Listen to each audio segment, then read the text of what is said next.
Good evening, dear friends. Thank you for joining us tonight. We hope you've had a wonderful day.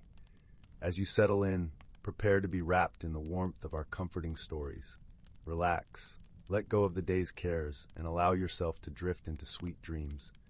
Our tales will gently guide you to magical and peaceful places where imagination knows no bounds. Cozy up and enjoy the journey. Story 1. Under the soft luminescence of the moon, the forest seemed to breathe in unison with the gentle rustling of leaves. The air was cool and crisp, carrying the faint aroma of pine and the subtle sweetness of fallen apples, slightly fermented and inviting. As Willow trotted through the undergrowth, each step on the soft, cushiony moss was like a gentle whisper, barely disturbing the tranquility that enveloped her. The night sky stretched endlessly above, a velvety canvas sprinkled with stars that twinkled like distant lanterns, guiding her path. The silvery glow of the moon bathed the forest in an ethereal light, transforming the familiar into something both mysterious and enchanting. Shadows played amongst the trees, their elongated forms weaving intricate patterns on the forest floor. Willow, with her coat shimmering silver under the starlit sky, was a creature of both grace and curiosity. Her eyes, large and expressive, flickered with a mix of innocence and wisdom beyond her years, a testament to the lineage of does who had roamed these woods before her. She was driven by more than mere instinct. There was an insatiable curiosity that danced in her heart, urging her to explore the mysteries the night held. Her ears twitched at the slightest sound, attuned to the symphony of the forest, each note a signal in the rich tapestry of woodland life. As she made her way deeper into the forest, the world around her seemed to shift subtly. The towering trees, ancient sentinels, whispered secrets to the winds, their leaves trembling in response. The hidden stream nearby chuckled softly, its laughter mingling with the night sounds, creating a symphony that only those who truly listened could hear. This was the orchestra of the wild, a harmonious blend of life in its purest form. Willow remembered the stories her mother had told her, tales of the forest's guardians and the balance they maintained. She had heard of the forest sprites that flitted between the trees, not mere figments of imagination, but protectors of the realm, each carrying an ethereal glow that painted the darkness with strokes of luminescence. Their laughter was infectious, a sound that could lift the heaviest of hearts, and Willow found herself smiling, feeling a sense of belonging amidst the magical tableau. Upon reaching the secluded glade, Willow paused, her breath catching in her throat. The oak, majestic and ancient, stood as a beacon of wisdom and strength. Its bark was a tapestry of time, each groove and scar a story waiting to be told. The creatures gathered around it with a reverence that transcended species, a testament to the oak's role as the heart of their world. As the oak spoke, its voice was a deep rumble that resonated through the earth, a voice that seemed to come from the core of the forest itself. Willow listened intently, her heart swelling with a profound sense of unity. The tales of seasons past were not just stories, they were lessons, imprinted in the very fabric of the forest, a guide for surviving the trials and celebrating the triumphs of life. As the oak's tales unfolded, Willow's thoughts drifted to her own place within this grand tapestry. She recalled her first winter, how she had huddled close to her mother beneath the protective arms of a fir tree, learning the ways of survival. She remembered the thrill of spring's first bloom, the explosion of colors and scents that signaled life's renewal. These memories were her own, yet they were shared by every creature in the glade, linking them in a timeless bond. The oak's voice faded with the rise of the moon, leaving a palpable silence that was filled with understanding. The creatures began to disperse, each carrying with them the oak's wisdom, their spirits buoyed by the knowledge that they were part of something greater than themselves. But Willow hesitated, her gaze still fixed on the oak's sprawling branches. The moonlight filtered through the leaves, casting intricate patterns on the ground, a dance of light and shadow that mirrored the complexities of life. She felt an overwhelming gratitude for the forest's embrace, for the guidance it offered through its silent, steadfast presence. Yet a whisper of uncertainty lingered in the back of her mind, a question of her own place and purpose within this vast living entity. As she stood, Willow noticed a small indentation at the base of the oak, a hollowed space filled with a cluster of mushrooms, glowing with a faint, phosphorescent light. Curiosity piqued. She stepped closer, the earthy scent of the fungi mingling with the night air. In the heart of the cluster lay a single, perfectly round stone, smooth and cool to the touch. It seemed to pulse with a quiet energy, as if it held stories of its own. Intrigued by the stone, Willow felt a connection to it, an inexplicable sense that it was part of her journey. She gently nudged it with her nose, feeling the cool surface against her fur. As she did, a vision unfurled before her mind's eye. A vision of the forest not as it was, but as it could be. She saw lush meadows teeming with life, streams flowing with crystal clarity, and the oak standing even taller, its branches stretching out to embrace the sky. The vision faded, leaving Willow with a newfound sense of purpose. This stone was not merely an object. It was a symbol of potential, a reminder that the future of the forest was intertwined with her own path. She understood then that her role was not just to listen to the stories, but to help shape them, to ensure the forest thrived for generations to come. Turning to leave, Willow's heart was lighter, her steps surer. However, as she took her first step back, a rustling caught her attention. A small, timid fox emerged from the shadows, its fur a vibrant red that seemed to glow in the moonlight. The fox, with eyes wide and curious, approached the oak as if drawn by some invisible force. Willow watched as the fox sniffed at the air, its nose twitching with interest. She saw in the fox a reflection of her own curiosity, the same spark that had led her on her journey this night. The fox glanced at Willow, and in that moment they shared an understanding, a silent acknowledgement of the interconnected paths each creature must tread. The fox circled the oak, its movements cautious yet deliberate, before settling beside the hollow where the stone had lain. It curled into a ball, its tail wrapping around its body, and with a contented sigh closed its eyes. Willow realized that the oak, with its timeless wisdom, offered solace and guidance to all who sought it, each creature finding its place within the forest's embrace. As Willow resumed her journey home, the path seemed to shimmer with new possibilities. The night enveloped her like a gentle lullaby, the language of nature, echoing in every sound, every scent, every sight. In the heart of this ancient wood, Willow had found more than just solace. She had discovered a deeper connection to the world around her. The forest was a living, breathing entity, and she was an integral part of its story, a tale that would continue to unfold through the ages, carried on the wind, whispered through the leaves, and etched in the stars above. As she walked, the forest seemed to whisper back, acknowledging her role in its eternal dance of life. The moon watched over her, a silent guardian in the night, as Willow embraced her destiny as a steward of the forest, ready to weave her own story into the timeless narrative of the woods. As she neared the edge of the glade, Willow paused once more, her senses tingling with a new awareness. She realized she was not alone in her quest for understanding and purpose. There were others in the forest, other creatures with their own stories and dreams, each contributing to the rich tapestry of life that surrounded her.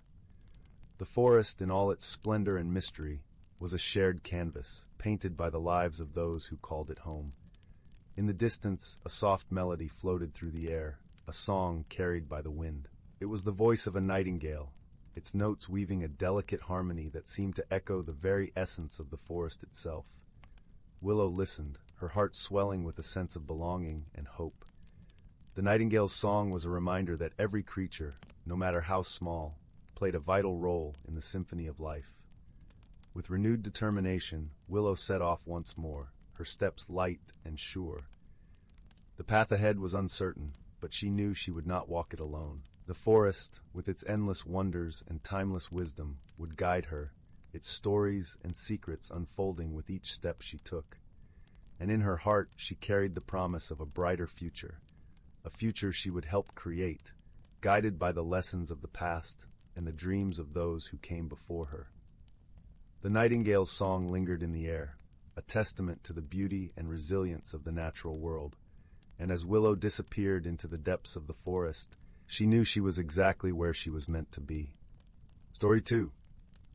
In the heart of the quaint village, where cobblestone paths twisted through fields of wildflowers, the little cottage with a thatched roof stood as a beacon of warmth and tradition. The scent of lavender and freshly baked bread wafted from its open windows, a comforting aroma that wrapped around the senses like a cherished memory. Inside, the cottage was a tapestry of memories and stories, with wooden beams that creaked softly and walls adorned with woven tapestries depicting tales of nature and folklore. Clara, a bright-eyed girl with a spirit as free as the wind, was at the center of this world. Her laughter was a melody that resonated through the village, carried on the breeze like the scent of lavender from her home. She lived with her grandmother, Granny Willow, whose presence was as grounding as the ancient oak trees that surrounded their village. Granny Willow, with her silver hair and eyes that sparkled like the morning dew, was a repository of wisdom, her stories a bridge to the past. Clara's curiosity was insatiable, a flame that never dimmed. Each day after her chores were done, she would wander through the village, her feet tracing paths worn smooth by generations before her. The villagers knew her well, greeting her with smiles and waves, for her explorations often brought tales of wonder and delight. It was as though the world itself unfolded for her, revealing secrets and treasures to her eager eyes. One crisp autumn afternoon, with the air crisp and leaves pirouetting in the golden breeze, Clara found herself drawn to the edge of the village where the whispering woods began.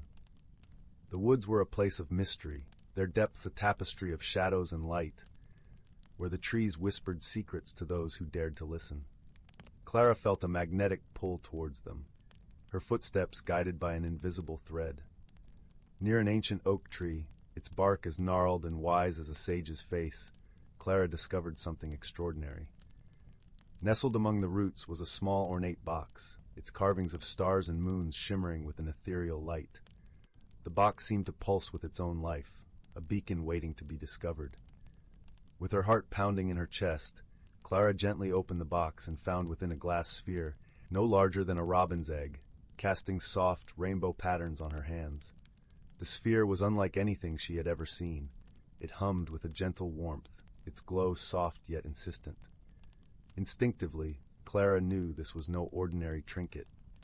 Clutching the sphere, she hurried back to the cottage, her mind a whirl of questions and possibilities. Granny Willow was by the hearth when Clara burst in, her knitting needles clicking softly as she worked on a scarf of deep forest green. The fire crackled warmly, casting flickering shadows across the room, and the scent of pine logs mingled with the aroma of the lavender that hung in bunches by the window. As Clara recounted her discovery, her voice a cascade of wonder and excitement, Granny Willow's eyes twinkled with a knowing light. "This, my dear, is the sphere of echoes," Granny Willow said, her voice a melody of wisdom and warmth. "It holds the whispers of the past, the secrets of the present, and the dreams of the future. Its true magic is unlocked only by those with a kind heart and pure intentions." Clara's eyes widened, the sphere's glow reflected in their depths. She held it close, feeling its warmth seep into her fingertips, as if it were sharing its essence with her. "What should I do with it, Granny?" Clara asked, her voice barely above a whisper, as if afraid to break the spell. "Listen to it, Clara. Let it guide you." Granny Willow replied with a reassuring smile, her hands pausing their knitting to rest gently on Clara's shoulder. That night, as the moon cast its silver glow across the village, Clara sat by her window, the sphere of echoes in her lap. The night was alive with the chorus of crickets, their song a gentle accompaniment to the sphere's hum. As Clara closed her eyes, the world around her faded, and images began to form in her mind, vivid and vibrant, a tapestry of places and melodies that tugged at her heart. One vision stood out, a path through the woods leading to an ancient well, overgrown yet glistening under the moonlight. Clara felt a pull towards this place, a sense of destiny entwined with the threads of her journey. The following morning dawned with a golden glow, the village waking to the sound of birdsong. With the sphere tucked safely in her satchel, Clara set out on her journey, the woods welcoming her like an old friend. The scent of pine and earth enveloped her, a familiar embrace that stirred her spirit.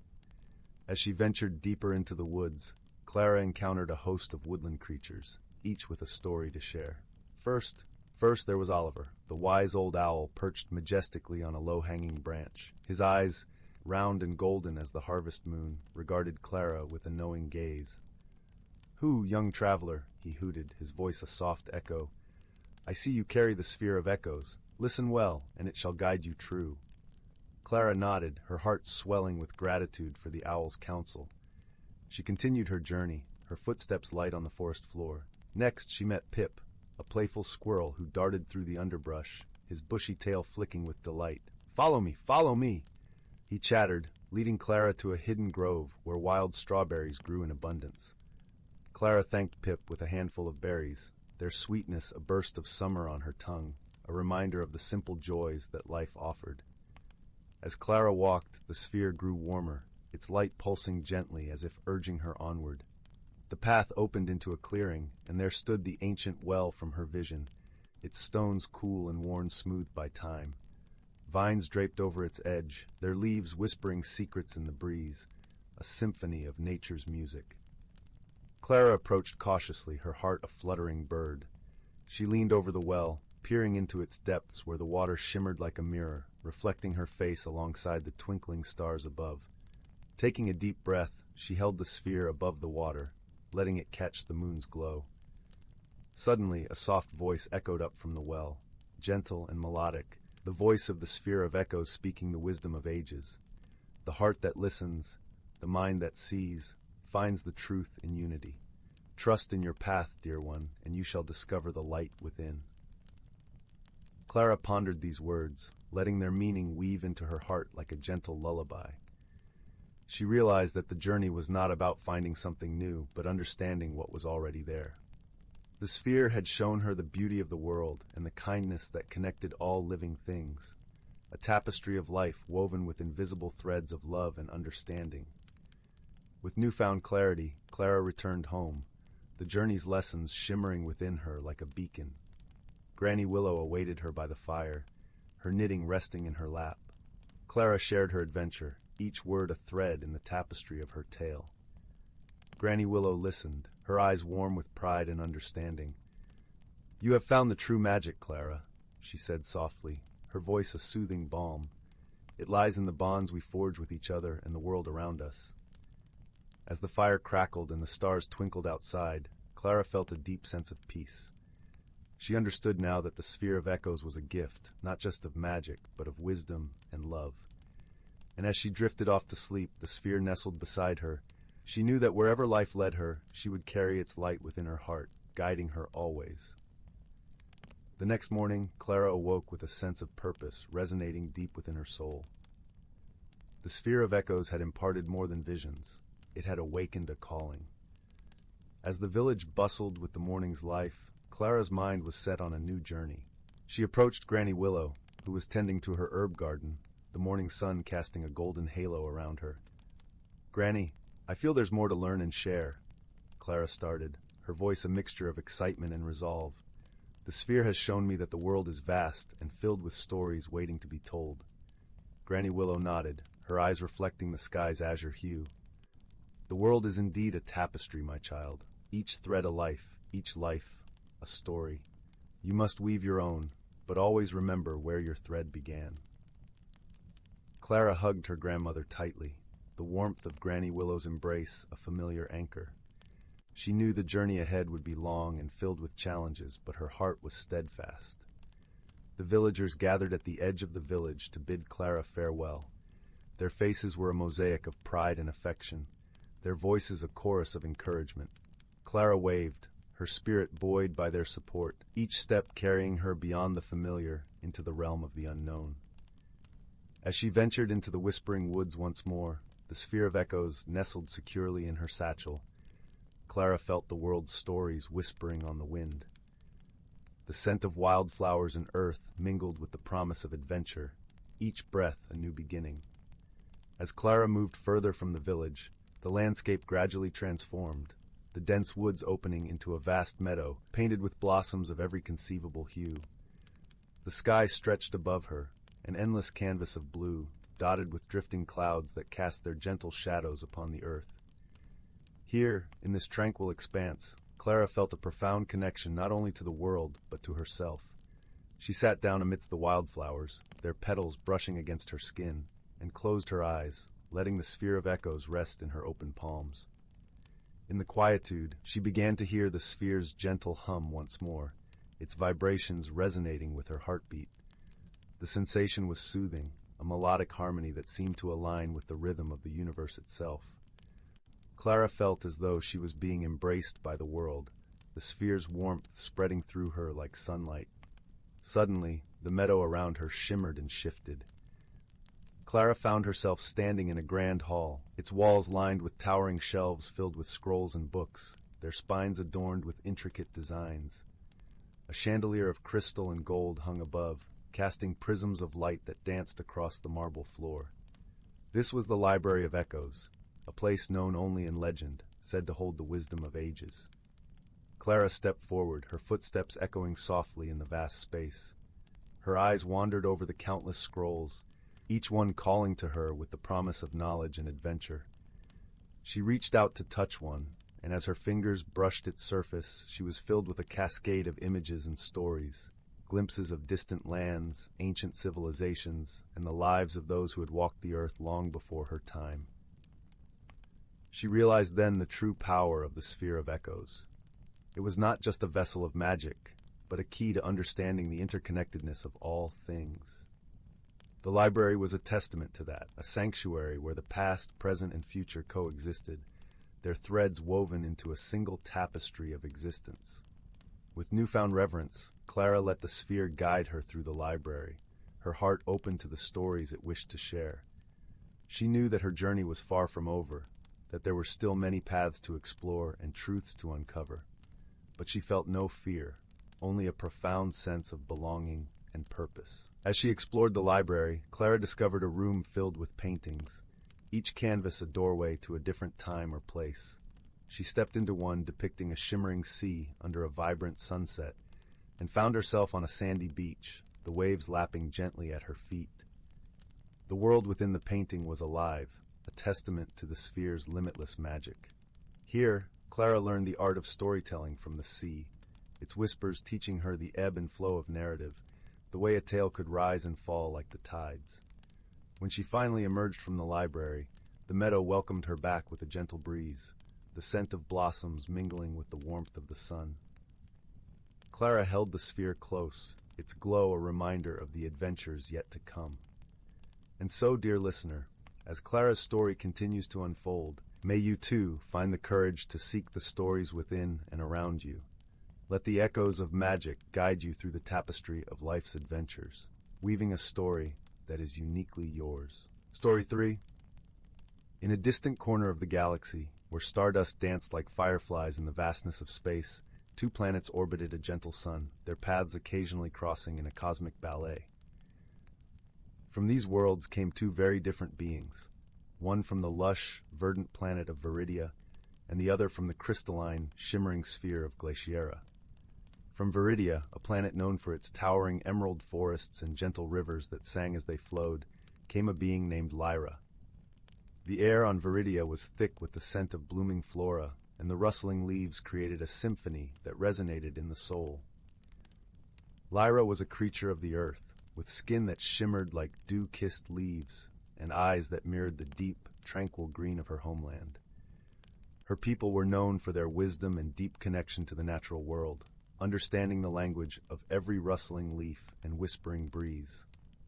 Lyra, with her innate curiosity, often wandered through the dense forests, seeking out the stories hidden within the ancient trees. Her heart beat in rhythm with the planet, each pulse a reminder of the life that surrounded her. On the colder, more austere Glaciera, where the skies were painted in hues of icy blue and the ground glistened under a perpetual frost, lived a being named Calum. The air here was crisp, biting with a chill that invigorated the spirit, and the ground crunched with each step, echoing in the silence of the icy expanse. Calum's kind were crafted from the very ice that formed their planet, with skin that glowed like frost under a winter moon, and eyes that sparkled like the brightest of stars. The Glaciaran people valued clarity and precision, their thoughts as sharp and clear as the icicles that adorned their crystal cities. Calum, known for his contemplative nature, often spent hours gazing at the star-studded sky, pondering the mysteries of the universe. His mind was a labyrinth of logic and reason, yet beneath it lay a yearning for connection and understanding. The story of Lyra and Calum began quite unexpectedly. A rare cosmic event, a convergence of their two worlds' orbits, allowed for a brief window where travel between the planets was possible. It was during this time that Lyra, curious and adventurous, decided to explore beyond her familiar forests. Similarly, Calum, driven by a desire to understand more about the universe, set off on a journey to Viridia. As fate would have it, their paths crossed on a small moon, a neutral ground where beings from both planets often met to trade stories and knowledge. The moon's surface was a tapestry of silver dunes and luminous flora, its atmosphere filled with the soft hum of life. The air was rich with a sweet, earthy fragrance from the moon's unique flora, and the gentle breeze carried a melody that seemed to speak directly to the heart. Yet their first encounter was anything but harmonious. The misunderstanding arose from their greeting rituals. On Viridia, a warm embrace was a customary sign of welcome, while on Glaciera, a respectful nod was the norm. When Lyra extended her arms in a gesture of friendship, Calum misinterpreted it as an invasion of personal space, recoiling instinctively. Lyra, seeing Calum's reaction, felt hurt, assuming her warmth was unwelcome. Despite this rocky beginning, the two found themselves stranded on the moon when an unexpected solar storm disrupted their return journeys. With no choice but to wait for the storm to pass, they were forced to share a small shelter, a cozy dome nestled amidst the silver dunes. Inside, the dome was warm and inviting, with a soft golden light emanating from its walls. A small hearth crackled in the corner, casting flickering shadows that danced like playful spirits. The air was filled with the gentle scent of lavender, soothing their initial tensions. The walls were adorned with intricate tapestries depicting the histories of both their worlds, offering a silent testament to the unity that had been sought for generations. Over time, necessity led to conversation. Calum, with his crystalline clarity, explained the customs of his people, and Lyra, with her earthy empathy, shared the warmth of her world.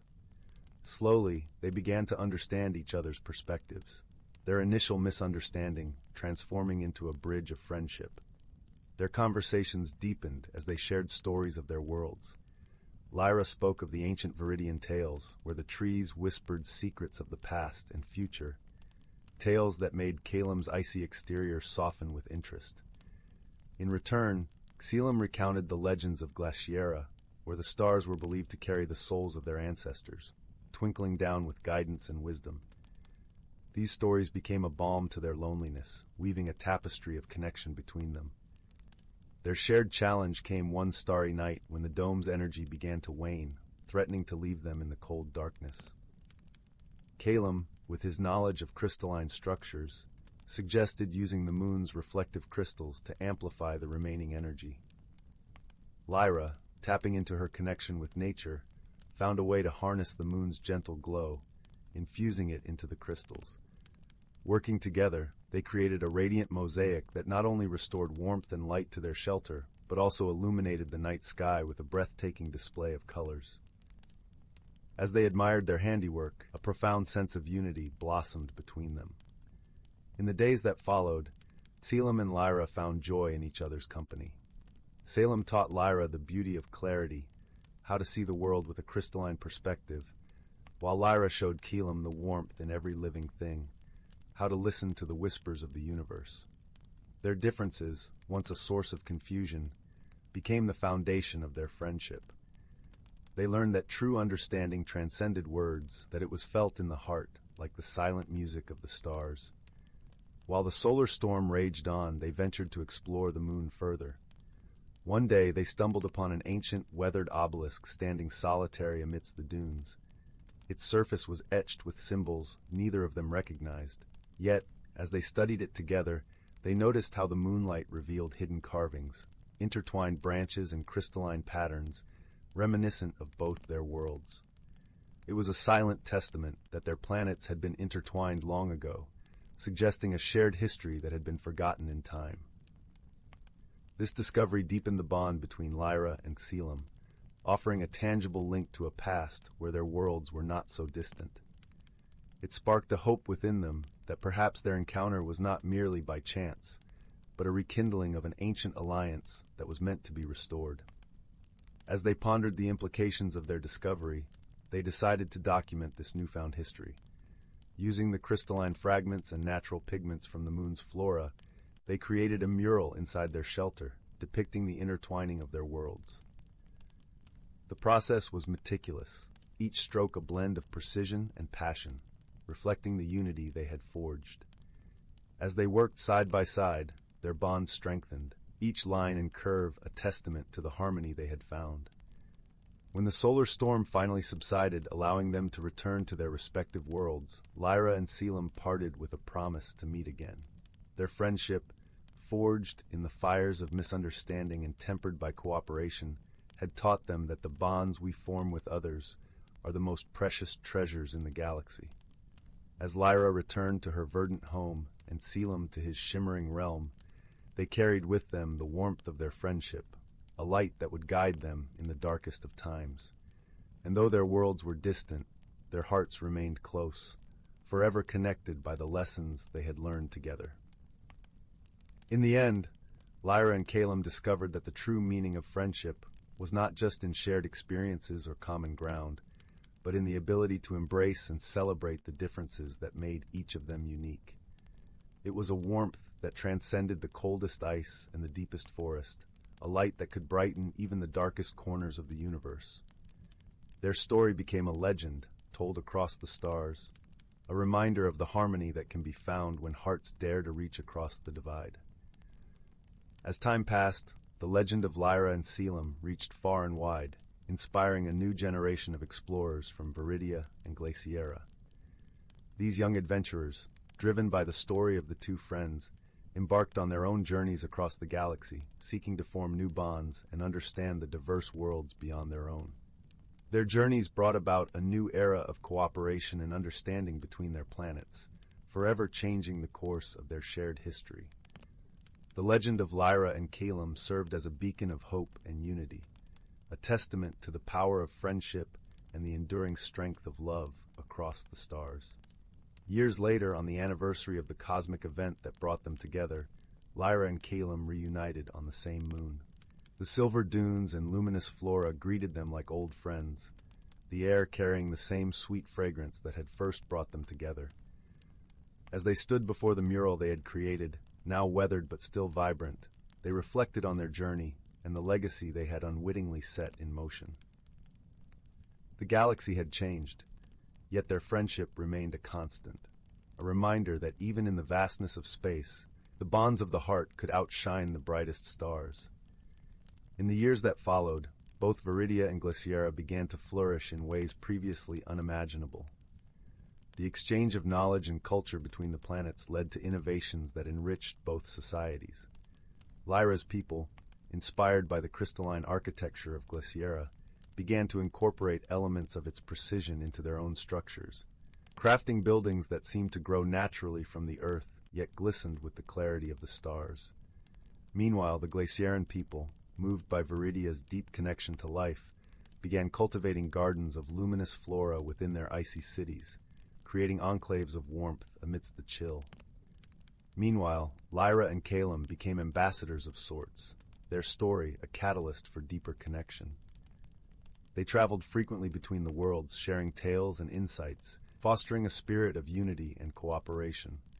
Their visits were welcomed with celebrations, and each time they returned to the moon, they added another layer to their mural, documenting not only their personal journey, but the evolving relationship between their worlds.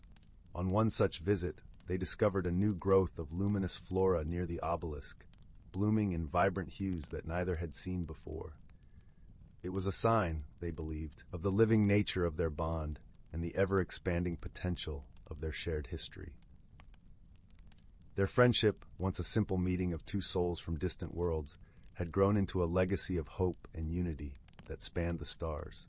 It was a reminder that even in the vast and often lonely expanse of the universe, the connections formed between hearts could create a warmth and light that transcended all boundaries. The tale of Lyra and Calum became a guiding star for those who sought understanding and peace, a beacon that would continue to shine across the galaxy for generations to come. Story 4, Title: The Whispering Leaves. Once upon a time, in a quaint little village tucked away at the edge of an ancient forest, lived a young girl named Mira. The village was a peaceful place, nestled between rolling hills and vast meadows where wildflowers danced in the gentle breeze. The air was imbued with the sweet scent of lavender and honeysuckle, blending with the earthy aroma of the forest beyond. Mira was known for her radiant smile and her kind heart, traits that endeared her to everyone in the village. Her laughter was like a bubbling brook, refreshing and full of life. But more than anything, Mira loved the forest. It was her sanctuary, a place brimming with secrets and whispers of the past. Mira's home was a cozy cottage with ivy creeping up its stone walls, the verdant tendrils weaving a tapestry of nature on the rustic facade. A garden bloomed with an array of colors, from the deep blues of morning glories to the fiery reds of poppies, a testament to the care and love her mother poured into it. Her mother, a wise woman who tended to the village's herb needs, often spoke of the forest's magic, its hidden world, and the wonders that lay within. Her eyes would shine with a mysterious light as she recounted tales of ancient spirits and enchanted groves. The stories of the forest filled Mira's dreams with wonder and curiosity, and she spent countless afternoons wandering beneath the towering trees, listening to the symphony of nature.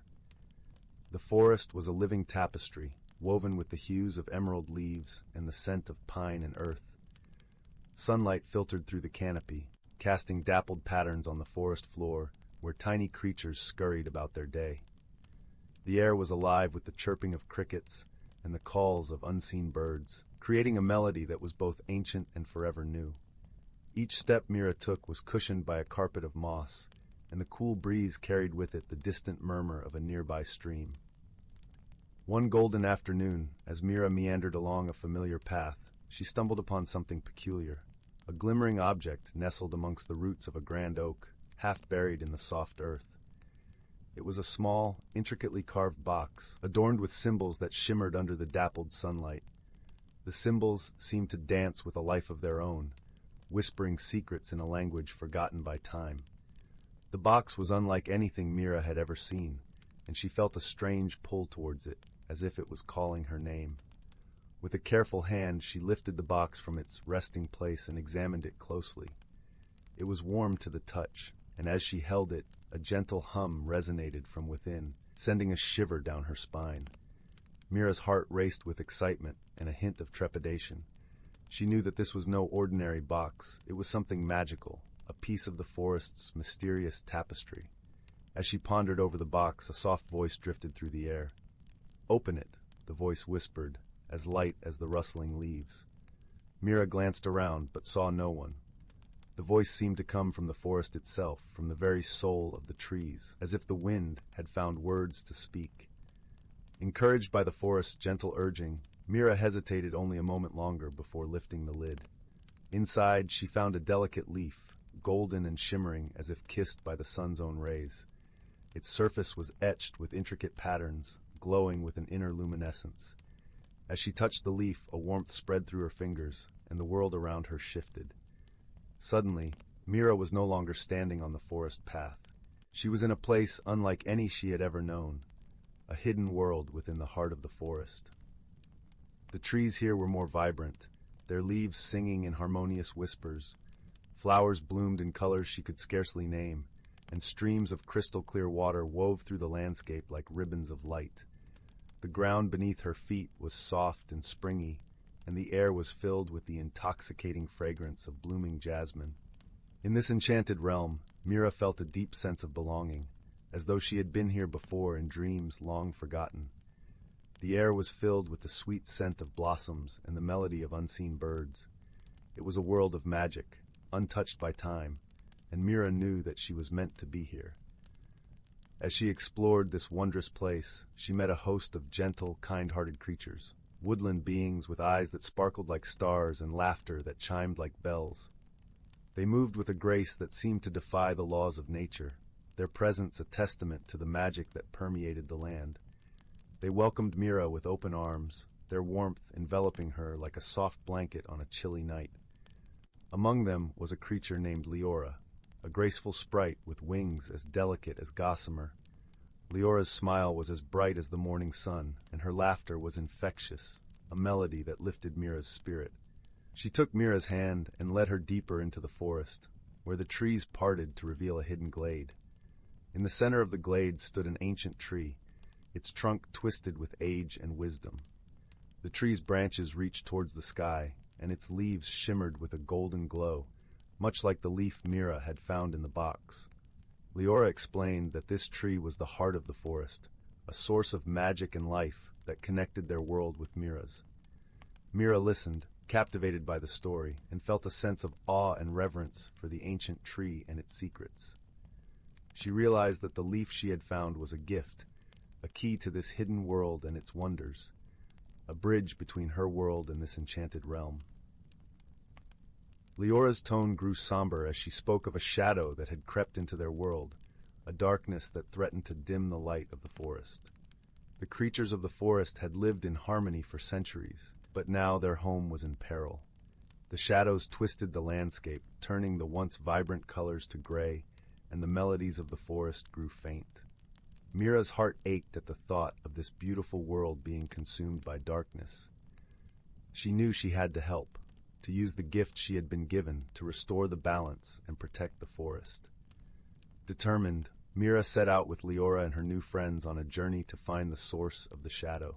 They traveled through lush meadows and across babbling brooks, guided by the whispers of the leaves. Along the way, Mira learned more about the creatures of the forest, their stories, and their lives. There was Terran, a wise old tortoise who spoke of ancient times, and Caden, a mischievous fox whose antics brought laughter even in the darkest moments. She grew to love them as if they were her own family, and her resolve to save their world strengthened with each step. As they journeyed deeper into the forest, the shadows grew thicker and the air grew colder. The path became treacherous, but Mira's heart was steadfast, her spirit fueled by friendship and the desire to protect the world she had come to cherish. One evening, as the sun dipped below the horizon, Mira and her companions paused by a tranquil lake, its surface glistening with the last light of day. The air was rich with the scent of water lilies, and the gentle lapping of waves provided a serene backdrop to their thoughts. As stars began to twinkle in the night sky, Mira sat by the water's edge, reflecting on the journey so far. Doubts crept into her mind, whispers of uncertainty mingling with the night breeze. Was she truly strong enough to face the darkness? Her heart felt heavy with the weight of responsibility. Leora joined her, sensing her unease. "Mira," she said softly, her voice like the gentle rustle of leaves, "the strength you seek is already within you. It's in your kindness, your courage, and your love for this world. Remember, the light that shines the brightest comes from within." Mira looked into Leora's eyes, finding solace in their depths. In that moment, she felt a shift within her, a blossoming of newfound strength. The fear that had gripped her heart began to melt away, replaced by a resolve as steady as the stars above. The group resumed their journey the next day, venturing into deeper, more mysterious parts of the forest. They reached an ancient stone circle, standing sentinel amidst the trees, its surfaces etched with runes that pulsed with an inner light. Leora explained that this was a place of power, a cosmic nexus where the energies of the earth converged. Standing in the circle, Mira felt the thrumming of the earth beneath her feet, a reminder of the deep connections that tied the forest together. As they prepared to leave, a sudden rustle caught Mira's attention. An elderly creature emerged from the shadows, an owl with feathers of silver and eyes that seemed to hold the wisdom of ages. The owl introduced himself as Eldon, the guardian of the forest's secrets. His voice was deep and resonant, like an echo of the forest itself. Eldon spoke of a time long ago when the forest was a haven for creatures from all realms, a sanctuary of peace and knowledge. But over time, greed and neglect from the outside world had allowed darkness to seep into the heart of the forest. Mira listened, her resolve hardening with each word. She knew now that her journey was not just about saving her new friends, but about restoring balance to a world that had once known only harmony. Finally, they reached the edge of a dark valley, where the shadows seemed to gather like storm clouds. At the center of the valley stood a towering figure, cloaked in darkness, its eyes gleaming with malice. This was the source of the shadow, the force that sought to extinguish the light of the forest. Mira felt a pang of fear, but she remembered the warmth of the leaf and the kindness of her friends. With their support, she stepped forward, her voice steady and clear. "I am Mira," she declared, "and I will not let you destroy this world." The shadowy figure laughed, a sound like cracking ice, but Mira stood firm. She reached into the depths of her heart, drawing on the magic of the leaf and the strength of her friendship. The golden leaf glowed brightly in her hand, its light piercing the darkness, illuminating the valley with a radiant glow. The shadows recoiled, hissing like a nest of serpents. Mira's friends joined her, their voices raised in harmony, their courage a beacon that shattered the darkness. Together they formed a circle of light, a barrier that the shadows could not breach. The battle raged, a dance of light and dark, but Mira's heart was unyielding. She spoke words of hope and love, reminding the shadow of the beauty and wonder of the world. Her words were a balm, soothing the anger and fear that fueled the darkness. Slowly, the shadow began to waver, its form flickering like a dying flame. Mira's light grew brighter, fueled by her unwavering belief in the power of friendship and the magic of the forest. With one final brilliant burst of light, the shadow was banished, its darkness dispersed like mist in the morning sun. The valley was silent, the air still and heavy. Then slowly, the colors returned, the vibrant hues of the forest washing over the land like a gentle tide. The shadows were gone, and the forest was safe once more. Mira and her friends stood together, their hearts filled with joy and relief. They had faced the darkness and emerged victorious, their bond stronger than ever. As the sun dipped below the horizon, casting the forest in a warm, golden glow, Mira knew that she had found a home in this enchanted world, a place where she belonged. With the shadows banished and the forest at peace, Mira returned to the ancient tree, the heart of the forest. She placed the golden leaf at its roots, a symbol of the journey she had taken and the friendship she had found. The tree shimmered with a soft golden light, a promise of a bright future for the forest and its inhabitants. Mira knew that she would always carry a piece of this world in her heart, a reminder of the magic and wonder that existed in the most unexpected places. She had discovered a hidden world within the forest, a place where friendship and wisdom could overcome any challenge, and her heart was forever changed. As she prepared to leave, Eldon the wise owl approached her. His eyes, deep pools of understanding, met hers. "You have done a great service, Mira," he intoned, his voice a gentle breeze in the silence. "But remember, the forest will always need caretakers. Promise me you will return, not just in need, but in joy." Mira nodded, her heart swelling with a sense of duty and gratitude. She understood now that her bond with the forest was eternal, a mutual promise to nurture and protect. With one last embrace from her new friends, she turned to leave, the path to her village illuminated by the soft glow of the moon. As the first stars twinkled in the night sky, Mira bid farewell to her friends, knowing that she could return whenever she wished. The forest would always be there, a sanctuary of light and love, a testament to the power of friendship and the magic of the world. And so, Mira returned to her village, her heart aglow with the warmth of 1,000 suns. She shared her story with her mother, who listened with tears of joy and pride. Mira's journey had changed her, and she knew that the lessons she had learned would guide her for the rest of her days.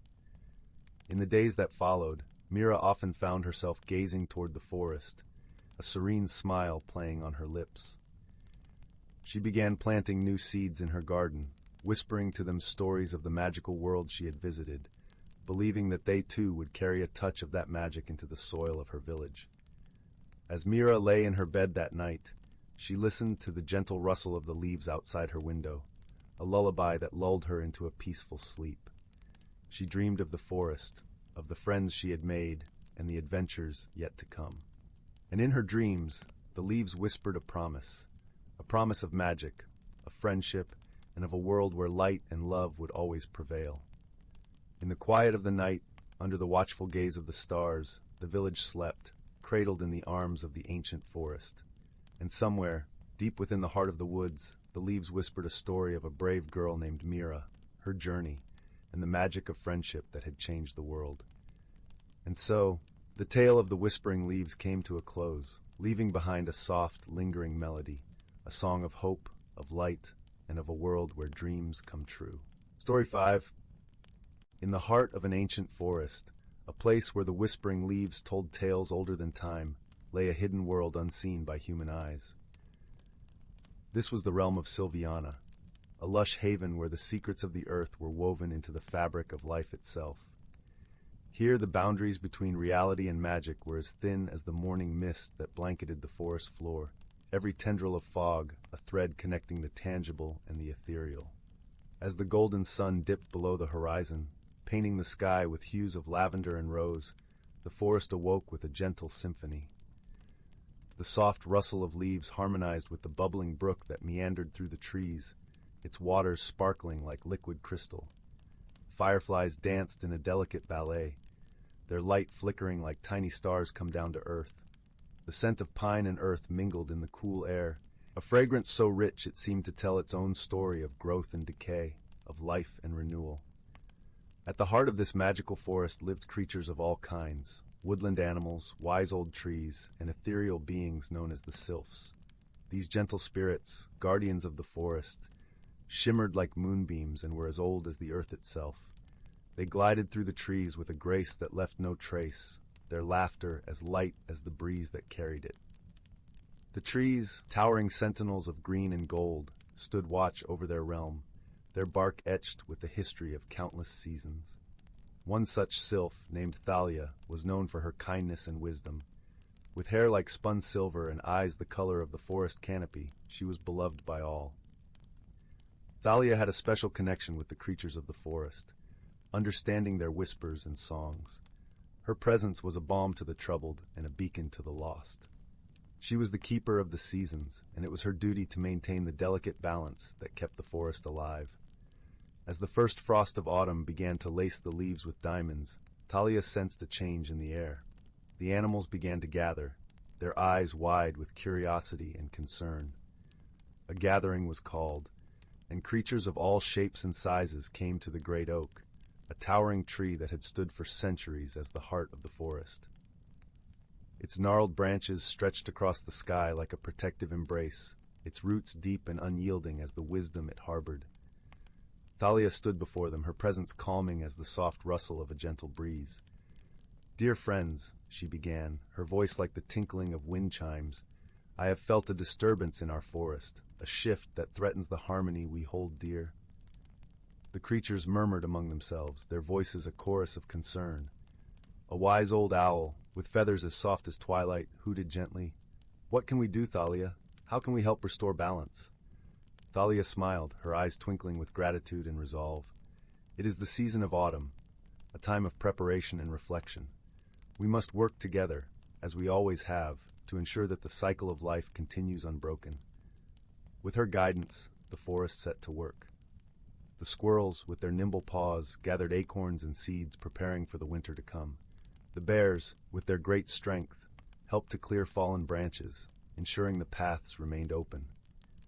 Even the smallest creatures, the ants, played their part by aerating the soil, allowing the earth to breathe and renew itself. The air was filled with the rustle and bustle of activity, a symphony of cooperation and dedication. As the days grew shorter and the nights longer, a sense of peace settled over the forest. The trees, dressed in their autumn finery of red and gold, whispered their thanks to the wind, which carried their leaves like a gentle rain to the forest floor. The forest was a tapestry of vibrant hues, a living canvas painted by nature's hand. One evening, as the stars began to peek through the canopy, Thalia gathered the creatures once more. "You have done well," she said, her voice filled with warmth. "The balance has been restored, thanks to your hard work and unity. Remember, it is our connection to one another and to the earth that sustains us." The creatures nodded, understanding the wisdom in her words. They knew that the forest was a living tapestry, each thread interwoven with love and care. It was a lesson passed down through generations, a reminder that they were all part of something greater than themselves. Yet, there was one more task Thalia knew they must undertake. She led a small group deeper into the forest, to a hidden grove where a sacred spring bubbled. Here she performed an ancient ritual, calling upon the forest spirits to bless their land. The air shimmered with energy as she sang a melody older than time, a song that resonated with the very soul of the forest. As the first snowflakes began to fall, blanketing the forest in a soft, silvery silence, Thalia watched with a heart full of contentment. The forest was at peace, a sanctuary where magic and reality danced in harmony, and where the gentle lessons of nature were cherished and shared. Yet there was still a lingering whisper at the back of Thalia's mind, a shadow of unease that crept in with the twilight. The forest, though thriving, bore a hidden secret known only to her.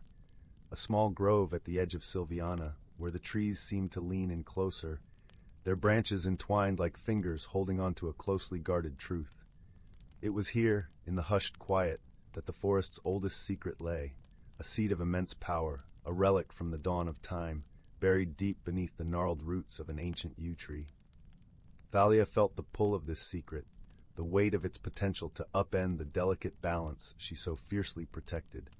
The seed was said to contain untold magic, a power that could either rejuvenate the forest beyond imagination or unravel the very fabric of its existence. She had kept this knowledge close, contemplating its significance, knowing that one day she might have to decide its fate. In the stillness of the night, as the creatures of the forest nestled into their homes, Thalia whispered a silent vow to the stars. She would guard the secret until the time was right, until the forest or something beyond it called for its revelation. Until then, the forest of Silviana stood strong, a testament to the enduring power of unity and the timeless bond between all living things, its mysteries woven into the very essence of its being, waiting patiently for the right moment to unfold. Days turned into weeks, and with each passing moment, Thalia wandered deeper into her thoughts. The weight of the forest's secret bore heavily upon her slender shoulders. She often found herself standing under the ancient yew, its twisted branches casting long shadows that danced like specters in the moonlight. It was during one of these contemplative nights that she felt a presence beside her, a gentle warmth like the sun peeking through morning clouds. It was Eldrin, an ancient sylph whose wisdom was as profound as the endless sky. His eyes, pools of deep amber, held centuries of understanding. "Thalia," he began, his voice a soft rumble like distant thunder, "I sense you carry a burden." Thalia nodded, her eyes meeting his. "The seed," she whispered, "its power. I fear what it might bring." Eldrin placed a comforting hand upon her shoulder, his touch grounding as the roots of the great oak. "Every secret holds its own energy," he said. "Like the river that carves its path through stone, it will find its way, guided by the hands that understand its purpose." His words lingered in the air, a melody of reassurance that settled into Thalia's heart. In the days that followed, she found herself surrounded by the creatures she loved, their companionship a balm to her worried mind. They gathered around her at the great oak, a gathering of souls united by the forest's enduring spirit. In a moment of clarity, Thalia realized the truth. The seed, like the forest itself, was not meant to be controlled or feared. It was a part of the tapestry, a thread of potential woven into the very essence of Silviana. With this understanding, she knew that when the time came, she would not face the decision alone. The forest, with its boundless love and wisdom, would guide her. As the winter snows blanketed the land, Thalia found peace in the knowledge that the forest was a living entity, ever-changing, ever-growing. The secret of the seed was a chapter in its endless story, waiting patiently for its moment to be told. Until then, Thalia would continue to nurture the bond between all creatures, her heart a beacon of hope and harmony in the magical realm of Silviana.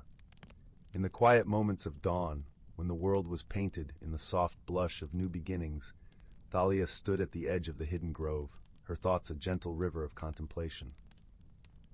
It was during one such morning that another sylph approached her, a young one, named Lyra, whose curiosity was as boundless as the sky. Her presence was a gentle nudge, a reminder of the future generations that would one day inherit the forest's secrets. "Thalia," Lyra spoke, her voice like the first notes of a songbird at dawn, "I wish to learn about the forest's mysteries, to understand the stories whispered by the wind." Thalia smiled, seeing in Lyra the same spark of wonder that had once guided her own journey. "The forest is a tapestry, Lyra," she began, "each thread a story, each leaf a whisper of wisdom. To understand it, you must listen with your heart." Together, they wandered through Silviana, Thalia sharing tales of the old trees, of the creatures that called it home, and of the delicate balance that sustained them all. Lyra's eyes shone with understanding, her spirit drinking in the knowledge like the earth absorbs the rain. As they reached the ancient yew, Thalia paused, feeling the pulse of the seed beneath her feet. "This place," she said, her voice a reverent whisper, "holds a secret, one that will reveal itself when the time is right. Until then, it is our duty to protect it, to nurture the bond that ties us to the earth and to each other." Lyra nodded, her young heart swelling with a sense of purpose. In that moment, Thalia felt a shift, a passing of the torch, a new thread woven into the forest's eternal tapestry. She understood that the future of Silviana was bright, guided by the love and wisdom of those who cherished it. As the sun climbed higher, casting its golden light upon the land, Thalia and Lyra returned to the heart of the forest, their spirits intertwined with the magic that flowed through Silviana. Together, they would face the challenges ahead, their bond a testament to the enduring power of unity and the timeless dance of nature and magic. With the arrival of spring, a time of renewal and rebirth, Silviana burst into a riot of colors and sounds. The forest came alive with the chirping of birds and the buzzing of bees, each creature playing its part in the grand symphony of nature. Thalia watched with a serene heart as the earth awakened from its slumber, the cycle of life continuing its ceaseless dance. It was during this season of awakening that a new chapter began to unfold. A traveler, lost and weary, stumbled upon the borders of Silviana. His clothes were tattered, and his face bore the marks of a long and arduous journey. Yet his eyes held a wonder and curiosity that resonated with the magic of the forest. Thalia, sensing his presence, approached with caution, her form shimmering like the morning dew. The traveler, awed by the sight of such ethereal beauty, fell to his knees. "Who are you?" he asked, his voice a whisper of reverence. "I am Thalia," she replied gently, "a guardian of this forest. You have entered a realm where magic and nature walk hand in hand." The traveler nodded, his heart swelling with gratitude. "I have been seeking a place of peace, a sanctuary from the world beyond. I did not know such places existed." Thalia smiled, sensing the truth in his words. "Silviana welcomes those who seek harmony. But remember, it is not just a sanctuary. It is a living entity, a tapestry woven with the threads of countless lives." The traveler listened intently as Thalia shared the stories of the forest, of the sylphs and their eternal guardianship, of the creatures great and small that called it home. With each word, he felt a weight lift from his soul, a new understanding blossoming within him. As the days passed, he became a part of the forest's rhythm, learning its secrets, contributing to its harmony. Under Thalia's guidance, he found a new purpose, his spirit healing in the embrace of Silviana's timeless magic. The presence of the traveler marked a new era for the forest, a bridge between the magical realm and the world beyond.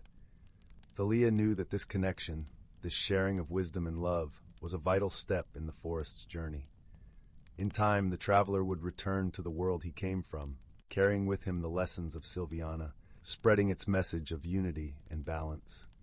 And in his heart, he would forever carry the memory of a forest where magic thrived, where the secrets of the earth whispered in the rustling leaves, and where hope and harmony reigned eternal. 6. The Whispering Forest and the Starry Cloak. Once upon a time, nestled in a quiet valley surrounded by majestic, snow-capped mountains, there was a village called Lunalin. The villagers lived simple, contented lives, basking in the glow of the sun by day and the shimmer of the moon by night. But what made Lunalin truly special was the ancient forest that bordered the village. Known as the Whispering Forest, it was a realm of enchantment where the trees were said to speak to those who listened closely enough. In this village lived a young girl named Mara. She was gentle and kind-hearted, with eyes like two pools of the clearest lake, reflecting the wonders of the world. Mara had an insatiable curiosity and a heart brimming with dreams, often venturing to the edge of the whispering forest to listen to the tales the wind would carry through the rustling leaves. One crisp autumn morning, when the air was scented with the earthy aroma of fallen leaves and the sky was a canvas of golden hues, Mara decided to embark on an adventure deeper into the forest than she had ever gone before.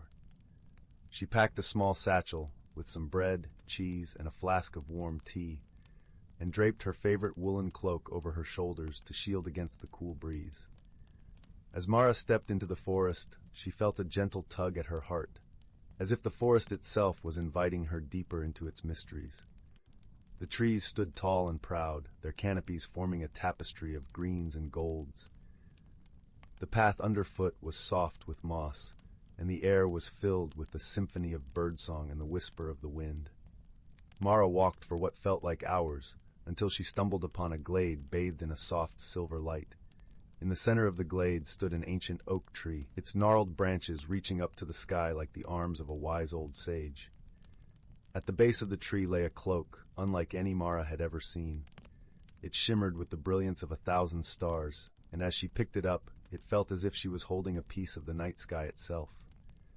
The cloak was warm and comforting, and as Mara wrapped it around her shoulders, she heard a voice, gentle and wise, carried on the breeze. "Ah, young traveler," the voice whispered, "you have found the starry cloak, a gift from the forest to those with a heart pure and true." Mara looked around, her eyes wide with wonder. "Who speaks to me?" she asked, her voice barely a whisper. "I am the spirit of the whispering forest," the voice replied. "Long have I watched over this land, and now I entrust you with the starry cloak. It holds magic, dear Mara, magic that will reveal the hidden world within our own, but only to those who seek with kindness and courage."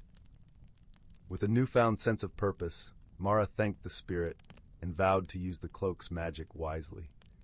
She knew that this journey was only beginning, and the forest held many secrets waiting to be uncovered.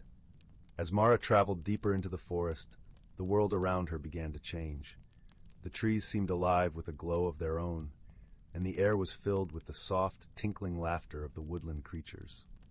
She soon realized that the cloak allowed her to see the hidden world of the forest, a world where magic was woven into the very fabric of existence. Along her journey, Mara encountered many creatures who called the forest home. There was Lyra, the wise old owl with feathers as soft as down, who spoke in riddles and offered guidance when Mara found herself lost. And then there was Finn, the mischievous fox with a heart of gold, who became her loyal companion, always ready with a clever trick or two to lighten the mood. Together, they faced challenges that tested their resolve and strengthened their bond. They crossed rivers that flowed with liquid silver, climbed hills covered in flowers that sang in harmony with the wind, and navigated mazes of thorny brambles that whispered secrets of the past. One day, as twilight descended upon the forest, draping it in shades of violet and indigo, Mara and her friends arrived at the foot of a towering waterfall. The water cascaded down in a shimmering curtain, and behind it lay the entrance to a hidden cave, its mouth aglow with a soft, inviting light. Intrigued, Mara stepped forward, the starry cloak shimmering around her like a celestial aura. As she entered the cave, the air was cool and filled with the earthy scent of damp stone. The walls glistened with crystals that refracted the light in a dazzling display of colors, painting the cave in hues of emerald and sapphire. In the heart of the cave sat a pool of water, so clear and still it seemed like a mirror reflecting the stars above. As Mara gazed into the pool, she saw not just her own reflection, but the reflections of her friends, her village, and the entire forest. It was as if the pool held the essence of life itself. The spirit of the forest spoke once more, its voice echoing softly off the cave walls. "This pool is the heart of the forest," it said. "It reveals the truth of all things and reminds us that we are all connected, bound by the threads of life and love." Mara knelt by the pool, touched by the beauty and wisdom it held.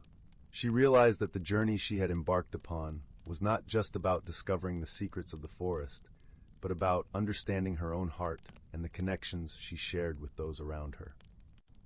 With this newfound understanding, Mara knew it was time to return to her village. She bid farewell to the spirit of the forest, thanking it for the gifts of wisdom and friendship it had bestowed upon her. Lyra, the wise old owl, and Finn, the mischievous fox, accompanied her back to the edge of the forest, their hearts full of the adventures they had shared. As Mara emerged from the forest, the village of Lunalin lay before her, bathed in the soft glow of the setting sun. She felt a deep sense of peace and belonging, knowing that the magic of the forest would always be with her, guiding her and lighting her path. And so, Mara returned to her simple life in the village, her heart forever changed by the journey she had taken. She became a storyteller, sharing tales of the whispering forest and the wonders it held, teaching others the importance of kindness, courage, and the bonds that unite us all. The starry cloak, now a symbol of her adventures, was kept safe, a reminder of the magic that exists in the world for those who seek it with open hearts. And though the forest continued to whisper its secrets to those who listened, Mara knew that she had found her place in the world, a place where magic and reality intertwined in the beautiful tapestry of life.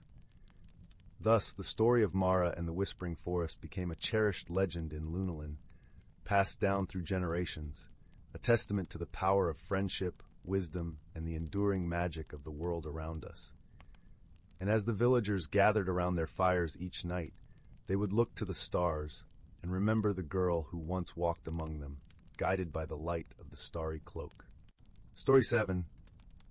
In a small village nestled deep within the Whispering Woods, there lived a young girl named Willow. Her eyes sparkled like amber in the sunlight, and her hair flowed like a river of molten gold. Willow had a special gift. She could talk to the trees, birds, and creatures that dwelled in the forest. One crisp autumn morning, as Willow wandered among the ancient oaks and towering pines, she heard a faint whisper carried by the breeze. It was the voice of an old willow tree, calling out to her. "Willow, dear child, come closer. I have a tale to share with you." Intrigued, Willow approached the gnarled tree, its branches swaying gently. "What is it, wise Willow? I'm listening."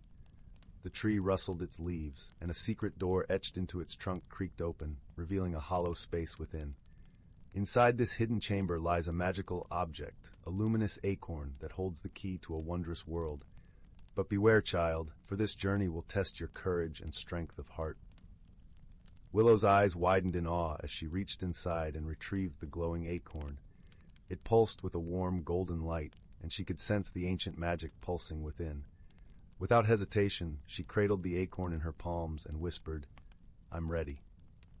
In an instant, the world around her dissolved into a swirl of colors, and Willow found herself standing in a breathtaking realm, unlike anything she had ever seen.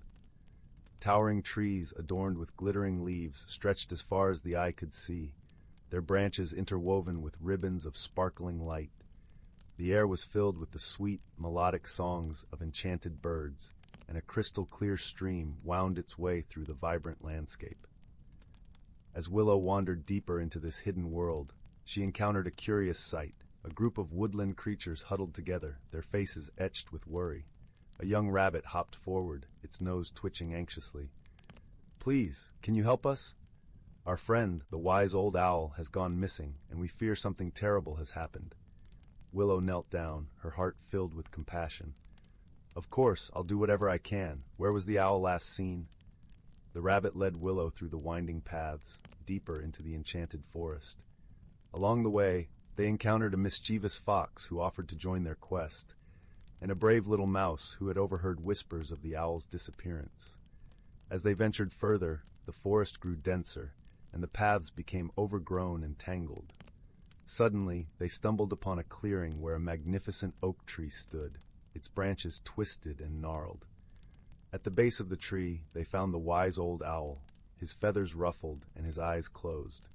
Willow rushed to his side, cradling his head gently. "What happened to him?" The mouse scampered forward, his tiny voice filled with urgency. "It was the Shadow Weaver, a dark force that dwells in the depths of the forest. It feeds on the light and magic of this realm, and it has been growing stronger." Willow's heart sank, but she refused to give up hope. With the help of her new friends, she tended to the owl, using her knowledge of the forest's healing herbs and the soothing melodies of the enchanted birds. As the owl regained his strength, he looked at Willow with gratitude in his wise eyes. "Thank you, dear child, for your courage and kindness. The Shadow Weaver sought to extinguish my light, but your friendship and determination have given me hope." Willow felt a surge of determination coursing through her veins. We must stop the Shadow Weaver before it spreads its darkness across this wondrous realm. Together, they embarked on a perilous journey, guided by the owl's wisdom and the unwavering bonds of friendship that defied all expectations. They faced treacherous obstacles, from twisted vines that sought to ensnare them to shadowy creatures that lurked in the darkest corners of the forest. Through it all, Willow's luminous acorn shone brightly, serving as a beacon of hope and a reminder of the magic that resided within her heart. With each challenge they overcame, the group grew stronger, their friendships deepening and their resolve unwavering. Finally, they reached the heart of the Shadow Weaver's domain, a gnarled, twisted tree that radiated an aura of darkness. The air was thick with despair, and the shadows seemed to writhe and coil around them. But Willow refused to be deterred. She held the glowing acorn aloft, and its warm light pierced through the gloom, revealing the Shadow Weaver's true form, a twisted, shadowy entity that recoiled from the luminous radiance. In that moment, Willow understood the true power of friendship, love, and light. She called upon the strength of her companions, the wisdom of the forest, and the magic that flowed through her veins. With a burst of brilliant energy, she unleashed a dazzling beam of light that engulfed the Shadow Weaver, banishing its darkness from the enchanted realm forever. As the shadows dissipated, the forest came alive with vibrant colors and renewed vitality. The trees sang with joy, their leaves glittering like diamonds in the sunlight. The enchanted creatures danced and celebrated, their voices raised in a triumphant chorus. Willow stood in the center of it all, her heart swelling with pride and a newfound understanding of her own inner strength. The wise old owl approached her, his eyes sparkling with gratitude. "You have saved us all, brave Willow. Your journey has not only protected this wondrous realm, but has also transformed you into a true guardian of light and hope." From that day forward, Willow became a protector of the enchanted forest, her bond with the natural world and her animal friends stronger than ever before. Whenever darkness threatened to encroach upon the hidden realm, she would call upon the power of her luminous acorn and the unwavering strength of friendship to banish the shadows. And as the years passed, Willow's legend grew, inspiring generations of children to believe in the magic that resides within their hearts and the power of love, courage, and friendship to overcome even the darkest of challenges. Story 8. The Whispering Woods and the Lantern of Echoes. In the heart of the tranquil village of Arendelle, where the air was perpetually laced with the sweet scent of blooming jasmine and the skies wore a gentle hue of twilight, there stood an ancient forest known as the Whispering Woods. This forest was no ordinary woodland. It was a realm of enchantment, its trees alive with secrets and magic, their branches whispering stories to the wind. Villagers spoke of a mystical object hidden within, a lantern that could echo one's deepest wishes back to them, revealing truths and paths unseen. On the outskirts of Arendelle, nestled in a cozy cottage with ivy-clad walls, lived a kind-hearted girl named Leora. She was known for her joyous spirit and a smile that could light up the gloomiest of days. Yet beneath her cheerful demeanor lay a heart burdened with uncertainty. Leora had always felt a pull towards the Whispering Woods, a yearning to discover the secrets it held, particularly the fabled Lantern of Echoes, hoping it might illuminate the path her life should take. One crisp autumn afternoon, as the sun draped the village in a golden glow, Leora set out on her journey. She packed a small satchel with essentials, an apple, a flask of water, and her journal, where she penned her thoughts and dreams. Her loyal companion, a fluffy silver cat named Mist, padded alongside her, his eyes gleaming with curiosity and mischief. As Leora and Mist entered the Whispering Woods, a blanket of serenity enveloped them. The air was cool and fragrant with pine and earth, and the leaves crunched softly beneath their feet, creating a symphony of gentle rustles. Sunlight filtered through the dense canopy above, casting dappled patterns on the forest floor. "Stay close, Mist," Leora whispered, her voice barely a tremor in the hushed ambience. The cat mewed in response, his tail flicking with excitement as they ventured deeper into the heart of the woods. The deeper they traveled, the more the forest seemed alive. Every tree had a face, a gnarled knot that resembled eyes, a twisted branch that looked like a nose, and as they passed, Lyora could almost hear them sharing tales of old. She felt a comforting warmth spread through her, as if the forest itself was welcoming her into its embrace. As twilight descended, painting the skies in shades of pink and lavender, Lyora and Mist arrived at a clearing. In the center stood a majestic oak tree, its trunk as wide as a cottage, its branches reaching towards the heavens. At its base, nestled among a bed of soft moss, was the Lantern of Echoes. It was an exquisite artifact, crafted from silver and adorned with intricate engravings of swirling vines and stars. It glowed with an ethereal light, pulsating gently as if alive. Lyora approached the lantern with reverence, her heart thumping with anticipation. She knelt beside it, her fingers grazing the cool metal. Mist settled beside her, his purring a soothing melody in the stillness. As Lyora focused on the lantern, she closed her eyes and whispered her deepest wish, a plea for guidance, for clarity on her path. The forest seemed to hold its breath, the whispers of the trees ceasing momentarily. Then a soft, melodious voice echoed from the lantern, like a gentle breeze caressing her soul. "Seek the hidden, haste the hidden, embrace the unknown, and trust in the path your heart chooses," it murmured, each word resonating deep within her. Lyora opened her eyes, her heart lighter, her mind clearer. The path was not about finding a single answer, but about embracing the journey itself. With newfound resolve, Lyora rose, the lantern's light now a comforting glow in her heart. As she and Mist began their journey back through the forest, the trees seemed to part, guiding them with an unspoken understanding. The whispers of the woods were now a melodic symphony, a song of encouragement and hope. The return to Arendelle was bathed in starlight, the night sky a tapestry of twinkling constellations. As they stepped beyond the forest's edge, Lyora felt a profound sense of peace. The village lights twinkled like distant stars, welcoming her home. In the days that followed, Lyora found herself more attuned to the world around her. She embraced each moment with gratitude, finding joy in the simple pleasures, watching the sunrise, listening to the laughter of children, tending to her garden. She realized that the true magic lay not in the lantern, but in the choices she made and the love she shared. Her journey through the whispering woods had taught her that life was a tapestry woven with threads of uncertainty, each choice a brushstroke in the masterpiece of her destiny. She had found her path, not through the lantern's echo, but through the whispers of her own heart. And so, in the peaceful village of Arendelle, under the watchful gaze of the whispering woods, Lyora lived her life, a life filled with love, laughter, and the magic of possibility. Her story, carried on the gentle breeze, became part of the forest's eternal whisper, a testament to the power of dreams and the beauty of the journey. As the years passed, Lyora often revisited the whispering woods, each time feeling the embrace of its ancient trees and the gentle echo of the lantern's wisdom. She understood now that the true gift of the Lantern of Echoes was not in revealing a single truth, but in opening her heart to the endless possibilities that life offered. The friendships she forged, the love she nurtured, and the dreams she pursued became the echoes that shaped her world.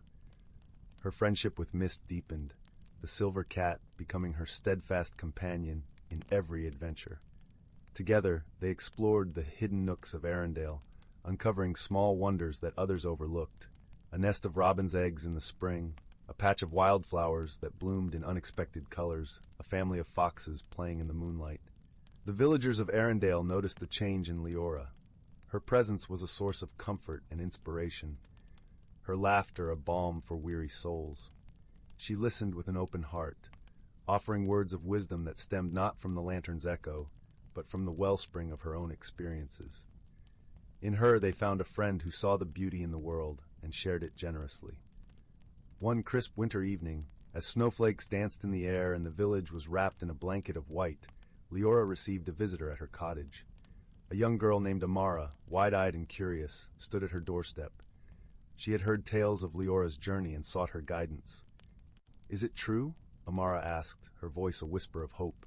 "Is there magic in the whispering woods?" Lyora smiled, her eyes twinkling with warmth. "Yes, there is magic," she replied, "but it is not the kind you hold in your hands. It is the magic of dreams, of friendship, and of the courage to follow your heart." Amara listened intently, her heart swelling with wonder.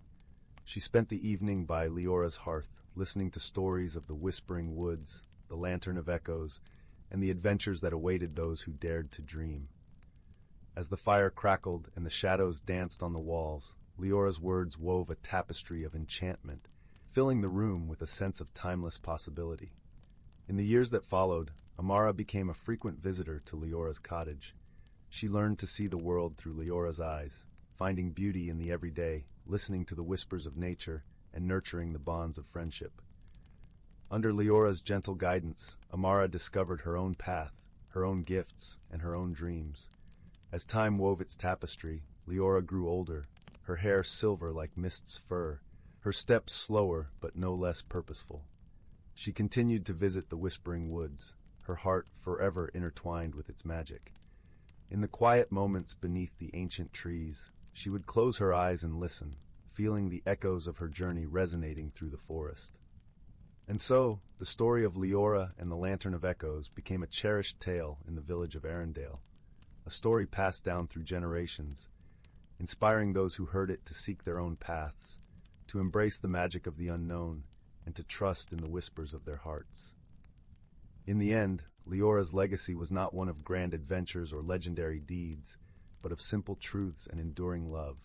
She had lived a life rich in kindness, guided by the gentle echoes of the whispering woods, and her spirit remained forever a part of its timeless embrace. And so, dear reader, as you close your eyes and let the warmth of this story lull you to sleep, remember the whispers of the woods and the echoes of your own heart. For within them lies the magic to shape your dreams and the courage to follow your own path, wherever it may lead. Story 9. Once upon a time, in a quaint village cradled between the emerald folds of misty mountains, there lived a young dreamer named Leora. She was known for her curious spirit and the twinkle in her eye that spoke of adventures untold. Every evening, as the sun dipped below the horizon and painted the sky with hues of lavender and gold, Leora would sit by the hearth, listening to the crackling fire and dreaming of lands beyond the mountains. One crisp morning, as the village lay blanketed in the gentle embrace of dawn's first light, Leora decided to follow the winding path that led to the edge of the forest. With her heart beating a rhythm of excitement, she stepped into the woods, where ancient trees stood like wise old sentinels, their leaves whispering secrets in the soft breeze. The forest was a tapestry of wonders, filled with the earthy scent of moss and the sweet melody of birdsong. Sunlight filtered through the canopy, casting dappled patterns on the forest floor and illuminating Leora's path with a warm, golden glow. As she ventured deeper, the familiar sounds of the village faded, replaced by the gentle rustle of leaves and the distant murmur of a hidden stream. Leora's journey led her to a clearing where the air shimmered with magic. In the heart of this enchanted grove stood a magnificent tree, its trunk wide and gnarled, adorned with blossoms that glowed like stars in the twilight. Around its base, tiny creatures flitted about, delicate winged beings with eyes like polished stones and laughter that tinkled like chimes. "Welcome, traveler," chimed a voice as soft as silk. Leora turned to see a creature unlike any she had ever imagined, a small, fox-like being with silvery fur and eyes that sparkled like moonlit water. "I am Zephyr, guardian of this glen," said the creature, bowing with a flourish. "What brings you to our enchanted realm?" "I seek to explore and learn," Leora replied, her voice filled with wonder. "I wish to see the beauty and magic the world holds." Zephyr nodded approvingly. "To explore is to find courage within," he said, "and each step you take reveals more about your heart." As Leora and Zephyr wandered through the grove, they encountered whimsical wonders, flowers that sang when touched by sunlight, streams that danced and laughed as they tumbled over stones, and clouds that floated low, carrying whispers from lands far away. In this realm of enchantment, Leora faced gentle challenges that called upon her wit and kindness. She helped a family of squirrels trapped in a maze of tangled vines, using her nimble fingers and gentle words to free them. She calmed a stormy sky by singing a lullaby she remembered from her childhood, soothing the winds into a peaceful slumber. With each act of kindness and bravery, Leora felt her heart grow lighter, filled with the warmth of friendship and the joy of discovery. She realized that courage was not the absence of fear, but the determination to seek beauty and truth, no matter where they might be found. As the sun began its descent, painting the sky with a tapestry of crimson and amber, Leora knew it was time to return to her village. But she did not leave empty-handed. The memories of her journey, the lessons learned, and the friendships forged were tucked safely in her heart. "Remember, dear traveler," Zephyr called as Leora took her leave, "the magic of exploration lies not just in the places you discover, but in the courage to seek them out." With a heart full of gratitude and eyes alight with dreams anew, Leora made her way back home.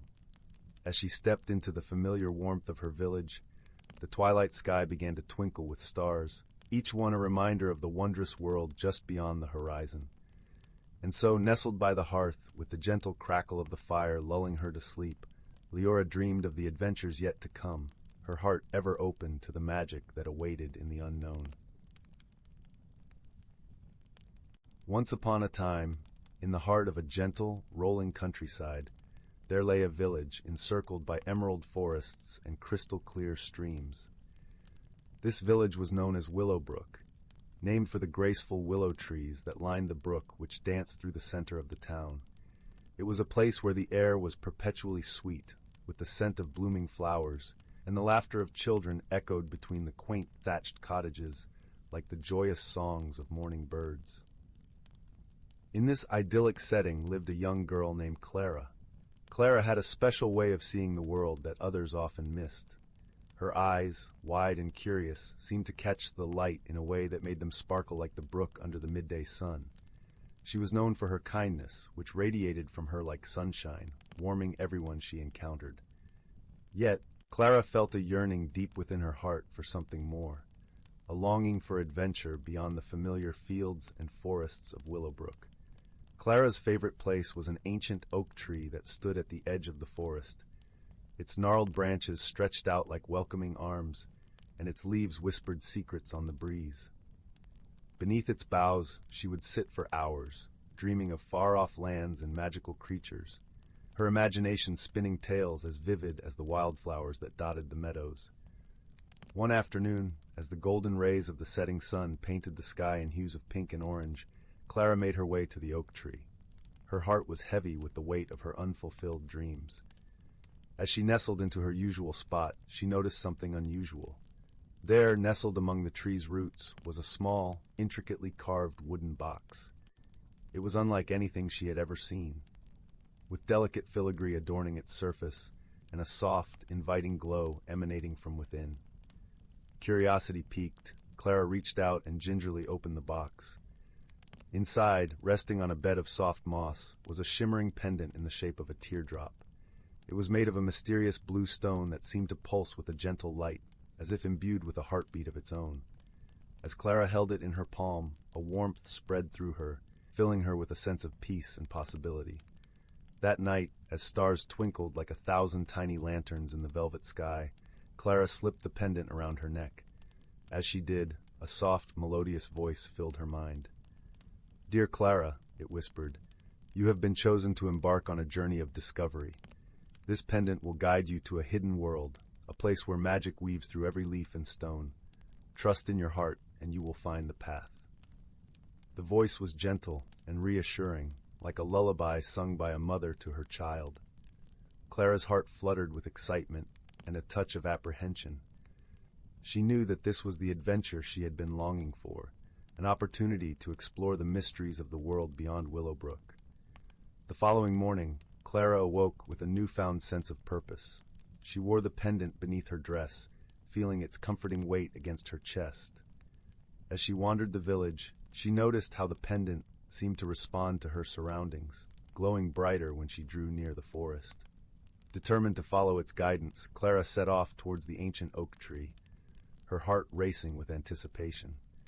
As she approached the forest's edge, the pendant's glow intensified, casting a soft blue light on the path ahead. Clara took a deep breath and stepped beneath the canopy, the earthy scent of moss and pine filling her senses. The forest was alive with the sounds of chirping crickets and rustling leaves, a symphony of nature that soothed her soul. Deeper into the forest she ventured, until she reached a glade bathed in dappled sunlight. In its center stood a circle of stones, ancient and weathered, covered in vibrant green moss. The pendant pulsed with warmth, and Clara knew she had arrived at the entrance to the hidden world. As she stepped into the circle, the air shimmered like a mirage on a hot summer's day. The forest around her seemed to dissolve, replaced by a landscape of breathtaking beauty. Trees with silver bark and leaves of gold stretched towards the sky, their branches twinkling with ethereal light. A gentle breeze carried the sweet fragrance of honeysuckle and jasmine, and the sound of a babbling brook echoed in the distance. Clara's heart soared with wonder. She had entered a realm of magic and enchantment, a world where the impossible became reality. As she marveled at the splendor around her, she noticed a figure approaching from the shade of the trees. It was a young boy, about her age, with eyes as green as a summer meadow and hair the color of autumn leaves. He wore a tunic of deep forest green, and his presence exuded a warmth and kindness that immediately put Clara at ease. "Welcome, Clara," he said with a smile that lit up his face. "My name is Finn, and I have been waiting for you." Clara felt a sense of familiarity, as if she had known Finn all her life. "How did you know I would come?" she asked, curiosity dancing in her eyes. "The pendant chose you," Finn explained, "and it guided you here.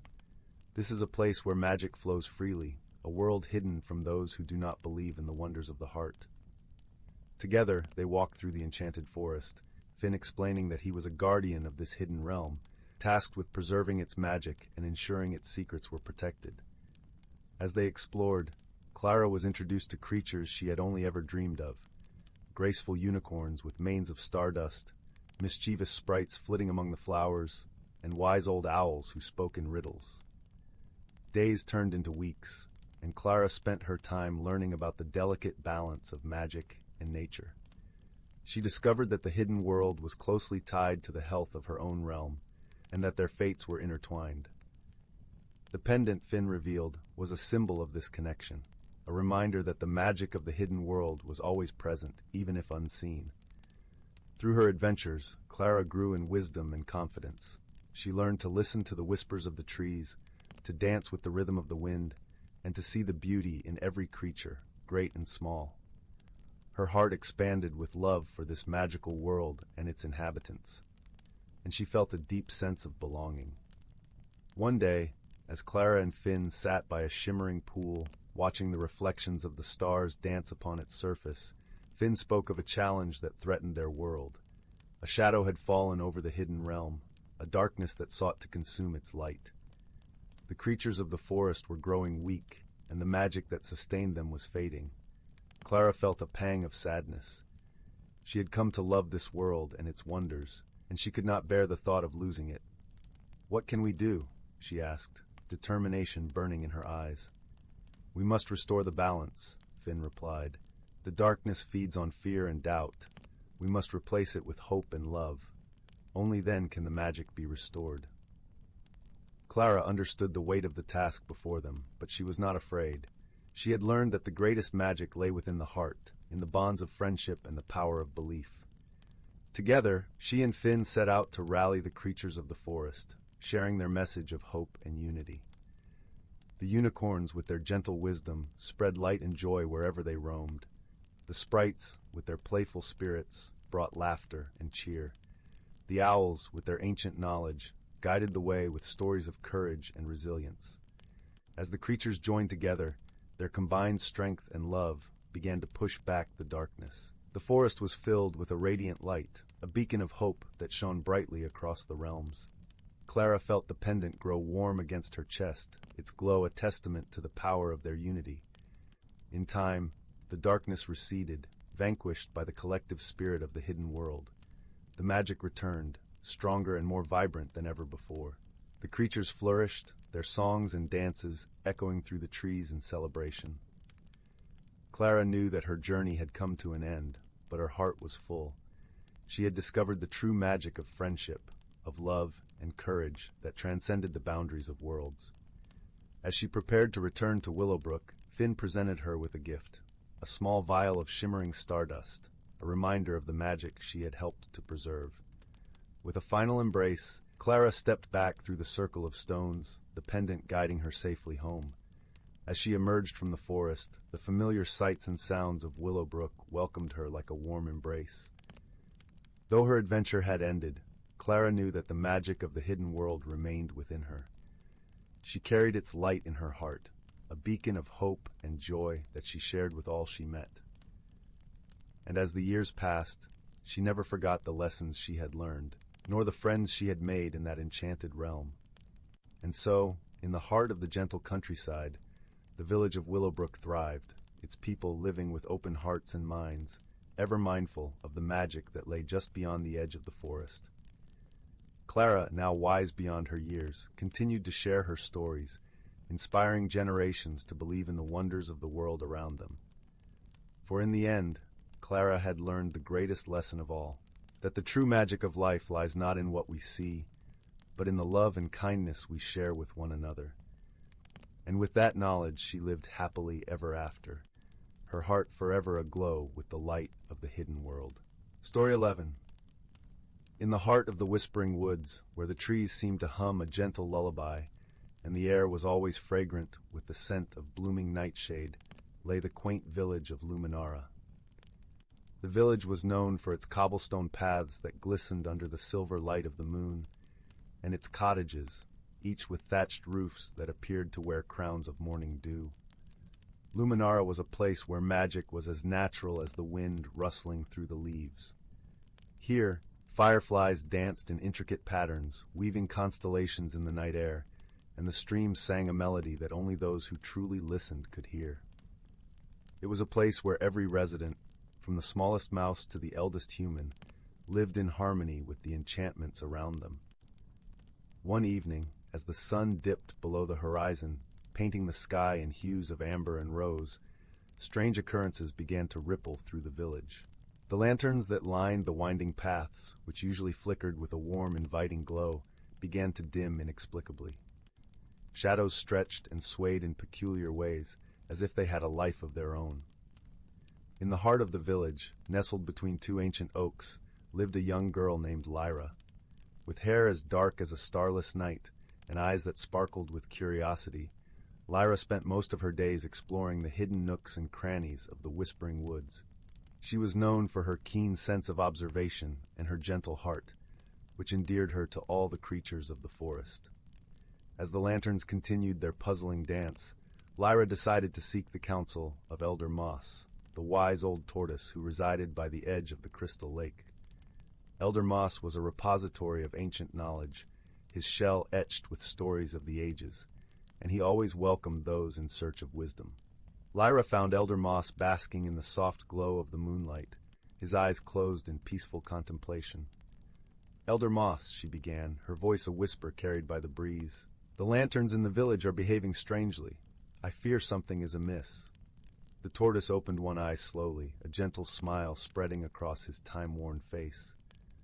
"Ah, dear Lyra," he rumbled, his voice as deep and soothing as the earth itself. "There are times when the world whispers secrets, and it's up to us to listen carefully." Lyra nodded, understanding the depth of his words. "What should I do, Elder Moss?" "Seek out the Luminae," he advised. "They are the guardians of light, dwelling within the heart of the whispering woods. They might hold the key to this mystery." Thanking Elder Moss, Lyra set off deeper into the forest, her footsteps light and purposeful. The path before her was illuminated by the soft glow of moonflowers, their luminescence guiding her way. As she ventured further, the trees seemed to lean in, their branches forming a protective canopy over her. After what felt like a timeless journey, Lyra arrived at a clearing where the air shimmered with an ethereal glow. At its center stood a circle of luminae, delicate, winged creatures whose bodies emitted a soft, radiant light. They flitted about like living stars, their presence both calming and mesmerizing. Lyra approached them with reverence, her voice barely above a whisper. "Luminae, guardians of light, I seek your guidance.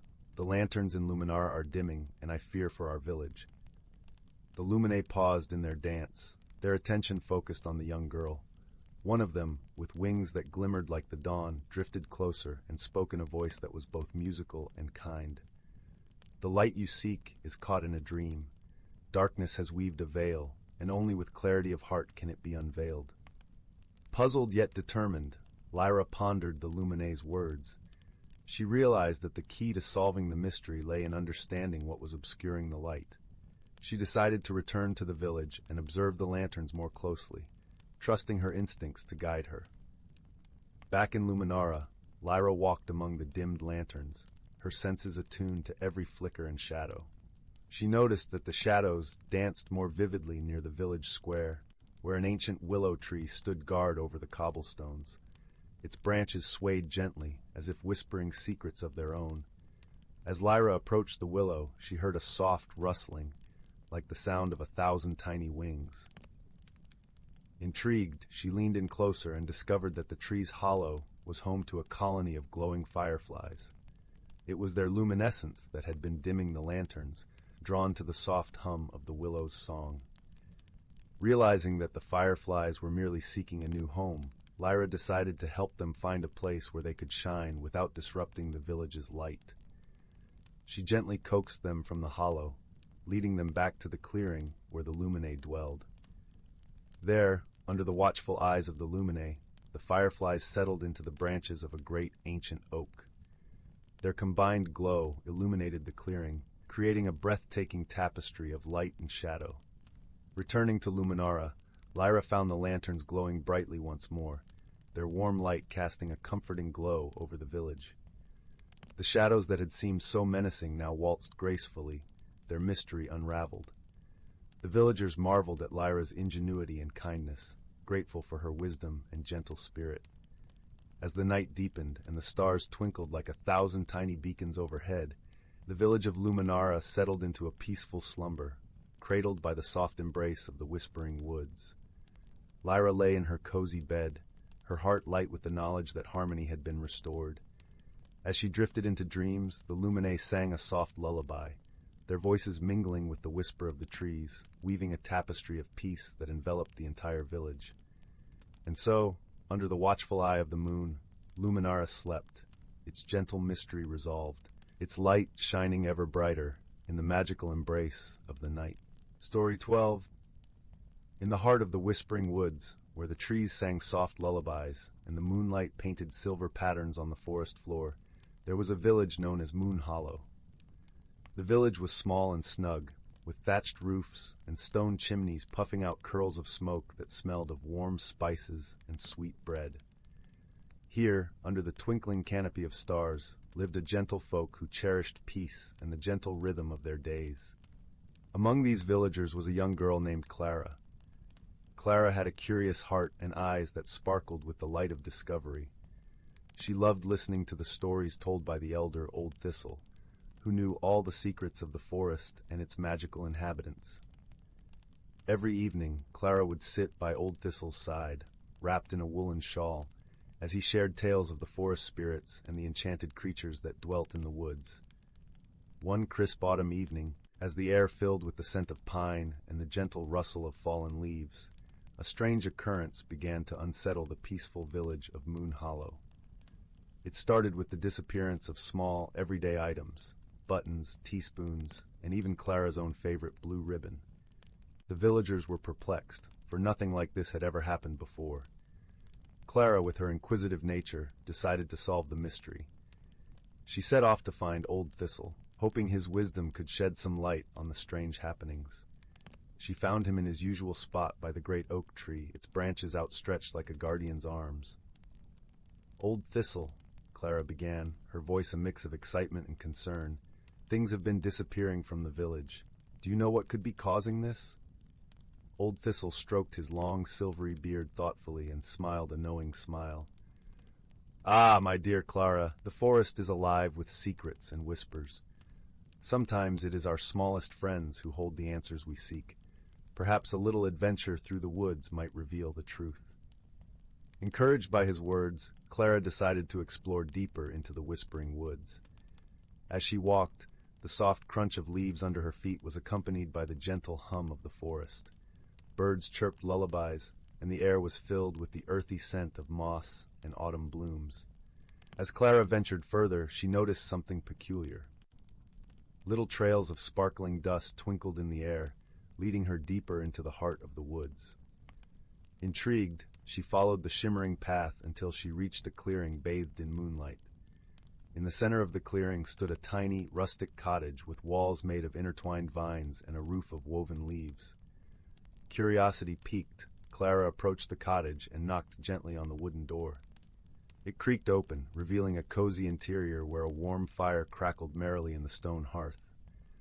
Seated by the fire was a small creature with a bushy tail and eyes that twinkled like stars. It was a whimsy, one of the magical creatures old Thistle often spoke of.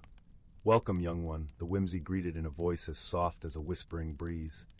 "I am Tilly, keeper of lost things and guardian of the forgotten." Clara smiled, finding comfort in Tilly's gentle presence. "Hello, Tilly. I've come to ask about the missing items from Moonhollow. Could you help me understand what's happening?" Tilly nodded, her eyes gleaming with kindness. "Ah, yes. The forest has been restless, and the breezes have been mischievous. They've taken to gathering trinkets, thinking them treasures to adorn the trees. It's all in good fun, but they mean no harm." Clara listened intently, understanding now that the forest itself was behind the mystery. "Is there a way to ask the breezes to return the items?" Tilly chuckled softly, the sound like tinkling bells. "Indeed, there is a way, dear Clara. The breezes love stories. Perhaps if you tell them a tale, they might be persuaded to return what they've borrowed."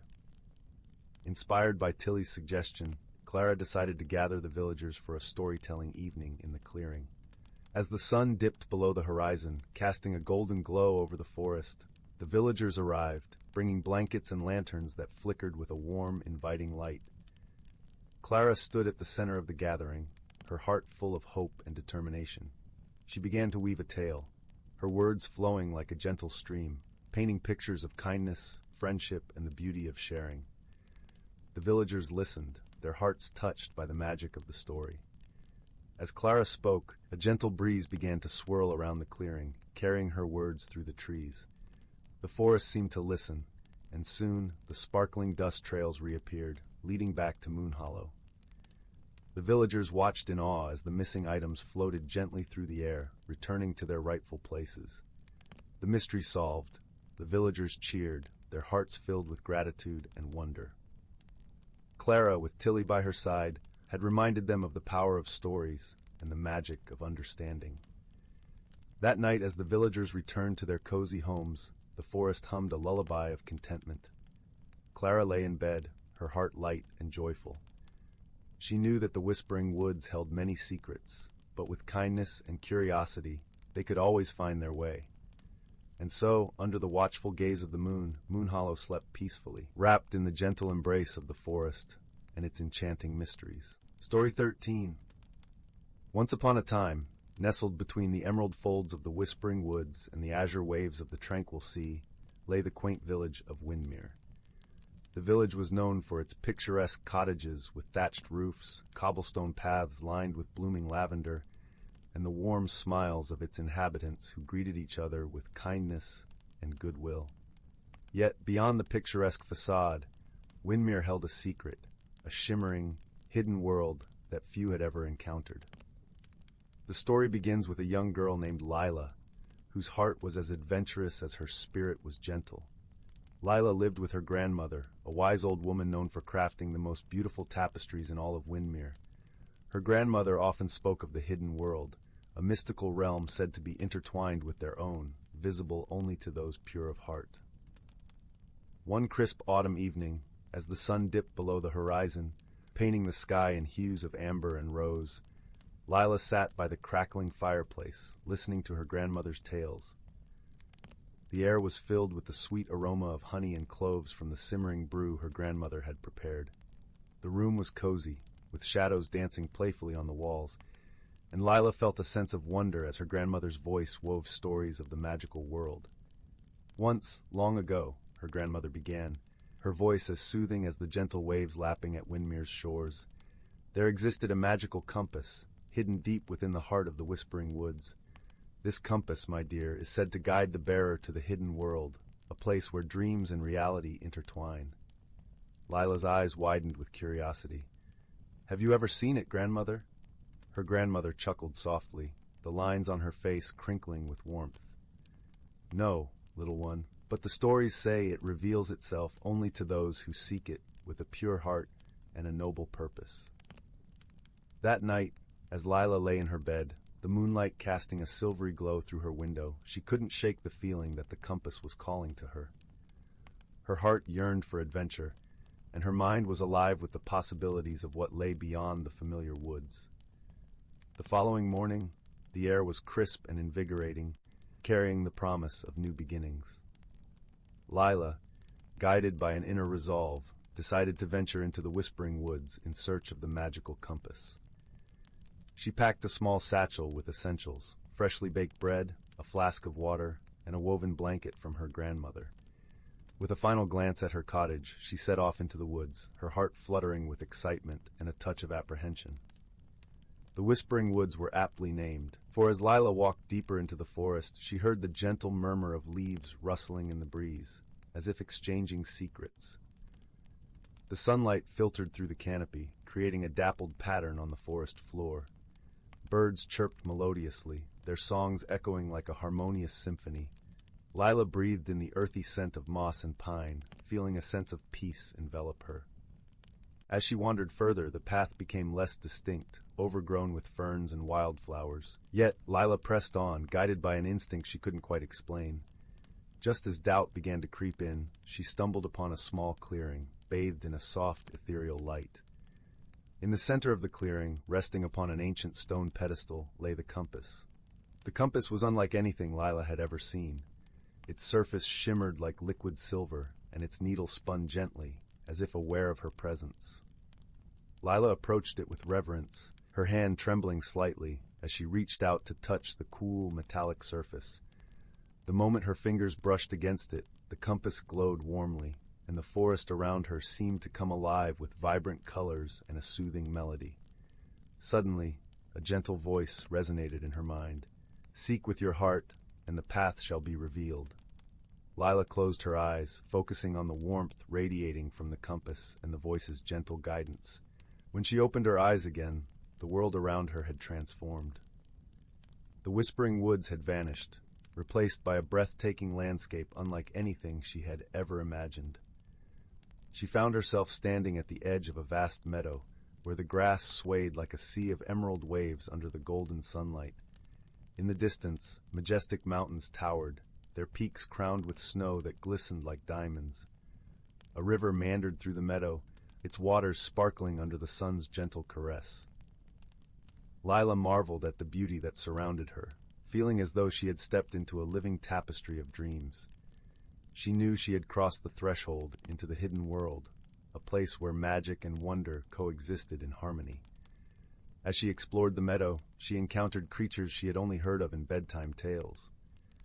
A gentle doe with eyes as deep as twilight nuzzled against her hand, while a pair of fluttering fairies, their wings shimmering like stardust, danced around her in joyous abandon. Lila felt an overwhelming sense of belonging, as if this world had been waiting for her all along.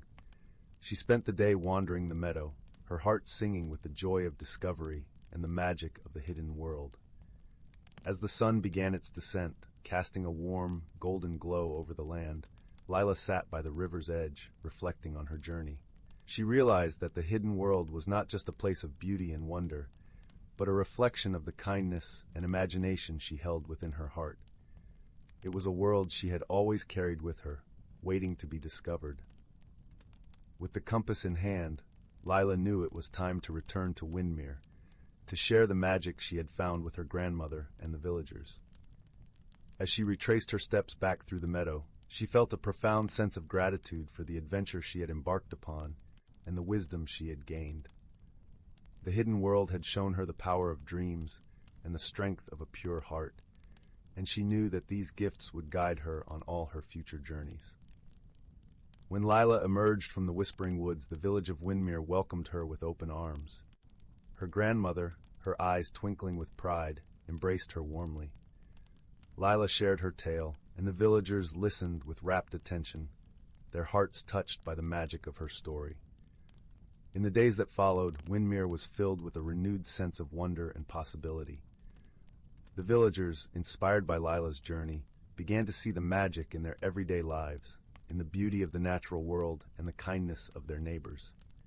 And so, the story of La and the Hidden World became a cherished tale in Windmere, passed down through generations as a reminder that magic is not something that exists far away, but within each of us, waiting to be discovered.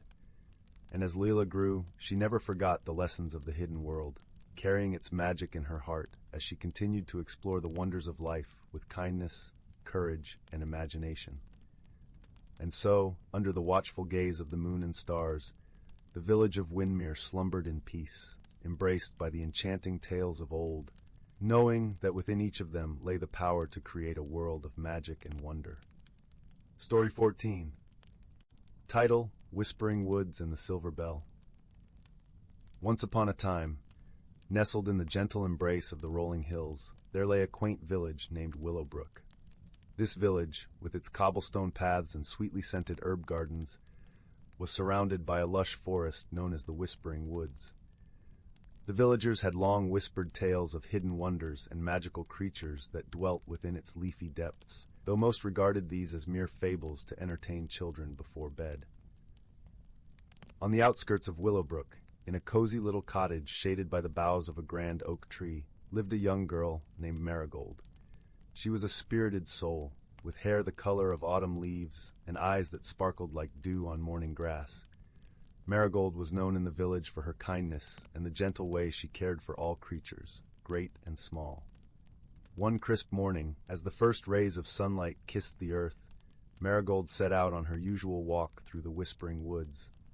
The forest was alive with the sounds of nature waking up, birds chirping a melodious tune, leaves rustling softly as a gentle breeze danced through the trees, and the distant babble of the brook that wound its way through the woods.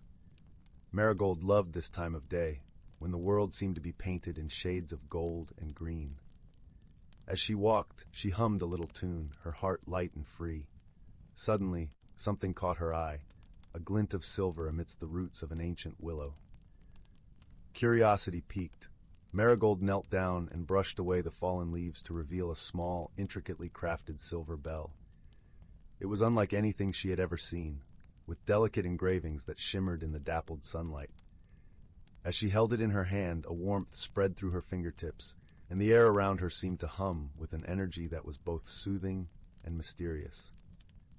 Intrigued and a little enchanted, Marigold decided to take the bell with her. Perhaps it was simply a forgotten trinket, but something deep inside her whispered that it was much more. She carefully slipped the bell into her satchel and continued her walk, her mind buzzing with wonder. As she ventured deeper into the forest, she noticed a change in the air. The usual sounds of the woods faded into a gentle hush, and the forest seemed to hold its breath as if waiting for something to happen. Marigold's heart quickened with anticipation, and she felt an inexplicable urge to explore further. The path led her to a clearing she had never seen before. It was a hidden glade, bathed in soft golden light that filtered through the leafy canopy above. In the center of the glade stood a magnificent tree, its trunk wide and strong, its branches reaching toward the sky like welcoming arms. Marigold approached the tree with a sense of awe. As she neared, she noticed carvings etched into the bark, depicting scenes of joy and laughter, of creatures both familiar and fantastical. Her fingers traced the carvings, each one telling a story of its own. Suddenly a soft voice broke the silence. "You have found the Bell of Bellerose," it said, gentle as a whisper but clear as a song. Marigold turned, her eyes wide with surprise, to see a figure emerging from the shadows of the trees. It was an old woman, her hair silver as moonlight, her eyes bright with wisdom and kindness. She wore a cloak of deep forest green, and around her neck hung a pendant shaped like a leaf. "Who are you?" Marigold asked, her voice a mixture of wonder and curiosity. "I am Elder Aveline," the woman replied with a warm smile, "guardian of the Whispering Woods, and friend to all who seek its secrets with an open heart." Marigold felt a sense of peace wash over her at the elder's words. "The Bell of Bellerose?" she repeated, glancing down at the silver bell in her satchel. Elder Aveline nodded. "It is a magical artifact, crafted long ago by the forest's first inhabitants. It holds the power to reveal the hidden heart of the woods, a place where magic thrives and dreams take flight." Marigold's eyes widened with excitement. And how do I find this hidden heart? The bell will guide you, Aveline replied. But be warned, the journey is not without its challenges. It will test your kindness, your courage, and your friendship. Marigold nodded, her determination unwavering. She had always believed in the whispers of the woods, and now she had the chance to uncover its mysteries. I will do it, she said with a smile. The elder nodded approvingly. Then may the forest guide you, and may your heart be your compass. With those words, Elder Aveline vanished into the forest, leaving Marigold alone in the glade. Heart brimming with anticipation, Marigold took the bell from her satchel and gave it a gentle ring. The sound was like 1,000 tiny chimes, delicate and enchanting, echoing through the woods. As the echoes faded, Marigold felt a pull, as if an invisible thread was guiding her deeper into the forest.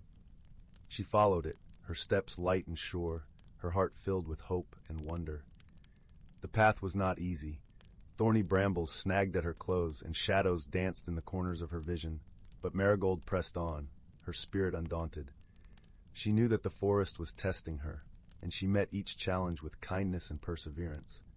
As she journeyed, Marigold encountered many creatures of the woods, a lost squirrel who needed help finding his way home, a bird with a broken wing who needed gentle care, and even a grumpy old fox who begrudgingly accepted her offer of friendship. With each act of kindness, Marigold felt the forest's magic grow stronger, guiding her ever closer to its hidden heart. Finally, after what felt like both moments and an eternity, Marigold reached a place where the trees parted to reveal a sparkling pond, its surface shimmering like liquid silver under the moonlight. In the center of the pond, there was a small island bathed in ethereal light, and on that island stood a grand, ancient tree, the heart of the forest. With a deep breath, Marigold stepped onto a series of stepping stones that led across the pond. As she reached the island, she felt a deep sense of peace and belonging, as if she had finally come home. The ancient tree seemed to welcome her with open arms, its leaves whispering secrets of the ages. Marigold approached it, her heart full of gratitude and awe. She gently placed the silver bell at the base of the tree, and as she did, the air around her shimmered with magic. In that moment, Marigold understood the true power of the Bell of Bellerose. It was not just a key to the forest's hidden heart, but a symbol of the bond between all living things, a reminder that kindness and friendship could unlock even the deepest mysteries. As the first light of dawn touched the sky, Marigold felt a warmth spread through her heart. She knew she had changed, not just because of the journey she had taken, but because of the connections she had made along the way. With a heart full of gratitude, Marigold left the island, the silver bell safely tucked away in her satchel. As she made her way back through the whispering woods, she knew she would never be alone. The forest was her friend, and its magic would always be with her. And so, Marigold returned to Willowbrook, her spirit forever intertwined with the whispers of the woods. She carried the lessons of the forest in her heart, sharing its magic with all who crossed her path.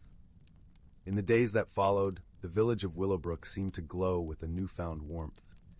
The villagers spoke of strange and wonderful happenings in the woods, of creatures who had become friendlier, and paths that seemed to guide lost souls home. Marigold knew the truth of it, but she kept the forest's secrets safe, sharing only the magic of kindness and the power of friendship. And the silver bell, now a cherished keepsake, hung by her window, its gentle chime a reminder of the wonders she had discovered.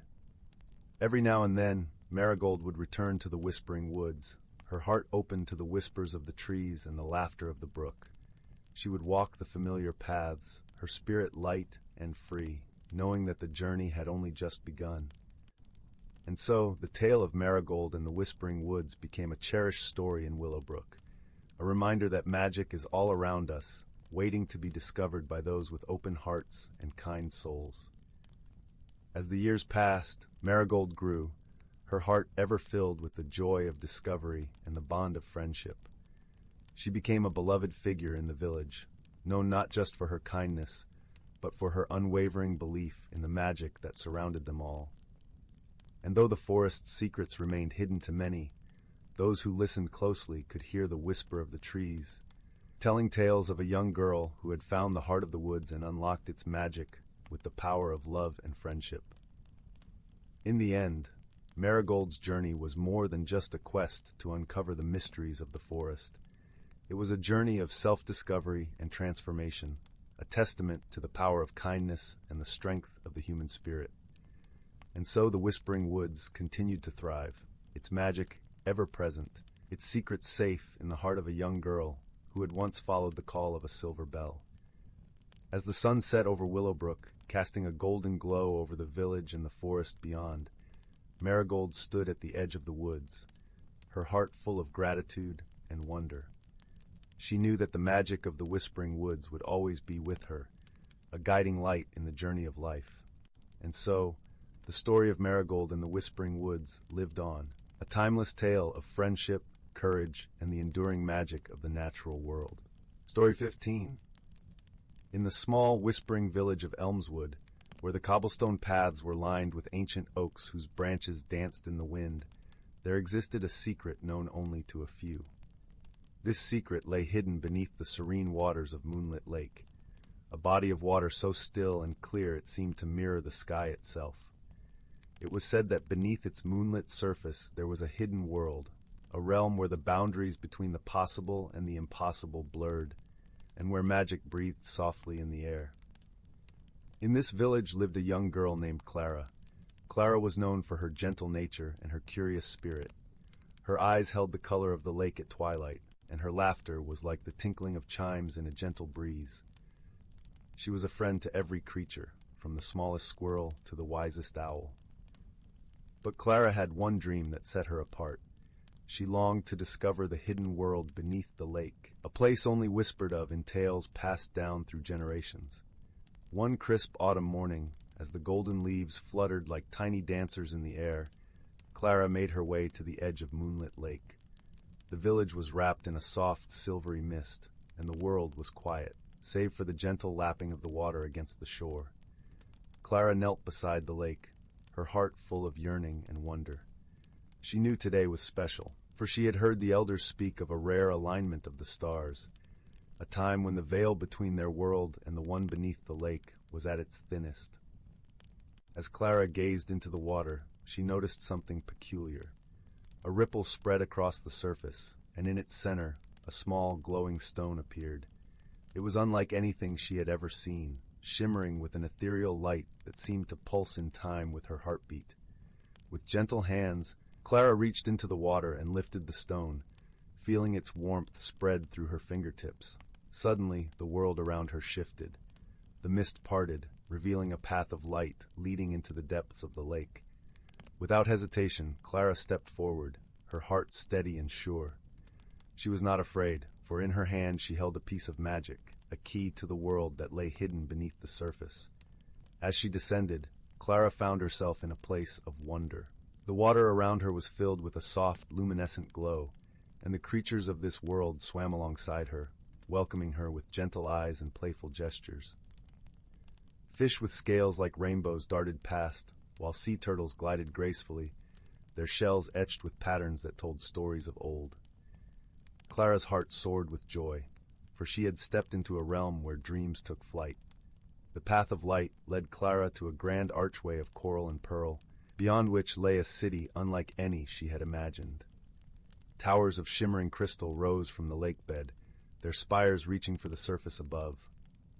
The streets were lined with seaweed that swayed like fields of golden wheat, and every corner was alive with the gentle hum of life. It was a place of harmony, where every creature lived in balance with the world around them. As Clara wandered through the city, she met a group of friendly dolphins who guided her to the heart of this hidden world, a great hall where the rulers of the realm gathered. They were wise and kind, with eyes that held the depth of the ocean and smiles that warmed the soul. They welcomed Clara with open arms, recognizing the light within her, the same light that had drawn her to their world. The rulers spoke of a challenge that had befallen their realm. A shadow had crept into their world, dimming the light and threatening the harmony they cherished. It was a shadow born of misunderstanding and fear, casting doubt and discord among the creatures of the lake. Clara listened intently, her heart aching at the thought of such a beautiful place falling into darkness. Determined to help, Clara offered her assistance. She knew that the key to dispelling the shadow lay in understanding and friendship, values she held dear in her own heart. The rulers agreed, entrusting her with a task that would test her spirit and courage. Guided by the dolphins, Clara ventured deeper into the realm, to a place where the shadow lingered thickest. It was a forest of kelp and coral, where the light struggled to reach and the creatures hid in fear. But Clara's heart was resolute, and she called out to the shadows, her voice gentle and kind. From the darkness emerged a creature unlike any she had seen, a great sea serpent with scales of deepest blue and eyes that glowed like embers. It was a creature burdened by loneliness and misunderstanding, a guardian of the lake who had been cast aside by fear. Clara approached with compassion, seeing beyond the fearsome exterior to the heart within. With words of friendship and understanding, Clara spoke to the serpent, her voice weaving a tapestry of the world above, of the village where kindness and community thrived. She spoke of the beauty of the moonlit nights and the joy of laughter shared among friends. The serpent listened, its heart softening with each word, and soon the shadows began to recede. Through Clara's gentle wisdom, the serpent found a place within the realm once more, its heart filled with the light of acceptance and belonging. The shadow lifted, and the realm was restored to its former harmony, the creatures rejoicing in the return of peace. Clara's journey had changed her, for she had discovered the power of understanding and the strength of friendship. As she bid farewell to the world beneath the lake, the rulers thanked her, gifting her the glowing stone as a reminder of the bond between their worlds. With a heart full of gratitude and a spirit alight with joy, Clara returned to the village above, the stone warm in her hand. She knew she carried with her the magic of the hidden world, a magic that would forever guide her in moments of doubt. As she stood once more on the shores of Moonlit Lake, the sun began to set, casting a golden glow over the water. Clara smiled, her heart at peace, for she knew that the world was full of wonders waiting to be discovered, and that the greatest magic of all lay in the friendships we forge along the way. And with that comforting thought, Clara turned toward home, the promise of new adventures waiting just beyond the horizon. Story 16.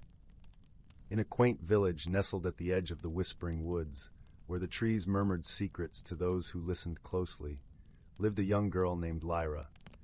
Lyra had a curious heart and a keen eye for details, traits which often led her on little adventures around her peaceful village and into the fringes of the magical forest nearby. One crisp autumn evening, as the golden leaves danced in the gentle breeze, the villagers gathered around the central square for the annual harvest festival. The air was filled with the sweet aroma of baked goods and the sound of cheerful laughter. But amidst the merriment, Lyra noticed something most peculiar. Tiny, shimmering footprints weaving through the fallen leaves, leading away from the square and into the woods. Intrigued by the mystery, Lyra decided to follow the glittering trail the next morning. She wrapped herself in a warm cloak, tucked a small loaf of bread into her satchel, and set off just as the sun began to peek over the horizon, casting a soft, golden light over the village. The trail led her deep into the whispering woods, where the air was cool and filled with the earthy scent of moss and pine. As she walked, Lyra listened to the gentle rustle of leaves, a comforting sound that seemed to guide her deeper into the forest. After a short while, she reached a small clearing bathed in dappled sunlight. At its center stood an ancient oak, its gnarled branches stretching wide like welcoming arms. Sitting at the base of the tree was a tiny creature with wings that shimmered in the sunlight, much like the footprints Lyra had followed. It was a fae, a guardian of the forest, with eyes that sparkled like dew-kissed leaves. "Hello," said Lyra softly, approaching the fae with a gentle smile. "I followed your footprints. Is there something you need help with?" The fae looked up, its eyes filled with a mixture of relief and gratitude. "Ah, clever child," it replied in a voice as soft as the rustling leaves. "I am in need of a friend, someone with a keen heart and a clever mind. Strange things have been happening in our forest, and I cannot solve them alone." Lyra nodded, feeling a sense of purpose welling up inside her. "Tell me more," she encouraged, settling down beside the fae. "Each night, a strange fog rolls in," the fae began, its voice tinged with worry. It whispers secrets to the trees, and by morning, many of our forest's treasures, glimmering stones, rare blossoms, are gone. We suspect a mischievous spirit, but none have seen it. Lyra listened intently, her mind already piecing together the puzzle. Perhaps, she mused, the spirit is drawn to the magic of these treasures. If we could find out why, we might persuade it to return them. The Fae nodded, its wings fluttering with hope. Will you help us, young Lyra? With a determined nod, Lyra agreed. Together they devised a plan to uncover the mystery of the missing treasures. That night, Lyra returned to the woods, guided by the Fae's gentle glow. They laid a careful trap of twinkling stones and fragrant blossoms near the ancient oak, then hid among the ferns to watch and wait. As the moon rose high, casting silver light upon the forest, the mysterious fog began to roll in, swirling gently through the trees. Within the mist, a shadowy figure emerged, moving gracefully toward the trap. Lyra watched with wide eyes as the figure, a slender, ethereal being, gathered the treasures with care, its movements deliberate and graceful. "Why do you take these gifts?" Lyra called out softly, stepping from her hiding place. The being paused, turning its luminous eyes toward her. "I am the Keeper of Echoes," it replied, its voice like a breeze through the branches. "The treasures sing to me, reminding me of the past when the forest was alive with joy." Understanding dawned upon Lyra. "You take them to remember the old songs," she said gently. "But perhaps there is another way to keep the memories alive." The Keeper of Echoes tilted its head, intrigued. "What do you propose, wise child?" Lyra thought for a moment, then smiled. "We could create a garden of memories, a place where the treasures are shared and their songs are sung for all to hear." The Keeper of Echoes considered her words, then nodded slowly. "A garden of memories? Yes, that would be a worthy tribute." With the Fae's help, Lyra and the Keeper of Echoes set about creating this special place in the heart of the Whispering Woods. They carefully arranged the glimmering stones and rare blossoms in a beautiful display, their colors vibrant against the forest floor. The Fae taught Lyra the ancient songs of the forest, and together they sang, their voices weaving a melody that filled the air with peace and harmony. When the villagers learned of the garden, they came to see the wonders of the Whispering Woods. They marveled at the treasures and listened to the songs, their hearts filled with the magic of the forest. And so, the mystery of the missing treasures was solved, not through confrontation, but with understanding and creativity. The garden became a place of gathering and joy, where memories of the past were cherished and new ones were made. As the sun set over the Whispering Woods, Lyra sat beside the ancient oak, her heart filled with contentment. The Fae fluttered beside her, its eyes shining with gratitude. "Thank you, Lyra," it said softly. "You have brought peace to our forest." Lyra smiled, feeling the warmth of friendship and the beauty of the world around her. As she made her way back to the village, the stars began to twinkle above, and the Whispering Woods sang their gentle lullaby, guiding her home through the night. And so the village and the forest remained in harmony, their stories intertwined, carried by the wind and the whispers of the trees, forever a part of the magic that filled Lyra's world. Story 17. In the heart of a lush, emerald forest, where the trees whispered ancient secrets and the air was sweet with the scent of blooming wildflowers, there lived a gentle soul named Leora.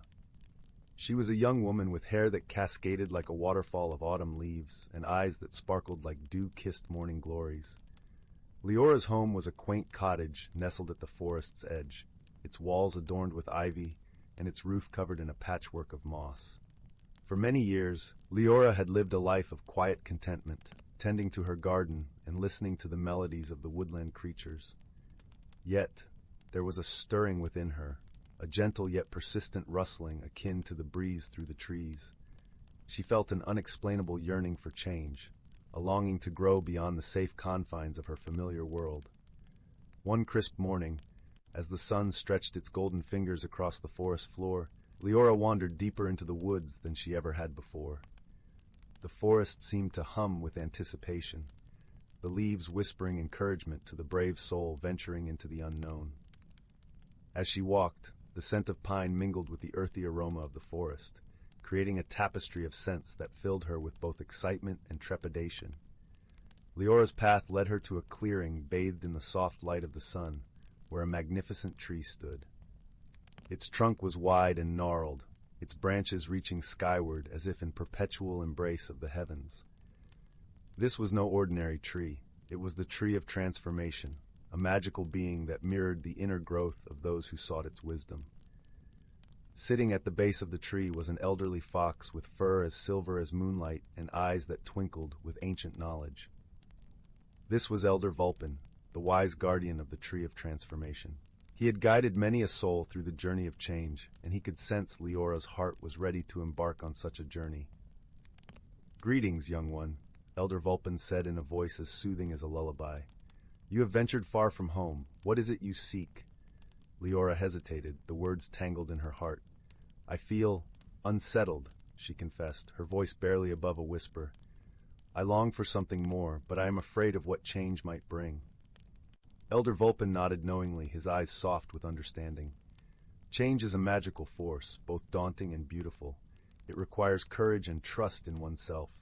But know this, within the heart of every challenge lies the seed of transformation. With a gentle flick of his tail, Elder Vulpin beckoned Leora to sit beside him. "Close your eyes, dear one, and listen to the song of the tree.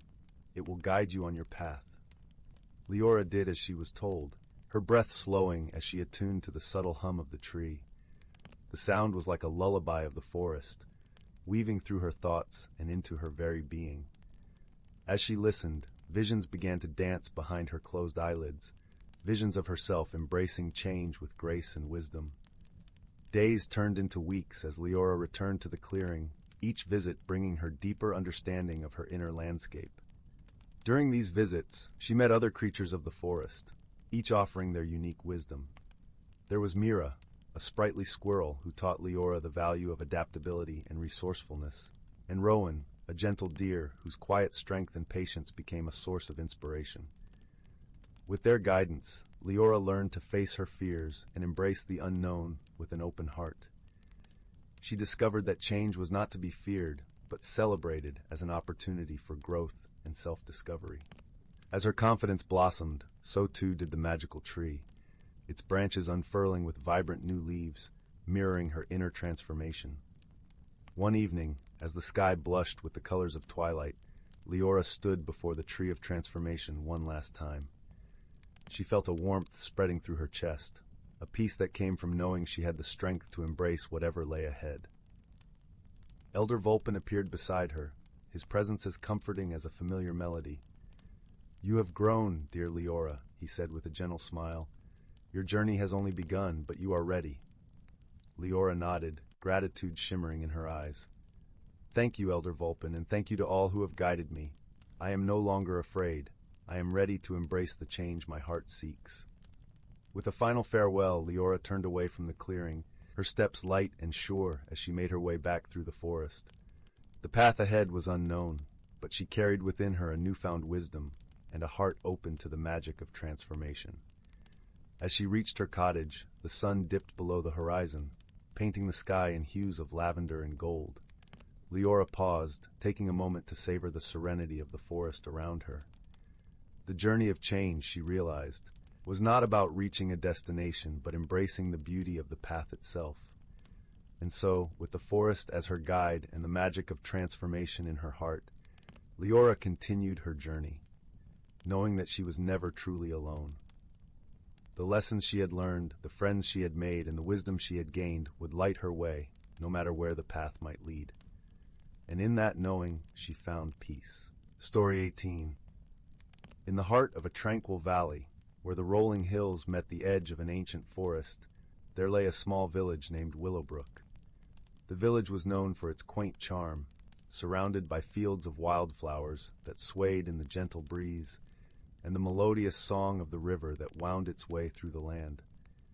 The people of Willowbrook cherished their simple lives, but among them was a young girl named Mara, who yearned for something more, a taste of adventure that lay beyond the familiar sights and sounds of her home. Mara was a spirited child with eyes that gleamed like polished amber and hair the color of autumn leaves. She was known for her curiosity, often found wandering the edges of the forest, listening to the whispers of the trees and the secrets carried by the wind. Her mother, a wise woman of the village, often reminded her that the forest was not merely a place of wood and leaves, but a gateway to the unknown, a realm where the ordinary became extraordinary. One crisp autumn afternoon, as the golden sunlight danced across the land, Mara found herself drawn to the forest's edge once more. She walked with a purpose, her feet crunching through the fallen leaves, until she stumbled upon something peculiar, an old, gnarled tree whose branches twisted upwards like the arms of an ancient sorcerer casting a spell. Nestled within its tangled roots, half hidden by the earth, was a small, worn box. Curiosity piqued, Mara knelt beside the tree and carefully unearthed the box. It was a curious thing, fashioned from dark wood and etched with symbols that seemed to shimmer in the dappled sunlight. Gently, she opened the box to find a delicate silver key nestled within. The key was unlike anything she had ever seen, with intricate designs that caught the light in a dance of shadows and sparkles. As Mara held the key, she felt a warmth spreading from her fingertips, a gentle hum that resonated deep within her. It was as if the key was alive, whispering secrets of distant lands and untold stories. She knew, in that moment, that the key was special. It was the beginning of the adventure she had always dreamed of. With the key clutched in her hand, Mara ventured deeper into the forest, following a path that seemed to unfold before her. The forest, which she had always known to be dense and impenetrable, now revealed hidden trails bathed in soft, golden light. The air was thick with the scent of pine and moss, and the rustling leaves sang songs of old. As she walked, Mara discovered the forest was not as empty as she had once thought. She encountered creatures she had only heard of in bedtime stories, woodland sprites with wings like gossamer, deer with antlers that glowed faintly in the twilight, and rabbits whose fur shimmered with every shade of the rainbow. They watched her with curious eyes, nodding in silent approval as she passed. Her journey led her to a clearing bathed in ethereal light, where a majestic stag stood waiting. Its coat was a tapestry of stars, and its eyes held the wisdom of ages. Mara approached with reverence, feeling the weight of the key in her hand. "You hold the key to the hidden realm," the stag spoke, its voice deep and melodic, resonating within the very core of her being. "The world you seek lies beyond the veil of the ordinary. It is a place where dreams take flight and the impossible becomes possible." Mara felt a thrill of anticipation.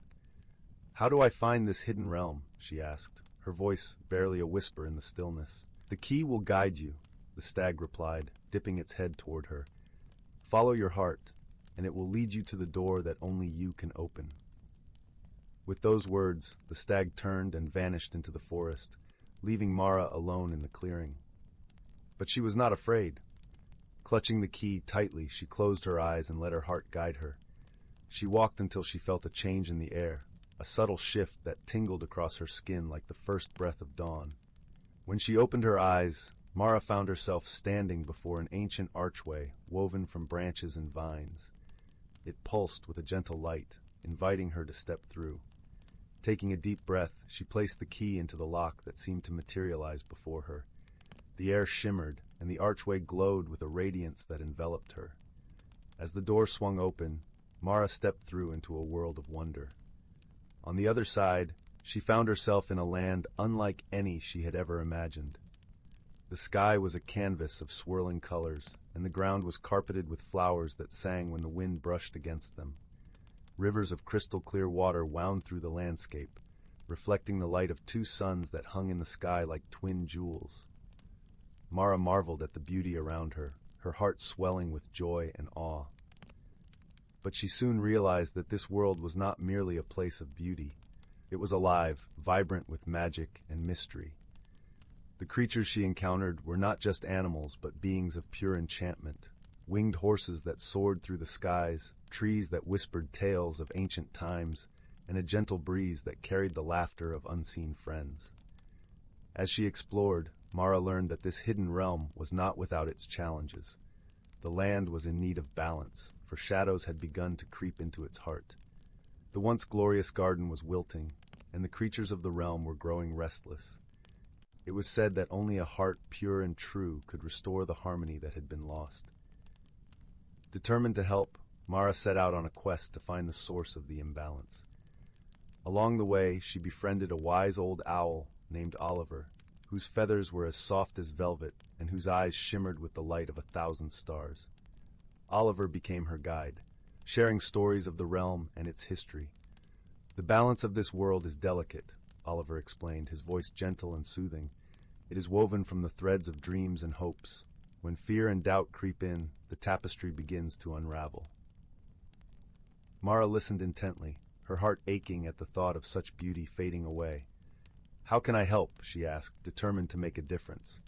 "The answer lies within," Oliver replied, flapping his wings to settle on her shoulder. "You must find the heart of the realm and rekindle the light that once shone brightly." With Oliver by her side, Mara journeyed deeper into the land, seeking the heart of the realm. They traveled through forests of silver leaves, across fields of golden wheat, and over mountains that touched the sky.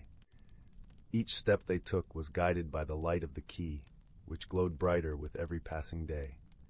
Along the way, they encountered other creatures who joined their quest. A mischievous fox with fur the color of sunset, a gentle giant of a bear with a heart as big as the moon, and a family of singing frogs who filled the air with their harmonious melodies. Together, they formed a bond of friendship that transcended words, united in their mission to save the realm they all loved. As the days turned into weeks, Mara and her companions grew closer, their friendship a beacon of hope in the face of the shadows that loomed. They shared laughter and stories around the campfire, their hearts warmed by the camaraderie they found in one another. Finally, they reached the heart of the realm, a place of breathtaking beauty, where a crystal-clear lake mirrored the sky, and the air was filled with the sweet scent of blooming flowers. But the lake was not as it should be. Its shimmering surface was marred by dark ripples, and the flowers around it were wilting. Mara knelt by the water's edge, the key glowing warmly in her hand. "What do I do, Oliver?" she asked, her voice filled with determination. "Listen to your heart," Oliver replied, his gaze steady and reassuring. "You have the power to restore the balance. Trust in yourself and in the light that guides you." Taking a deep breath, Mara closed her eyes and let the warmth of the key flow through her. She envisioned the realm as it once was, vibrant, alive, and in perfect harmony. As she focused on her vision, she felt a surge of energy, a connection to the land and its magic. The key began to glow with an intensity that filled the air with a brilliant light. The ripples in the lake stilled, and the flowers around her began to bloom once more. A gentle breeze swept through the clearing, carrying with it the laughter and joy of the creatures she had met on her journey. As the light faded, Mara opened her eyes to see the realm restored to its former glory. The lake sparkled like a diamond, and the air was alive with the song of the land. Her heart swelled with joy and gratitude, for she had found her place in this world of wonder.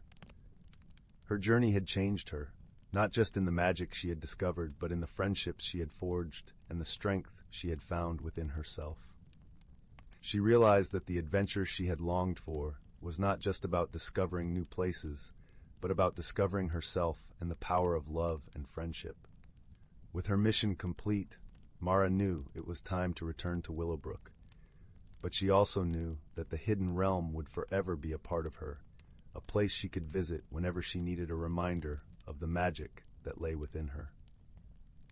As she stepped back through the archway, the forest welcomed her with open arms. The creatures she had met along the way were there, their eyes filled with gratitude and warmth. She bid them farewell, knowing that their friendship would endure across the realms. When Mara returned to her village, she carried with her the light of the hidden realm, a light that shone brightly in her eyes and in her heart. The people of Willowbrook welcomed her with open arms, sensing the change in her spirit. And so, Mara's tale became a cherished story in the village, a reminder of the magic that lay just beyond the veil of the ordinary. She shared her adventures with those who would listen, inspiring others to seek their own paths of discovery and growth. As the years passed, Mara grew into a wise and gentle leader, guiding her people with the wisdom she had gained on her journey. She never forgot the friends she had made or the lessons she had learned, and she carried the key with her always, a symbol of the adventure that had transformed her life. And in the quiet moments when the stars twinkled in the night sky and the wind whispered through the trees, Mara would close her eyes and feel the warmth of the hidden realm, a place where dreams took flight and the impossible became possible. In the heart of Willowbrook, where the river sang its timeless song and the wildflowers danced in the breeze, Mara found her happiness, a life filled with love, friendship, and the magic that lay within and all around. Story 19. In the heart of a quaint village, nestled between the gentle slopes of verdant hills, there lived a young woman named Anya. The village, with its cobblestone paths and cozy cottages, was a place where time seemed to slow, cradled by the soft embrace of nature. Anya, with her golden hair cascading like a waterfall and eyes the color of a twilight sky, often felt a peculiar pull towards the stories her grandmother used to tell. Anya's grandmother, wise and gentle, had passed down tales of their ancestry that whispered of an ancient legacy. Each story was like a thread in a tapestry, weaving the past with the present. As a child, Anya would sit by the fireside, the warmth of the flames painting her cheeks with a rosy glow, listening intently as her grandmother spoke of a magical artifact known as the Heart of the Ancients. This artifact, a symbol of their heritage, was said to hold the wisdom of generations, a beacon that guided their people through the ages. However, it had been lost to time, hidden away in the folds of nature, waiting for the rightful heir to discover its resting place. As the seasons turned and Anya grew, her curiosity about the Heart of the Ancients blossomed. She often wandered the emerald meadows and whispering woods surrounding the village, the earthy scent of moss and pine filling the air as she pondered her connection to the tales of old. One serene autumn afternoon, when the sun dipped low, casting a golden hue over the landscape, Anya decided to follow her instincts. She ventured further than she ever had before, her heart a compass guiding her steps. The gentle rustle of leaves underfoot and the melodic song of a distant brook accompanied her journey, wrapping her in a symphony of nature's own making. After hours of meandering through the forest, she stumbled upon a hidden glade. It was a place of ethereal beauty, where the sunlight danced through a canopy of ancient oak branches, dappling the ground with patterns of light and shadow. In the center of the glade, half buried in the earth, lay an intricately carved stone chest, its surface adorned with symbols that resonated with Anya's soul. With trembling hands, Anya brushed away the soil and opened the chest, revealing an exquisite necklace. The pendant was a heart-shaped stone, shimmering with hues of amber and gold, as though it held the light of 1,000 sunsets. As Anya lifted the necklace, she felt a warm pulse, a gentle thrum of life that mirrored the beat of her own heart. In that moment, the stories of her grandmother came flooding back, and Anya understood that the Heart of the Ancients was not merely a relic of the past. It was a living connection to her lineage, a reminder of the strength and wisdom that coursed through her veins. With the necklace resting against her chest, Anya returned to the village. She felt a newfound sense of belonging, as if the whispers of her ancestors guided her every step. The villagers, upon seeing the artifact, gathered around Anya with a reverence that spoke of unity and shared history. Through her journey, Anya learned that the true legacy of her people was not just the artifact itself, but the love and wisdom that it symbolized. The past, with its lessons of resilience and harmony, had woven itself into the fabric of the present, creating a tapestry of life both rich and enduring. As the stars began to twinkle in the velvet night sky, Anya sat by the fireside once more, surrounded by her family and friends. The comforting warmth of the flames mirrored the warmth in her heart, a heart that now carried the legacy of generations. Her story, like those of her grandmother before her, would be passed down, a timeless melody echoing through the ages. In the stillness of the night, as the village settled into a peaceful slumber, Anya understood that her journey had only just begun. The Heart of the Ancients, with its gentle glow, was a beacon not just of her past, but of a bright and hopeful future, forever binding her to the land she called home. Story 20. Once upon a time, there lived a young girl named Willow in a quaint village nestled deep within an enchanted forest. Though the forest seemed ordinary to most, Willow knew better. She possessed a rare gift, the ability to communicate with the trees and animals that called the forest home. One crisp autumn morning, Willow ventured into the woods, as she often did, to bask in the beauty of nature and converse with her leafy friends. As she wandered, a peculiar sight caught her eye, a tiny acorn, glowing with a faint golden light. Intrigued, Willow knelt and gently picked up the acorn. Instantly, a warm sensation spread through her fingers, and she felt a strange connection to the little seed. A voice, soft as a whisper, echoed in her mind. "Willow, you have been chosen to embark on a quest of great importance. This acorn holds the key to unlocking a hidden world, a realm where the boundaries between dreams and reality blur." Willow gasped, her heart racing with excitement and trepidation. "A hidden world? But how do I find it? And why me?" The voice continued, "You possess a pure heart and a deep respect for nature. Only one with your gifts can reveal the secrets of the dreamwood and restore balance to the realm." Willow clutched the acorn tightly, determination flaring in her eyes. She knew she had no choice but to accept this mysterious quest, no matter how daunting it seemed. With a deep breath, Willow closed her eyes and focused her energy on the acorn. A warm, golden light enveloped her, and when she opened her eyes, she found herself in a place unlike anything she had ever seen. Towering trees twisted and danced, their branches intertwining in intricate patterns. The air shimmered with a soft, iridescent glow, and the very ground beneath her feet seemed alive, pulsing with energy. Willow marveled at the beauty surrounding her, but a sense of unease lingered. Something was amiss in this wondrous realm. The colors appeared muted, and the energy felt strained, as if the dreamwood itself was struggling to thrive. As she ventured deeper into the enchanted forest, Willow encountered a variety of mystical creatures. Tiny pixies with gossamer wings, playful sprites that danced among the leaves, and majestic unicorns whose very presence radiated peace. However, these beings seemed subdued, their usual vibrancy dampened by an invisible force. Willow approached a group of pixies, and one fluttered close, her delicate wings drooping. "Oh, brave Willow," the pixie whispered, her voice tinged with sadness. "Our beloved dreamwood is dying. A dark force has taken root, draining the life from our realm. If balance is not restored soon, all will be lost." Willow's heart ached for the suffering creatures. "Tell me what I must do to save the dreamwood," she implored. The pixie gestured towards a towering willow tree in the distance. "Deep within that ancient willow lies the source of our realm's power, the Dreamstone. But it has been corrupted by a dark sorcerer who seeks to control the very fabric of dreams." Willow nodded resolutely. "Then I shall journey to the willow tree and confront this sorcerer. The dreamwood must be saved, no matter the cost." With newfound determination, Willow set off, guided by the pixies and sprites who had rallied to her cause.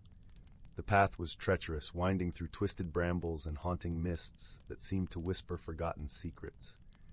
Along the way, Willow encountered many challenges: riddles posed by wise old trees, trials of courage and resilience, and even battles against shadowy creatures drawn to the darkness corrupting the realm.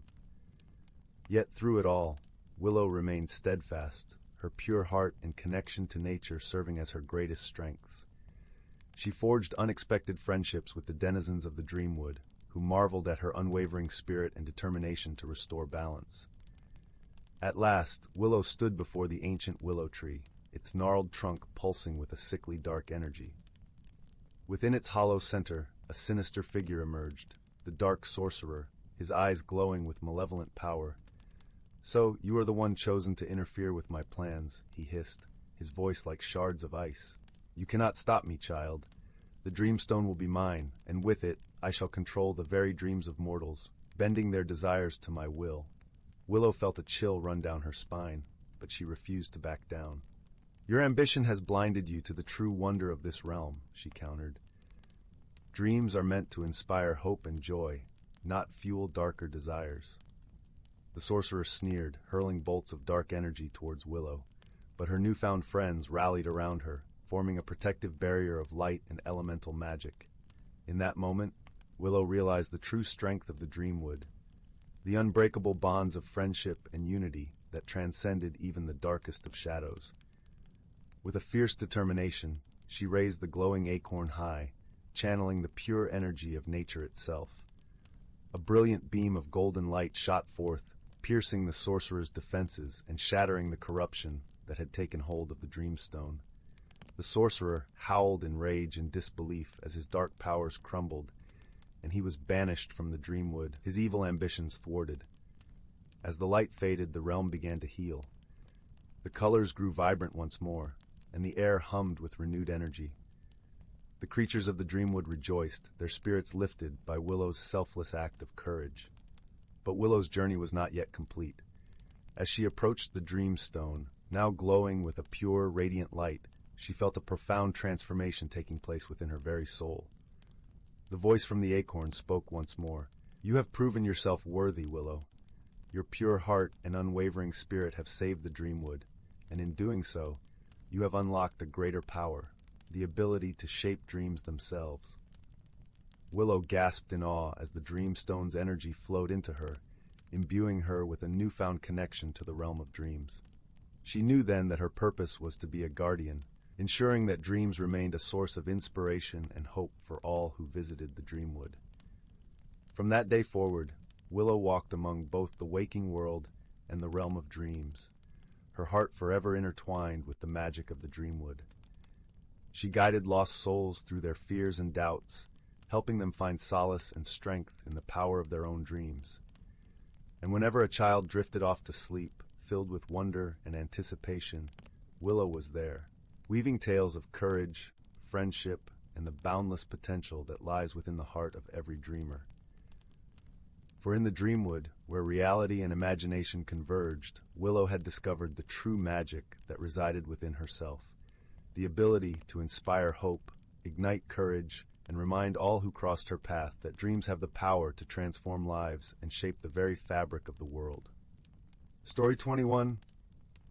Title: The Whispering Brook and the Secret of the Starlit Glade.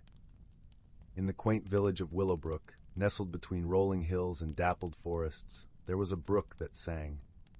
Its waters, clear and sparkling, flowed gently through the heart of the village, carrying with it a melody that seemed to whisper secrets from far-off lands. The villagers revered the brook for its beauty, but only a few knew of its magical properties. Near the edge of Willowbrook, where the brook meandered away from the cottages and into the woods, lived an old clockmaker named Thaddeus. With his silver hair and gentle eyes, Thaddeus was known for his extraordinary clocks that not only told time, but also hummed the tune of the brook. Yet it wasn't the clocks that held the true magic of Thaddeus's life, but a small, unassuming pocket watch he kept tucked away in a drawer. The pocket watch was a family heirloom, passed down through generations. It was said to possess the ability to reveal hidden worlds and grant a glimpse into the unknown. Thaddeus, however, had never dared to use it, content to live amidst the tick-tock of his creations and the soothing whisper of the brook outside his window. One breezy autumn evening, as the sun dipped below the horizon, casting the village in a warm, golden glow, a young girl named Anwen found herself at Thaddeus's doorstep. Anwen, with her auburn curls and wide, inquisitive eyes, was the daughter of the village baker. She often wandered the woods, collecting stories and treasures that nature offered. "Mr. Thaddeus," she called, her voice a melody intertwined with the brook's song. "May I come in?" Thaddeus, ever welcoming, opened the door with a smile. "Anwen, my dear, what brings you here this evening?" "I found something unusual by the brook," Anwen replied, holding out her hand. In her palm lay a small, iridescent feather that shimmered with colors unseen in daylight. Thaddeus's eyes widened, for he recognized the feather immediately. It belonged to the Luminara, a mythical bird said to dwell in a hidden world accessible only through the brook. Intrigued and a bit hesitant, Thaddeus invited Anwen inside. They sat by the fireplace, its flames casting dancing shadows across the room. As Thaddeus examined the feather, he decided it was time to share the secret of the pocket watch. "This," he said, retrieving the watch from its drawer, "is no ordinary timepiece. It holds the power to reveal hidden worlds, much like the one this feather comes from." Anwen's eyes sparkled with curiosity. "Can we use it to find the Luminara?" Thaddeus nodded, his heart racing with the thrill of adventure. "But remember, Anwen, this journey may change us in ways we cannot foresee." Anwen, ever brave and eager, agreed. With a gentle click, Thaddeus opened the pocket watch. Instantly, the room filled with the sound of the brook's song, growing louder and richer, enveloping them in its embrace. The world around them shifted. The walls of Thaddeus's cottage dissolved, replaced by towering trees and a path of shimmering light that led deeper into the forest. The air was filled with the scent of pine and wildflowers, and the ground beneath their feet was soft with moss. "Welcome to the starlit glade," Thaddeus whispered, awe in his voice. The forest was alive with magic. Fireflies danced in intricate patterns, illuminating the path ahead. Anwen and Thaddeus walked in silence, their senses heightened by the enchantment surrounding them. As they ventured deeper, they encountered creatures of legend, gentle fairies with wings like stained glass, and mischievous sprites that played hide-and-seek among the leaves.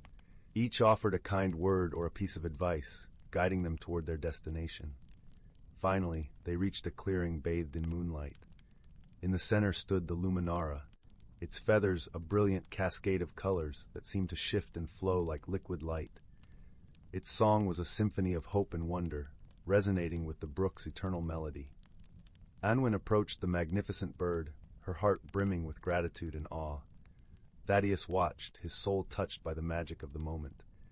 "Thank you for leading us here," Anwen said softly to the Luminara. "But why did you leave this feather for us to find?" The Luminara's eyes, wise and ancient, met Anwen's gaze. In a voice like a breeze through the trees, it spoke. "The world is full of magic for those who choose to see it. You, young Anwen, have the heart of a dreamer and the courage to follow your dreams. This feather was a gift, a reminder that the magic of the world is within your reach." Anwen nodded, understanding the deeper lesson. The journey had shown her that the world, though vast and mysterious, was also a place of endless possibility and wonder. As the moon rose higher, casting its gentle glow over the glade, Anwen and Thaddeus knew it was time to return. With a final nod of thanks to the Luminara, they retraced their steps through the enchanted forest. Back in the village, the brook continued its song, a gentle reminder of the hidden world beyond the veil of the ordinary. Anwen and Thaddeus, forever changed by their journey, returned to their lives, carrying with them the magic of the starlit glade. And so, in the village of Willowbrook, the brook whispered its secrets, the clocks ticked their gentle time, and the people lived in harmony with the magic that surrounded them, knowing that the greatest adventures often begin with a single, curious step into the unknown. In the days that followed their enchanting journey, Anwen found herself drawn to the brook more than ever. Each ripple and eddy seemed to sing a song just for her, a melody that promised new adventures and whispered tales of distant lands. She spent her afternoons sketching the creatures she had met and writing stories inspired by their journey. Her heart was full of wonder, and her dreams were more vibrant than ever. Thaddeus, too, felt the change within himself. His clocks, imbued with the magic of the hidden world, seemed to tick with a new kind of life. Each chime was a reminder of the journey they had shared, and the pocket watch, now resting on his workbench, became a symbol of endless possibilities. One evening, as the sun painted the sky in hues of pink and gold, Anwen decided to visit Thaddeus. She brought with her a basket filled with freshly baked pastries from her mother's oven, their sweet aroma mingling with the crisp autumn air. Thaddeus welcomed her with a warm smile, his eyes twinkling like the stars that would soon grace the night sky. They sat together by the fire, sharing stories and laughter, their friendship deepened by the magic they had encountered. "Do you think we'll ever visit the starlit glade again?" Anwen asked, her voice a gentle murmur amidst the crackling of the fire. Thaddeus pondered her question, his gaze thoughtful. "Perhaps," he replied. "But the glade has given us a gift far greater than any single adventure. It has shown us that the world is full of magic waiting to be discovered." Anwen nodded, understanding that the true magic lay not just in hidden worlds but in the everyday wonders of life. She realized that her journey had taught her to see the beauty in the ordinary, to find joy in the simple moments that often went unnoticed. As the evening wore on, they spoke of dreams and plans for the future. Anwen shared her desire to explore the world beyond Willowbrook, to seek out new stories and adventures. Thaddeus, ever supportive, encouraged her to follow her heart, knowing that the magic of the starlit glade would always guide her. When it was time to leave, Anwen hugged Thaddeus tightly, grateful for his friendship and wisdom. As she made her way home, the brook's song accompanied her, a lullaby that echoed the hope and wonder in her heart. That night, as Anwen drifted into a peaceful sleep, she dreamed of the Luminara and the hidden world they had discovered. In her dream, the forest was alive with color and light, and the creatures welcomed her with open arms. She danced among the fireflies and laughed with the fairies, her spirit soaring with the magic of the glade.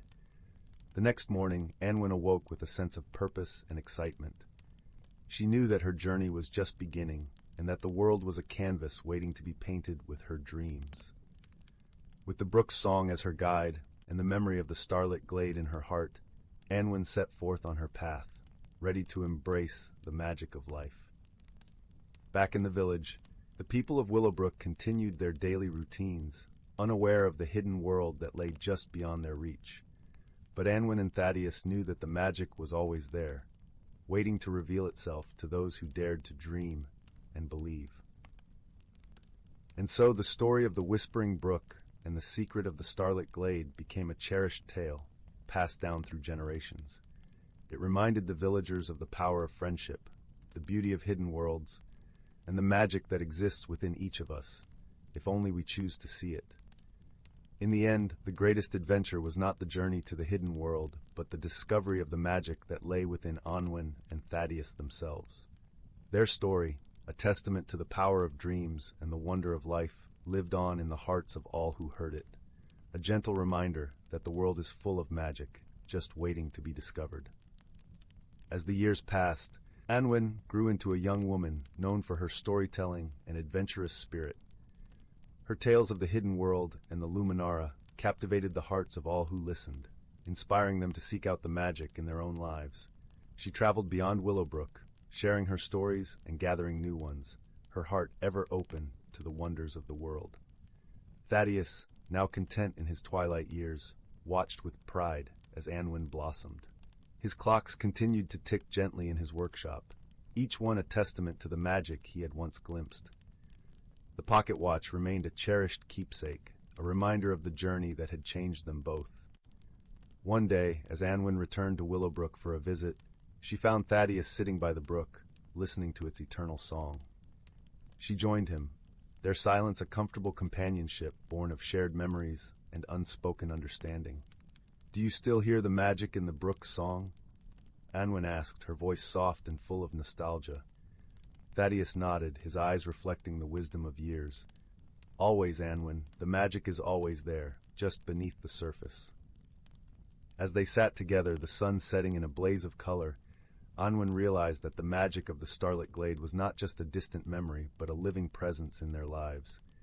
It was in the laughter of friends, the quiet moments of reflection, and the simple joys that filled each day. With a heart full of gratitude and wonder, Anwen knew that the greatest magic of all was the love and friendship she shared with Thaddeus. Their bond, forged in the fires of adventure and tempered by time, was a treasure beyond measure.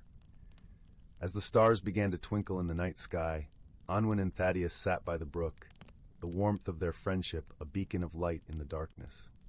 And in that moment, they understood that the true magic of life was not in hidden worlds, but in the connections they forged and the love they shared. The Whispering Brook sang its eternal song, a melody of hope and wonder that would echo through the ages, a reminder that magic is always within reach, waiting to be discovered by those who dare to dream. Story 22.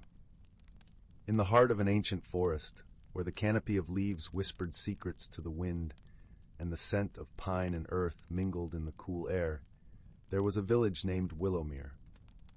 Nestled between two gentle hills, Willowmere was a place where time seemed to move at its own pace, marked by the rhythmic dance of the seasons and the soft glow of lanterns that lined the cobbled streets.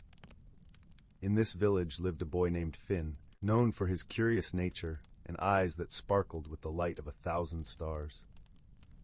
Finn was slight of build, with a shock of unruly brown hair and a heart full of wonder.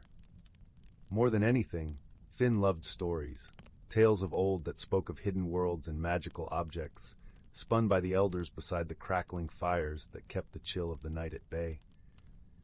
But it was not just the stories that held Finn's fascination. It was the mysteries they hinted at, the unseen world that lay just beyond the veil of the mundane.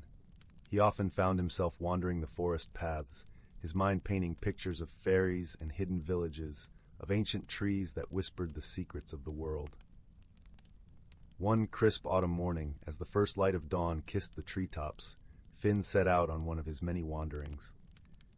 The forest was a symphony of color, with leaves of amber, gold, and crimson carpeting the earth. The air was brisk and filled with the earthy scent of fallen leaves. Finn followed a narrow path that wove through the trees, his footsteps soft against the leaf-strewn ground. As he walked, he noticed a curious glint in the underbrush. Kneeling down, he brushed aside the leaves to reveal a small, ornate box, its surface intricately carved with symbols that seemed to shimmer in the dappled sunlight. The box was cool to the touch, and as Finn lifted it, he felt a gentle warmth spreading through his fingers, as if the box was alive with a subtle magic of its own. Inside the box lay a delicate, iridescent stone, unlike anything Finn had ever seen. It was smooth and cool, its surface shifting with colors that defied description. Finn held it up to the light, and the stone seemed to pulse with a gentle glow, casting dancing patterns upon the trees. Curiosity piqued. Finn decided to take the stone to the village elder, a kindly woman named Anwin, whose wisdom and gentle spirit were as revered as the ancient oaks that surrounded Willowmere. Anwin's cottage was nestled at the edge of the village, surrounded by a garden that bloomed with herbs and flowers even as the chill of autumn settled in. Finn approached the door and knocked softly. Anwin appeared moments later, her eyes twinkling with warmth and welcome. Her silver hair was pulled back into a loose braid, and her hands were stained with earth from tending her garden. "Ah, Finn," she greeted with a smile. "What brings you to my door this fine morning?" Finn held out the stone, its colors shifting in the morning light. "I found this in the forest," he explained, "and I thought you might know what it is." Anwin's eyes widened in recognition as she took the stone from Finn, her fingers brushing lightly over its surface. "This is no ordinary stone, my dear," she said softly. "It is a heartstone, a rare and powerful thing.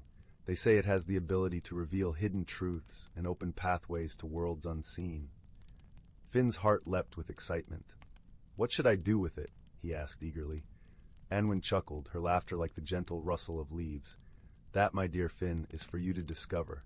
The heartstone chooses its bearer, and it seems it has chosen you. But remember, such power is not to be taken lightly. You must use it with wisdom and kindness." With those words echoing in his mind, Finn left Anwin's cottage, the heartstone tucked safely in his pocket. As he walked back through the village, he couldn't shake the feeling that his world had shifted, that the ordinary had become extraordinary, and that adventure lay just beyond the horizon. The days that followed were filled with anticipation. Finn spent every free moment exploring the forest, the heartstone a constant companion in his pocket. He discovered that when he held the stone and closed his eyes, he could feel a gentle tug, as if the stone were guiding him to something unseen. One afternoon, as the sun dipped low in the sky and the shadows grew long, Finn followed the stone's guidance to a secluded glade deep within the forest. There, nestled among the roots of an ancient oak, he found a doorway, an archway formed by intertwining branches, shimmering with the same iridescent glow as the heartstone. Heart pounding with excitement, Finn stepped through the archway, the world around him dissolving into a cascade of color and light. When he opened his eyes, he found himself in a world unlike any he had ever seen, a hidden realm of breathtaking beauty and wonder. The air was filled with the soft hum of magic, and the landscape was a tapestry of vibrant hues, with flowers that glowed like lanterns and trees that reached impossibly high into the sky. Creatures of all shapes and sizes flitted about, their laughter like the tinkling of bells. As Finn stood there, awestruck by the beauty of this hidden world, he felt a sense of belonging, as if he had found a place that had been waiting for him all along. And in that moment, he understood the true gift of the heartstone, not just the power to open doors, but the ability to see the magic that existed in the world around him. Over the days and weeks that followed, Finn explored the hidden realm, forging friendships with the gentle creatures who called it home. He learned their stories, shared in their laughter, and found joy in the simple beauty of their world.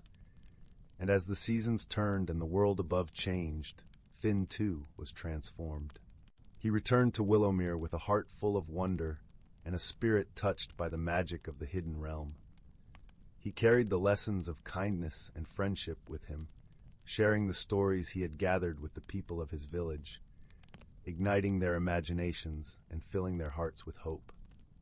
In the end, Finn understood that the true magic of the Heartstone was not in the worlds it revealed, but in the way it opened his eyes to the beauty of the world around him, the hidden magic that lay in every leaf, every whispered breeze, and every kind word shared among friends. And so, as the days turned to years and Finn grew from a curious boy into a wise and gentle man, the stories of the hidden realm lived on, a testament to the power of friendship, kindness, and the enduring magic of the world unseen. In the heart of Willowmere, where the lanterns glowed softly against the night sky, and the stories of old continued to weave their gentle magic, the legacy of the Heartstone was passed down through generations, a reminder that the world is filled with wonders waiting to be discovered by those with eyes to see and hearts open to the enchantment of life. And so, dear listener, as you drift into the realm of dreams, remember that magic is all around you, waiting in the whisper of the wind, the rustle of leaves, and the gentle warmth of a kind heart. For in the end, the greatest magic of all is the love and friendship we share, lighting our way through the world like a guiding star. Story 23. In the gentle glow of the twin moons of the planet Luminara, a small, vibrant meadow came alive with the whispers of the night. The meadow was a convergence point for wanderers from across galaxies, a place where the cosmos seemed to pause and listen. It was here, under the silken canopy of stars, that two very different beings would find themselves drawn together by the invisible threads of fate. On one side of the meadow stood Nova, a bright-eyed traveler from the aquatic world of Aqualith. Her skin shimmered with shades of turquoise and sea green, reflecting the luminescent waters of her home planet. She was a creature of the ocean, with delicate fins that fluttered like ribbons in the breeze and a voice that could mimic the song of the sea. Nova had ventured far from her watery home in search of knowledge and new experiences, her heart as vast as the oceans she hailed from. On the opposite side of the meadow was Orion, a sturdy being from the rugged terrains of Terranos, a world of earth and stone. His form was solid and dependable, with skin that resembled the rugged bark of ancient trees and eyes like polished amber. Orion's people were known for their incredible strength and unwavering loyalty, and he embodied these traits with quiet dignity. He had journeyed to Luminara seeking peace and solitude, hoping to find solace under the wide, starry sky. Their paths crossed one serene night, as a gentle breeze carried the sweet scent of blooming starflowers across the meadow. It was a night like no other, where the air hummed with the promise of something magical. Nova was the first to notice Orion, drawn to the mysterious aura he exuded. With her innate curiosity, she approached with a friendly wave, her fins dancing in the moonlight. "Greetings, traveler. I am Nova from Aqualith. What brings you to this tranquil place?" she asked, her voice soft and melodious. Orion, who was unaccustomed to such open warmth, responded with a nod and a gravelly voice that carried the weight of mountains. "I am Orion of Terranos. I come here to find peace among the stars." At first, their conversation was marked by pauses, each struggling to understand the other's ways. Nova often spoke of currents and tides, using fluid metaphors that Orion found puzzling. Likewise, Orion's expressions of strength and endurance were foreign to Nova's gentle nature. Yet despite their differences, they felt an inexplicable connection, like two stars orbiting the same sun. Their initial misunderstandings led to moments of quiet contemplation and gentle laughter. Nova would attempt to explain the beauty of a coral reef, only for Orion to compare it to the sturdy cliffs of his homeland. In turn, Orion's tales of towering stone formations were met with Nova's playful comparisons to underwater sand dunes. These exchanges were not without their frustrations, but each misstep was met with patience and a growing sense of camaraderie. One evening, as they sat on the grassy knoll overlooking the meadow, a sudden gust of wind swept through the valley, carrying with it a flock of luminescent butterflies known as moon whispers. The delicate creatures flurried around them, their wings shimmering like silver in the moonlight. Nova and Orion watched in awe as the butterflies danced in the air, a silent ballet that spoke of unity and harmony. It was in this moment that Nova realized the true depth of their friendship. "Look," she whispered, gesturing to the butterflies. "They move together as one, each unique yet part of the whole. Perhaps we too are like them." Orion nodded, his amber eyes reflecting the celestial glow. "Yes, each of us brings something different, but together we create something stronger." Their bond deepened as they faced challenges that tested their newfound friendship. One fateful night, a meteor shower lit up the sky, a breathtaking spectacle that quickly turned perilous as a stray meteor plummeted toward the meadow. Without hesitation, Orion used his immense strength to shield Nova, his sturdy form absorbing the impact. In gratitude, Nova soothed Orion's injuries with her healing touch, a gift from the restorative waters of her world. Through these trials, they learned the true meaning of friendship, not in the absence of differences, but in the embrace of them. They discovered that their strengths complemented each other, creating a harmonious balance that neither could achieve alone. As the days turned into weeks, Nova and Orion explored the wonders of Luminara together. They shared stories under the starlit sky, their laughter echoing across the meadow. Nova taught Orion to appreciate the subtleties of fluidity and grace, while Orion showed Nova the power of resilience and steadfastness. The meadow, once a solitary refuge, became a place of shared memories and quiet companionship. As they sat together, the night air wrapped around them like a comforting blanket. They understood that their friendship was a gift as vast and infinite as the universe itself. In the end, as the twin moons dipped below the horizon, Nova and Orion knew that their journey was only just beginning. The meadow had brought them together, but it was the strength of their bond that would carry them forward. And so, under the watchful gaze of 1,000 twinkling stars, two unlikely companions from distant worlds discovered that true friendship transcends boundaries, weaving a tapestry of understanding and love that shines brighter than the brightest constellation. With a gentle breeze whispering through the meadow, they sat side by side, their hearts full of gratitude and hope, ready to face whatever adventures lay ahead, together. Story 24. Once upon a time, in a land where the skies were eternally painted with shades of lavender and peach, there nestled a cheerful little village named Whimsywood. This village was like no other, for it was dotted with houses that teetered on spindly legs, danced in the breeze, and were painted in the most vibrant hues imaginable. The air was filled with the sweet scent of sugar plums and the gentle hum of merry melodies that floated on the wind like soft whispers. In this village lived a delightful cast of residents, each with their own peculiar charm. There was Pippin, the tinker, whose hair was a wild tuft of blue and seemed to have a mind of its own, often curling into shapes that mimicked his thoughts. Pippin wore spectacles that magnified his eyes to the size of saucers, giving him a perpetually surprised look. He had a knack for inventing the most curious contraptions, like the self-stirring teapot and the giggle-inducing bubble boots.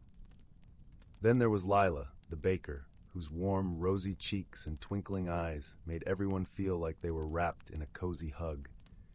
Lila's pastries were famous for their magical properties. Her cinnamon rolls could make you dance a jig, and her lemon tarts were known to inspire the most beautiful dreams. But perhaps the most peculiar of all was a sprightly squirrel named Nutmeg. Nutmeg was no ordinary squirrel. She had a shimmering silver tail and could speak in rhymes. Her chatter was the music of the forest, and she had an uncanny ability to solve problems with a simple flick of her bushy tail and a cheeky wink. One bright morning, as the sun stretched its golden fingers across the land, Whimsywood awoke to find itself in a bit of a conundrum. The village's precious rainbow fountain, which stood proudly in the village square, had stopped flowing. The fountain was the heart of Whimsywood, enchanting the air with its colorful sprays and filling the village with a sense of wonder and magic. Without it, the colors of the village began to dull, and the cheerful songs of the birds seemed to lose their melody. Determined to solve the mystery of the stopped fountain, Pippin, Lila, and Nutmeg gathered around the dry stone basin, scratching their heads. Pippin peered over his spectacles, his hair curling into a question mark. "This calls for some creative thinking," he declared, pulling out a notebook filled with doodles and sketches of his inventions. Lila, holding a basket of freshly baked giggle cookies, pondered aloud. "Perhaps the fountain is feeling a bit under the weather. What if we cheer it up with a little song and dance?" Nutmeg, ever the poet, chimed in with a rhyme. "A song might help, a dance could do, but what if it's something more askew?" They decided to begin their investigation by visiting the wise old owl, Oliver, who lived in a twisted oak at the edge of the village. Oliver was known for his vast knowledge and gentle wisdom. His feathers were a patchwork of soft browns and creams, and he wore tiny spectacles perched on his beak. As the trio approached Oliver's tree, he greeted them with a warm hoot. "Ah, my dear friends, what brings you to my nook on this fine day?" Pippin explained the predicament, and Oliver listened intently, nodding his head in time with Nutmeg's rhyming commentary. Once they were finished, Oliver closed his eyes, pondering deeply. "It seems to me," he began slowly, "that the fountain's magic may be tangled in the threads of a forgotten wish." This revelation puzzled the friends. "A forgotten wish?" Lila echoed, her curiosity piqued. Oliver opened his eyes and fluttered his wings. "Indeed, wishes are like whispers in the wind, and sometimes they get caught in the branches of time. You must find the forgotten wish and set it free to restore the fountain's flow." Thanking Oliver, the trio set off on their quest. They decided to follow the winding path through the whispering woods, where wishes were said to linger in the rustle of leaves and the babble of brooks. As they ventured deeper into the forest, the air was filled with the soft chiming of bells, and the sunlight filtered through the canopy, casting playful patterns on the ground. Along the way, they encountered a troop of dancing fireflies, who twinkled with laughter and led them to a hidden glade. In the center of the glade stood a peculiar tree with branches that twisted and curled like the tendrils of a vine. Its bark shimmered with a silvery sheen, and nestled among its leaves was a tiny, glowing orb. Nutmeg, her rhyming voice full of wonder, exclaimed, a wish caught in dreams. Let's set it free and see what it means." Carefully, Pippin reached up and cradled the orb in his hands. It pulsed with a gentle warmth, and as he whispered words of encouragement, the orb began to glow brighter. Lila, with her heart full of hope, joined in with a song, her voice sweet and clear. As the melody filled the air, the orb shimmered and dissolved into a cascade of sparkling light. The light danced through the air, weaving a tapestry of colors that wrapped around the friends like a comforting embrace. With a soft sigh, the wish was released, and the forest seemed to hold its breath in anticipation. The trio hurried back to Whimsywood, their hearts alight with anticipation. As they approached the village square, they could hear a familiar sound, the joyful gurgle of the rainbow fountain. The colors had returned, more vibrant than ever, and the air buzzed with the sweet harmony of birdsong. The villagers gathered around, cheering and clapping, their faces aglow with happiness. Pippin, Lila, and Nutmeg were hailed as heroes, their cleverness and friendship having saved the day. That evening, as the sun dipped below the horizon, casting the sky in hues of lavender and peach, the village celebrated with a grand feast. Lila's pastries were the star of the show, their magical properties sending everyone into fits of laughter and joy. Pippin's inventions added whimsy to the festivities, and Nutmeg's rhymes spun tales of wonder and delight. As the night wore on and the stars twinkled like diamonds in the sky, the villagers of Whimsywood drifted into happy dreams, their hearts full of contentment and their spirits buoyed by the magic of friendship and creativity. And so, the tale of the stopped fountain and the forgotten wish became a cherished story in Whimsywood, a reminder that even the smallest of wishes can hold the power to bring color and joy to the world, as long as they are met with a kind heart and an open mind. Story 25. In the heart of the galaxy, where the stars twinkled like tiny diamonds scattered across a velvety black canvas, there existed a small, vibrant planet named Luminara. This planet was renowned for its breathtaking landscapes, where the sky was a tapestry of swirling colors and the air was as sweet as honeyed dew. Amidst this serene beauty, a young, inquisitive luminarian named Lyra lived. Lyra was a creature of light, her body shimmering with a soft luminescence that reflected the changing hues of her emotions. She was curious and adventurous, her heart filled with an unquenchable thirst for knowledge beyond her own world. Her eyes sparkled with the desire to explore the universe and the myriad of creatures that inhabited it. One day, as the twin suns of Luminara dipped below the horizon, painting the sky in shades of pink and gold, a mysterious spacecraft descended from the heavens. It landed with a gentle thud in the meadow behind Lyra's home, its metal hull glinting in the dying light. Intrigued, Lyra approached cautiously, her heart aflutter with both excitement and apprehension. The ship's door hissed open, and out stepped a tall, gangly creature with skin the color of deep ocean waves and eyes that glowed like twin moons.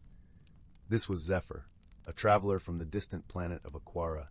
His people, the Aquarians, were known for their wisdom and their deep connection to the water that surrounded their world. Zephyr was on a journey of his own, seeking understanding and harmony across the stars. Their first meeting was awkward. Lyra, who expressed herself through the colors of her luminescence, flooded the meadow with a kaleidoscope of hues, while Zephyr, accustomed to the silent language of the sea, struggled to interpret these vibrant displays. They spoke in halting words, their languages a jumble of sounds and meanings, and their initial attempts at communication were fraught with misunderstandings. Despite these challenges, there was a gentle kindness in Zephyr's gaze and a warmth in Lyra's glow that drew them together. They spent the evening sharing stories of their worlds, their words often lost in translation, but their intentions clear. As the night deepened, Lyra's light dimmed to a soothing blue, a color of trust and friendship, and Zephyr's eyes mirrored the calm of an ocean at peace. The following days were filled with shared adventures. Lyra guided Zephyr through the lush forests of Luminara, where the leaves whispered secrets in the breeze and the flowers sang in harmony with the rustling trees. In turn, Zephyr taught Lyra the art of listening to the silence, how to hear the stories carried by the wind and the wisdom hidden in the quiet moments between heartbeats. Their bond grew stronger as they faced challenges together. When a sudden storm swept across the planet, threatening to uproot the delicate balance of nature, Lyra and Zephyr worked side by side. Lyra's light calmed the skies, while Zephyr summoned the rain to nourish the thirsty earth. Together they restored harmony, their efforts a testament to their growing friendship. Through these shared experiences, they learned the true meaning of companionship. Lyra discovered that friendship was not just about understanding words, but about feeling the unspoken emotions that connected them. Zephyr realized that despite their differences, they were united by a shared purpose and a mutual respect for each other's worlds. One evening, as they sat beneath the starlit sky, a gentle breeze carrying the scent of blooming night flowers, Lyra turned to Zephyr. Her light pulsed softly, the colors shifting to a warm, golden glow. "Thank you," she said, her voice carrying the weight of sincerity, "for showing me that we are more alike than different." Zephyr smiled, his moonlit eyes reflecting the stars above. "And thank you," he replied, "for teaching me to see the beauty in every color, every light." As the night deepened, they sat in comfortable silence, their hearts intertwined in the gentle rhythm of friendship.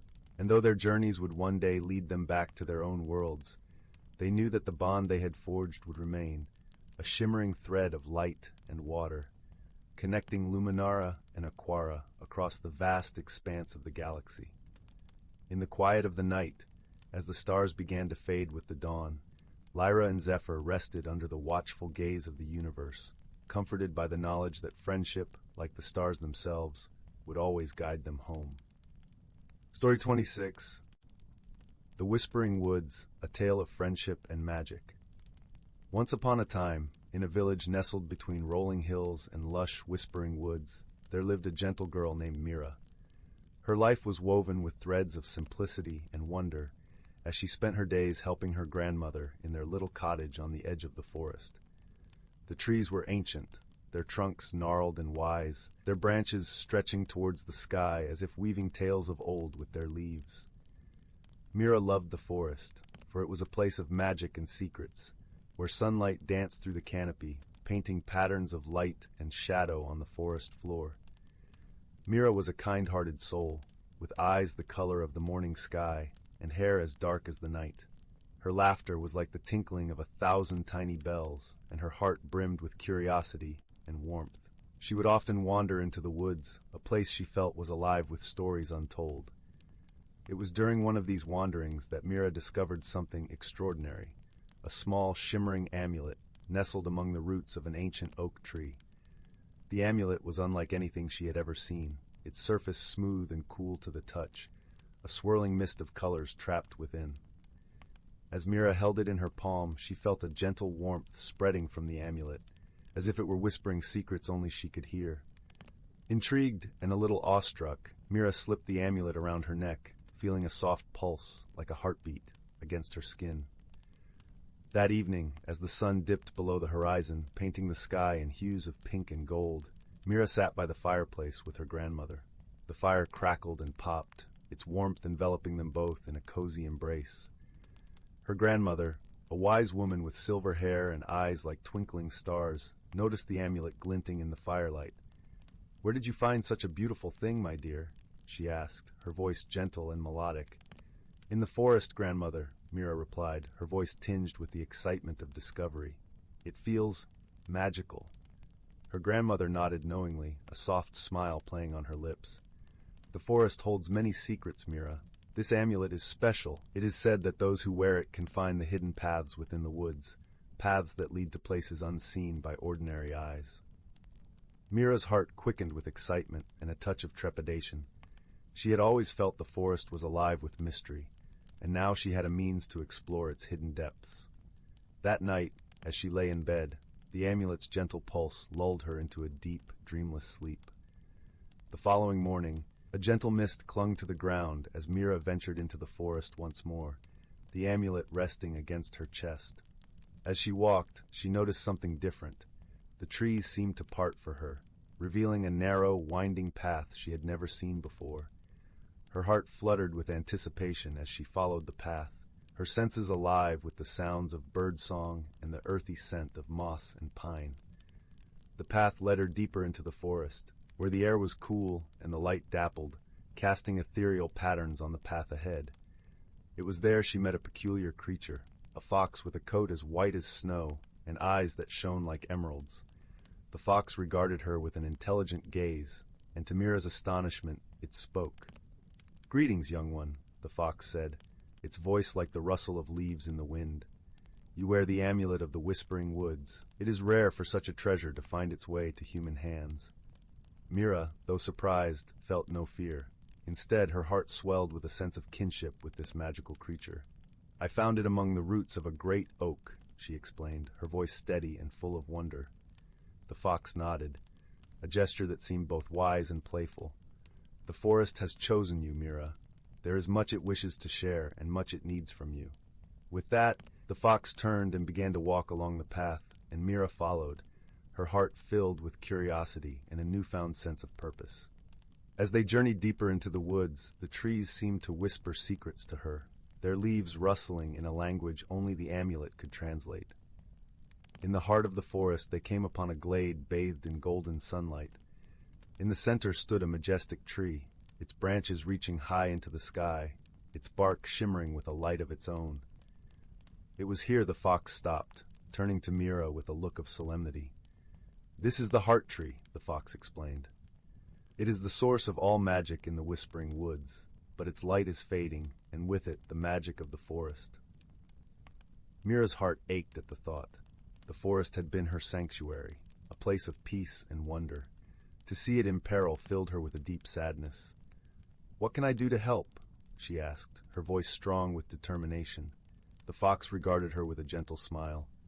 "The amulet you wear has the power to restore the heart tree, but it requires the purest form of magic, the magic of friendship and selflessness." Mira nodded, understanding that her journey had only just begun. She knew she would need help, and her thoughts turned to her village, where kindred spirits might join her quest. Returning to the village, Mira sought out her closest friends, sharing with them the tale of the forest and the plight of the heart tree. Her friends, each with a heart as kind and brave as Mira's, agreed to join her in the quest. There was Leo, a boy with a heart as vast as the sky, whose laughter could light up the darkest of days. His strength and courage were matched only by his unwavering loyalty. Then there was Anya, a girl with a spirit as free as the wind, whose quick wit and nimble fingers could solve any puzzle. And finally there was Finn, a gentle giant with a love for nature and a heart full of wisdom. Together they formed a bond stronger than any magic, their friendship a tapestry of shared dreams and adventures. As they ventured into the forest, the amulet glowed with a warm light, guiding them along hidden paths and through enchanted glades. Their journey was not without challenges. They faced trials that tested their courage and resolve, from mischievous sprites that led them astray to riddles whispered by the wind. Yet through it all, their friendship shone brightly, a beacon of hope and strength. In time, they returned to the heart tree, their hearts united in purpose. With the amulet in hand, Mira and her friends formed a circle around the tree, their hands linked, their spirits intertwined. They closed their eyes, focusing on the love and friendship that bound them together. The amulet began to glow with a brilliant light, its warmth spreading through their joined hands, flowing into the heart tree. The tree responded, its branches trembling with life, its bark shimmering with renewed magic. The forest around them seemed to sigh with relief, the air filled with the sweet scent of blossoms and the joyful song of birds.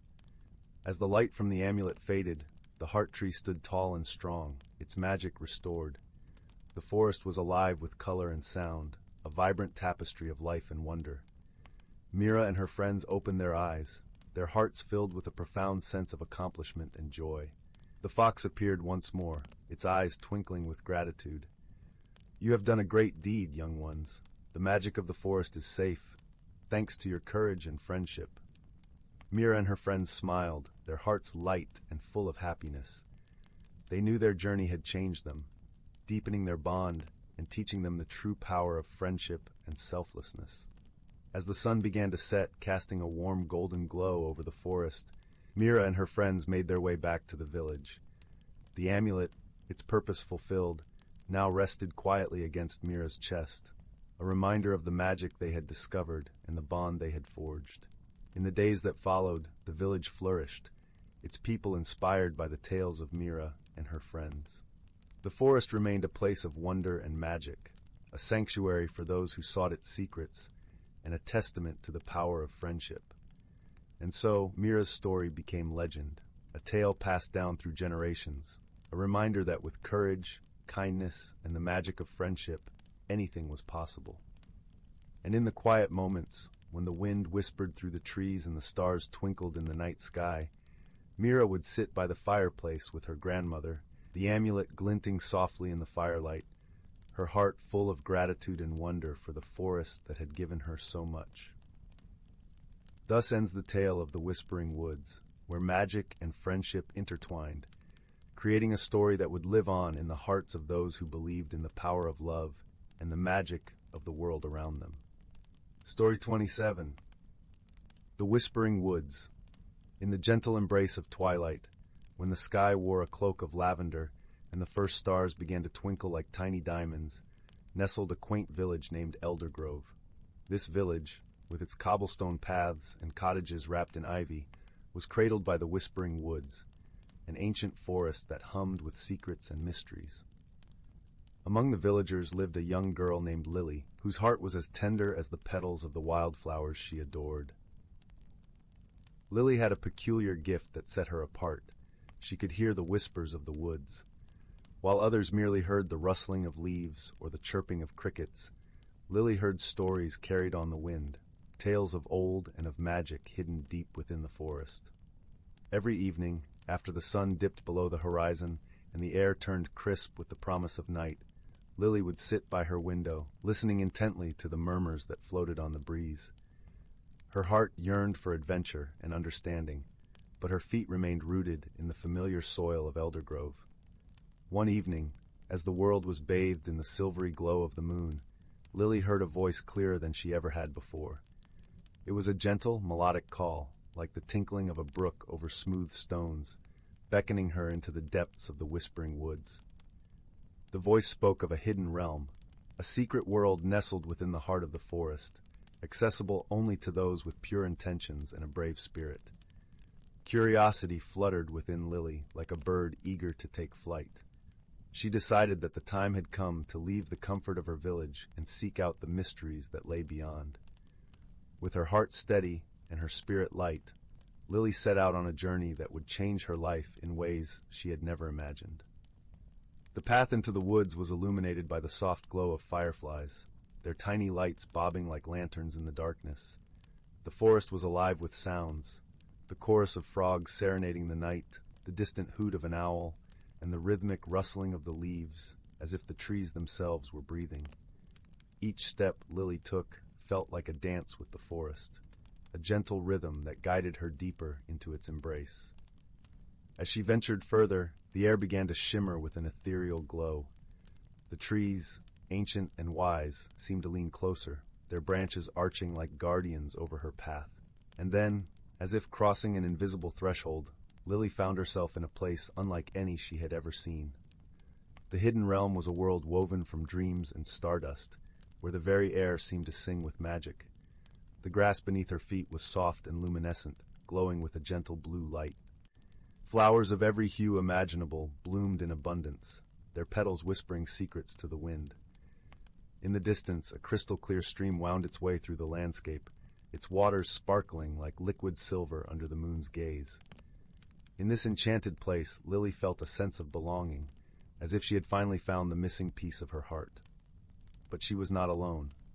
From behind a cluster of radiant ferns emerged a creature unlike any she had ever seen.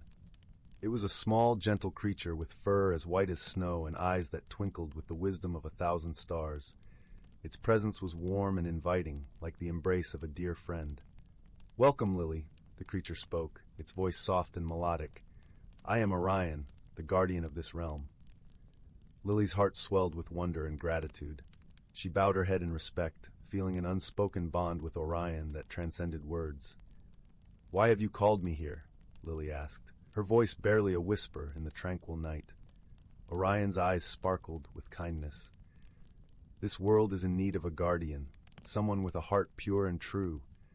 The forest has chosen you, Lily, for your gift of hearing its whispers and your courage to follow them." Lily's heart raced with a mix of excitement and trepidation. She had always longed for adventure, but the weight of such a responsibility was daunting. Yet, as she stood there, surrounded by the beauty and magic of the hidden realm, a calm certainty settled over her. She knew that this was where she was meant to be. "Will you accept this role?" Orion asked, hope mingling with the moonlit air. Lily nodded, her resolve as steady as the ancient trees that surrounded her. "I will." And so began Lily's journey as the guardian of the hidden realm. With Orion by her side, she learned the secrets of the forest, the language of the winds, and the songs of the streams. Each day was a new chapter in a story that intertwined her life with the magic of the woods, a tale of harmony and balance. Under her care, the hidden realm flourished. The flowers bloomed brighter, the streams sang louder, and the trees stood taller. The villagers of Eldergrove noticed the change, though they never knew the true reason behind it. They simply felt a sense of peace and prosperity that spread like sunlight through their lives. Lily's heart was full, and her spirit soared like the birds that danced in the sky. She had found her place in the world, a place where her gift could be nurtured and shared. The whispering woods no longer held mysteries for her. They had become an extension of her own heart, a symphony of nature that she conducted with care and love. As the years passed, the story of Lily and the hidden realm became a legend whispered among the villagers. Children would gather around the hearth, eyes wide with wonder, as the elders recounted the tale of the girl who could hear the secrets of the woods and who became their guardian. And so the whispering woods continued to hum with stories, each one a thread in the tapestry of life, woven with care and love by the gentle hands of time. And in the heart of the forest, Lily stood, a beacon of hope and harmony, her spirit forever intertwined with the magic of the world she had come to cherish. In the end, the true magic was not just in the hidden realm or the ancient woods, but in the heart of a young girl who dared to listen to the whispers of the world and follow them into the unknown. And as the stars twinkled above, They sang a lullaby of gratitude for those who, like Lily, embrace the magic within and without, weaving the fabric of their lives with threads of kindness and courage. Story 28. Once upon a time, nestled in a quaint little village hemmed in by rolling hills and whispering woods, there was a small, unassuming bookshop called the Whispering Pages. It was a cozy nook filled with the comforting scent of old paper and the gentle hum of whispered stories hidden away from the bustling world outside. The shop was lovingly tended by a young woman named Isabel, whose kind eyes and warm smile welcomed every visitor as if they were dear friends. Isabel had always felt a deep connection to books. Their stories transported her to places she could only dream of visiting, and their characters became her companions on lonely evenings. She delighted in the quiet magic of turning pages and the secrets they promised to reveal. However, there was one book in particular that intrigued her more than any other. It was a modest, leather-bound volume with no title, its surface worn smooth by time. Isabel had found it tucked away in a dusty corner of the shop, as if it were waiting just for her. One drizzly autumn afternoon, as the rain pattered gently against the shop's windows, Isabel decided to open the mysterious book. To her surprise, the pages were blank. Disappointed yet intrigued, she ran her fingers over the parchment, feeling a curious warmth beneath her touch. Suddenly, words began to appear, unfurling across the pages in elegant script. They told of a hidden world, a place where ordinary objects held extraordinary secrets, accessible only to those with open hearts and curious minds. The book revealed that somewhere in the village, there was a magical item that could awaken the latent magic within anyone who found it. This item, the book hinted, was something Isabel already knew but had never truly seen. Bursting with curiosity and a sense of adventure, Isabel decided to embark on a journey to uncover this hidden wonder. As the rain subsided and the sun peeked through the clouds, casting a golden glow over the village, Isabel set out. Her first stop was the village square, where she hoped to find some clues. The cobblestones glistened with rainwater, and the air was rich with the earthy scent of fresh rain. Isabel felt a tingle of excitement as she wandered through the market stalls, her senses alive with the vibrant colors and enticing aromas. At the heart of the square, she met an elderly man named Mr. Waverly, known for his collection of peculiar trinkets and curiosities. Mr. Waverly had a twinkle in his eye and a voice that was as smooth and rich as honey. "Ah, Isabel," he greeted her warmly, "what brings you to my humble stall on this fine afternoon?" Isabel explained her quest, and Mr. Waverly nodded thoughtfully. "Magic, you say? Sometimes the most magical things are those we overlook in our daily lives." He picked up a small, unassuming key from his collection. "This, for instance," he said, holding it up to the light, "looks ordinary, but it holds a special kind of magic. It's a key to understanding, you see. It unlocks the heart more than any door." Though the key seemed plain, Isabel felt a strange pull towards it. She thanked Mr. Waverly and continued her journey, the key in her pocket, its weight a comforting presence. As she wandered further, Isabel met a young girl named Lily, who was playing in a meadow just beyond the village. Lily was lively and full of questions, her laughter like the tinkling of bells. "What are you looking for, Isabel?" she asked, her eyes wide with curiosity. "I'm searching for something magical," Isabel replied, smiling at Lily's eagerness. "Magic is everywhere," Lily giggled, twirling in the tall grass. "Sometimes you just have to look with your heart." Inspired by Lily's words, Isabel realized that perhaps the magic she sought was not in an object, but in the connections she made and the wisdom she gathered along the way. With renewed determination, she continued her journey, the sun dipping low in the sky and casting long shadows across the land. As evening fell, Isabel found herself by the edge of the whispering woods, the trees murmuring secrets to the wind. There, she encountered a gentle fox with fur as soft as autumn leaves and eyes that glimmered with intelligence. The fox approached her without fear, and Isabel felt an inexplicable sense of understanding between them. "You seek magic," the fox said, its voice as soft as the rustling leaves. "But magic is not always what you expect. It is in the kindness you show and the friendship you offer. It is in the wisdom you gain and the love you share." With the fox's words echoing in her heart, Isabel realized that the magical item she sought was not a tangible object, but the journey itself and the connections she had nurtured along the way. She returned to the village, her steps light and her heart full of gratitude for the lessons she had learned. Back at the whispering pages, Isabel opened the mysterious book once more. This time, the pages were no longer blank, but filled with the story of her journey, woven with the wisdom of her experiences and the warmth of her newfound friendships. The book, it seemed, had been a guide all along, revealing that the true magic lay not in objects, but in the hearts and minds of those who dared to seek it. As Isabel closed the book, she felt a profound sense of peace and fulfillment.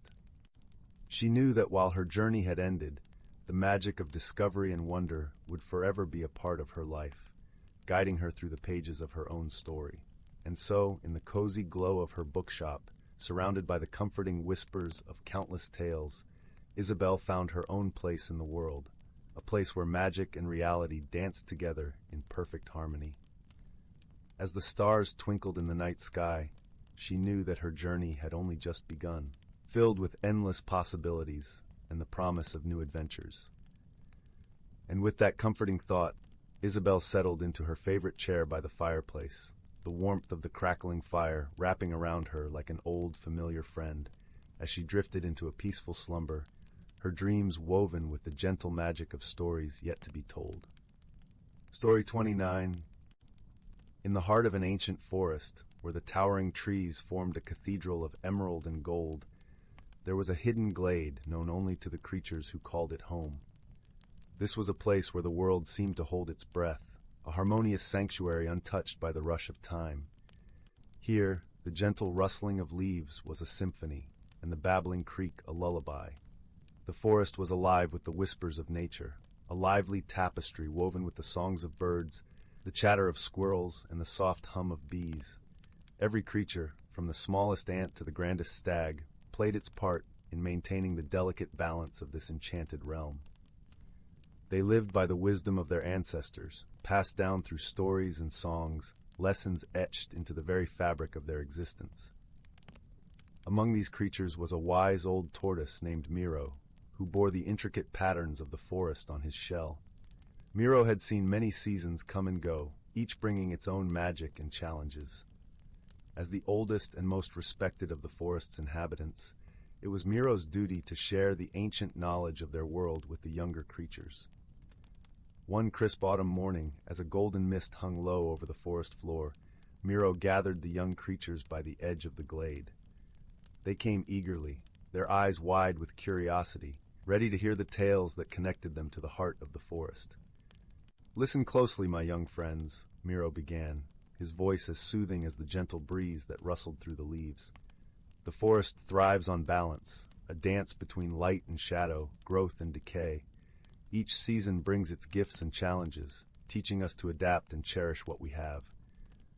The young ones, a mix of lively fox kits, curious owlets, and playful fawns, leaned in closer as Miro spoke. He told them of spring's gentle awakening, when the world burst forth in a riot of color and life, and of summer's lush abundance, when the forest brimmed with warmth and sustenance.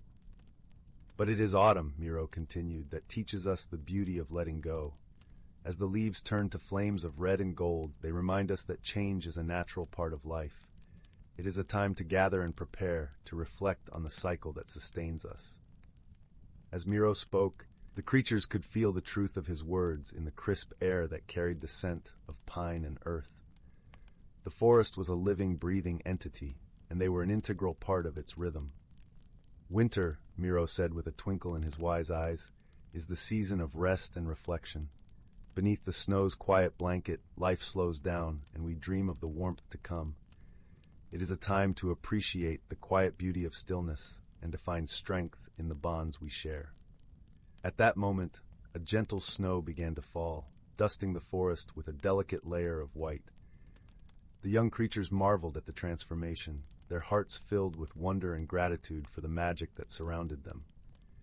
As the snowflakes danced in the air, Miro shared one last piece of wisdom.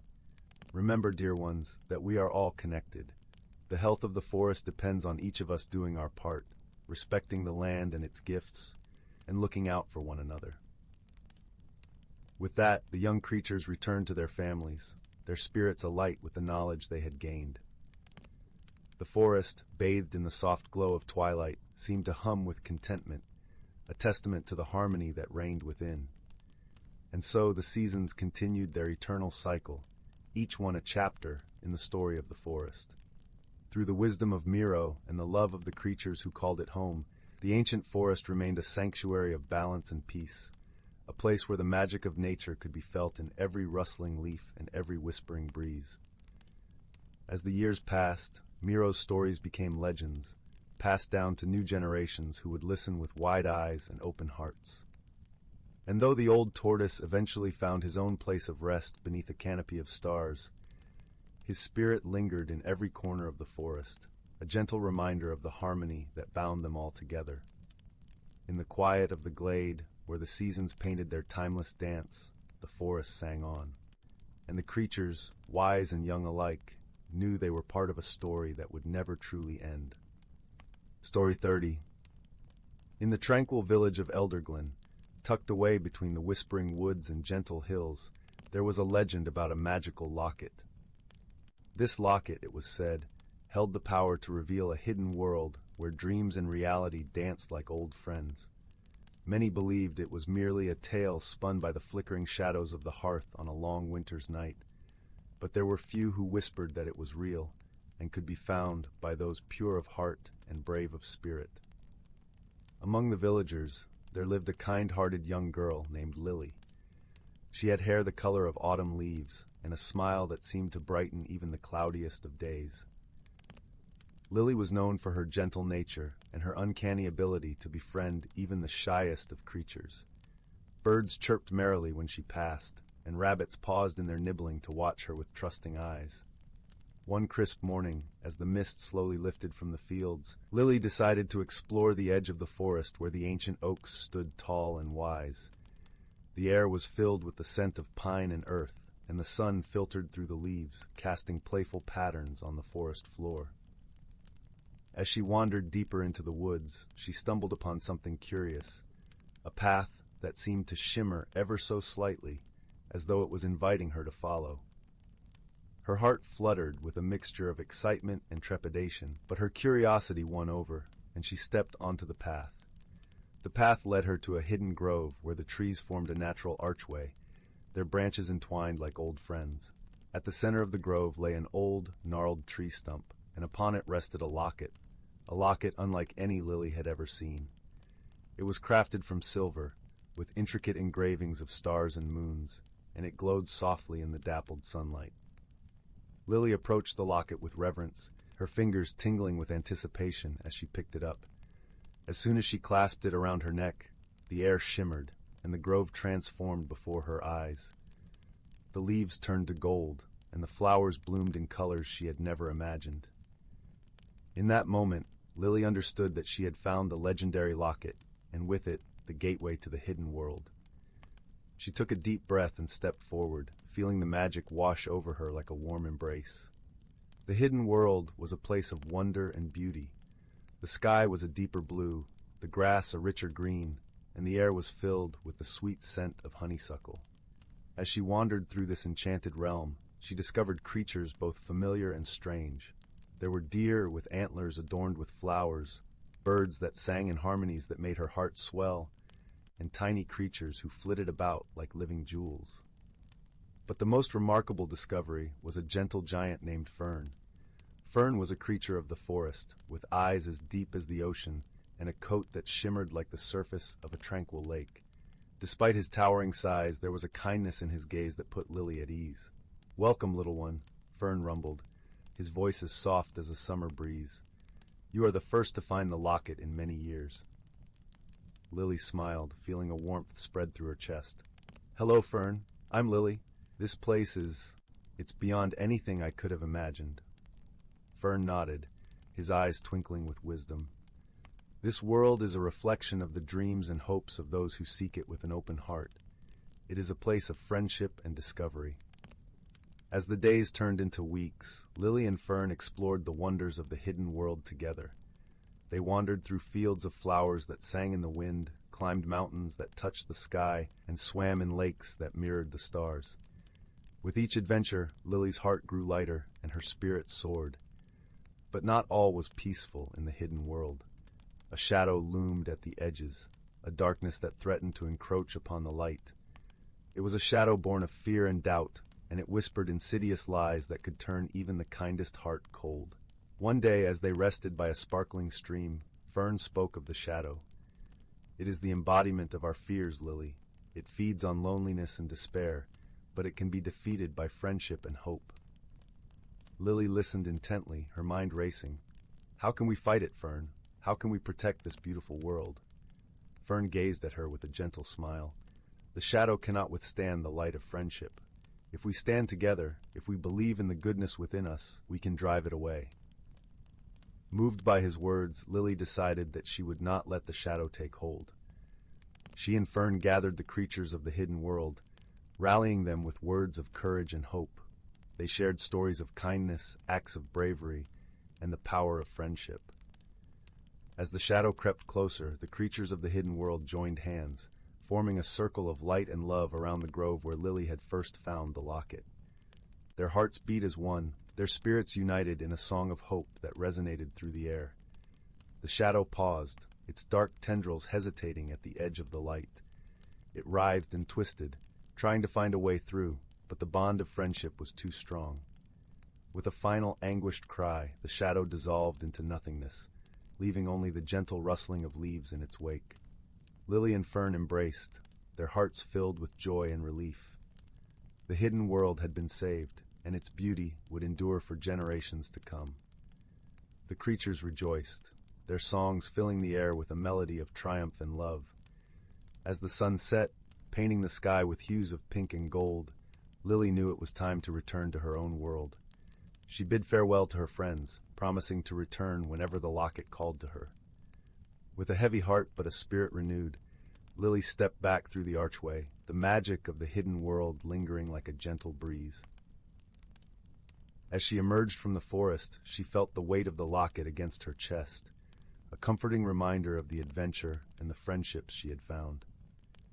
In the days that followed, Lily carried the lessons of the hidden world with her. She shared stories of hope and kindness, spreading light wherever she went. And though she missed her friends, she knew that the bond they shared would never fade, for the magic of friendship was the greatest treasure of all. And so in the village of Elderglen, the legend of the magical locket lived on, a testament to the power of love and the enduring spirit of those who dared to dream. As the stars twinkled above, Lily lay in her bed, her heart full of warmth and gratitude, knowing that the hidden world was just a heartbeat away. The end. Story 31. Once upon a time, nestled in a quaint little village surrounded by rolling hills and whispering woods, there lived a curious young dreamer named Finn.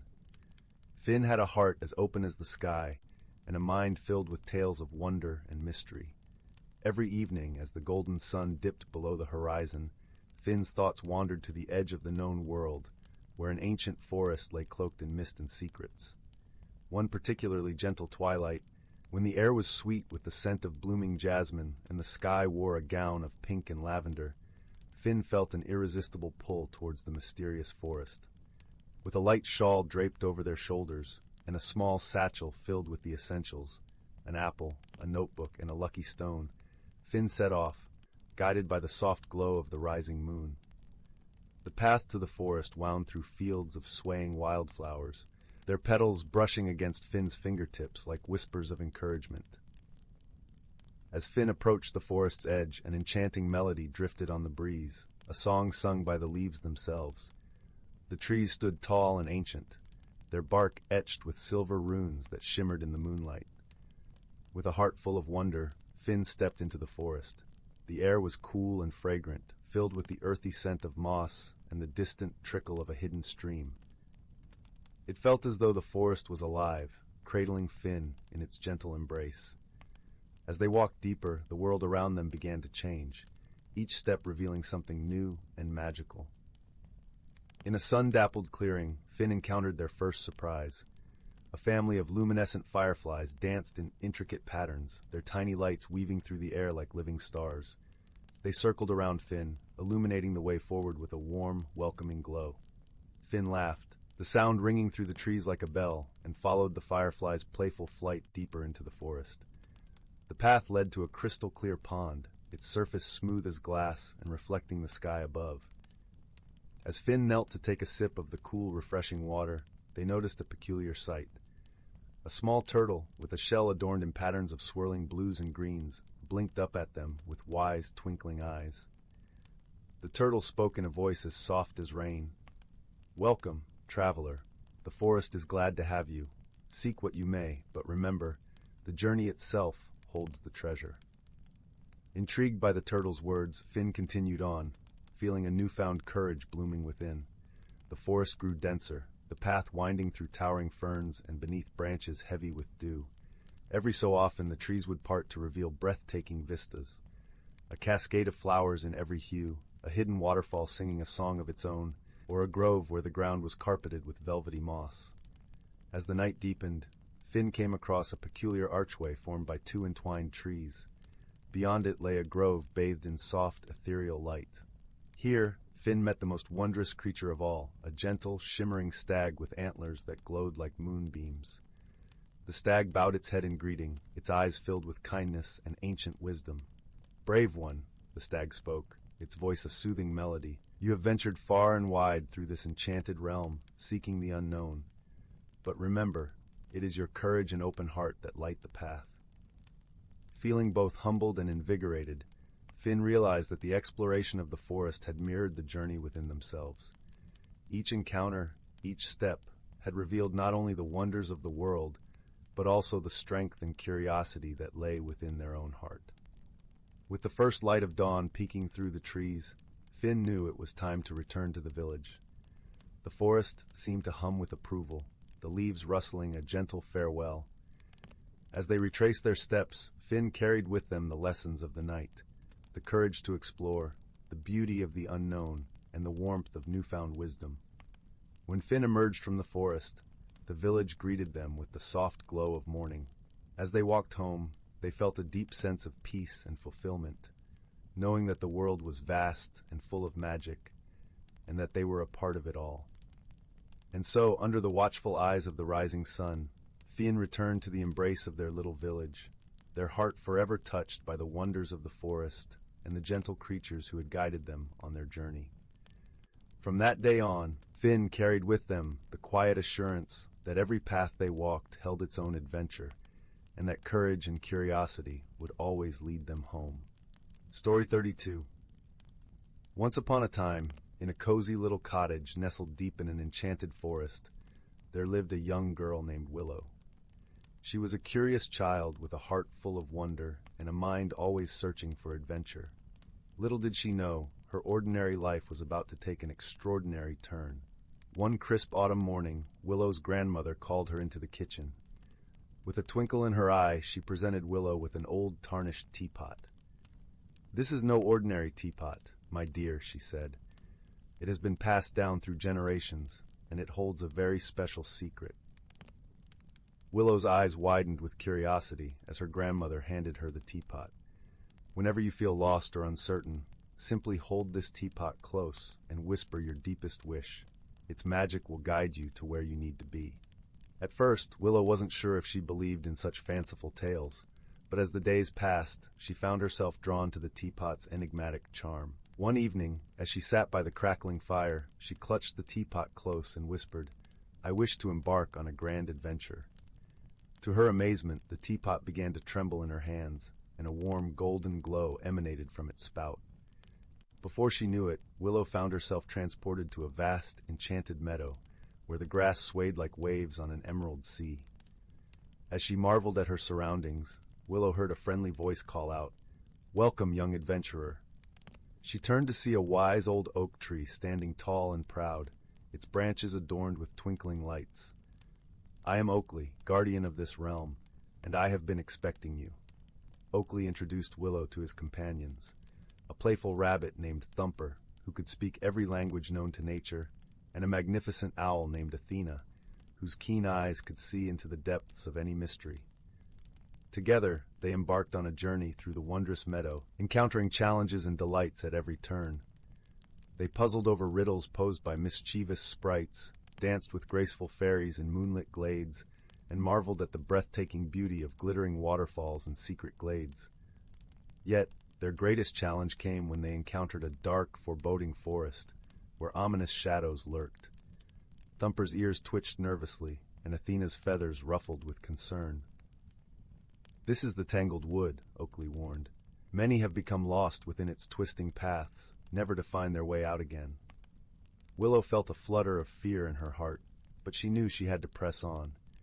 Clutching the teapot tightly, she whispered, "Please, guide us through this darkness." To her amazement, the teapot began to glow once more, and a warm, golden light illuminated the path before them. With her newfound courage, Willow led her friends through the tangled wood, following the teapot's gentle guidance. Along the way, they encountered twisting vines that tried to ensnare them, but Athena's wisdom showed them how to navigate safely. They faced treacherous ravines, but Thumper's agility helped them leap across, and when they became disoriented by the forest's tricks, Oakley's steadfast strength kept them grounded. Finally, after what seemed like an eternity, they emerged from the tangled wood, victorious and forever changed. Willow realized that the greatest adventure was not the journey itself, but the lessons she had learned, the power of friendship, the importance of courage, and the wisdom to trust in herself. As the sun dipped below the horizon, casting a warm glow over the meadow, Willow thanked her newfound friends and embraced the teapot one last time.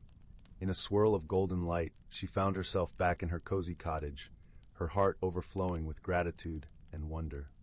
From that day on, Willow cherished the teapot's magic, knowing that whenever she felt lost or uncertain, its guidance would lead her back to the enchanting realm of adventure and self-discovery. And as she drifted off to sleep each night, she dreamed of the wondrous friends and experiences that awaited her next journey into the extraordinary. Story 33.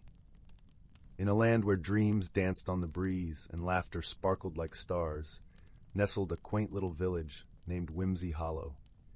This magical place was hidden behind a curtain of rainbow mists that shimmered like gossamer wings in the morning sun.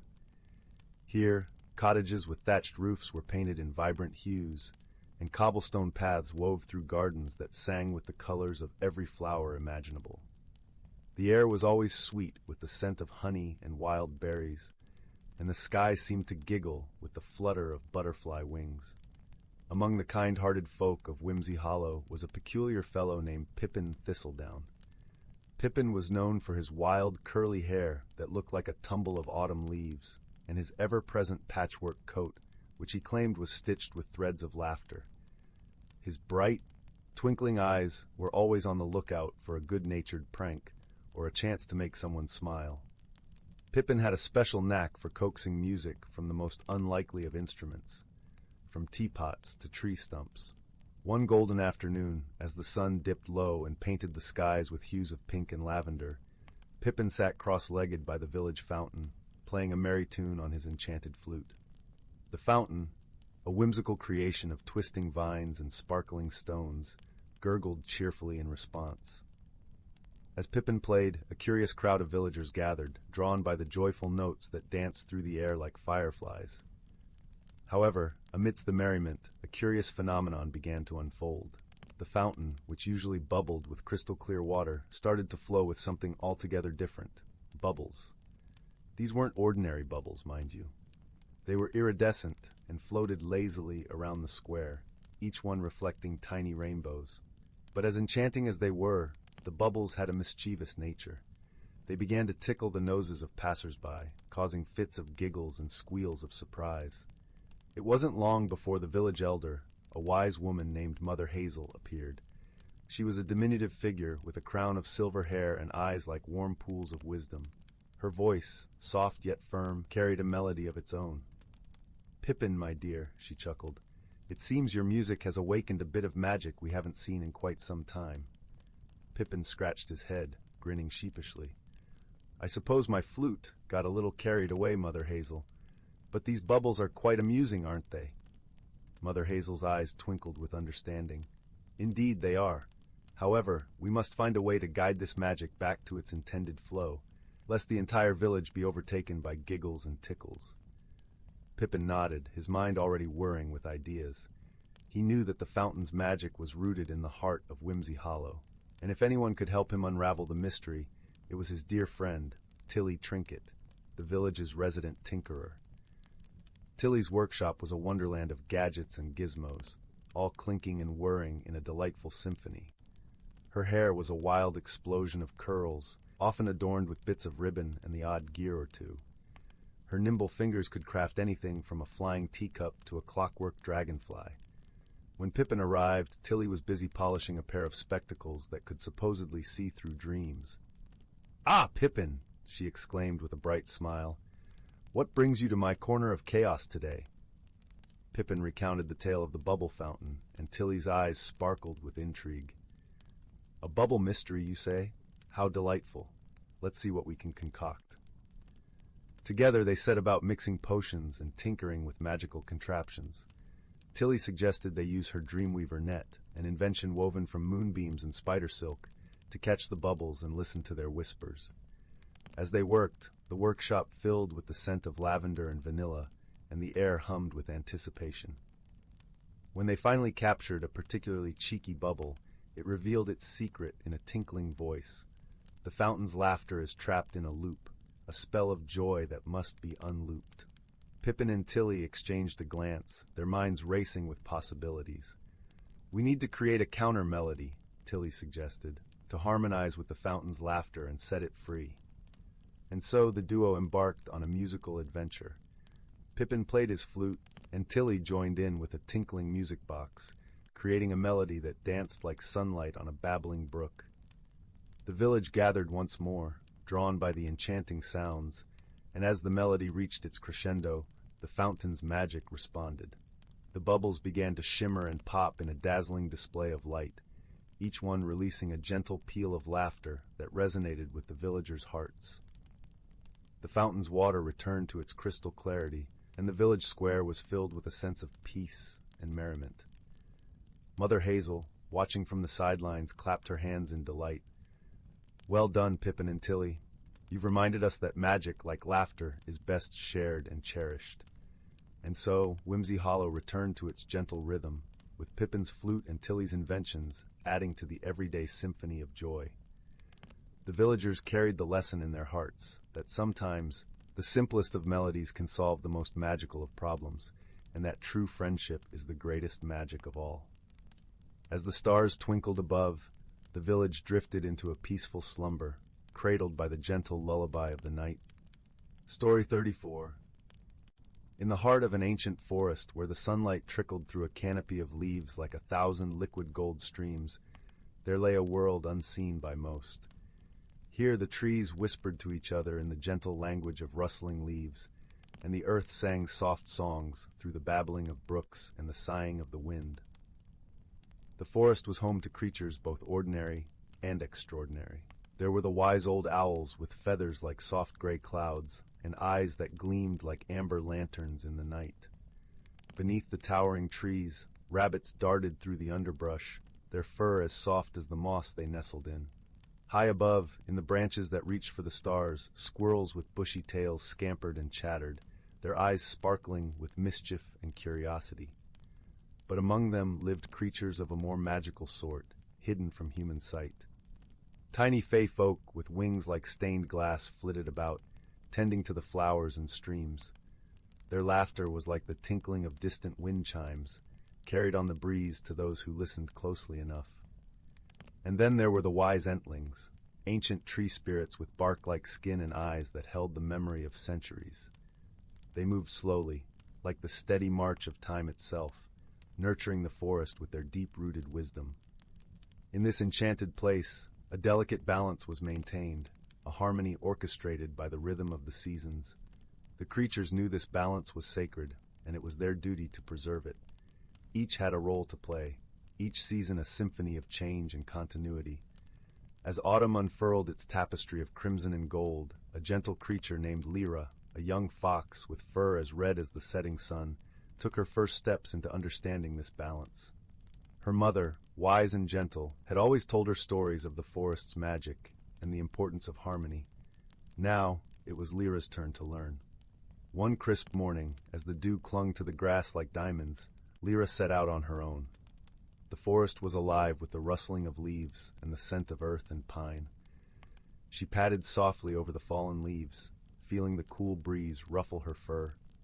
Her journey took her to the edge of the whispering glade, a place where the trees grew especially close together, their trunks entwined like old friends.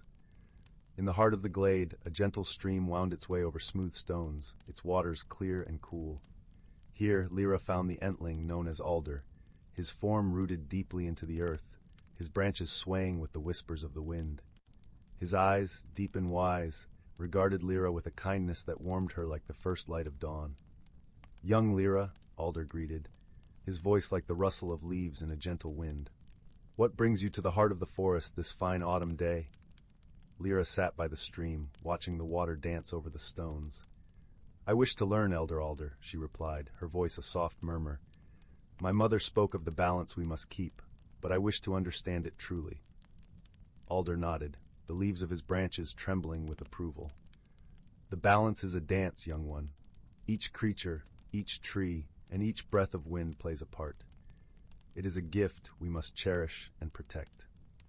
As they spoke, a gentle rain began to fall, the droplets pattering softly on the leaves, creating a symphony of nature's own making. The rain was a reminder of the cycle of renewal, of life giving way to new beginnings. Alder shared stories of seasons past, of how the forest flourished when all lived in harmony, and how fragile that balance could be. Lyra listened intently, the wisdom settling in her heart like seeds ready to grow. Over the weeks, Lyra returned to the glade, learning from Alder and the forest itself. She watched as the leaves turned from green to gold, and then drifted to the ground, blanketing the earth in a quilt of color. She learned how the creatures prepared for the coming winter, how the squirrels gathered acorns and the bears found cozy dens. As autumn deepened, Lyra realized the importance of her own role in this delicate dance. She began to help where she could, guiding lost creatures back to their homes and sharing her newfound wisdom with others. Her heart swelled with pride and purpose, knowing she was part of something greater, something timeless. With the first snowfall, the forest transformed into a wonderland of sparkling white, the air crisp and clean. Lyra marveled at the quiet beauty, feeling the peace of the forest settle over her like a soft blanket. She knew that winter would be a time of rest, a time for the forest to gather strength for the rebirth of spring. As she curled up in her den, the warmth of her family surrounding her, Lyra felt a deep sense of contentment.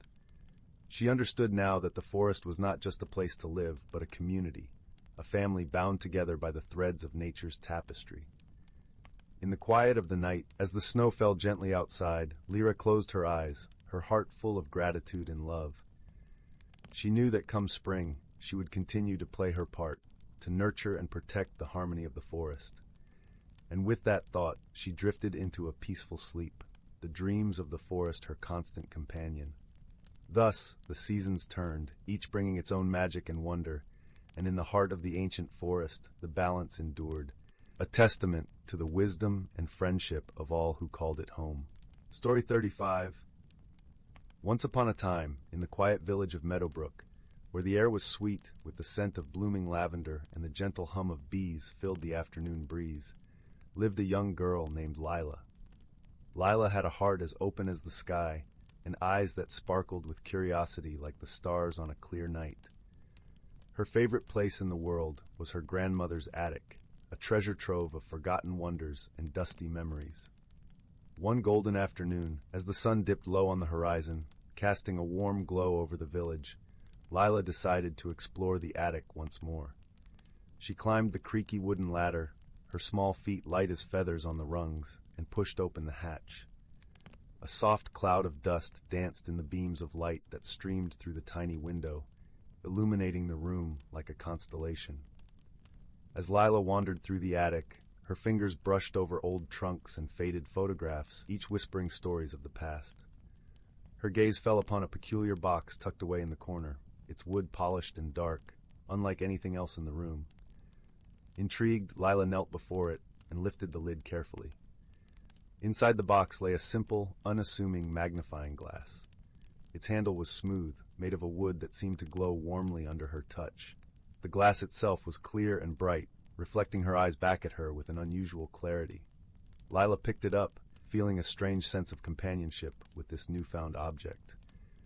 As she lifted the magnifying glass to her eye, the room around her transformed. Colors deepened, sounds became richer, and she could see the tiniest details with an astonishing clarity.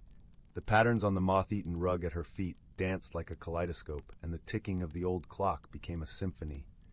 Lila's heart fluttered with wonder. Just then, a soft, melodic voice interrupted her awe. "Hello, dear child," it sang gently.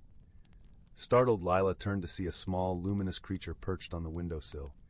It was a firefly, but unlike any she had seen before. Its wings shimmered with every hue of the rainbow, and its eyes twinkled with ancient wisdom. "I'm Flick," the firefly introduced itself with a bow, "and it seems you've discovered my magnifying glass. It grants the power to see the world's magic, hidden in plain sight." Lila beamed with delight. "Thank you, Flick, but why does the world need magic if it's already so beautiful?"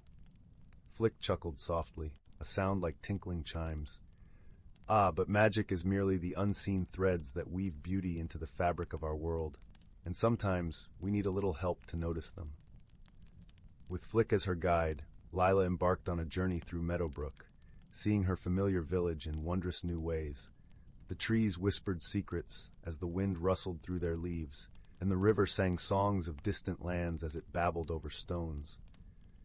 Even the simplest dandelion in the field was revealed to hold galaxies within its tiny, golden heart.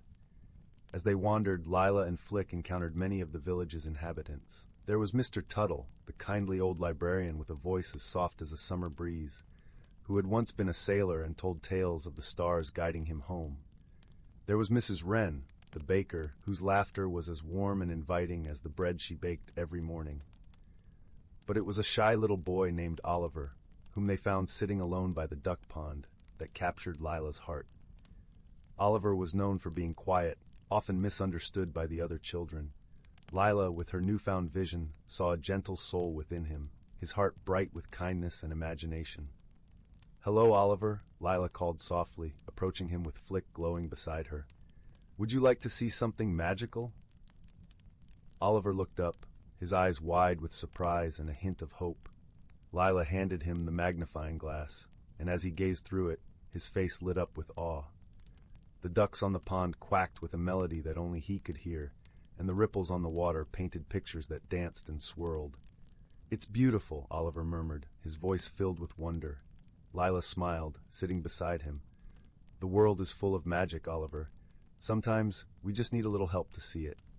As the days passed, Lila, Flick, and Oliver became fast friends. Together they explored the hidden wonders of Meadowbrook, their laughter echoing through the fields and forests. They discovered that true magic lay not just in the magnifying glass, but in the connections they forged with one another. One day, the village faced a challenge. A particularly stubborn drought had left the fields dry, and the villagers worried. The usual vibrant green of the meadows had faded to a dull brown, and the river's song had quieted to a whisper. Lila, Oliver, and Flick knew they had to help. Gathering the villagers, they shared the wisdom they had learned on their journey. "We must look closer," Lila urged, "and see the magic in working together." With renewed spirits, the villagers came together, each bringing their unique skills and strengths. Mr. Tuttle shared stories of places where water was scarce, inspiring clever ways to conserve what they had. Mrs. Wren baked special bread filled with hope and shared it with everyone, lifting their spirits. Oliver, who had always been shy, used his gentle nature to encourage the younger children, leading them in caring for the village's gardens.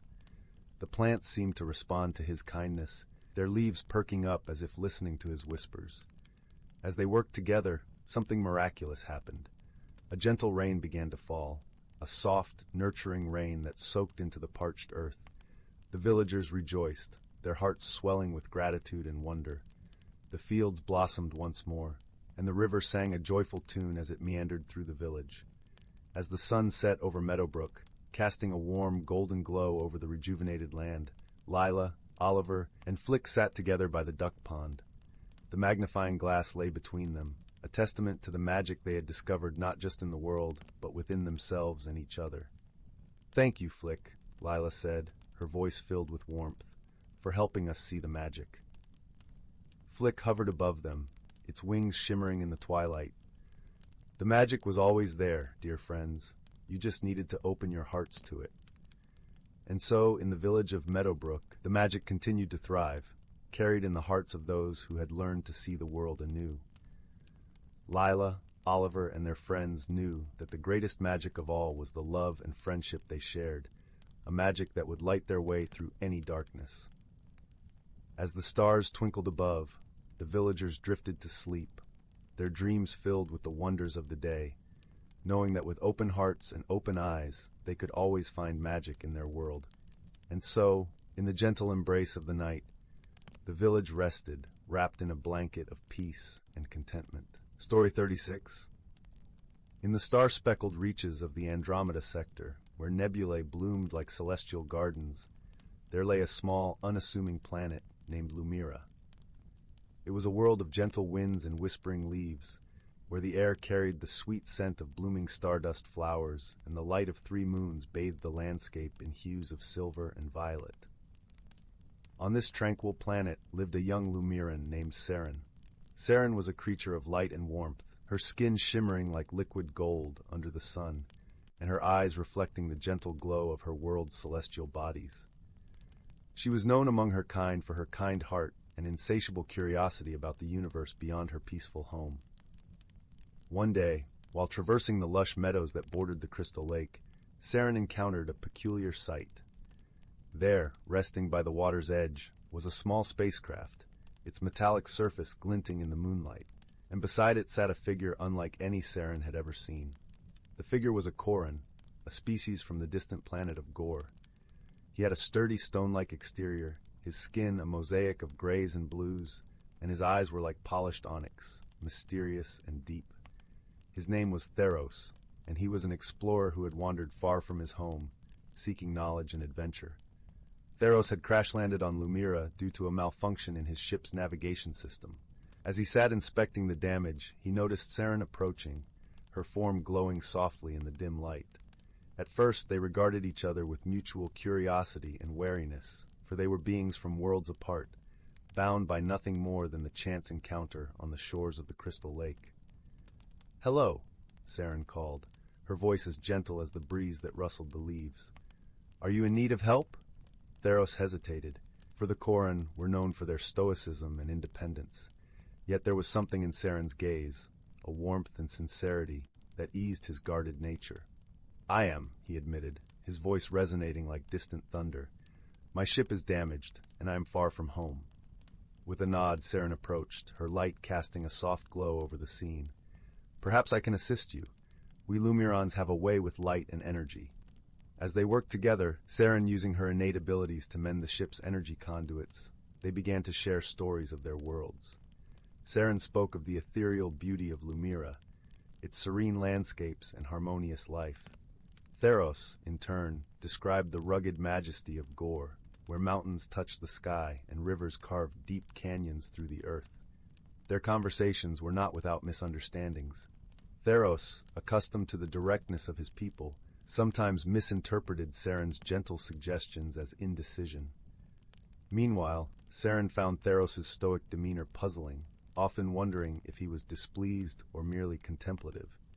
Despite their differences, or perhaps because of them, a bond began to form. Each day brought new challenges, finding the right materials to repair the ship, navigating the nuances of each other's communication styles, but they faced them together, their friendship growing stronger with each shared sunrise. One evening, as they sat beside a campfire they had built using fallen branches and Serene's light, Theros spoke of his home with a wistful note in his voice. "I miss the sound of the wind through the canyon walls," he confessed, his gaze lost in the flickering flames. Serene, sitting beside him, felt a pang of empathy. Though she had never left Luminara, she understood the longing for home. "Perhaps," she mused softly, "we can find a way to bring a piece of Gore here, even just for a moment."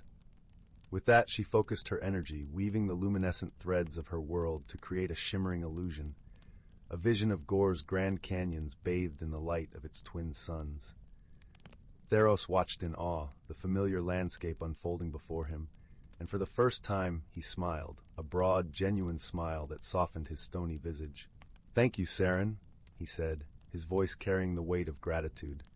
"You've shown me more than just kindness. You've shown me understanding." As the days turned into weeks, the repairs on the ship neared completion. Yet neither Serene nor Theros spoke of farewells. They had come to cherish their time together, the lessons learned, and the friendship forged amidst the challenges. On the eve of Theros' departure, they stood once more by the crystal lake, the surface reflecting the light of the moons above. "I will never forget this place, or you," Theros said, his voice steady yet tinged with emotion. Serene nodded, her heart full. "Nor I you, Theros. May your journeys bring you as much joy as you've brought me." With a final embrace, Theros boarded his repaired ship, the engine humming with renewed life. As the vessel ascended into the night sky, Serene watched until it was a mere speck among the stars, a bittersweet smile gracing her lips. Though their paths had diverged, the bond they had forged remained, a testament to the power of friendship that transcends worlds and differences. And as Serene turned to walk back to her village, the light of the moons seemed just a little brighter, the air a touch sweeter, carrying with it the promise of new adventures and the enduring warmth of newfound friendship. In the quietude of Luminara, under the watchful gaze of the stars, Serene felt a comforting presence, as if Theros were still beside her. She realized that true friendship was not bound by distance or time, but lived in the heart, a guiding light that would forever illuminate her path. And so, under the shimmering canopy of the cosmos, Serene continued her journey, her spirit alight with the wisdom that comes from understanding and the joy of a friendship that could bridge even the vastest of galaxies. Story 37. Once in the tranquil village of Willowbrook, nestled between emerald hills and a glittering river, there lived a young girl named Clara. Willowbrook was a place where the days flowed like the gentle babbling of its streams, and the nights whispered age-old secrets through the rustling leaves. The village was known for its simple beauty, but it held within it a secret that would soon change Clara's life forever. Clara was a curious soul with eyes as bright as the morning sky. She loved exploring the hidden nooks of Willowbrook, always in search of something extraordinary in her seemingly ordinary world. One crisp autumn afternoon, as the golden leaves danced around her, Clara ventured into the dusty, forgotten attic of her grandmother's cottage. The air was thick with the scent of cedar and old parchment, the sun casting playful shadows through the small, circular window. As Clara sifted through piles of books and forgotten trinkets, her eyes caught a peculiar glint beneath an old quilt. She uncovered a small, intricately carved wooden box. Its surface was adorned with swirling patterns that seemed to shimmer with a life of their own. Clara's heart quickened with the thrill of discovery. She carefully opened the box, revealing a delicate silver feather. It was unlike any feather she had ever seen, gleaming with an ethereal light that danced across its surface. The moment Clara picked up the feather, a gentle warmth spread through her fingers, and she felt a soft, whispering breeze brush against her cheek, even though the attic window was firmly shut. Suddenly, she heard a voice, as soft as the rustling leaves, but as clear as the chime of a distant bell.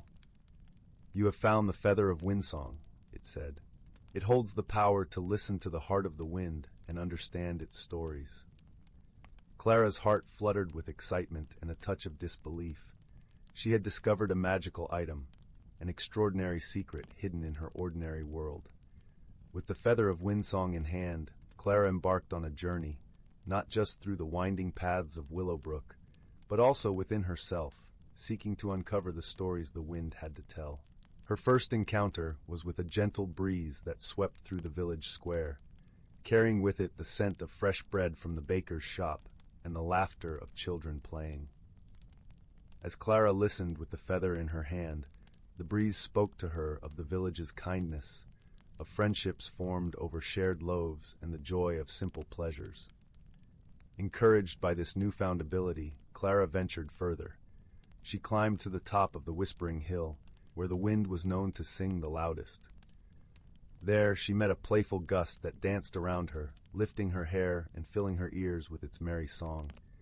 This gust, however, carried a tale of missing harmony, of a discordant note amidst the village's symphony of life. With curiosity piqued and a sense of purpose stirring within her, Clara knew she had to uncover the source of this discord. She returned to the village with a newfound resolve. Her first stop was the weaver's cottage, where old Mrs. Thistle was known for her beautiful tapestries. Yet, as Clara entered, she noticed a sadness in Mrs. Thistle's eyes, a shadow that dulled her usual warmth. Clara approached with gentle steps, the feather of Windsong tucked safely in her pocket. "Mrs. Thistle," she began softly, "I've heard the wind speak of a missing harmony in our village. Is there something that troubles you?" The old weaver sighed, her fingers pausing over a half-finished tapestry. "It's true, my dear. My hands have grown weary, and my eyes no longer see the vibrant colors of the threads as they once did. I fear my weaving days are coming to an end." Clara pondered this, the feather in her pocket warm with the unspoken wisdom of the wind. "Perhaps," she said slowly, "it is not the end, but a new beginning. What if you taught others to weave? Our village would be richer for it, and your legacy would continue through their hands." Thistle's eyes brightened with the spark of possibility. "A weaving circle," she mused, her voice gaining strength. Yes, that could be the answer. With Clara's encouragement, Mrs. Thistle soon gathered the village's young and eager, teaching them the art of weaving. The cottage buzzed with laughter and the colorful chatter of threads being woven into new stories. The discordant note began to fade, replaced by the harmonious hum of shared creativity and newfound friendships. Clara continued her journey, listening to the wind's whispers and helping her fellow villagers find solutions to their hidden troubles. She learned that wisdom, patience, and kindness were the true keys to overcoming challenges, much more powerful than any force or might. As winter's first snow blanketed Willowbrook in soft white, Clara returned to the attic, the feather of Windsong still nestled in her hand. She placed it back in its wooden box, feeling a deep sense of gratitude for the journey it had taken her on. She understood now that the magic of the feather lay not just in its ability to hear the wind, but in the way it had opened her heart to the stories of those around her. With the box safely tucked away, Clara descended from the attic, her heart full of warmth and wisdom. She knew that the magic of the feather of Windsong would always be with her, not as an artifact of power, but as a reminder of the strength found in understanding and compassion. And so, as the village settled into the peaceful embrace of winter, Clara's story, like a gentle breeze, wove its way into the hearts of Willowbrook's people. They spoke of the girl who listened to the wind and brought harmony to their lives, a tale to be whispered by the hearthside, in the glow of a crackling fire for generations to come. Story 38. In the vast, star-studded expanse of the Andromeda Galaxy, where nebulae shimmered like cosmic jewels, and the silence of space was a comforting blanket, two unlikely companions found themselves on a journey that would forever change the tapestry of their lives. From the verdant planet of Leora, known for its lush emerald forests and rivers that sang as they flowed, came a being named Ori. Ori was a Leoran, a gentle creature with skin that shimmered like dew-kissed leaves and eyes that mirrored the sky's deepest blues. Her people were famed for their empathy and their ability to communicate with nature, drawing strength from the earth beneath their feet. On the other side of the galaxy lay the arid world of Zenthra.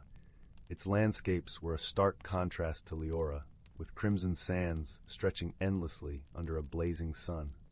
From this harsh environment hailed a Zenite named Kale.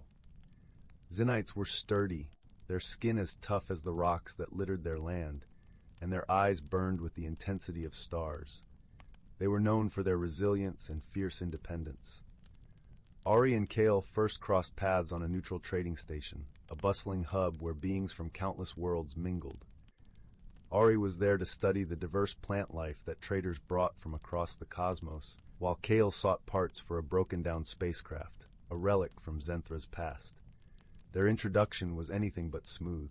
Ori, overwhelmed by the station's cacophony and unfamiliar energies, accidentally brushed against Kale, causing him to drop a vital component.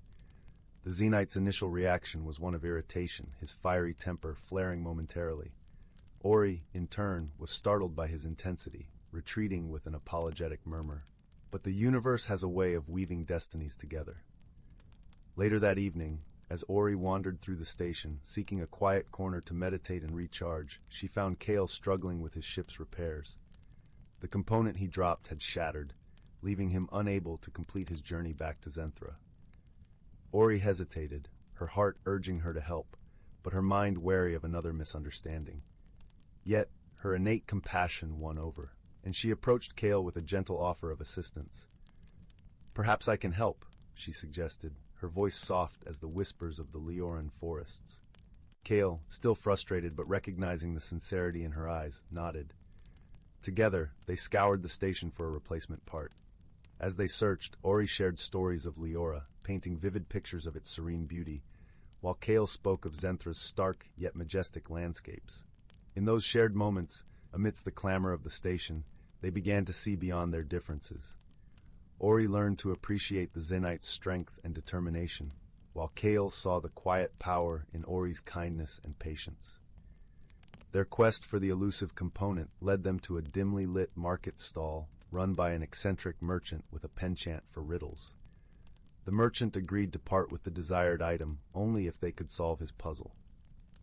This challenge required them to combine their unique strengths, Ori's intuition and Kale's logical thinking. Together, they unraveled the riddle, earning not just the component, but a newfound respect for one another's abilities. With the part secured, Ori assisted Kale in repairing his ship. As they worked side by side, Kale taught Ori about the mechanics and resilience required to survive Zenthra's harsh conditions, while Ori shared calming techniques to center oneself amidst chaos. When the repairs were finally completed, Kale paused, looking at Ori with a newfound warmth in his gaze. "Thank you," he said, his voice gruff but sincere. "I couldn't have done this without you." Ori smiled, her heart light. "We make a good team," she replied, her words carrying a promise of friendship that transcended the stars. As Kale prepared to depart, he extended an invitation to Ori. "Visit Zenthra someday.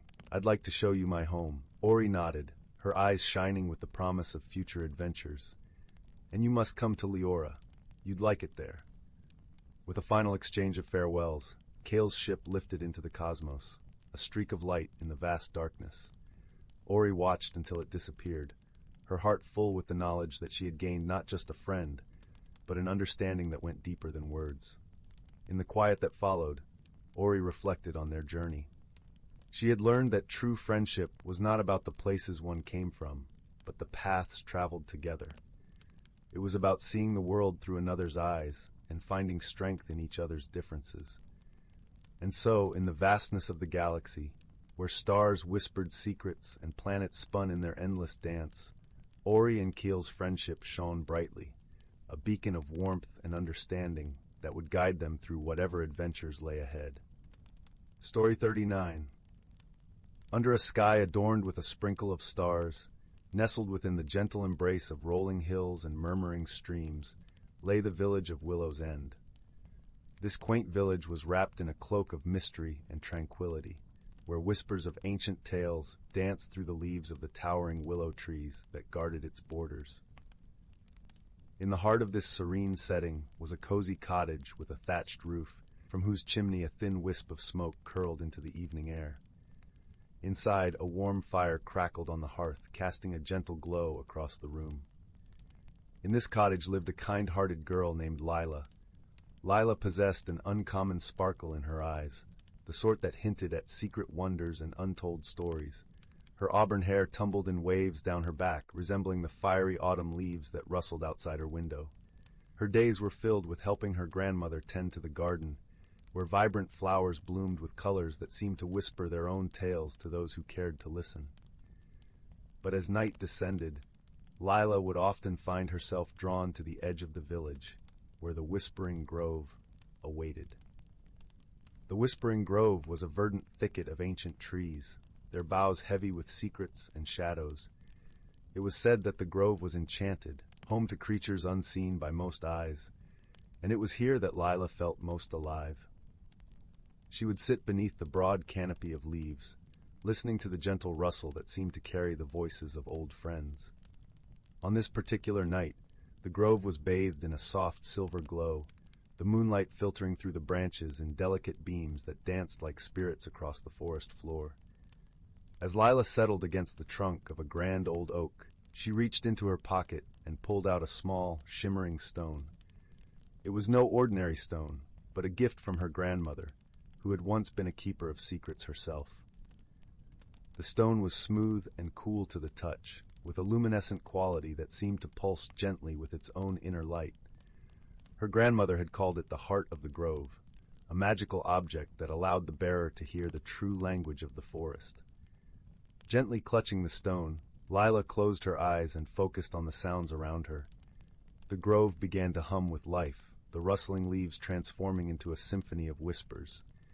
She could hear the playful chatter of the breeze as it danced through the branches, the soft sighs of the flowers as they nodded to sleep, and deeper still, the ancient wisdom of the earth that cradled her. But tonight, there was something new in the grove's song, a note of urgency, a call for help. Lila's heart quickened as she listened more intently, the stone in her hand growing warmer with each passing moment. It was then she heard it, a soft melodic voice, like the tinkling of distant bells. "Please, anyone who can hear me, I need your help," the voice echoed through the grove. Lila stood, her curiosity piqued and her resolve firm. "Who are you?" she called out, her voice a gentle ripple in the stillness. The voice responded, filled with a mixture of hope and despair. "I am Eliana, a guardian of the hidden glade. Our world is in peril, and I cannot save it alone." Intrigued and driven by a sense of purpose, Lila followed the voice deeper into the grove, where the trees grew taller and the shadows danced ever more mysteriously. The path she took seemed to shimmer and shift beneath her feet, as though guiding her steps with a will of its own. Soon, she emerged into a clearing unlike any she had ever seen. It was the hidden glade, a place of ethereal beauty where the air was thick with magic. Here, the flowers glowed with an inner light, their petals like delicate lanterns swaying in a gentle breeze. The trees were ancient and wise, their trunks twisted into shapes that defied time and understanding. In the center of the glade stood Eliana, a creature of such grace and beauty that Lila could scarcely believe her eyes.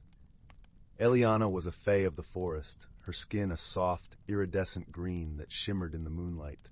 Her eyes were pools of deep, tranquil blue, and her hair cascaded like liquid silver down her back.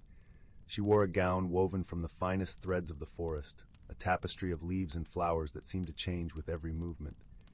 Eliana smiled kindly as Lila approached, though her eyes held a trace of worry. "Thank you for coming," she said, her voice as soothing as a lullaby. "The heart of the grove has chosen well."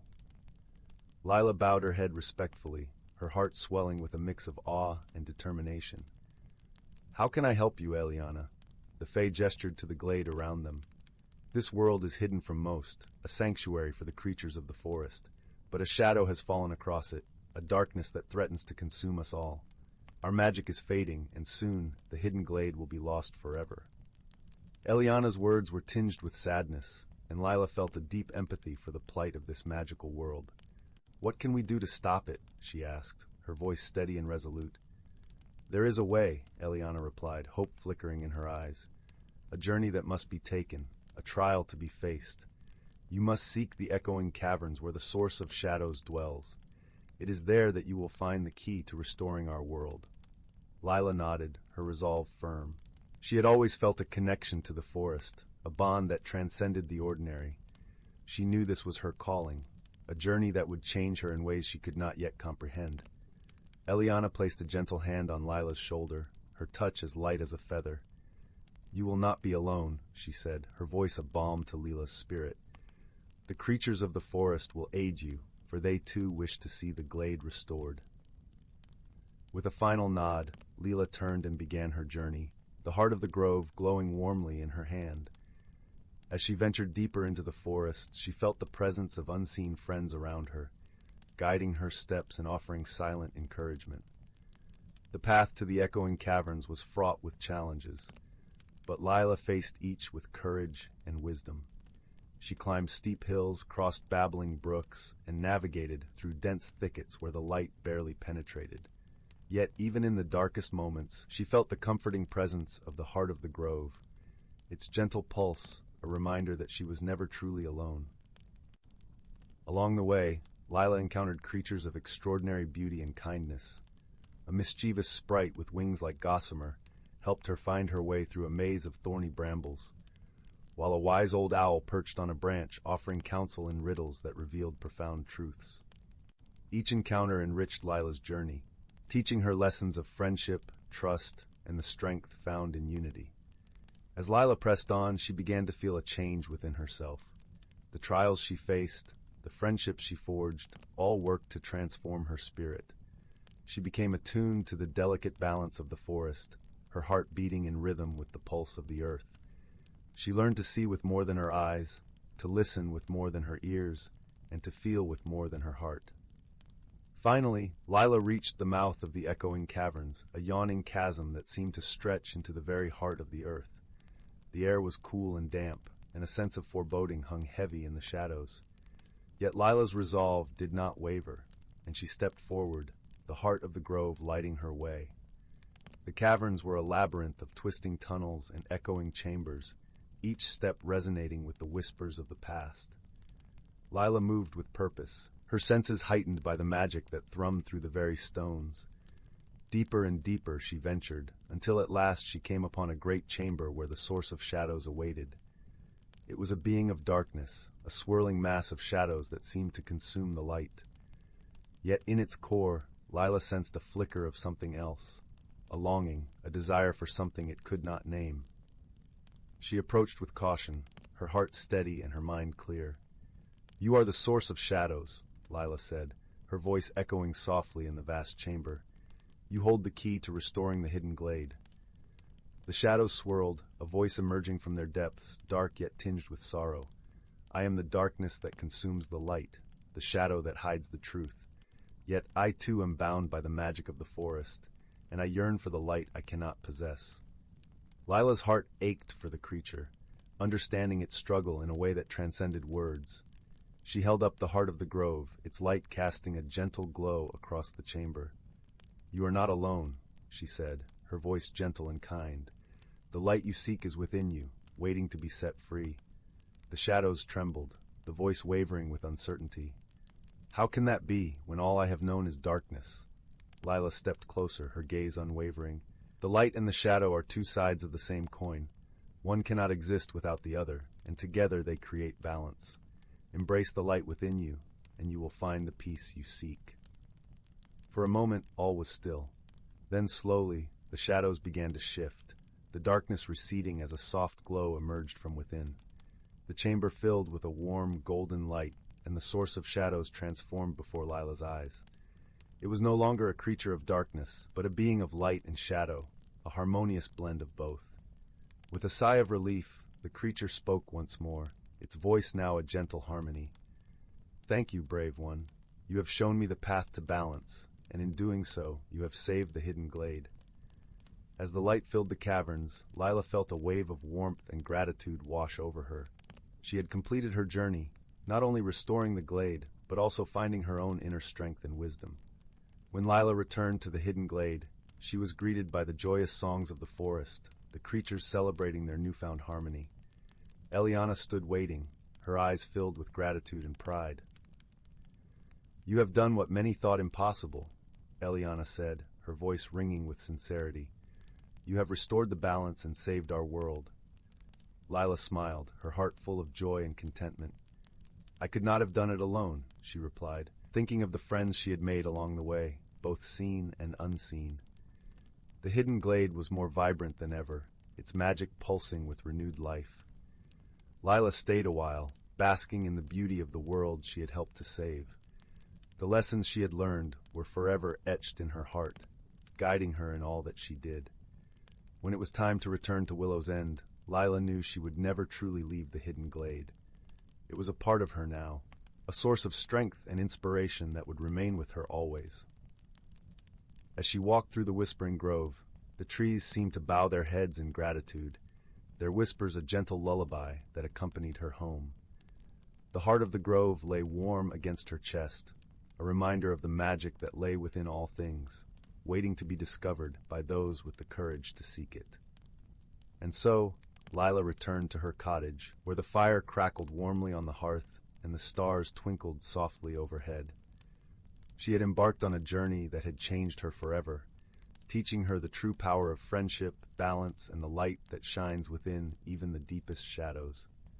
The village of Willow's End slept peacefully, the night air filled with dreams of magic and wonder. And as Lila drifted into a restful sleep, she knew that she would always carry the light of the hidden glade within her heart, a beacon of hope and wisdom, to guide her through all the adventures that awaited. Thus, the tale of Lila and the Whispering Grove came to a gentle close, a story of courage and transformation that would be whispered through the leaves for generations to come. Story 40. In a cozy cottage tucked away in a woodland glade, there lived a young rabbit named Hazel. She had always been content hopping amongst the ferns and wildflowers, her soft brown fur blending seamlessly with the earthy surroundings. Yet, deep within her heart, a flicker of curiosity burned, a yearning for something more. One dewy morning, as Hazel nibbled on a crisp dandelion leaf, a glimmering light caught her eye. She followed the ethereal glow to a clearing where a magnificent butterfly floated before her. Its wings were a kaleidoscope of vibrant hues, shimmering with an otherworldly radiance. "Greetings, young Hazel," the butterfly spoke in a melodious voice. "I am Zephyr, a guardian of transformation." Hazel's eyes widened in wonder. "A talking butterfly? This must be a dream." Zephyr fluttered closer, trailing stardust in her wake. "Dreams are the seeds of change, my dear. You have a great journey ahead, one that will test your courage and reshape your very being." Uncertainty flickered across Hazel's features. Change was a daunting concept, and she had always found solace in the familiar. "But I'm just a simple rabbit," she protested. "What journey could possibly await me?" With a warm chuckle, Zephyr replied, "The most wondrous transformations often begin with the smallest of seeds. Look within, and you will find a spark waiting to be fanned into a brilliant flame." Before Hazel could respond, a rustling came from the undergrowth, and two of her dearest friends emerged, Oakley, the wise old oak tree, and Flutter, the hummingbird. "Do not fear, little one," Oakley rumbled, his bark rough yet comforting. "We will be with you every step of the way." Flutter zipped excitedly around Hazel's head. "Oh, this is going to be such an adventure. You'll see. It will be simply dazzling." Reassured by her friend's presence, Hazel turned to Zephyr. "What must I do?" The butterfly's wings shimmered with magic. "Seek the enchanted grove, where the veil between worlds grows thin. There, you will undergo a transformation that will reveal your true self." With a deep breath, Hazel nodded. Though apprehensive, she knew this was a journey she must embark upon. And so, with Oakley and Flutter by her side, Hazel set off into the unknown, her paws treading paths she had never dared explore before. The forest seemed to come alive with each step, whispering secrets in the gentle whispers of the wind. After many twists and turns, they arrived at the enchanted grove, a vibrant meadow where moonbeams danced across a shimmering stream. Hazel gazed in awe at the ethereal beauty surrounding her. Suddenly, a warm glow emanated from within her, and she felt her body beginning to shift and change. Her fur transformed into downy feathers of the richest brown, and her paws melded into delicate wings. Oakley and Flutter watched in wonderment as their friend emerged from her cocoon, reborn as a magnificent owl. Hazel stretched her wings, reveling in her newfound form, and took to the skies with a joyous hoot. As she soared above the treetops, bathed in the soft moonlight, Hazel realized that the spark Zephyr had spoken of was her own inner strength and resilience. The journey had been one of self-discovery, revealing the beauty and grace that had been within her all along. With a grateful heart, Hazel descended to her friends, her eyes shining with wisdom. "Thank you," she said, her voice now a gentle coo. "Without your guidance and unwavering support, I may never have found the courage to spread my wings."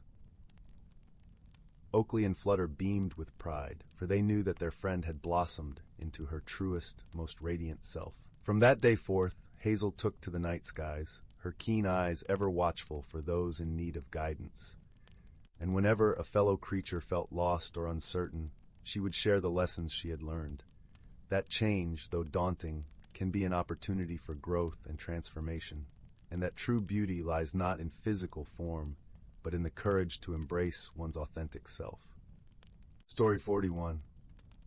Story 42. Story 43. Story 44. Story 45. Story 46. Story 47. In the quaint village of Willowbrook, where the cottages are thatched with golden straw and the cobbled streets are lined with the scent of blooming lavender, there lived a young girl named Lila.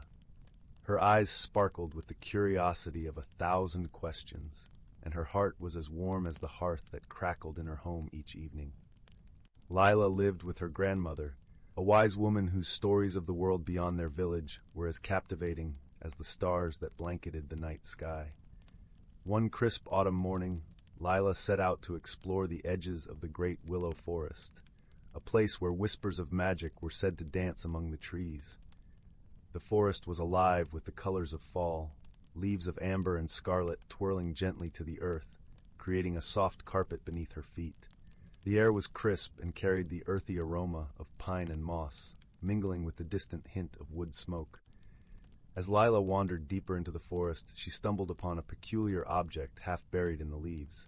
It was a delicate, intricately carved wooden box, adorned with symbols that seemed to shimmer in the dappled sunlight. Curiosity piqued, she gently brushed away the leaves and lifted the box, feeling a gentle warmth emanating from it. Upon opening the box, Lila discovered a small, radiant stone resting inside. It pulsed with a soft, steady glow, casting a gentle light that felt like a hug from the sun itself. She held it carefully, and as she did, a whisper of a voice seemed to float through her mind, gentle and kind. With wisdom and heart, your path will be clear. Intrigued and a little bewildered, Lila returned home, the mysterious stone tucked safely in her pocket. That evening, as the fireplace crackled and her grandmother's knitting needles clicked rhythmically, Lila recounted her discovery. Her grandmother listened with a thoughtful smile, her eyes twinkling in the firelight. "This stone," her grandmother said softly, "is said to be a guide, a friend to those who seek with an open heart. It will show you wonders, but only if you listen closely to its secrets." The following days were a blur of wonder for Lila, as she and the stone embarked on a journey not just through the forest, but within herself. Each day she would venture a little further, the stone lighting her path under the canopy of rustling leaves. Along the way she met the forest's residents, gentle creatures with whom she formed bonds of friendship. There was Thistle, the wise old owl whose feathers glistened like moonlight on water, and who spoke in riddles that led Lila to ponder deeply. Then there was Fern, the sprightly fox with a coat of fiery red, who taught Lila the joy of play and the importance of taking time to revel in the beauty of the world around her. Together, they discovered hidden glades and sparkling streams, places where the air felt thick with magic and time seemed to pause, allowing moments to stretch into infinity. Each location whispered secrets to Lila, gentle nudges that encouraged her to look at the world with new eyes. Yet, as their exploration continued, Lila sensed a growing challenge. In the heart of the forest lay the ancient Tree of Whispers, a colossal oak said to be as old as time itself. The tree was shrouded in mystery, and it was said that those who could hear its whispers would gain insights beyond their years. However, the path to the Tree of Whispers was fraught with illusions, trickster trails that led wanderers astray. Many had tried to reach it, but only those with clarity of heart and mind could succeed. Lila, with the stone's light and her newfound friends, felt a pull to attempt the journey. Resolved, Lila set off with Thistle and Fern by her side. As they ventured deeper, the forest grew denser, the trees towering like ancient sentinels. The air felt different here, charged with an energy that tingled on the skin. The path twisted and turned, often doubling back on itself, confounding even the sharp-eyed Thistle. It was in one such moment of confusion that Lila remembered the stone's whisper. "With wisdom and heart, your path will be clear." She closed her eyes, letting go of doubt and fear, and listened, not just with her ears, but with her heart.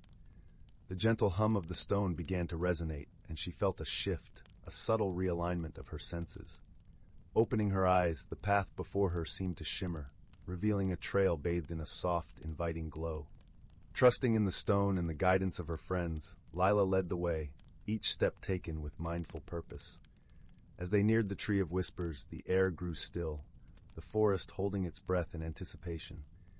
The tree stood majestic and vast, its bark a tapestry of time, its branches stretching wide like welcoming arms. Lila approached, placing her hand gently on the trunk, feeling the life thrumming beneath her fingertips. For a moment there was silence, and then a gentle breeze stirred, carrying with it the softest of whispers. Words not spoken but felt, wrapping around her like a comforting embrace. The whispers spoke of balance, of the harmony between listening and speaking, of the wisdom found in stillness. In that moment, Lila understood. The journey had not been to conquer or claim, but to learn and grow, to find the strength within herself and to appreciate the bonds of friendship that had guided her. The stone's glow dimmed to a gentle warmth, its purpose fulfilled. With a heart full of gratitude, Lila thanked the ancient tree, thistle, fern, and the stone for their guidance. As they made their way back through the forest, she felt a deep sense of peace, a quiet joy in knowing that she carried the lessons of the journey within her.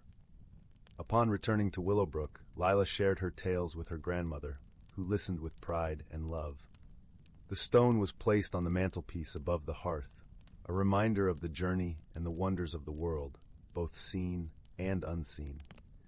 And so, as the seasons turned and the fires burned bright in the hearth, Lila lived her days with an open heart, forever guided by the wisdom of the forest and the gentle glow of the magical stone.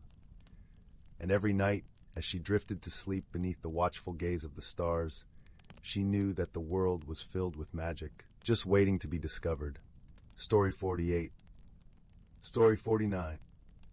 Story 50. Once upon a time, in a quaint village nestled between rolling hills, there lived a young girl named Lily. Like most children her age, Lily loved playing outdoors and exploring the wonders of nature.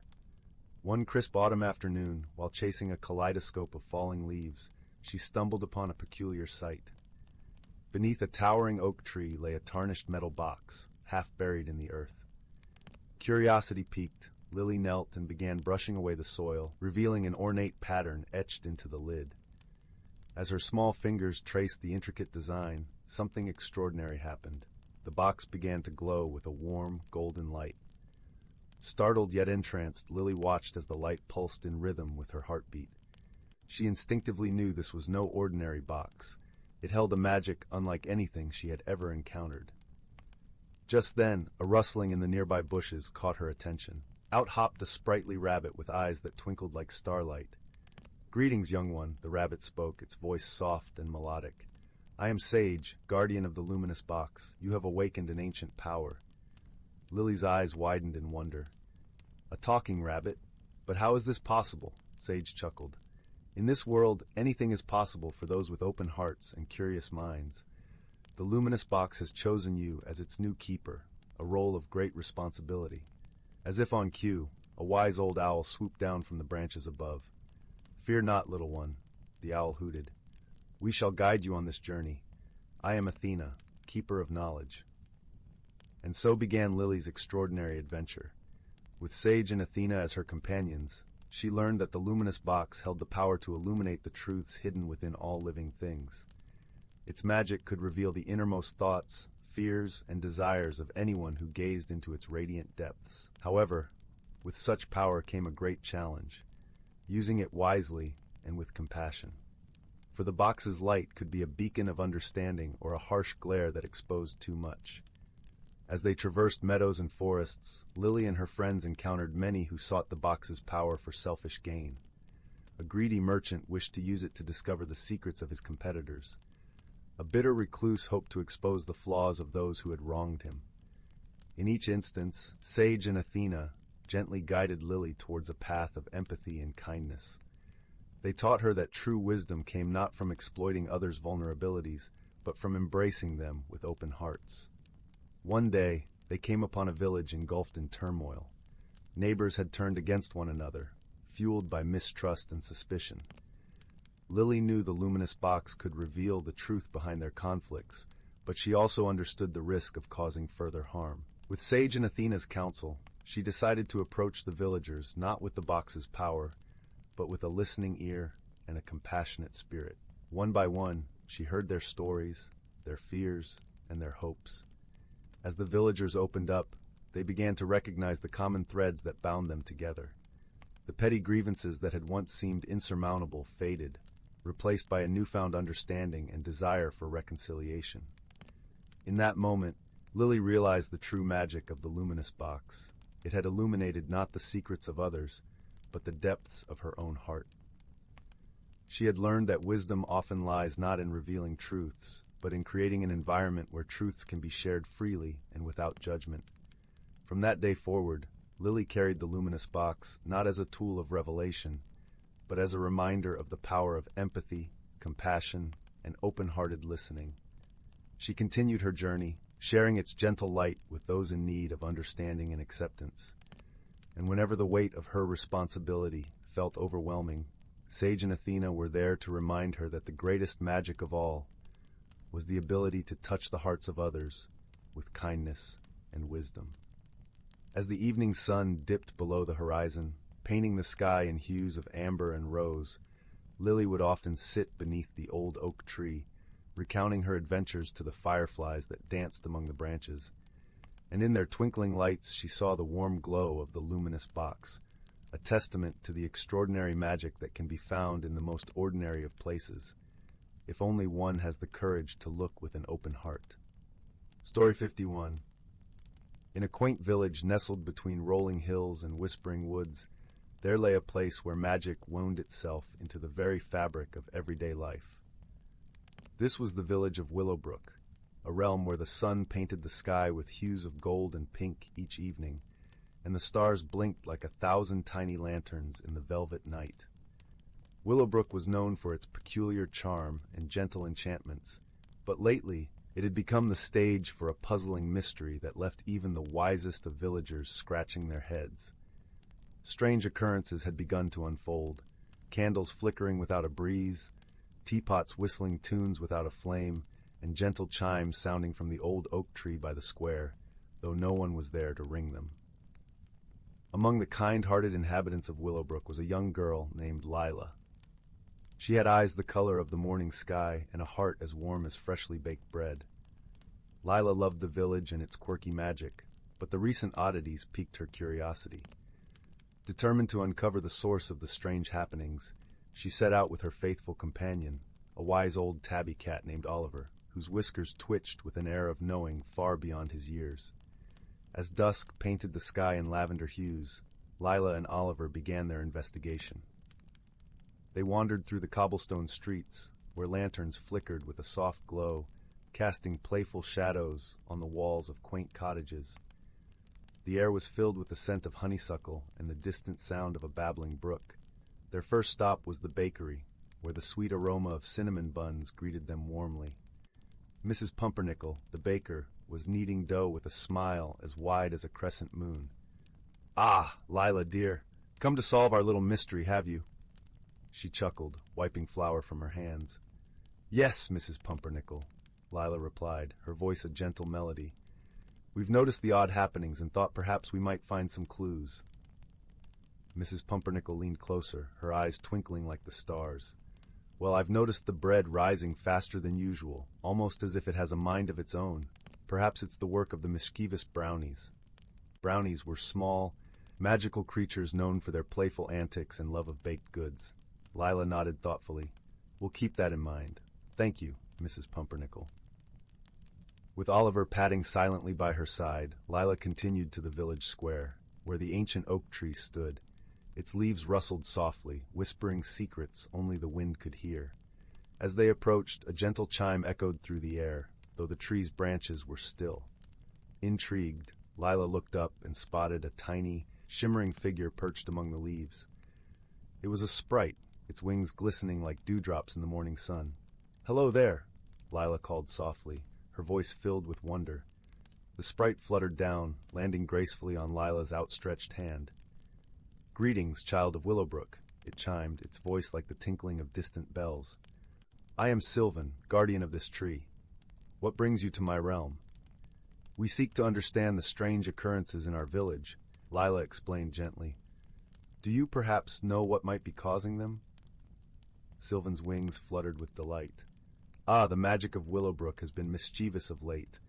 The brownies have been restless, their playful spirits heightened by the full moon's approach. They mean no harm, only seeking to share their joy. Lila's eyes brightened with understanding. Perhaps we can find a way to help them channel their energy without causing confusion. With a nod of agreement, Sylvan whispered a plan to Lila. They would host a moonlit festival for the brownies, a celebration where their antics could be welcomed and enjoyed. That evening, as the moon rose full and bright, Lila and the villagers gathered in the square. Lanterns were hung from every branch, casting a soft, inviting glow. Tables were set with sweets and treats, and music filled the air, an enchanting melody that beckoned all magical creatures to join in the revelry. As the brownies appeared, their giggles like the rustle of leaves, they danced and played, their joy contagious. Lila watched, her heart full as she saw the village come alive with laughter and light. Even Oliver, usually reserved, found himself pawing at a stray ribbon with uncharacteristic abandon. The festival continued deep into the night, a celebration of magic and harmony.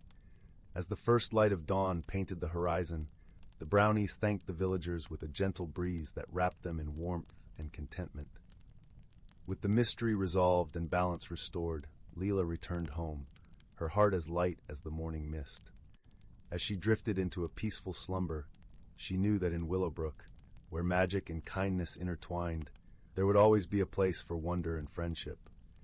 And so, beneath the gentle gaze of the moon and stars, the village of Willowbrook settled into a tranquil hush, wrapped in the comforting embrace of another enchanting day. Story 52. Story 53. Story 54.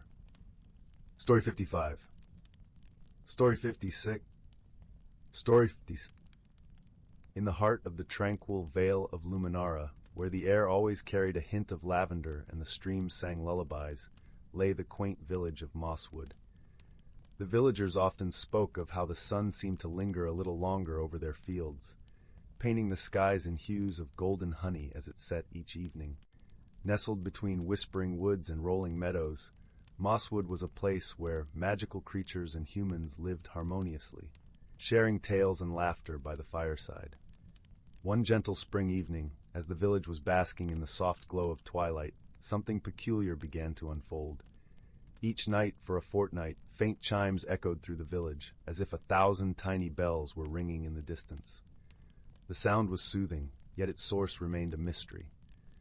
The villagers, though intrigued, were never alarmed, for they trusted the land and its enchantments. In a cozy cottage at the edge of the village lived a wise old owl named Headland and a young girl named Leora. Leora was known for her curiosity and kindness, her auburn hair always tucked under a sun hat, and her pockets often brimming with acorns and wildflowers. She had a knack for noticing things others might overlook, and it was she who first decided to uncover the mystery of the nightly chimes. One evening, as Leora sat by the hearth with Headland perched nearby, she mused, "These chimes, dear Headland, they sound like a song the stars might sing. What do you think could cause such a melody?" Headland, with his deep amber eyes twinkling in the firelight, hooted softly, "Ah, young one, the world holds many secrets, and sometimes they choose to reveal themselves only to those who seek with a gentle heart. Perhaps we might find some answers in the forest." Thus, with a promise of adventure in her heart, Leora set off the next morning with Headland fluttering above her, his wings casting fleeting shadows on the sun-dappled path.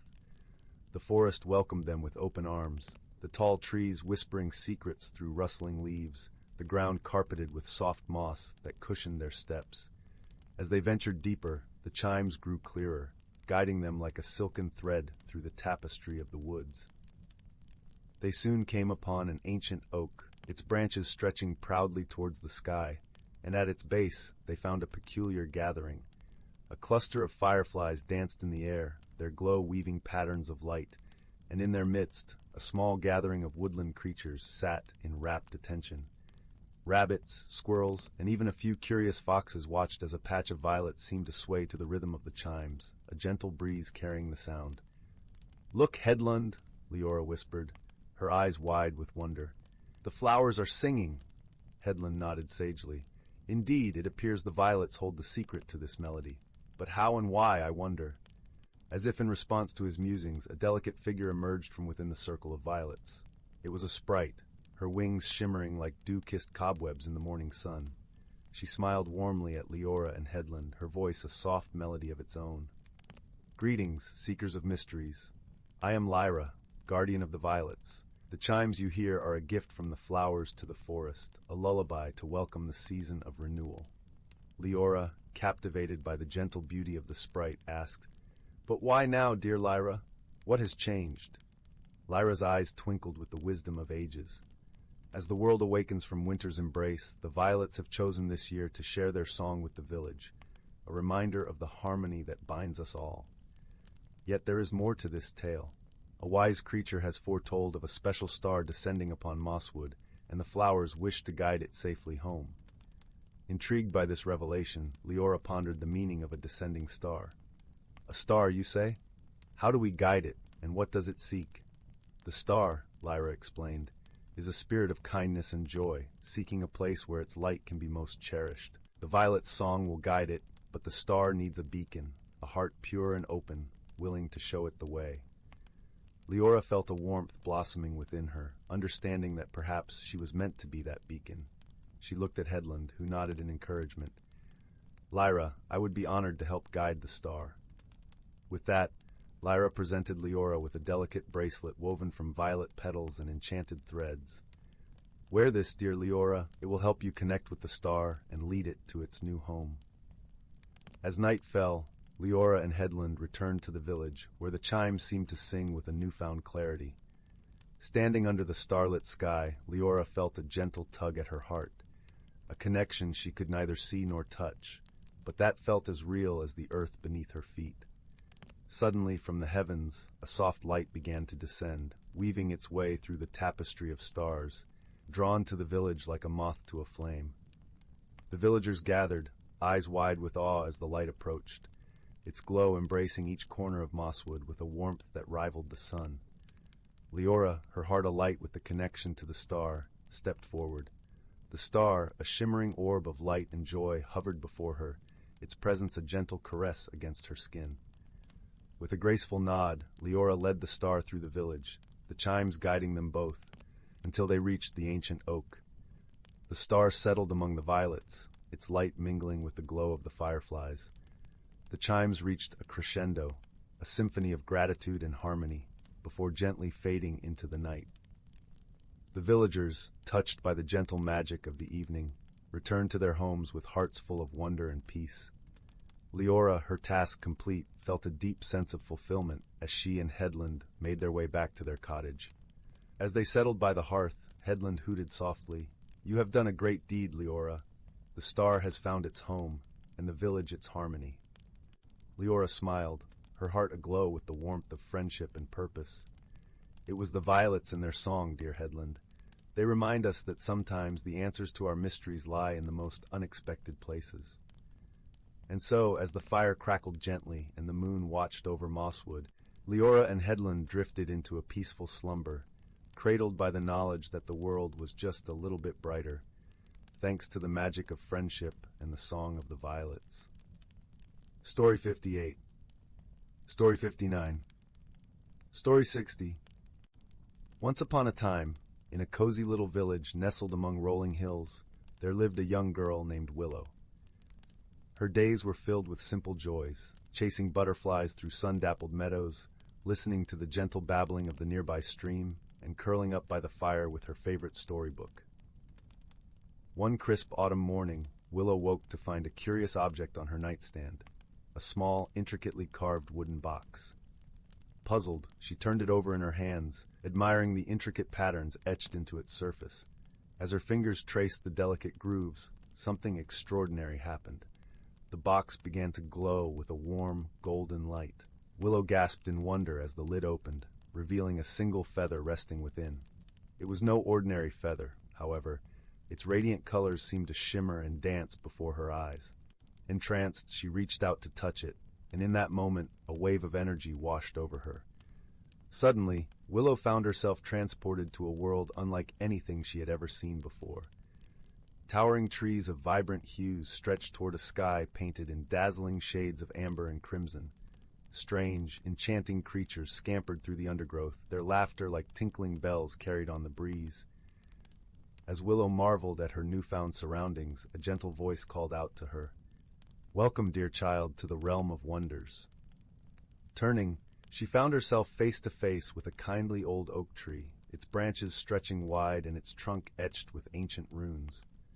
"I am Elderwood, guardian of this realm," the tree continued.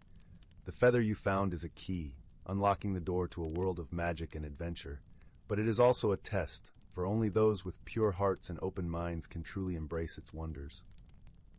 Willow listened, captivated, as Elderwood explained that a dark force threatened to consume the realm of wonders, casting its beauty into shadow. "You have been chosen, young Willow, to embark on a journey of self-discovery and courage, where you will face challenges that will shape your very soul." With a wave of his branches, Elderwood summoned two companions to guide Willow on her quest.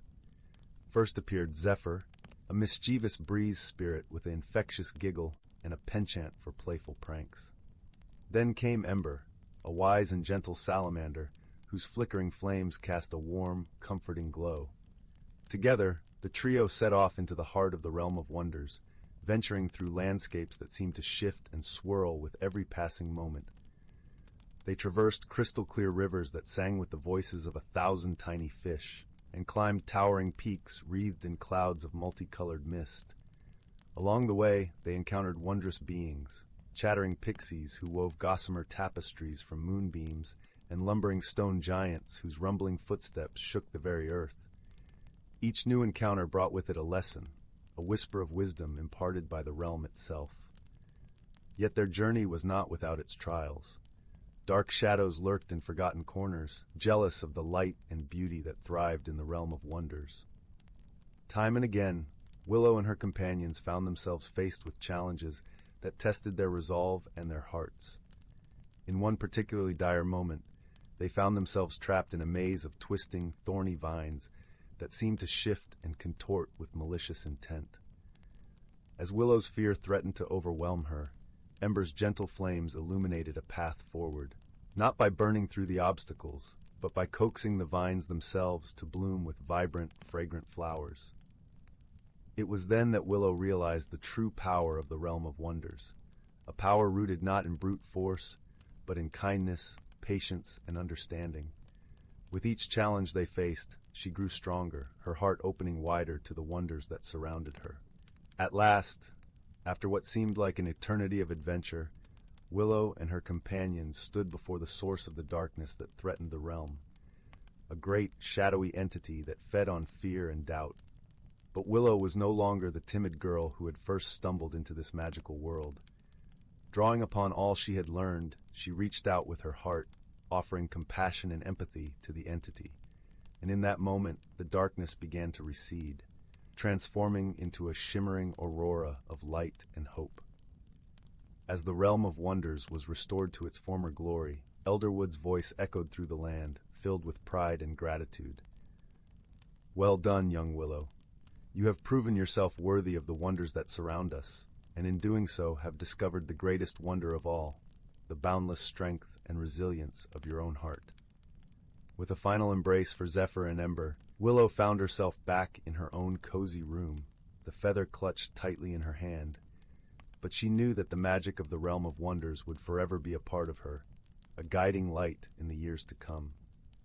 As she drifted off to sleep, Willow smiled, her dreams filled with the laughter of pixies and the gentle crackle of Ember's flames. For she had learned that true wonder lies not in extraordinary realms, but in the extraordinary courage and kindness that burns within us all.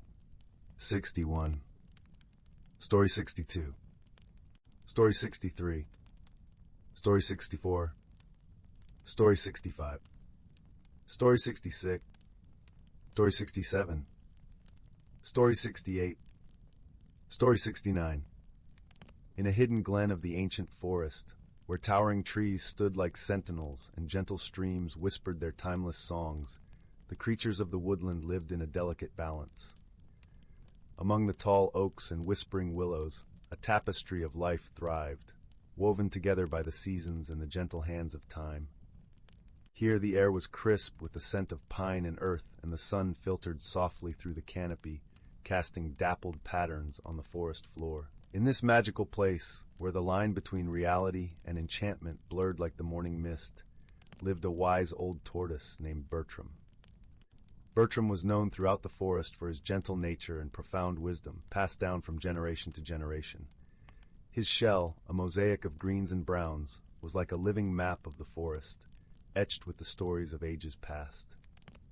One golden morning, as the first rays of sunlight kissed the dew-laden leaves, Bertram awoke to a soft rustling nearby. Peeking out from beneath a cluster of ferns was a young squirrel named Pippa, her fur a vibrant russet that matched the autumn leaves.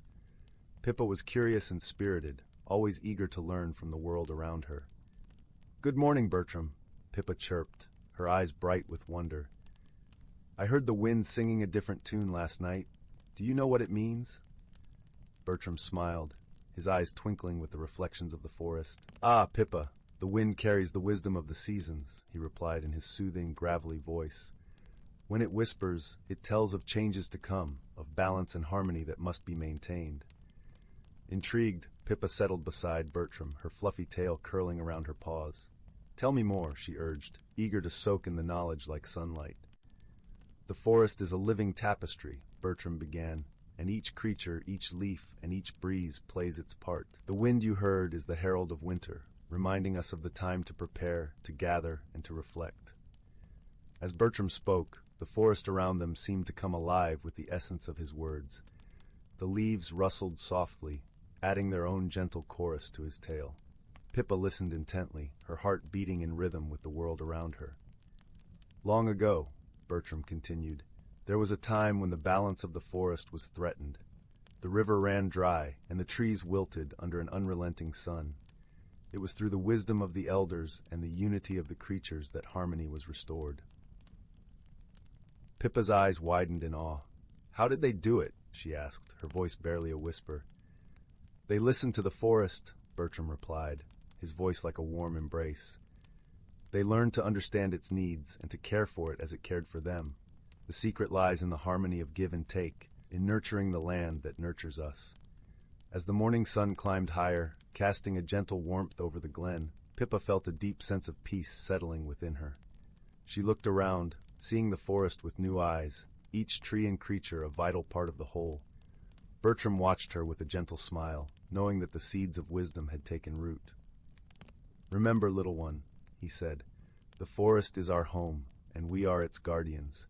With wisdom and kindness, we can preserve its magic for generations to come." With that, Pippa scampered up a nearby tree, her heart full of the promise of a new day. She would share Bertram's wisdom with her friends, ensuring the harmony of the forest would continue to thrive. As the sun dipped below the horizon, painting the sky in hues of pink and gold, the forest settled into a tranquil hush. The creatures nestled into their homes, wrapped in the comfort of Bertram's timeless tales. And so, in the quiet heart of the ancient forest, a gentle balance was maintained, woven together by the wisdom of the past and the promise of the future.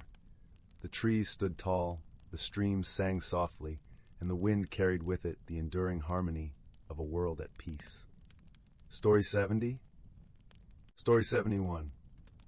In the heart of a lush, whispering forest, where the trees seemed to hum gentle lullabies with the wind, lay a quaint village known as Willowbrook. It was a place where magic danced lightly on the air, mingling with the scent of wildflowers and warm, earthy moss. The cottages, with their thatched roofs and colorful gardens, nestled snugly against the hillside, each one surrounded by a low stone wall that seemed to hug the homes gently.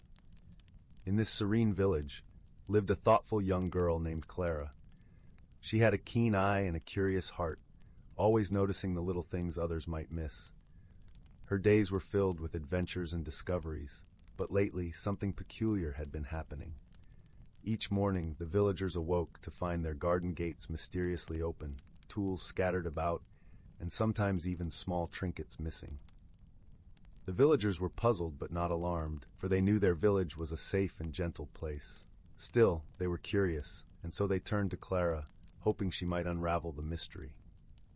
With a nod and a determined glint in her eyes, Clara promised to investigate. She started her quest by visiting the gardens at dusk, just as the sun dipped below the horizon, leaving streaks of coral and lavender in the sky. The air was cool and sweet, carrying the scent of honeysuckle. Clara crouched by the hedges, her notebook in hand, and waited patiently.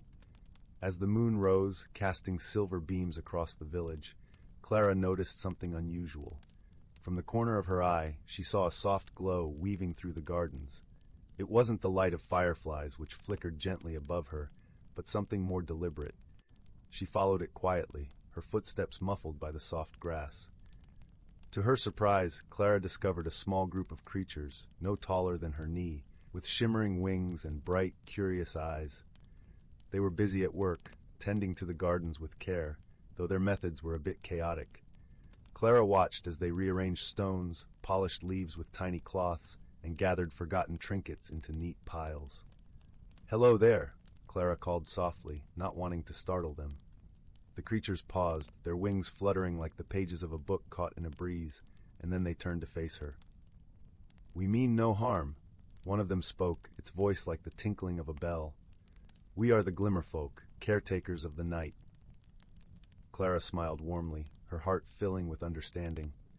"But why open the gates and scatter things about?" she asked gently.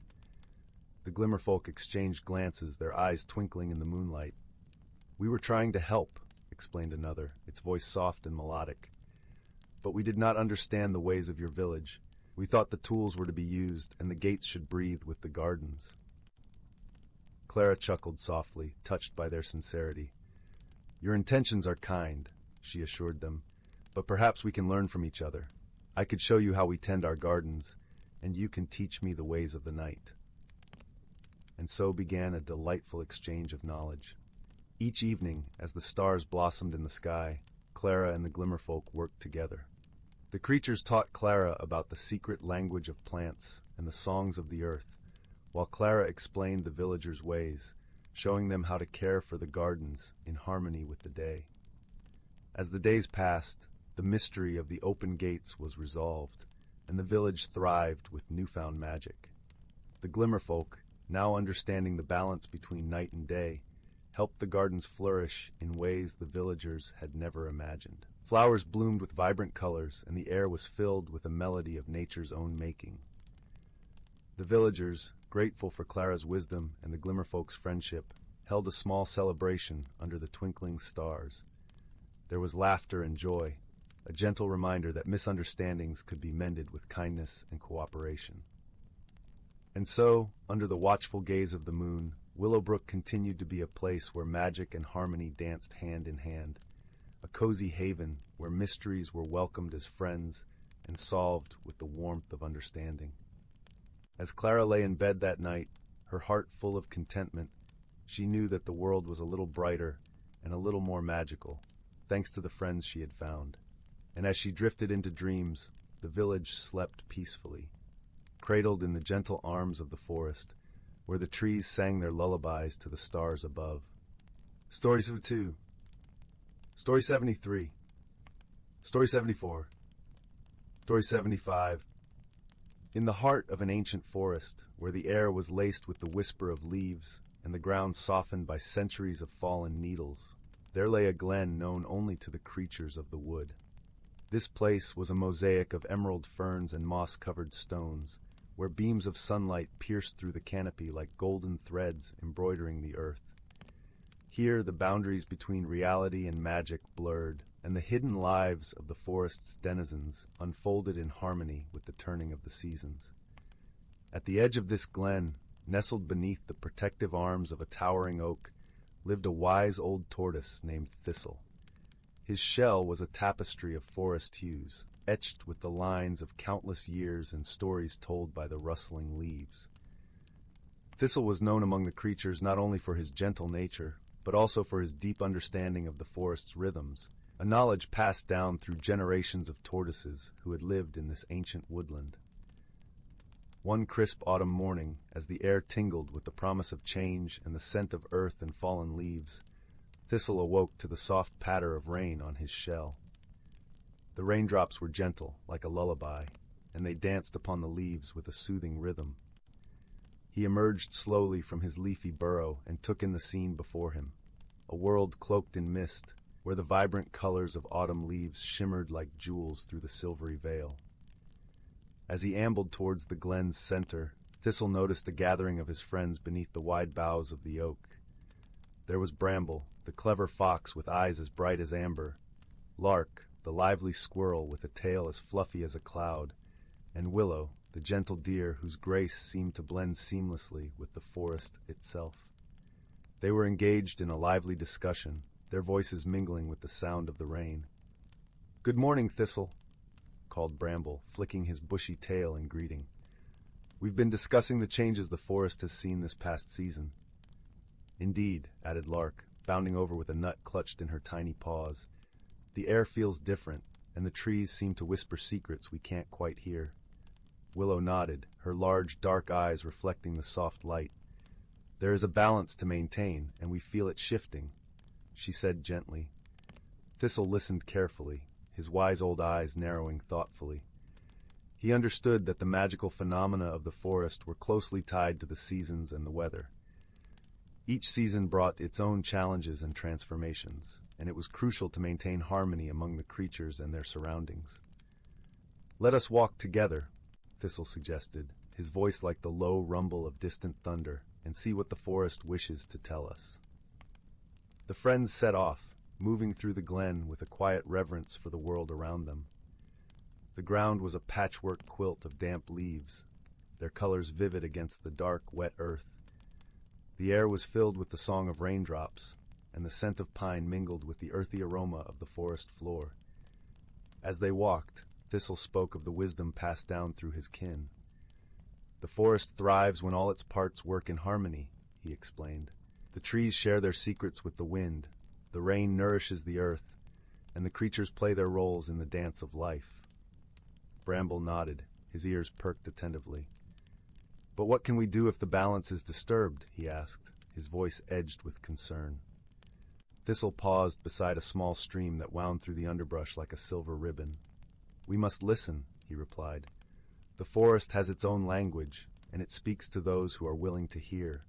Each of us, in our own way, contributes to the harmony." As if in response to Thistle's words, the stream gurgled softly, and a gentle breeze rustled through the trees. Lark flitted to a branch above, peering down at the reflection of their faces in the water. "The forest is alive," she said with awe, "and we are a part of its story." Willow stepped closer, her hooves barely making a sound on the soft earth.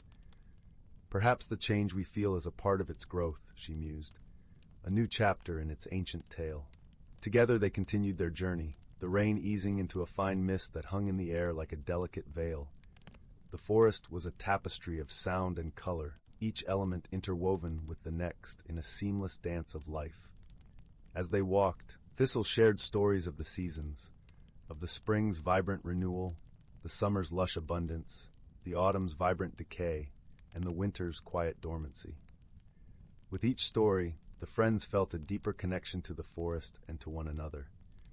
They learned of the ways in which the trees and the creatures communicated, how the changing seasons brought challenges that required cooperation and understanding. As the day waned and the light grew softer, they found themselves back at the oak tree where their journey had begun. The rain had ceased, leaving the forest glistening under the fading light.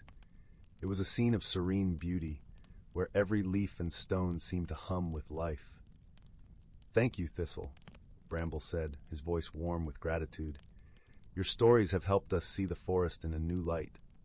Thistle smiled, the gentle creases around his eyes deepening. "It is not my wisdom," he said softly, "but the forest's. We are all part of its tale, and it is our duty to listen and learn." As the shadows lengthened and the first stars began to prick the sky, the friends settled beneath the oak, wrapped in the comfort of their shared understanding. The forest around them sighed with contentment, as if it, too, was at peace.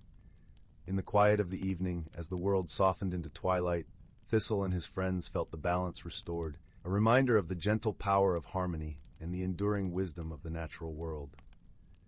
And as they drifted into a restful slumber, they did so with the knowledge that they were part of something much larger than themselves, a story as old as the forest, ever-changing and ever-blessed with the magic of life.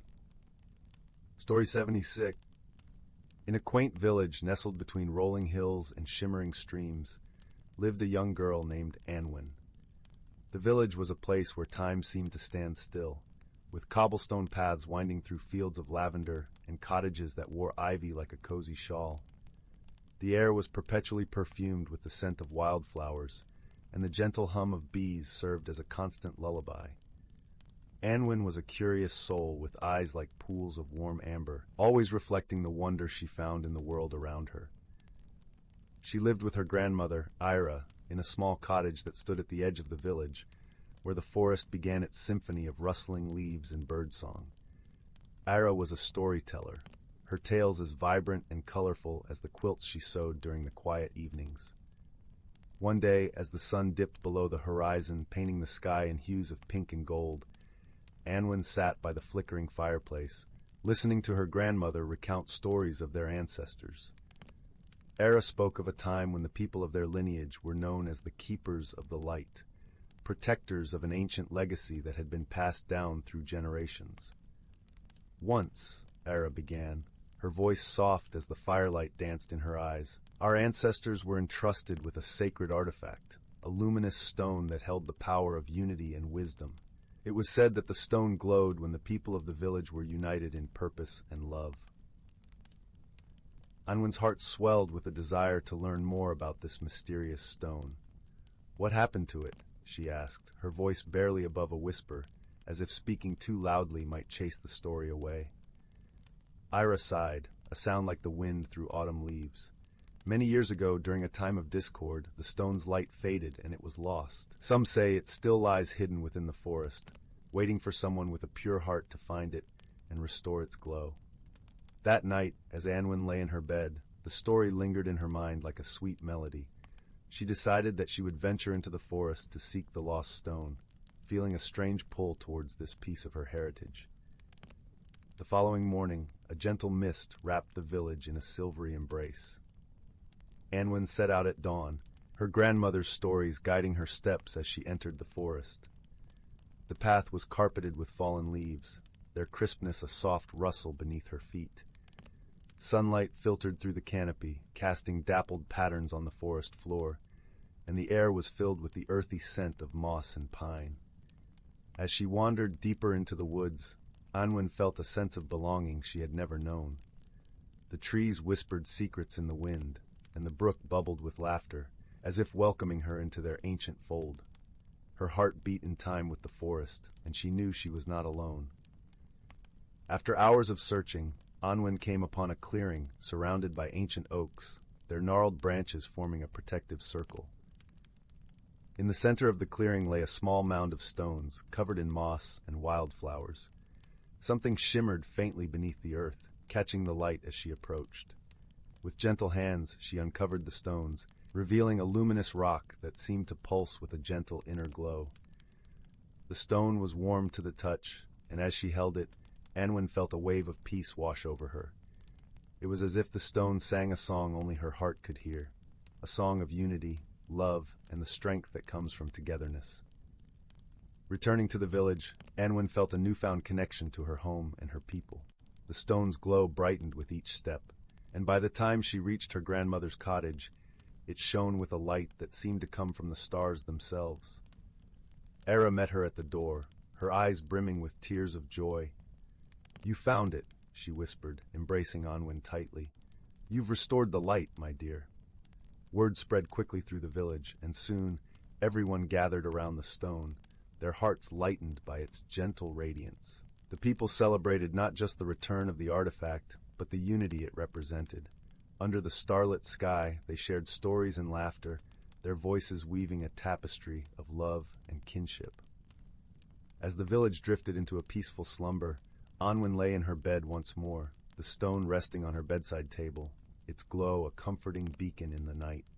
She realized that the true magic of the stone lay not just in its light, but in the way it had brought her closer to her roots, her community, and the legacy of wisdom and love that coursed through her veins.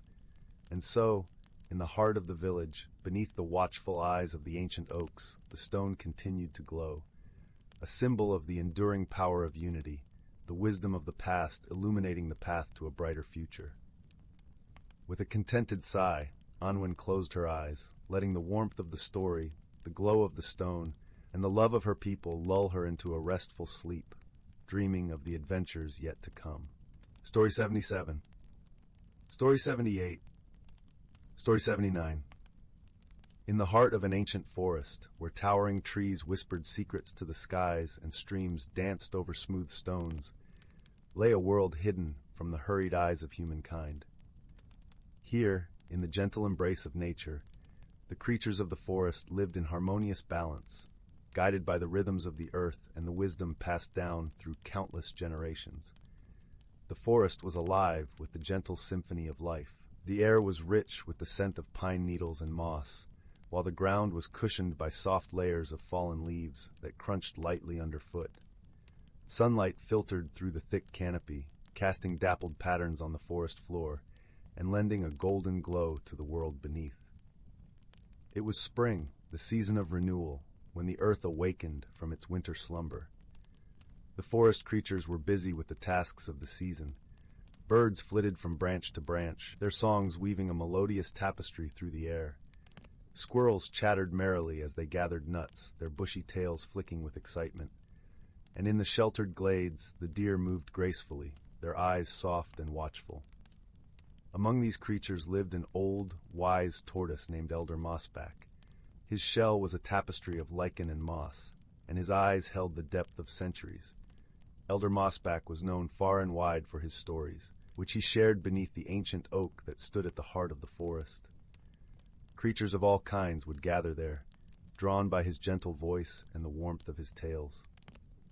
One particular spring morning, as the mist lifted from the forest floor and the first rays of sun kissed the dew-laden leaves, Elder Mossback began to speak.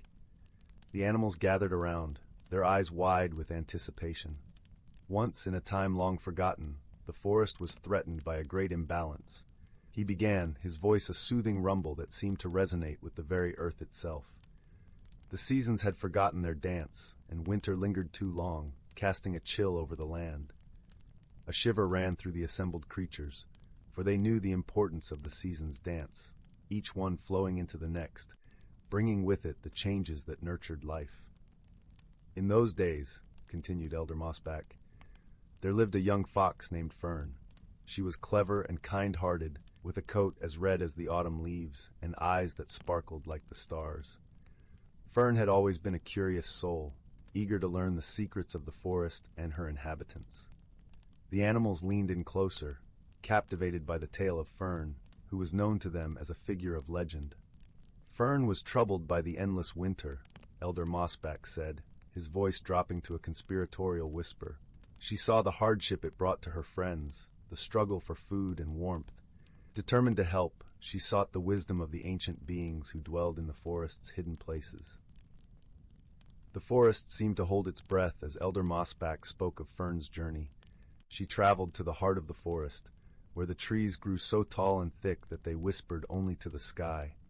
There, in a grove untouched by time, lived the season's circle, ancient spirits who watched over the world. As Fern approached, the spirits appeared before her, he said, describing their forms, spirits of mist and shadow, of light and wind, each one embodying the essence of a season. Fern bowed her head respectfully, her heart full of hope and courage.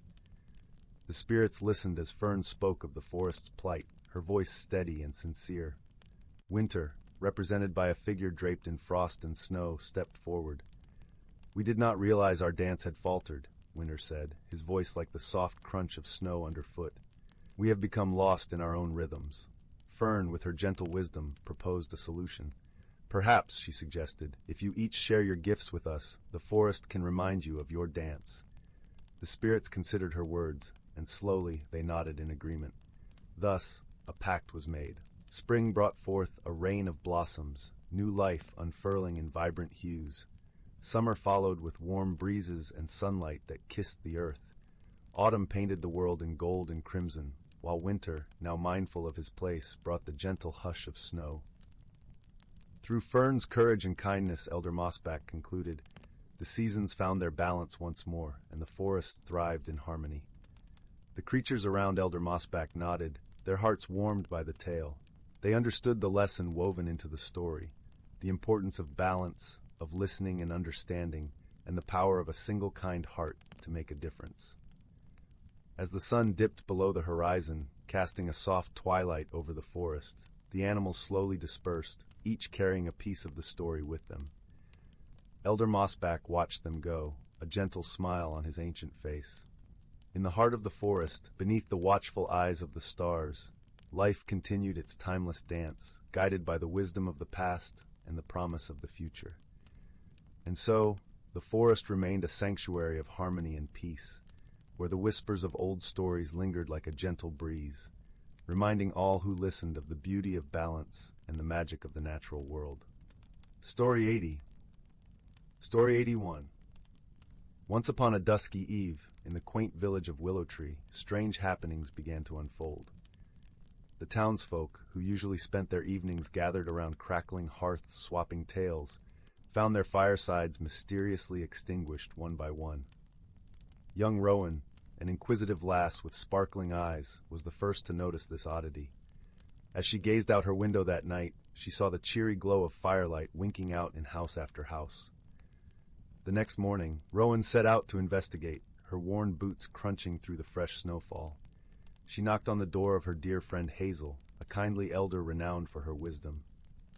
"Good morrow, Rowan," Hazel greeted with a warm smile, ushering the girl inside to her cozy cottage.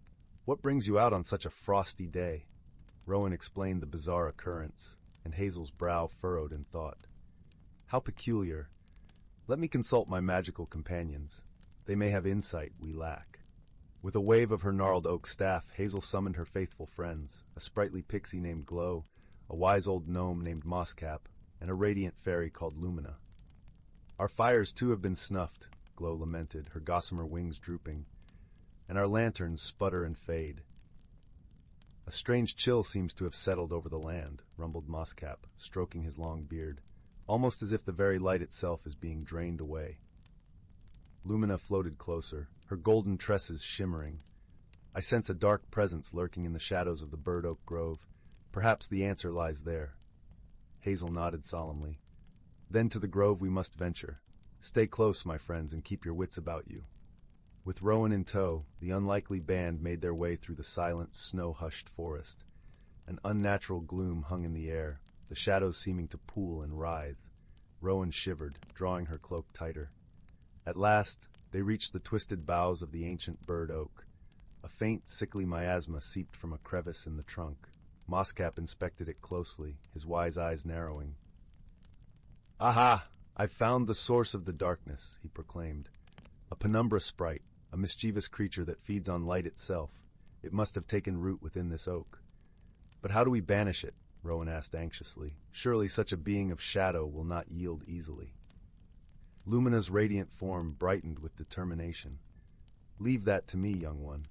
We fairies may be delicate, but our light burns ever brilliant and true."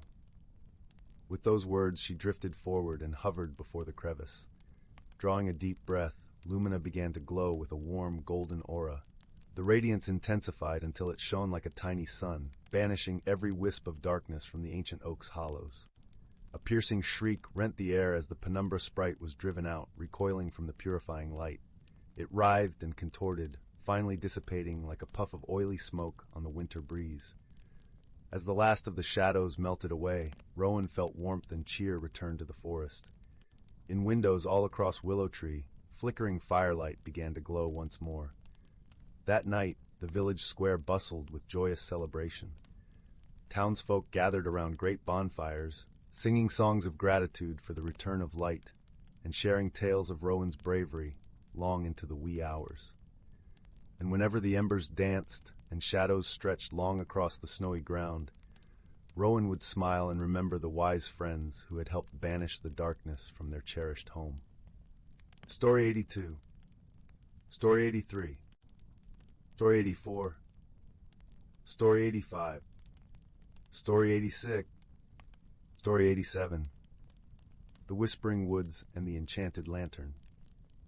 In the quiet hamlet of Elderglen, where the stars seemed to hang a little lower and the moonlight painted silver paths on cobblestone streets, there lived a young girl named Lila. Lila had a heart as bright as the sun and an imagination as vast as the night sky. Her favorite pastime was to wander into the Whispering Woods, a forest that bordered the village and held secrets as old as time itself. The villagers often spoke in hushed tones about the forest, spinning tales of enchantments and ancient spirits that roamed its shadowed paths.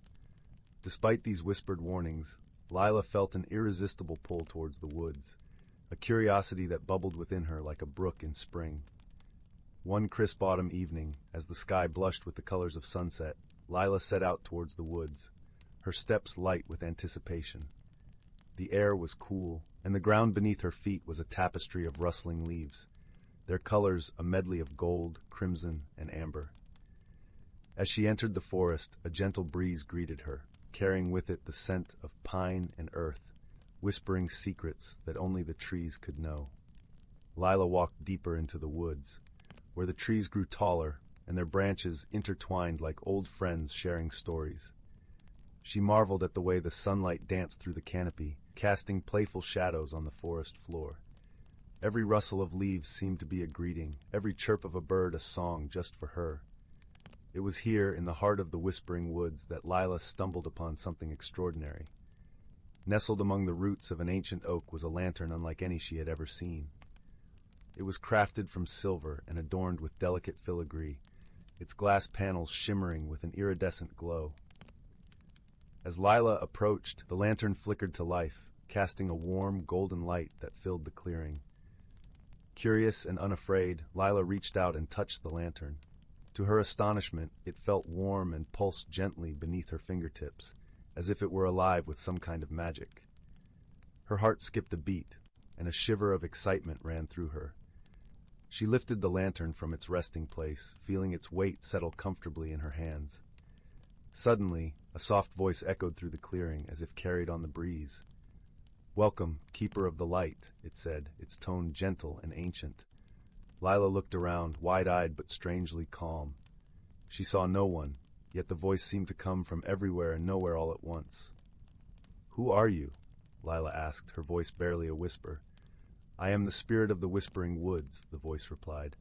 "And you, dear child, have found the Lantern of Kindling. It holds the power to reveal the unseen and to guide the lost." Lila's eyes widened with wonder. "What must I do with it?" she inquired, her heart alight with curiosity. "Follow the lantern's glow, and it will lead you on a journey beyond your wildest dreams," the voice answered. "But remember, true magic lies not in the lantern itself, but in the heart of its bearer." With that, the voice faded away, leaving Lila alone in the clearing, the lantern's glow casting a circle of warmth around her. She took a deep breath, feeling a sense of purpose settle within her. The Whispering Woods beckoned her onward, and she knew instinctively that her adventure was just beginning. As she walked, the lantern lit her path, its glow illuminating the hidden wonders of the forest. She saw flowers that bloomed with an ethereal light, their petals whispering ancient songs. She marveled at the way the trees seemed to lean closer, their branches forming arches that guided her like silent guardians. The forest was alive with magic, and Lila felt a profound sense of connection to it all. She realized that the Whispering Woods were not a place of fear, but of wonder and discovery. And as she ventured deeper, she knew that the lantern was more than just a guide. It was a key to unlocking the mysteries that lay hidden within her own heart. As twilight deepened into night, Lila found herself standing before a great oak, its trunk wide enough to house a family of foxes. The lantern's light flickered, casting long shadows that danced across the forest floor. She paused, feeling a sense of anticipation in the air. It was then that she noticed a small door set into the base of the oak, almost hidden among the gnarled roots. The door was intricately carved with symbols that seemed to shift and change under the lantern's glow. With a steadying breath, Lila reached out and turned the handle, the door creaking open to reveal a staircase spiraling downward into darkness. Without hesitation, Lila stepped inside, the lantern's light guiding her descent. The air was cool and carried the faint scent of moss and earth. Her footsteps echoed softly as she made her way down the stairs, each step taking her deeper into the heart of the hidden world. At last, she reached the bottom, emerging into a cavern bathed in the soft glow of luminescent crystals. The walls shimmered with hues of blue and green, casting a serene light that filled the space. In the center of the cavern stood a pool of water, its surface as smooth as glass and reflecting the light like 1,000 tiny stars. Lila approached the pool, her reflection gazing back at her with eyes wide with wonder. She knelt beside the water, feeling a sense of peace settle over her. The lantern rested beside her, its light mingling with the glow of the crystals. It was then that she noticed something remarkable. Floating just beneath the surface of the pool was a small, shimmering orb of light. It pulsed gently, its glow resonating with the lantern's own. Lila reached out, her fingers brushing the water's surface as she touched the orb. In that moment, a vision unfolded before her eyes. She saw the Whispering Woods as they once were, vibrant and alive with magic. She saw creatures of all kinds, their forms shifting and changing, living in harmony with the land. She saw the lantern, a beacon of hope and guidance, passed down through generations of guardians. And then she saw herself, standing at the center of it all, the lantern in her hands, her heart filled with the light of understanding. She realized that the lantern was not just a tool, but a symbol of her connection to the world around her, to the magic that flowed through the woods, and to the spirit that watched over it all. As the vision faded, Lila felt a profound sense of clarity and purpose. She understood now that her journey was not just about discovering the secrets of the Whispering Woods, but about discovering her own strength and wisdom. The lantern had shown her the way, but it was her heart that would guide her. With renewed resolve, Lila stood, the orb of light rising from the pool to rest in the palm of her hand. It felt warm and alive, a piece of the forest's magic that she carried within her. She knew that her journey was far from over, but she was ready to face whatever challenges lay ahead. As she made her way back up the staircase, the lantern's glow lighting her path, she felt a sense of gratitude for the adventure that had brought her to this moment. The Whispering Woods were a place of wonder and magic, but they were also a place of growth and transformation, a place where hearts could be kindled and spirits could soar. When she emerged once more into the forest, the first light of dawn was beginning to paint the sky in shades of pink and gold. The woods were waking, their voices a gentle chorus that welcomed the new day. Lila stood for a moment, the lantern in one hand and the orb of light in the other, feeling a sense of peace and belonging. With a smile, she began her journey home, the path ahead bright with possibility. The Whispering Woods had taught her that magic was not just something to be found in the world around her, but something that lived within her heart. And as she walked, the lantern's light guiding her steps, she knew that she would always be a keeper of that light, a guardian of the magic that connected them all. And so Lila's adventure in the Whispering Woods came to an end, but her story was just beginning. For in her heart, she carried a light that would never fade, a light that would guide her through the darkest of nights and the brightest of days. And with each step she took, the world seemed a little brighter, a little more magical, because of the light she carried within. Story 88. Story 89. Once upon a time, nestled deep within the heart of a vast and ancient forest, there lay a village unlike any other. This village, known as Luminara, was a place where the air was always sweet, with the scent of blooming wildflowers, and the gentle rustle of leaves whispered secrets of old to anyone who cared to listen. Each cottage was quaintly adorned with climbing ivy and surrounded by vibrant gardens, creating a tapestry of colors that danced in the golden light of the setting sun. In this enchanting village lived a young girl named Anwen. Anwen was known for her boundless curiosity and the sparkle of wonder that never left her hazel eyes. She spent her days exploring every nook and cranny of Luminara, often accompanied by her faithful companion, a clever little squirrel named Thistle. Together, they would venture into the heart of the forest, where the sunlight filtered through the canopy like streams of liquid gold, and the ground was a plush carpet of moss and fallen leaves. One crisp autumn morning, as the world was painted in hues of amber and rust, Anwen and Thistle embarked on a journey to the farthest edge of the forest, where the trees grew tall and wise, their branches reaching out like ancient arms. It was said among the villagers that beyond those trees lay a hidden world, a place where magic was as natural as the air they breathed. Anwen's heart danced with excitement at the thought of discovering this realm. As they wandered deeper into the forest, Anwen noticed a peculiar glimmer beneath a pile of freshly fallen leaves. With a gentle brush of her hand, she uncovered an exquisite pendant, its surface shimmering with an iridescent light that seemed to pulse with a life of its own. The pendant was shaped like a teardrop, and within it swirled a myriad of colors, like the northern lights captured in a single drop of dew. "Look, Thistle," Anwen whispered, cradling the pendant in her palm. "It's beautiful." Thistle chittered softly in agreement, his small eyes reflecting the pendant's glow. Anwen felt an inexplicable pull towards the pendant, as if it held secrets waiting to be unveiled. She slipped it around her neck, feeling its warmth spread through her like a gentle summer breeze. As they continued their journey, Anwen felt a strange sensation, as though the forest itself was awakening to her presence. The leaves rustled with a language she could almost understand, and the path seemed to unfold before her, guiding her steps. It wasn't long before they reached the heart of the forest, where the trees formed a natural archway, their branches entwined like the fingers of old friends. Anwen paused at the threshold, her heart pounding with a mixture of anticipation and trepidation. "Do you think this is the entrance, Thistle?" she asked, her voice barely above a whisper. Thistle nodded, his tiny tail flicking with excitement.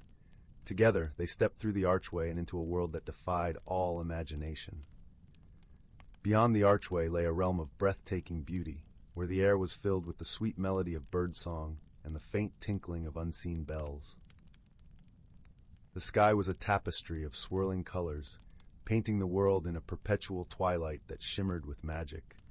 Here the flowers glowed with an inner light, and streams of crystal-clear water wound their way through fields of emerald grass. As Anwen and Thistle explored this hidden world, they encountered creatures that seemed to have stepped out of a dream. Gentle deer with antlers adorned with flowering vines, iridescent butterflies that danced in the air like living jewels, and wise old owls with eyes that held the wisdom of ages. It was in this magical setting that Anwen met Lyra, a kind-hearted fairy with wings that shimmered like sunlight on water. Lyra was perched upon a toadstool, her delicate wings fluttering as she watched them with a curious smile. "Welcome to the Glade of Whispers," Lyra said, her voice as soft as a breeze through the leaves. "We have been waiting for you, Anwen." Anwen blinked in surprise. "You know my name?" Lyra nodded, her eyes twinkling with a light of their own. "The forest speaks of you, young seeker.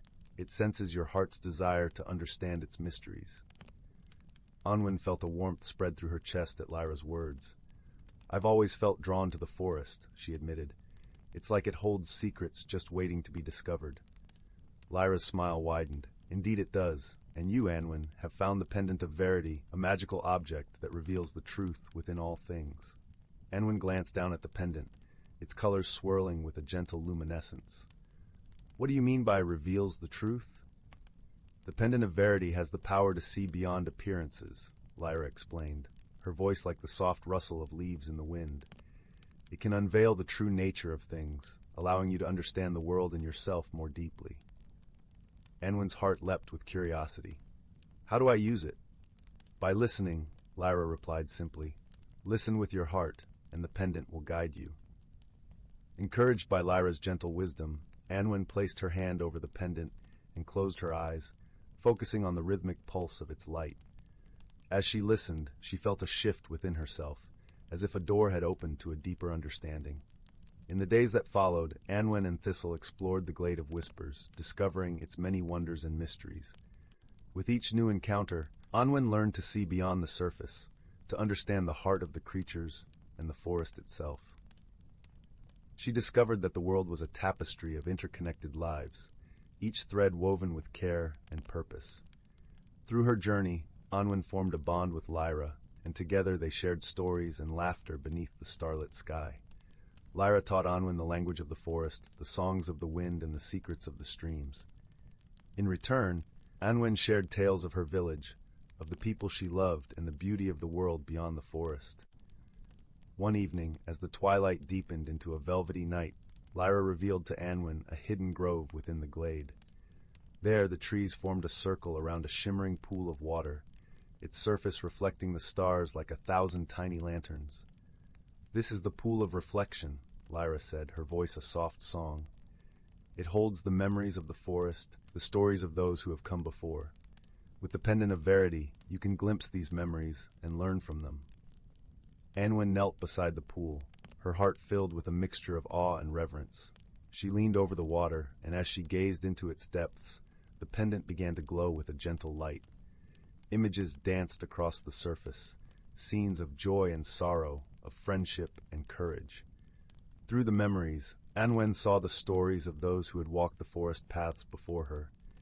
She witnessed their triumphs and challenges, their moments of kindness and bravery. Each story touched her heart, weaving a tapestry of understanding and compassion.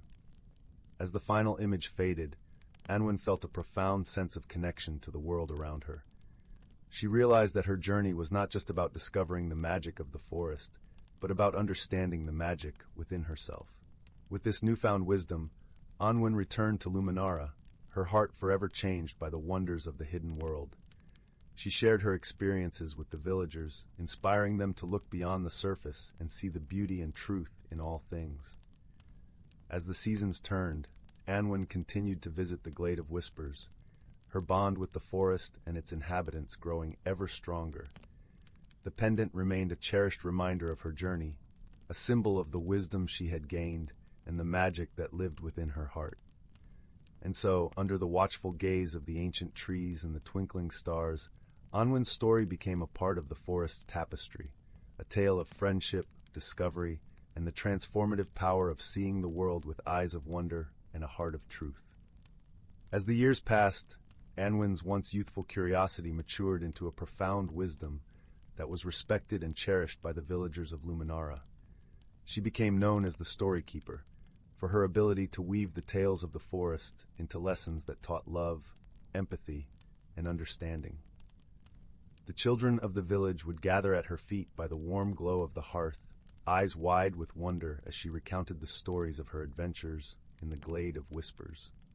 Each story carried with it a gentle lesson, a reminder that true magic was not found in grand gestures or spells, but in the quiet moments of connection and compassion. One winter's eve, with snowflakes cascading gently from the sky, Anwen felt a familiar tug at her heart, a call from the forest that she could not ignore. With Thistle by her side, now older and wiser, she made her way through the snow-draped trees to the familiar archway of the Glade of Whispers. Lyra awaited her there, her wings shimmering with a soft, silvery glow that mirrored the moonlight. "Welcome back, dear friend," she greeted, her voice a melody of warmth and joy. Anwen smiled, her heart swelling with the familiarity of their friendship. "It's good to be home," she replied, her voice a whisper in the stillness of the winter night. As they walked together through the glade, Lyra shared news of the forest, of new life and the changes that time had wrought.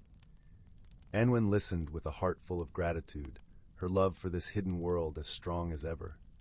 "Anwen," Lyra said softly, pausing beneath a towering oak, "the forest has a gift for you, a token of gratitude for all that you have given to us." Curious, Anwen followed Lyra to the pool of reflection, where the water lay still and silent beneath a blanket of snow. As she approached, the pendant around her neck began to glow, casting a gentle light upon the surface of the pool. With a soft murmur, the water parted, revealing a small, intricately carved box that shimmered with the iridescence of the pendant. Anwen reached out, her fingers brushing against the smooth wood, and she felt a warmth spread through her, a sense of peace and fulfillment. "This is the box of echoes," Lyra explained, her voice filled with reverence. "It holds the echoes of your heart, the memories and wisdom you have gathered on your journey. It is a reminder that your story is woven into the very fabric of the forest." Tears of gratitude filled Anwen's eyes as she accepted the box, feeling the weight of its significance. She knew that her journey had come full circle, that the magic of the forest was now a part of her, as she was a part of it. With the box in hand, Anwen returned to Luminara, her heart filled with a sense of purpose and belonging. She continued to share her stories, her wisdom growing with each passing season, her love for the village and the forest as enduring as the stars in the night sky. And so, the tale of Anwen and the Glade of Whispers became a cherished part of Luminara's history, a story passed down through generations, reminding all who heard it that magic was not just something to be found, but something to be lived, in every act of kindness, every moment of understanding, and every thread of connection that bound their hearts to the world around them. As the years turned to decades, Anwen's legacy endured, her stories becoming a source of inspiration and guidance for the villagers of Luminara. Her presence was felt in the gentle rustle of leaves, the whisper of the wind, and the songs of the forest creatures that continued to thrive in the hidden world she had discovered. The villagers often spoke of the storykeeper with fondness and admiration, recounting her tales by the fireside during long winter nights and beneath the starry sky on warm summer evenings. Anwen's stories became a bridge between generations, a reminder of the power of love, friendship, and the indomitable spirit of exploration. Children who had grown up listening to Anwen's stories would often venture into the forest themselves, guided by the lessons she had imparted. They would seek the archway to the Glade of Whispers, their hearts filled with the same wonder and curiosity that had once guided Anwen on her journey. Although the forest remained a place of mystery and magic, Anwen's wisdom had taught the villagers to respect and cherish its secrets, to walk its paths with reverence and gratitude. The bond between the village and the forest grew stronger with each passing year, a testament to the enduring legacy of the young girl who had once listened to the whispers of the trees. Anwen herself continued to visit the Glade of Whispers, her friendship with Lyra deepening with each encounter. Together, they would sit by the pool of reflection, sharing stories and laughter as the stars twinkled above them like 1,000 tiny lanterns. One evening, as the forest was bathed in the silver light of the moon, Lyra placed a gentle hand on Anwen's shoulder. "You have given so much to the forest, dear friend," she said, her voice filled with warmth and gratitude. "Your heart has touched the lives of all who dwell here." Anwen smiled, her eyes reflecting the stars above. "The forest has given me more than I could ever repay," she replied softly. "It has taught me to see the beauty and magic in every moment, to cherish the connections that bind us all." Lyra nodded, her wings shimmering in the moonlight. "Your story is woven into the very fabric of the forest, Anwen. It will continue to inspire and guide those who come after you." With a heart full of gratitude, Anwen returned to Luminara, her spirit forever intertwined with the magic of the forest. The pendant around her neck, the box of echoes in her hand, were cherished reminders of her journey, symbols of the wisdom and love that had shaped her life. As the years passed, Anwen grew older, her hair turning silver like the moonlit sky, her eyes still shining with the same wonder and curiosity that had defined her youth. She remained a beloved figure in the village, her stories a source of comfort and inspiration for all who heard them. Eventually, Anwen's journey came to a gentle close, her spirit at peace with the world she had come to love so deeply.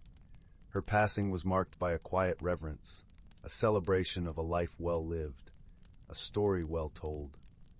The villagers of Luminara gathered by the hearth, their hearts filled with gratitude for the storykeeper who had shared her wisdom and love with them.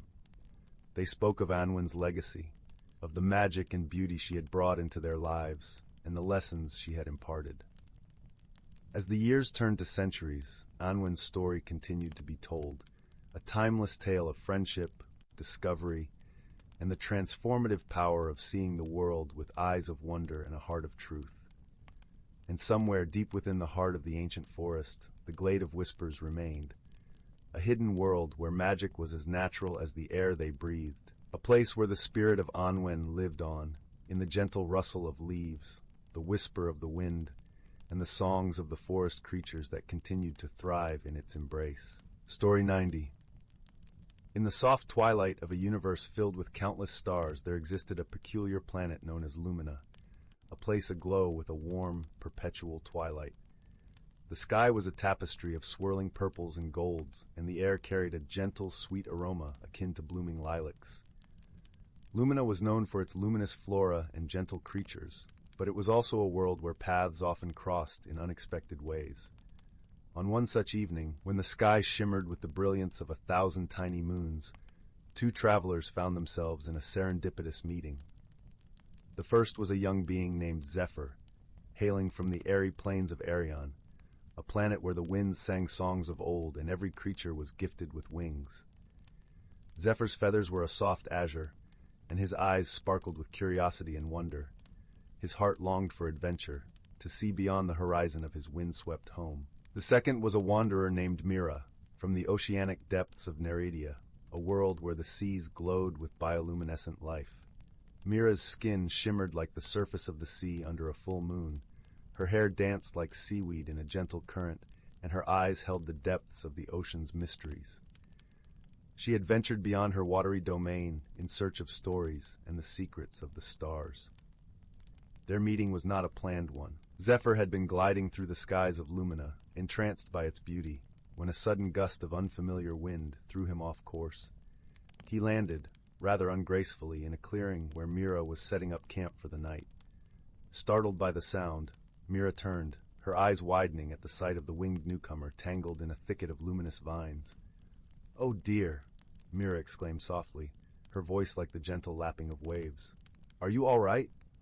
Zephyr, flustered and a little embarrassed, untangled himself with a sheepish grin. "I'm fine, just a bit wind-blown," he chuckled, brushing off his feathers. "I didn't mean to intrude." "Nonsense," Mira replied with a kind smile. "Any friend of the stars is welcome here." And so, under the canopy of twinkling lights, a friendship began to blossom. They spent the evening exchanging tales of their homelands, their voices mingling with the soft rustle of leaves and the distant calls of Lumina's nocturnal creatures. Zephyr spoke of the skies that carried the songs of Arion, while Mira shared the mysteries of the deep, the rhythm of the tides in her heart. Yet, as with all new friendships, misunderstandings were inevitable. Zephyr, ever the inquisitive one, was fascinated by Mira's tales of the sea, but often interrupted with a barrage of questions, eager to know more. Mira, unused to such interruptions, found herself growing frustrated, feeling that her stories were being lost in the whirlwind of Zephyr's curiosity. One evening, as they sat by a shimmering brook that wound its way through the forest, Mira's patience wore thin. "Zephyr," she said gently, but with a hint of exasperation, "sometimes it's important to listen fully before asking more." Zephyr blinked, taken aback. "I didn't mean to be rude," he replied, his voice tinged with remorse. I find your stories so fascinating that I can't help myself." "Perhaps," Mira suggested softly, "we could learn to understand each other's ways. I will try to be more patient, and you, perhaps, could pause and reflect a little longer." Zephyr nodded, understanding dawning in his eyes. "I'll do my best," he promised, and they shared a warm, comforting silence, the brook's gentle babbling filling the space between them. Their bond grew stronger as they faced shared challenges in the days that followed. Lumina, for all its beauty, held its own mysteries and obstacles. There were paths that twisted and turned unexpectedly, and creatures that tested their wits and resolve. One such moment came when a sudden storm swept across the land, with winds that howled like lost spirits and rain that fell like a curtain of silver. They found themselves seeking shelter in a cave, the entrance hidden by a cascade of glowing vines. Inside, the storm's fury was muted, replaced by the soft echoes of their breath and the distant rumble of thunder. Zephyr, who was used to dancing with the winds, felt a pang of unease in the confined space. Mira, sensing his discomfort, placed a reassuring hand on his shoulder. "It's all right," she murmured, her voice a soothing balm. "We'll weather this storm together." Zephyr nodded, grateful for her presence. "Thank you," he whispered, his heart warming at the gesture. As the storm raged on, they shared stories to pass the time, each learning to appreciate the other's perspective.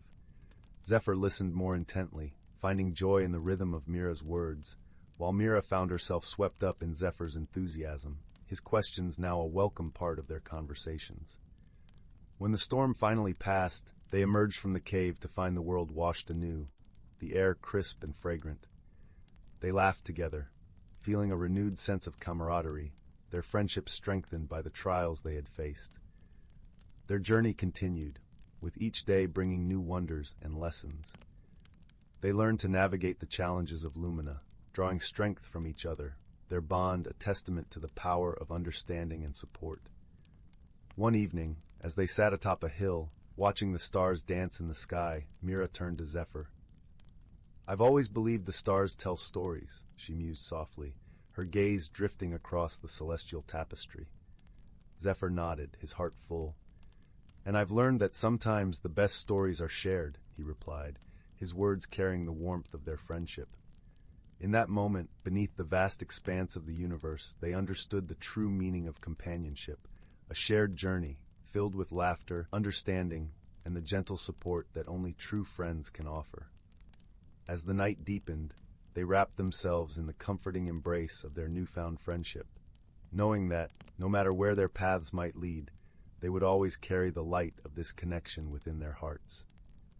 And so, in the gentle glow of Lumina, under a sky that held the promise of infinite adventures, Zephyr and Mira drifted into a peaceful sleep, their dreams intertwined with the stars. Story 91. In the heart of the whispering woods, where sunlight filtered through ancient, towering trees and cast dappled patterns on the soft forest floor, there nestled a quaint little village. The village was known as Willowbrook, famous for its lush gardens and the gentle, melodic hum of the river that wound its way through the land. In Willowbrook, the residents lived harmoniously with the magical creatures that dwelled in the forest. Among these creatures were the Fae, tiny beings with wings like gossamer, who tended to the flowers and whispered secrets to the wind. There were also the wise owls, who perched high above in their leafy abodes, watching over the village with kind, knowing eyes. One peaceful evening, as the sun dipped below the horizon and painted the sky in hues of orange and purple, an unusual event began to unfold. The villagers noticed that each morning the flowers in their gardens were blooming in peculiar patterns, spirals and stars, unlike anything they had seen before.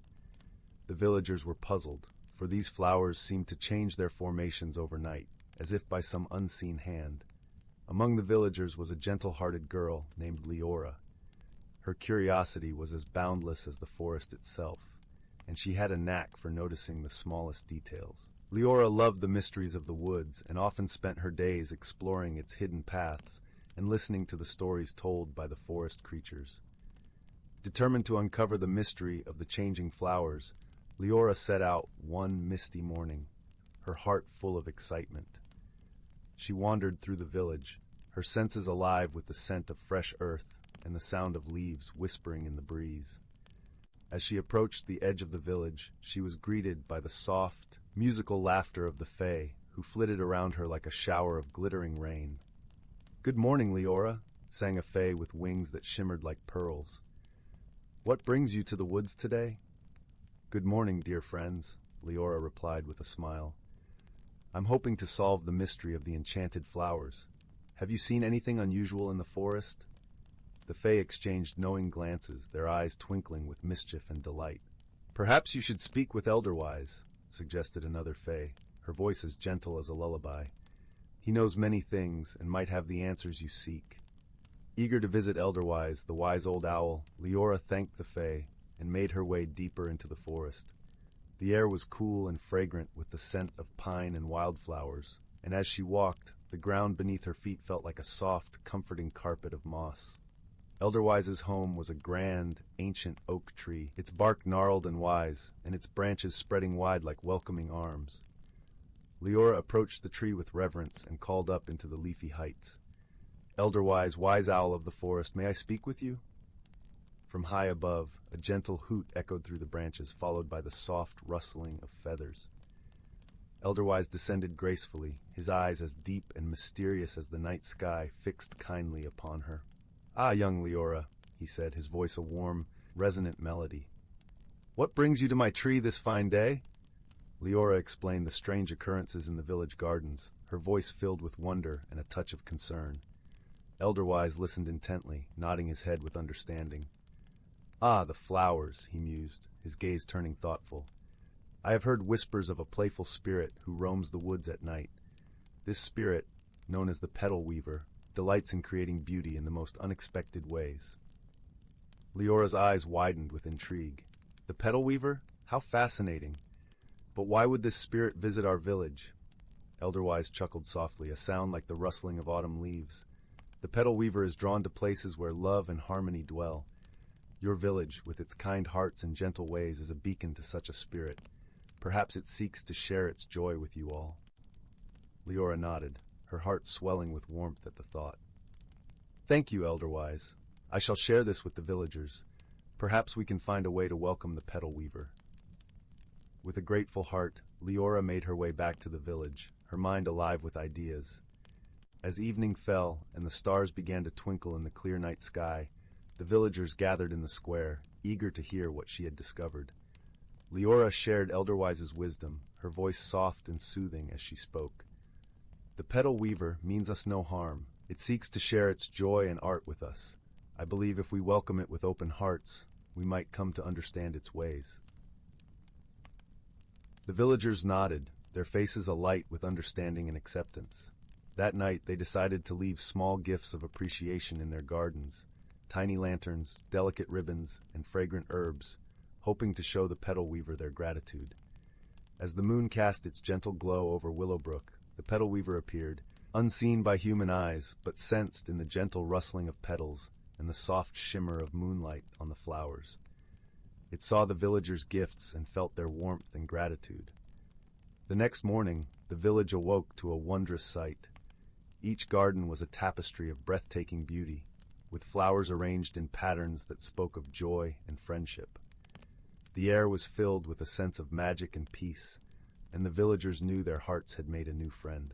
From that day on, the petal weaver became a cherished part of Willowbrook's lore, its visits bringing delight and wonder to the village. And Leora, with her gentle spirit and love for the mysteries of the world, continued to explore the forest, knowing that the greatest magic of all was the love and kindness shared among friends. As the fire crackled softly and the shadows danced on the walls, the tale of Willowbrook and the petal weaver lulled the village into a restful slumber, their dreams filled with the colors and fragrances of a world where magic and friendship intertwined like the petals of a never-ending blossom. Story 92. Story 93. Story 94. Story 95. Story 96. In the vast expanse of the cosmos, where stars shimmered like scattered diamonds across a velvet sky, lay a vibrant planet called Verdantia. Known for its lush, emerald landscapes and gentle rolling hills, Verdantia was home to the Verdantii, a race of beings with skin that mirrored the deep green of their surroundings. The Verdantii were peaceful creatures, thriving in harmony with nature, their hearts as open as the endless sky above them. On a day when the sun painted the horizon with strokes of amber and rose, a peculiar event unfolded. A small, glimmering spacecraft descended from the heavens, its hull reflecting the colors of the sky. It landed softly in a meadow, its entrance hatch opening with a gentle hiss. From the vessel emerged a being unlike any the Verdanti had seen before. This visitor was from the planet Crystallon, known for its shimmering ice cities and the ethereal beings who dwelled there, the Crystalli. The Crystalli were beings of light and crystal, their bodies refracting the light in a dazzling array of colors. This particular Crystalli, named Lyra, stood cautiously at the edge of the spacecraft, her crystalline form catching the setting sun's rays in a spectacular display. Nearby, a young Verdantian named Joran watched with curiosity from the cover of a leafy thicket. Joran was known among his people for his boundless curiosity and gentle spirit. Seeing Lyra, he felt a mix of wonder and apprehension. Gathering his courage, he stepped forward, his movements slow and deliberate, so as not to startle the visitor. "Greetings," Joran called softly, his voice as soothing as the rustle of leaves in a gentle breeze. "Welcome to Verdantia." Lyra turned, her eyes wide with surprise, the colors within her shifting like a kaleidoscope. "Hello," she replied, her voice a melodic chime. "I am Lyra, from Crystallon." As they began to converse, it quickly became apparent that their differences extended beyond mere appearance. Lyra's world was one of precision and logic, where emotions were often subdued beneath layers of crystalline perfection. Verdantia, in contrast, was a world of feelings and intuition, where the heart guided the hands as much as the mind did. Their initial attempts at communication were fraught with misunderstandings. When Joran spoke of the warmth of the sun and the joy of feeling the earth beneath his feet, Lyra struggled to comprehend. To her, warmth was a rare luxury, and the concept of feeling connected to the ground was foreign. Conversely, when Lyra described the way light danced through the crystal towers of her home, Joran found it challenging to envision such a place, where everything was as bright and hard as diamond. Despite these challenges, a bond began to form between them, woven together through their shared curiosity. They spent their days exploring the verdant fields and whispering forests, learning from one another. Joran taught Lyra to appreciate the simple joys of a sunlit morning and the rustling symphony of leaves. In return, Lyra shared stories of her ice-clad world, painting vivid pictures with her words that brought a touch of crystalline to Verdantia. One afternoon, as they wandered through a meadow awash in wildflowers, a sudden storm rolled in from the distant mountains. The sky turned a deep, stormy gray, and rain began to fall in heavy sheets. The wind howled, bending the trees and sending ripples across the fields. Joran, accustomed to such weather, found shelter beneath a great, spreading tree. He beckoned to Lyra, who hesitated, her crystalline form not built to withstand the force of the storm. Seeing her reluctance, Joran reached out, offering his hand. "Trust me," he said, his eyes warm with reassurance. With a flicker of uncertainty, Lyra took his hand, and together they made their way to the shelter of the tree. There, as rain drummed a steady rhythm on the leaves above, Joran shared stories of storms past, of how they would pass and leave the world renewed and vibrant. Lyra listened, feeling the warmth of his words seep into her being. In that moment, she understood something new, the strength that came from sharing burdens, the comfort of companionship. It was a lesson her world had never taught her, but one that Verdantia offered freely. As the storm subsided and the sun broke through the clouds, painting the world in shades of gold and silver, Joran and Lyra emerged from their shelter. The air was fresh and crisp, carrying the scent of rain-kissed earth. Together, they walked through the glistening meadow, their steps in harmony. In the days that followed, their friendship deepened. They learned to see beyond their differences, finding strength in their diversity. Joran marveled at Lyra's ability to bring light into the darkest of places, while Lyra cherished Joran's endless capacity for wonder and his unwavering kindness. Through shared challenges and moments of mutual support, they discovered the true meaning of friendship, a bond that transcended worlds and differences, a connection that was as enduring as the stars themselves. And so, in the heart of the cosmos, under the vast canopy of the universe, a Verdantia and a Crystali stood side by side, their friendship a testament to the power of understanding and the beauty of embracing the unknown. Together, they learned that while they came from different worlds, their hearts beat in harmony, united by a shared journey and the discovery of a friendship that would last a lifetime. As the sun set on another day, casting long shadows across the land, Joran and Lyra sat side by side on a hillside, watching as the stars began to twinkle in the deepening sky.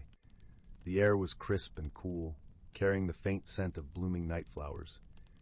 It was in this serene moment that they both realized how much they had grown, not just in understanding, but in spirit. "Joran," Lyra began, her voice a gentle melody in the quiet evening, "I never imagined I would find such warmth and acceptance so far from home. You've taught me that there's so much more to the universe than I ever knew."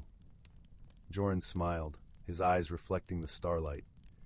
"And you've shown me the beauty in things I've never seen, Lyra.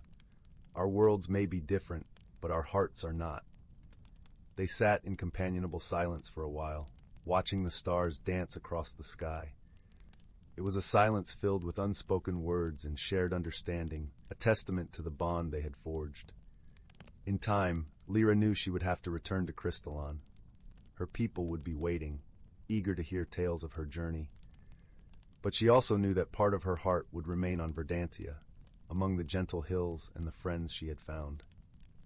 When the day came for her departure, Joran accompanied her to the spacecraft, the grass whispering beneath their feet. At the threshold of the ship, they paused, a bittersweet moment hanging in the air. "Promise you'll come back," Joran said, his voice a mix of hope and longing.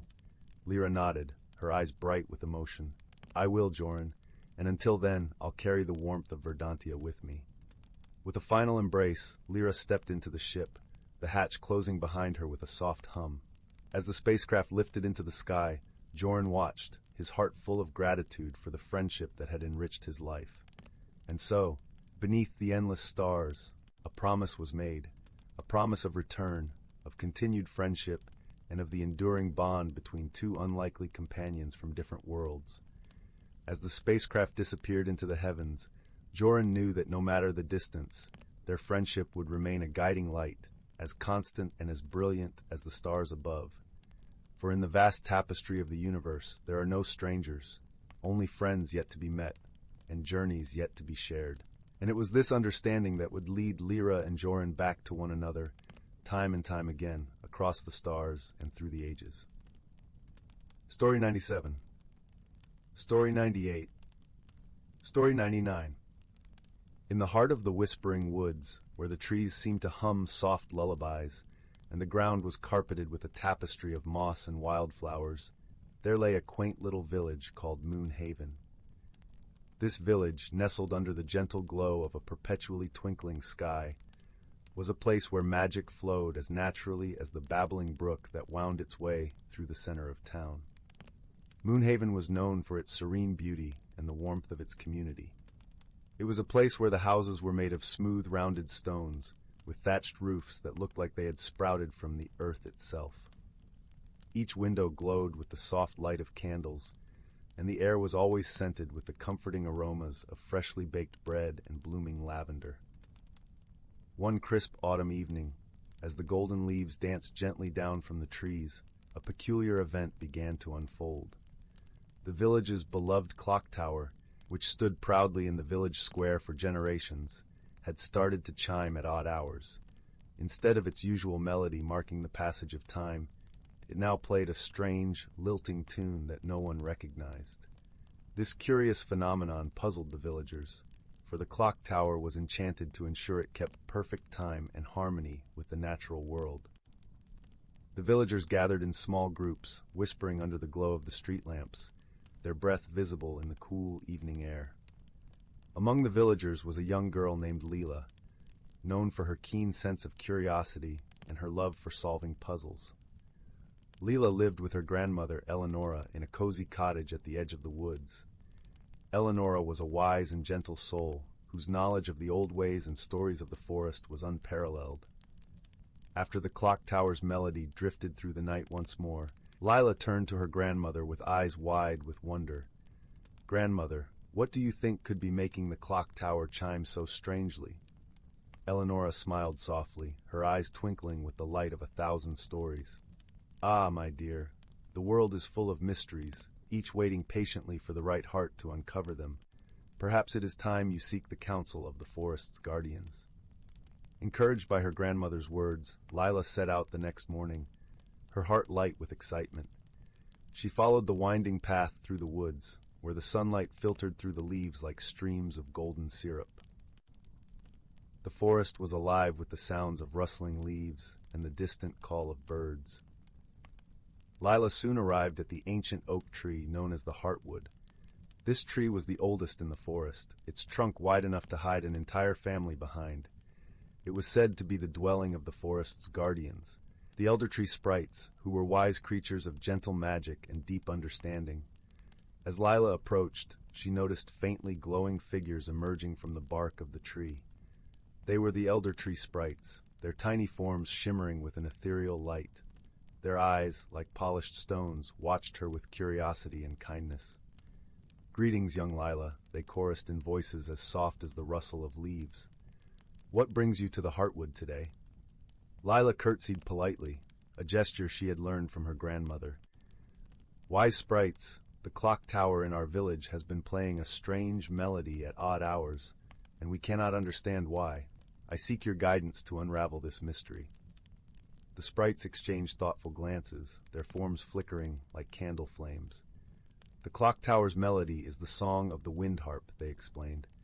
"It is an ancient instrument, once played by the winds themselves. It seems the melody is calling out for something lost." Intrigued, Lila asked, "What could be lost that the melody seeks?" "The The wind harp's song is woven with the essence of harmony and balance, the sprites continued.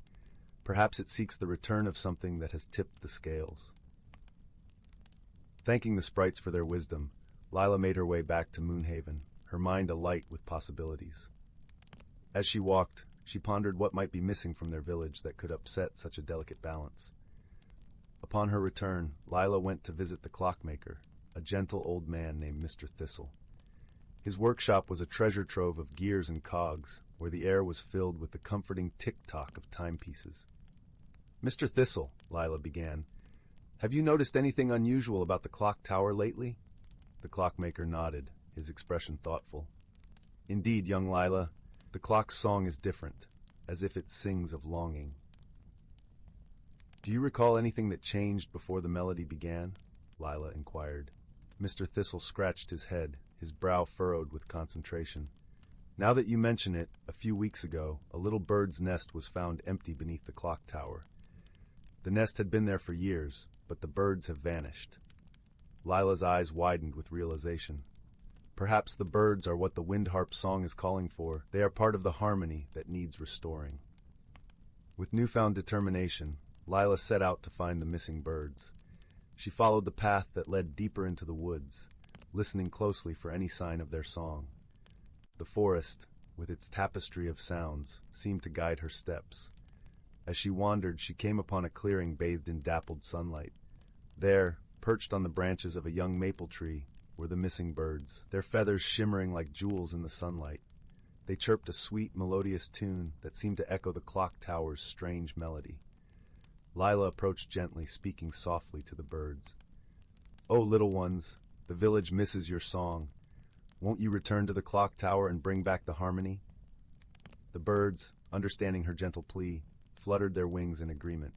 With a joyful trill, they took flight, leading Lila back to Moonhaven. As the birds returned to their nest beneath the clock tower, the strange melody ceased, replaced by the familiar, comforting chimes that had marked the hours for generations.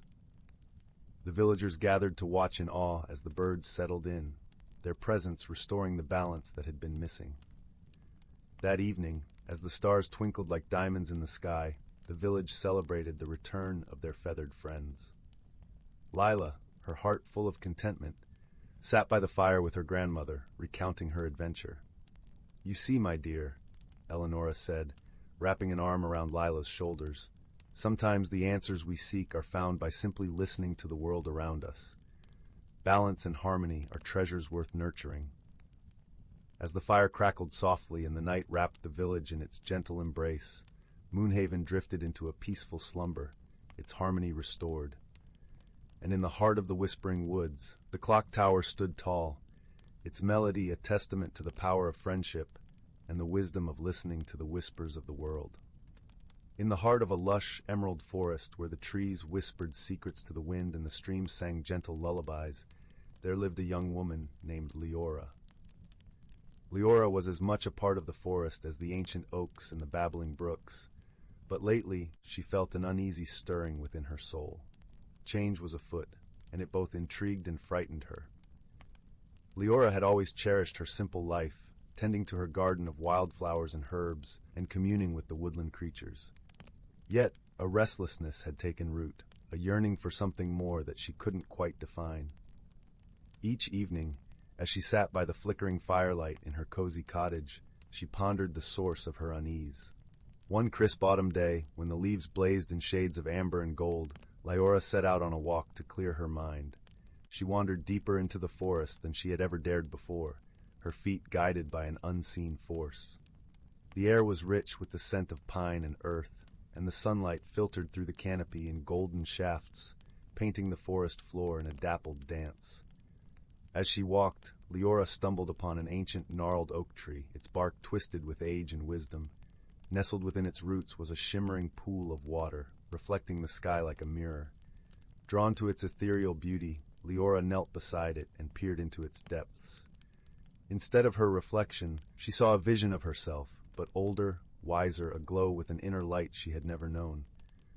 Startled, Leora pulled back, but a gentle voice whispered through the rustling leaves. "Fear not, dear one," it said, soothing as a lullaby. "This is a glimpse of your true self, the person you are destined to become. Confused but entranced, Leora leaned back in to watch the vision unfold. In the reflection, she saw herself engaging in acts of kindness, her hands healing those in need, her voice uplifted in song, spreading joy and peace. She realized this was the change she had sensed, a transformation not of her surroundings, but of her spirit. As the vision faded, Leora felt a warmth enveloping her, like the embrace of an old friend. She knew she could not ignore this calling. With a resolute heart, she rose and made her way back home, the path through the forest now alive with possibility. In the days that followed, Leora sought the counsel of her dear friend, Bryn, a wise old owl who had watched over the forest for many moons. Perched high in his oak, Bryn listened intently as Leora poured out her heart, sharing the vision and her fears of change. Transformation is a part of life, dear Leora, Bryn cooed softly. It is the thread that weaves the tapestry of our existence. Embrace it, and you will discover the strength and beauty that lies within. Encouraged by Bryn's words, Leora began her journey of self-discovery. She spent her days learning the ancient arts of healing and song, guided by the wisdom of the forest and the gentle creatures who inhabited it. Each step she took brought her closer to the vision she had seen, her spirit blossoming like the wildflowers in her garden. One evening, as the sun dipped below the horizon, painting the sky in hues of lavender and rose, Leora found herself once again by the ancient oak and its enchanted pool. This time, she gazed into the water with a heart full of acceptance and gratitude. The vision returned, clearer and brighter than before. Leora saw herself embracing her newfound gifts, spreading light and love throughout the land. She understood now that this was not an end, but a beginning, a journey of continuous growth and discovery. With a serene smile, Leora rose from the pool, her heart at peace. The forest around her seemed to hum with approval, the trees swaying gently in the evening breeze. She knew she was not alone on this path. The forest, her friends, and the magic within her would guide her steps. As she made her way back home, the glow of the firelight welcoming her from afar, Leora felt a profound sense of belonging. She had learned that true transformation comes from within, and that by embracing change, she had unlocked the limitless potential of her own soul. And so, under the starlit canopy of the forest, Leora's journey continued, a tale of growth, friendship, and the magical power of embracing one's true self. And in the warmth of her cottage, nestled by the crackling fire, she drifted into dreams, knowing that with each new day, her heart would continue to expand, like the timeless beauty of the forest itself. In a quaint village nestled at the foot of the misty mountains, where the air was always sweet, with the scent of blooming wildflowers, and the gentle hum of bees filled the lazy afternoons, there lived a young girl named Miri. Miri had a heart full of dreams, and eyes that sparkled with the curiosity of 100 adventures yet to be told. Her favorite pastime was to sit on the porch of her cozy little cottage, gazing at the mysterious mountains that loomed like ancient sentinels, their peaks hidden beneath a perpetual veil of mist. One golden autumn morning, when the leaves were turning to shades of amber and the cool breeze carried a hint of the coming winter, Miri decided it was the perfect day for an adventure. She packed a small satchel with her favorite honey cakes, a flask of warm tea, and her mother's old map, though she knew it by heart, and set off towards the mountains with a skip in her step. The path to the misty mountains was lined with towering oak trees whose leaves whispered secrets to the wind. As Miri walked, the world around her seemed to hold its breath in gentle anticipation, the air thick with the kind of magic that only children and dreamers could truly sense. The further she ventured, the more the familiar village faded into a distant memory, replaced by the wonders of nature's untouched beauty. After several hours of weaving through the verdant forest, Miri emerged into a clearing where the mountains stood tall and proud before her. Here the mist was thick and cool, wrapping around her like a soft, silken cloak. It was here that she first met the whimsy wisp, a curious little creature that glowed with a soft, shimmering light.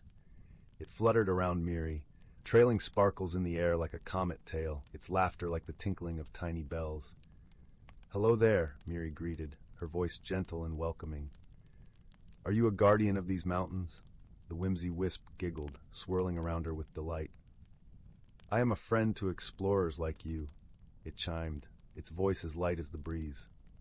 Follow me if you dare, for there are wonders to behold and secrets to uncover. With her heart beating with excitement and wonder, Miri followed the wisp deeper into the mountains. The path was winding and sometimes steep, but the whimsy wisp was always there, its light guiding her through the mist. Along the way, they encountered a stream that sang as it danced over stones, its melody as soothing as the lullaby of a mother to her child. Miri paused to drink from the stream, its water crisp and refreshing, invigorating her spirit. As they climbed higher, the mist began to part, revealing a hidden valley bathed in golden sunlight. The valley was unlike anything Miri had ever seen, a place where colors seemed brighter and sounds more melodious. Here, trees bore fruits of every hue imaginable, and flowers bloomed in cascading waterfalls of color and scent. In the heart of this enchanted valley stood the grand oak, a tree so old and wise that it seemed to have witnessed the birth of time itself. Beneath the grand oak's sprawling branches, Miri found a gathering of creatures, none of which she had ever seen before. There was a fuzzle, a round, fluffy creature with fur that changed colors with its mood, a trillfin, a bird with iridescent feathers that sang in harmonies that echoed through the valley, and a gentle glimmerfox whose eyes sparkled like the first stars of evening. "Welcome, brave traveler," the grand oak's deep voice resonated through the air, warm and inviting. "You have come far and shown courage in the face of the unknown. What is it that you seek in this land of wonders?" Miri thought for a moment, her heart full of the beauty and magic surrounding her. "I seek to understand the world beyond my village," she replied softly. "To learn and grow, to see with my own eyes the miracles that lie beyond the familiar." The grand oak's leaves rustled approvingly, and the creatures gathered around her with smiles and nods. "You have shown courage, young one," the oak spoke, "for it takes a brave heart to step into the unknown. Know this, the world is full of wonders, and each step you take opens a new door to discovery." As the day wore on, Miri spent her time learning from the creatures, listening to their stories, and playing in the sun-dappled meadow. The fuzzle taught her how to weave crowns from the flowers that grew abundantly, while the trillfin sang songs that told tales of ancient times and distant lands. The glimmerfox, with its gentle gaze, showed her the beauty of stillness and reflection. As the sun began to dip below the horizon, painting the sky in shades of pink and purple, Miri knew it was time to return home. She bid farewell to her newfound friends, her heart full of gratitude and joy. The whimsy wisp once again became her guide, leading her safely back through the mountains, its light a comforting presence in the growing twilight. When Miri finally emerged from the mist and saw the warm glow of her village lights in the distance, she felt a peace settle within her. She had ventured into the unknown and returned with stories and wisdom that would forever be a part of her. As she curled up in her bed that night, the soft quilt pulled up to her chin, Miri closed her eyes with a smile. She knew that the world was vast and full of wonders waiting to be discovered, and she would face them all with courage and an open heart. And so, with dreams of shimmering valleys and starry-eyed creatures, Miri drifted into a restful sleep, her spirit as light and free as the whimsy wisp that had led her to her adventure. Once upon a time, nestled between the rolling hills and whispering woods, lay the quaint village of Bramblebrook. It was a place where the morning sun kissed the rooftops with gentle warmth, and the evening breeze carried the sweet scent of blooming honeysuckle. The villagers were a close-knit bunch, their lives intertwined like the ivy that clung to the stone cottages. In this serene corner of the world, magic was spoken of in hushed tones, a relic of old tales and distant memories. In a small cottage at the edge of the village lived a young girl named Leora. With hair the color of autumn leaves and eyes as bright as the summer sky, Leora was known for her curious spirit and kind heart. Her days were spent exploring the fields and forests that surrounded Bramblebrook, her laughter echoing through the trees like a melody carried on the wind. Leora's closest companion was a wise old owl named Horace. His feathers were a patchwork of browns and whites, and his eyes held the depth of ancient knowledge. Horace had been Leora's friend for as long as she could remember, guiding her with gentle wisdom and watching over her adventures with a protective gaze. One crisp autumn morning, as the leaves danced in shades of gold and crimson, Leora set out on a new adventure. She had heard whispers from the villagers about a hidden world within the heart of the forest, a place where the ordinary and extraordinary intertwined.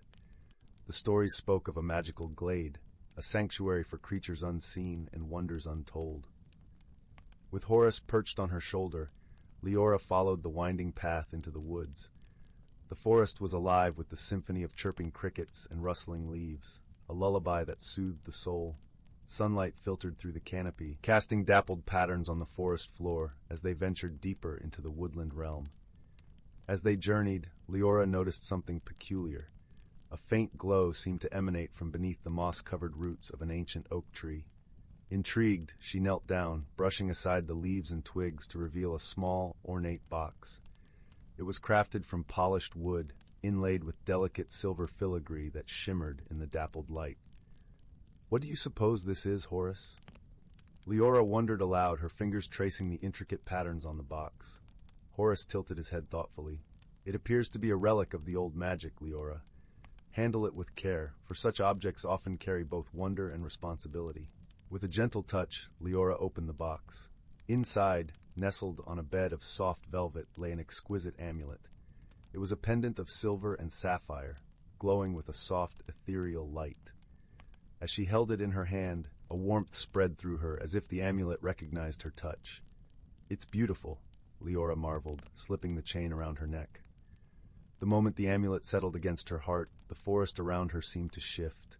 The colors grew more vibrant, the sounds clearer, as if the world had come alive in a way she had never experienced before. With Horace by her side, Leora continued her journey, drawn by an unseen force that guided her deeper into the forest. The path led them to a secluded glade, where the air was thick with enchantment. Here the trees stood tall and proud, their branches adorned with blossoms that glowed like stars. A gentle stream babbled nearby, its waters sparkling with 1,000 tiny rainbows. In the center of the glade stood a magnificent tree unlike any other.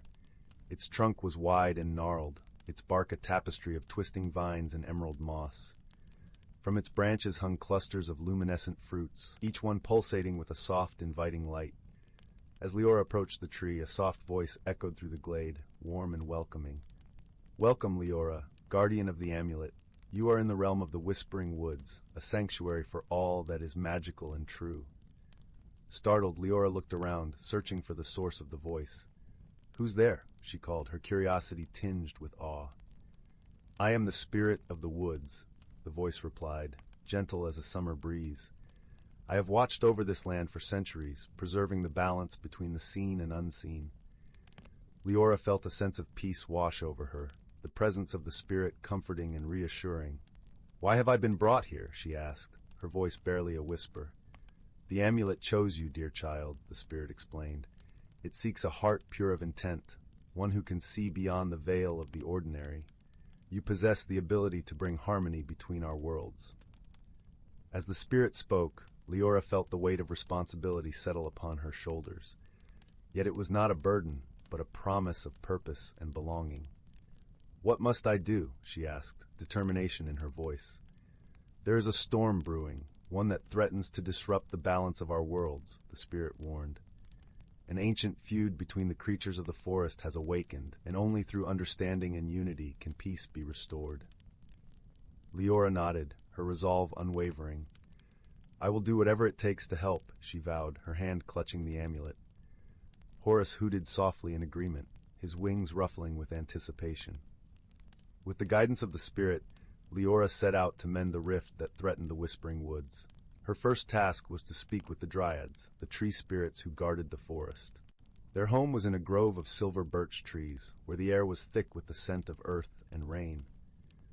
The dryads emerged from their arboreal homes, their forms shifting between wood and flesh. They regarded Leora with curiosity, their eyes reflecting the wisdom of the ages. "Why have you come, child of the outside?" one of them asked, her voice like the rustle of leaves. "I seek to understand the discord that has taken root in the forest," Leora replied, her tone respectful and earnest. "I wish to help restore harmony." The dryads exchanged glances, a silent conversation passing between them. Finally, another spoke, her voice tinged with sorrow. Our kin, the sylphs, have grown distant. They dwell in the upper reaches of the forest, where the wind sings a different song. We once danced together in harmony, but now, distrust has taken root. Leora listened intently, her heart aching for the fractured bonds between the forest dwellers. What caused this rift? She asked gently.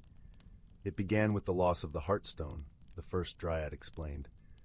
A gem of great power, it was a symbol of our unity. Without it, our connection has withered, leaving space for fear and misunderstanding. Leora thanked the dryads for their honesty and promised to seek out the sylphs.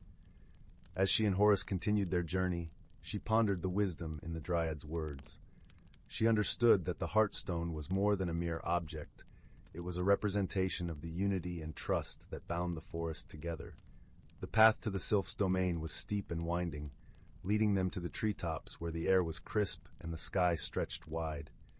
The sylphs, ethereal and graceful, greeted Leora with wary curiosity. Their translucent wings shimmered in the sunlight, casting iridescent shadows on the leaves. "What brings you to our realm, earthbound one of the sylphs inquired, her voice melodic and airy. "I come seeking understanding and reconciliation," Leora answered, her gaze steady and sincere. The dryad spoke of the lost Heartstone and the rift it has caused. "I wish to help bridge the divide." The sylphs exchanged looks, their expressions a mixture of hope and skepticism. Finally, a sylph with wings the color of twilight spoke. "The Heartstone was entrusted to the care of both our kin. It vanished one stormy night, leaving only whispers of betrayal in its wake." Leora listened carefully, her mind piecing together the fragmented story. "I believe the Heartstone still exists, hidden away, waiting for the right moment to be found," she mused aloud. "Perhaps it lies in a place where both worlds touch, yet remain separate." The sylphs considered her words, their gazes softening. "If you can find the Heartstone, perhaps the wounds can begin to heal," the twilight-winged sylph agreed, hope flickering in her eyes. With a promise to return, Leora left the sylphs' domain, her mind racing with possibilities. The amulet around her neck pulsed with a gentle warmth, guiding her thoughts like a beacon in the night. She realized that the Heartstone's hiding place must be at the confluence of the two realms, where the magic of the forest and the world beyond intertwined. Determined to find the Heartstone, Leora retraced her steps to the enchanted glade. As she approached the magnificent tree at its center, she felt the amulet's warmth intensify, the sapphire glow resonating with the energy of the glade. Leora knelt before the ancient tree, her fingers brushing the soft earth. "Spirit of the woods," she called softly, her voice a gentle plea. "Guide me to the Heartstone, so that I may help restore the harmony that has been lost." The spirit's voice answered, a soothing presence that enveloped her like a warm embrace. "The Heartstone lies within, child. It is a part of the forest, yet hidden from sight. Trust in your heart and the amulet's guidance." Closing her eyes, Leora let the amulet's warmth flow through her, connecting her to the pulse of the forest. Images danced in her mind's eye, visions of roots intertwining, branches reaching skyward, and the gentle rhythm of life that flowed through the whispering woods. With newfound clarity, Leora rose and approached the tree once more. Her hands moved with a purpose not entirely her own, guided by the amulet's magic.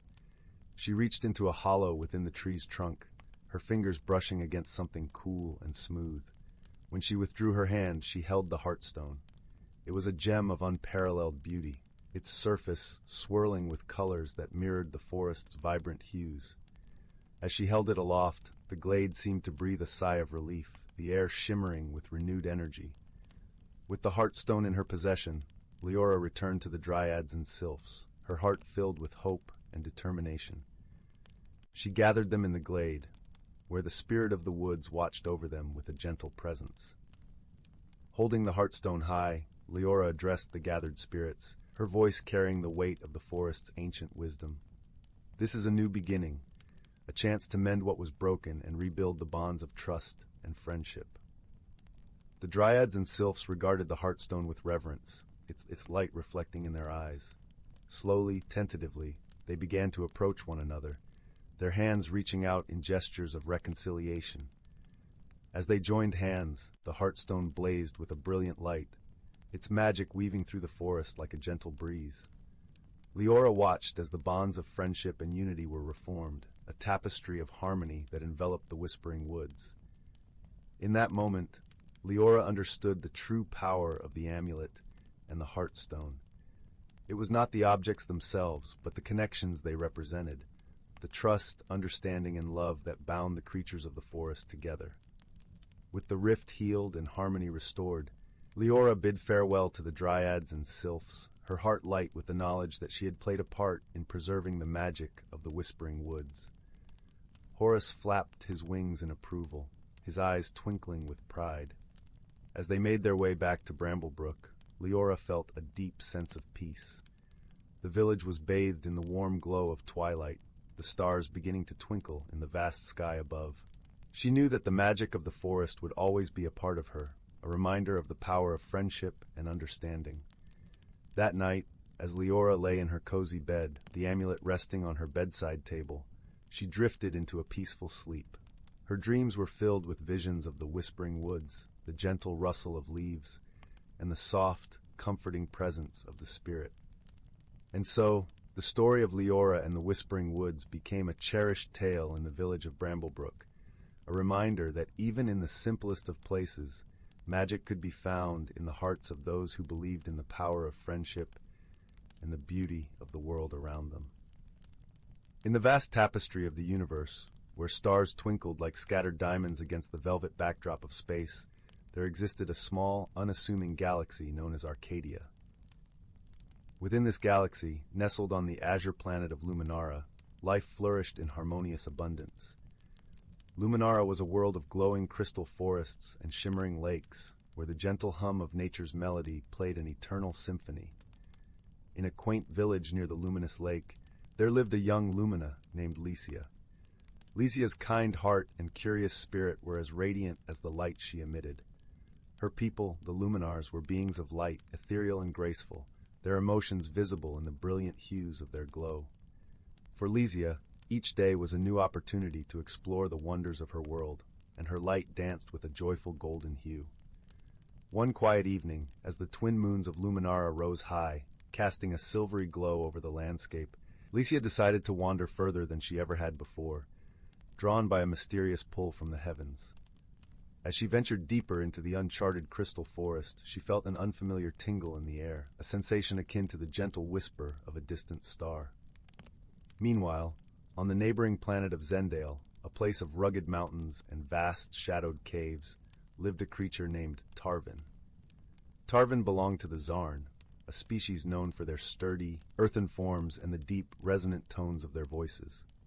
Unlike the Luminars, the Zarn communicated through vibrations and sounds, their emotions expressed through rhythmic pulses that echoed through the caverns of their world. Tarvin had always felt an inexplicable yearning for something beyond the echoing caves of Zendale, a desire to understand the light that occasionally pierced their world from above. One fateful night, as the stars aligned in a celestial dance, Tarvin followed a rare beam of light that seemed to call to him, guiding him toward the unknown. As fate would have it, Lycia and Tarvin's paths converged in a small clearing bathed in moonlight. Initially, they regarded one another with a mixture of curiosity and caution, for they were as different as night and day. Lycia's luminous glow contrasted starkly with Tarvin's earthy form, yet there was a shared spark of wonder in their eyes. Their first attempts at communication were fraught with misunderstandings. Lycia's light flickered in patterns of warmth and welcome, while Tarvin responded with deep, resonant hums that reverberated through the ground. Neither understood the other's language, but they persisted, drawn by an inexplicable bond. Slowly, through gestures and shared experiences, they began to bridge the chasm of misunderstanding. Lycia showed Tarvin the beauty of light, how it danced and played among the crystals, casting rainbows and illuminating the world in vibrant colors. Tarvin, in turn, taught Lycia the music of the earth, the symphony of sounds that resonated through the rocks and caves, creating harmonies that spoke of ancient wisdom. As they spent more time together, their differences became a source of strength rather than division. They faced challenges that tested their newfound friendship, such as navigating the treacherous crystal forest and finding sustenance in a land unfamiliar to both. Each obstacle was met with a growing trust and a deepening bond. One day, as they rested beneath the boughs of a luminescent tree, a sudden storm swept across the land, its ferocity threatening to tear them apart. The wind howled, and the rain fell in torrents, but Lycia's glow provided a beacon of hope amid the chaos, while Tarvan's steadfast presence anchored them against the storm's fury. Together, they weathered the tempest, finding solace in each other's company. In the aftermath of the storm, as the clouds parted to reveal a sky painted with the colors of a dawn unlike any other, Lycia and Tarvan realized the true meaning of friendship. It was not simply about understanding words or appearances, but about a connection of hearts and spirits, a bond forged through shared experiences and mutual support. Their friendship became a beacon of hope, a testament to the power of unity in diversity. As they returned to their respective worlds, they carried with them the lessons learned from one another. Lycia's light now held a deeper, richer hue, reflecting the warmth of Tarvan's heart, while Tarvan's voice resonated with the gentle melody of Lycia's light. Though they came from different worlds, Lycia and Tarvan had discovered that true friendship transcends boundaries, illuminating even the darkest corners of the universe. And so, under the watchful gaze of the stars, their story became a legend whispered among the galaxies, a tale of hope, harmony, and the enduring power of friendship. And as the universe continued its eternal dance, Lycia and Tarvan's bond remained a shining beacon, guiding others to look beyond the surface and find the beauty in differences, lighting the way with the gentle glow of friendship. Once upon a time, in a verdant forest where the trees stretched their branches towards the heavens, there lived a community of creatures whose lives were intricately woven into the fabric of nature itself. In this enchanted realm, the whispers of the wind carried ancient melodies, and the babbling brooks sang softly of the secrets they had witnessed over the centuries. At the heart of this mystical forest dwelled a wise old oak tree, its gnarled bark etched with the memories of 1,000 summers. Perched among its branches was a family of owls, guardians of the woodland lore. The eldest owl, whose eyes shone like 2 moons, had seen the forest through countless cycles of rebirth and renewal. One crisp autumn evening, as the leaves danced in a gentle breeze, the young owlets gathered around their elder, eager to learn the ways of the forest. The wise old owl cleared his throat and began to speak, his voice rich and melodious. "My dear ones, this forest is a sacred place, where every living being plays a vital role in maintaining the delicate balance of nature. From the smallest insect to the mightiest oak, each creature has a purpose, a thread woven into the tapestry of life." The owlets listened intently, their feathers ruffling in the cool night air. "Look around you, my children," the elder continued. "See how the squirrels meticulously gather their winter stores, ensuring the survival of their kind. Observe the bees as they flit from flower to flower, pollinating the plants that sustain us all. Even the mushrooms that sprout from the fallen logs play their part, recycling the nutrients of the earth." As the wise owl spoke, the forest seemed to come alive with a symphony of sounds, the rustling of leaves, the chittering of insects, and the distant call of a nightingale. The owlets marveled at the intricate tapestry of life that surrounded them. "But our forest is not merely a place of survival," the elder added, his eyes twinkling with ancient wisdom. "It is a realm where magic breathes life into every season, where the cycles of nature are celebrated with reverence and wonder." With a sweep of his wing, the old owl gestured towards the distant horizon, where the first hints of autumn's fiery hues were beginning to blaze across the treetops. As the leaves turn crimson and gold, the forest prepares for its annual slumber, embracing the chill of winter with grace and acceptance. It is during this time that the fairies gather, spinning their gossamer threads to weave blankets of warmth for the slumbering creatures. The owlets gasped in delight, for they had heard tales of the elusive fairies, but had never glimpsed their enchanting presence. "And when the first snowflakes drift down from the heavens," the elder continued, "the spirits of the forest awaken, their icy breath painting intricate patterns upon the frozen ponds and streams. These spirits are the guardians of winter, ensuring that the forest rests peacefully until the first buds of spring emerge. As the night deepened, the old owl's voice grew softer, lulling the owlets into a state of tranquil wonder. He spoke of the magical renewal of springtime, when the earth awakened from its slumber, and the forest was alive with the songs of nesting birds and the gentle unfurling of new leaves. He described the vibrant energy of summer, when the forest basked in the warmth of the sun, and the air was thick with the fragrance of wildflowers. Throughout his tales, the wise old owl wove a tapestry of interconnectedness, reminding his young charges that every creature, every plant, and every element of the forest played a vital role in maintaining the delicate balance of nature. "Remember, my dear ones," he whispered as the first rays of dawn peeked through the canopy. "The wisdom of the forest has been passed down through generations, a sacred trust that we must honor and protect. For it is only through our reverence for the natural world that we can ensure its beauty and magic will endure for centuries to come." As the sun rose over the ancient forest, the owlets blinked sleepily, their hearts filled with a newfound appreciation for the wonders that surrounded them. They knew that the lessons of the wise old oak would guide them through their lives, reminding them of the sacred harmony that bound all creatures together in nature's eternal dance.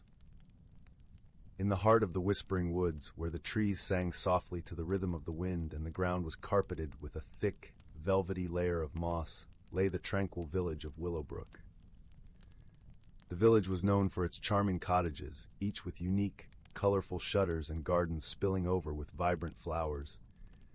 Smoke curled lazily from chimneys, filling the air with the comforting aroma of burning wood and freshly baked bread. The villagers of Willowbrook were accustomed to a serene life, surrounded by the gentle magic that infused the forest. It was a place where the birds could be heard chatting with the squirrels, and the streams giggled as they danced over smooth stones. However, lately, a series of strange occurrences had set the villagers at witter with curiosity and mild concern. Every morning, just as the sun kissed the horizon, small objects would mysteriously move from their places. Teacups would relocate from kitchen tables to garden walls, and watering cans would be found hanging from tree branches, as if the trees themselves had decided to tend to the gardens.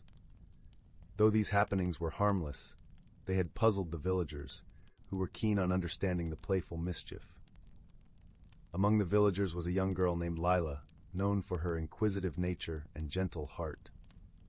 Lila had a particular fondness for the magical creatures that dwelled in the whispering woods, and often spent her afternoons exploring the forest paths, befriending the creatures she met along the way. Her best friend was a wise old owl named Oliver, who had feathers the color of moonlight and eyes that gleamed with ancient wisdom. One crisp autumn morning, as the leaves crunched underfoot and the air was filled with the scent of cinnamon and cloves, Lila set out to unravel the mystery of the moving objects. She donned her favorite woolen cloak, the one her grandmother had knitted, and tucked a notebook under her arm to record her observations. Her first stop was the quaint cottage of Mrs. Poppy, the village baker, who greeted Lila with a warm smile and a plate of freshly baked scones. "Oh, Lila dear," Mrs. Poppy chuckled, "those teacups of mine have quite the wanderlust. I found them perched on the windowsill this morning, enjoying the sunrise." Lila noted the incident in her book, and with a scone in hand, continued her investigation. She meandered through the village, speaking with the blacksmith whose tools had mysteriously rearranged themselves, and the gardener whose watering cans had taken to the trees.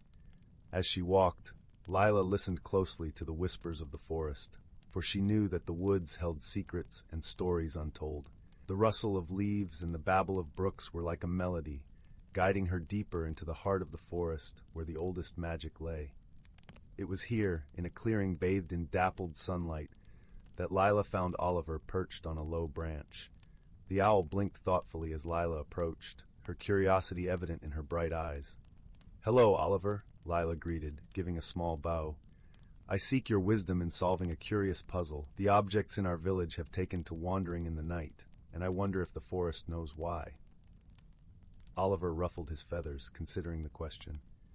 "Ah, young Lila," he hooted softly, "the forest is alive with ancient magic, and not all of it is understood by those who dwell in cottages. Sometimes the magic decides to play to remind us of its presence and its joy. But why now? Lila asked, settling onto the soft moss beside the owl. Why have the objects begun to move only recently? Oliver tilted his head, his eyes reflecting the gold of the autumn leaves. Perhaps the forest wishes to share a message or a lesson. Have you noticed anything else that might offer a clue? Lila thought for a moment, recalling her observations. The objects always move at dawn, when the first light touches the village, and they seem to gather in places where they can see the sunrise. The owl hooted in agreement, a sound like the gentle rustle of leaves. Very good, Lila. The dawn is a time of new beginnings, of light overcoming darkness. Perhaps the forest wishes to teach the village the importance of embracing change and seeing the world from a new perspective. With the wisdom of Oliver's words, Lila felt a spark of understanding. The forest's magic was not a mystery to be solved, but a reminder to be cherished. The moving objects were an invitation for the villagers to pause, to appreciate the beauty of their world, and to find joy in the unexpected. Armed with this insight, Lila returned to the village and gathered the villagers in the town square. As the sun dipped behind the trees, casting a warm glow over Willowbrook, she shared Oliver's message. "The forest is inviting us to see our world anew," Lila explained, her voice clear and steady, "to find joy in the little changes, and to embrace the magic of each sunrise." The villagers listened, nodding as the truth of her words resonated in their hearts. From that day forward, they welcomed the playful magic of the forest, delighting in the whimsical surprises that greeted them each morning. And so, the village of Willowbrook continued to thrive, nestled in the heart of the whispering woods, where the air was always filled with the scent of fresh bread and the gentle hum of ancient magic. The villagers learned to cherish the dawn, to seek out the beauty in each day, and to find comfort in the knowledge that they were part of a world filled with wonder and possibility.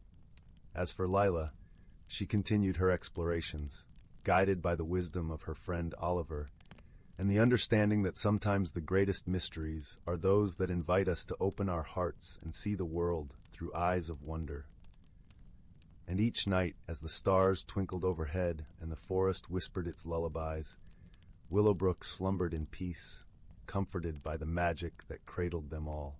In the serene village of Willow Grove, nestled amidst rolling green hills and surrounded by whispering woods, lived a gentle soul named Lyra.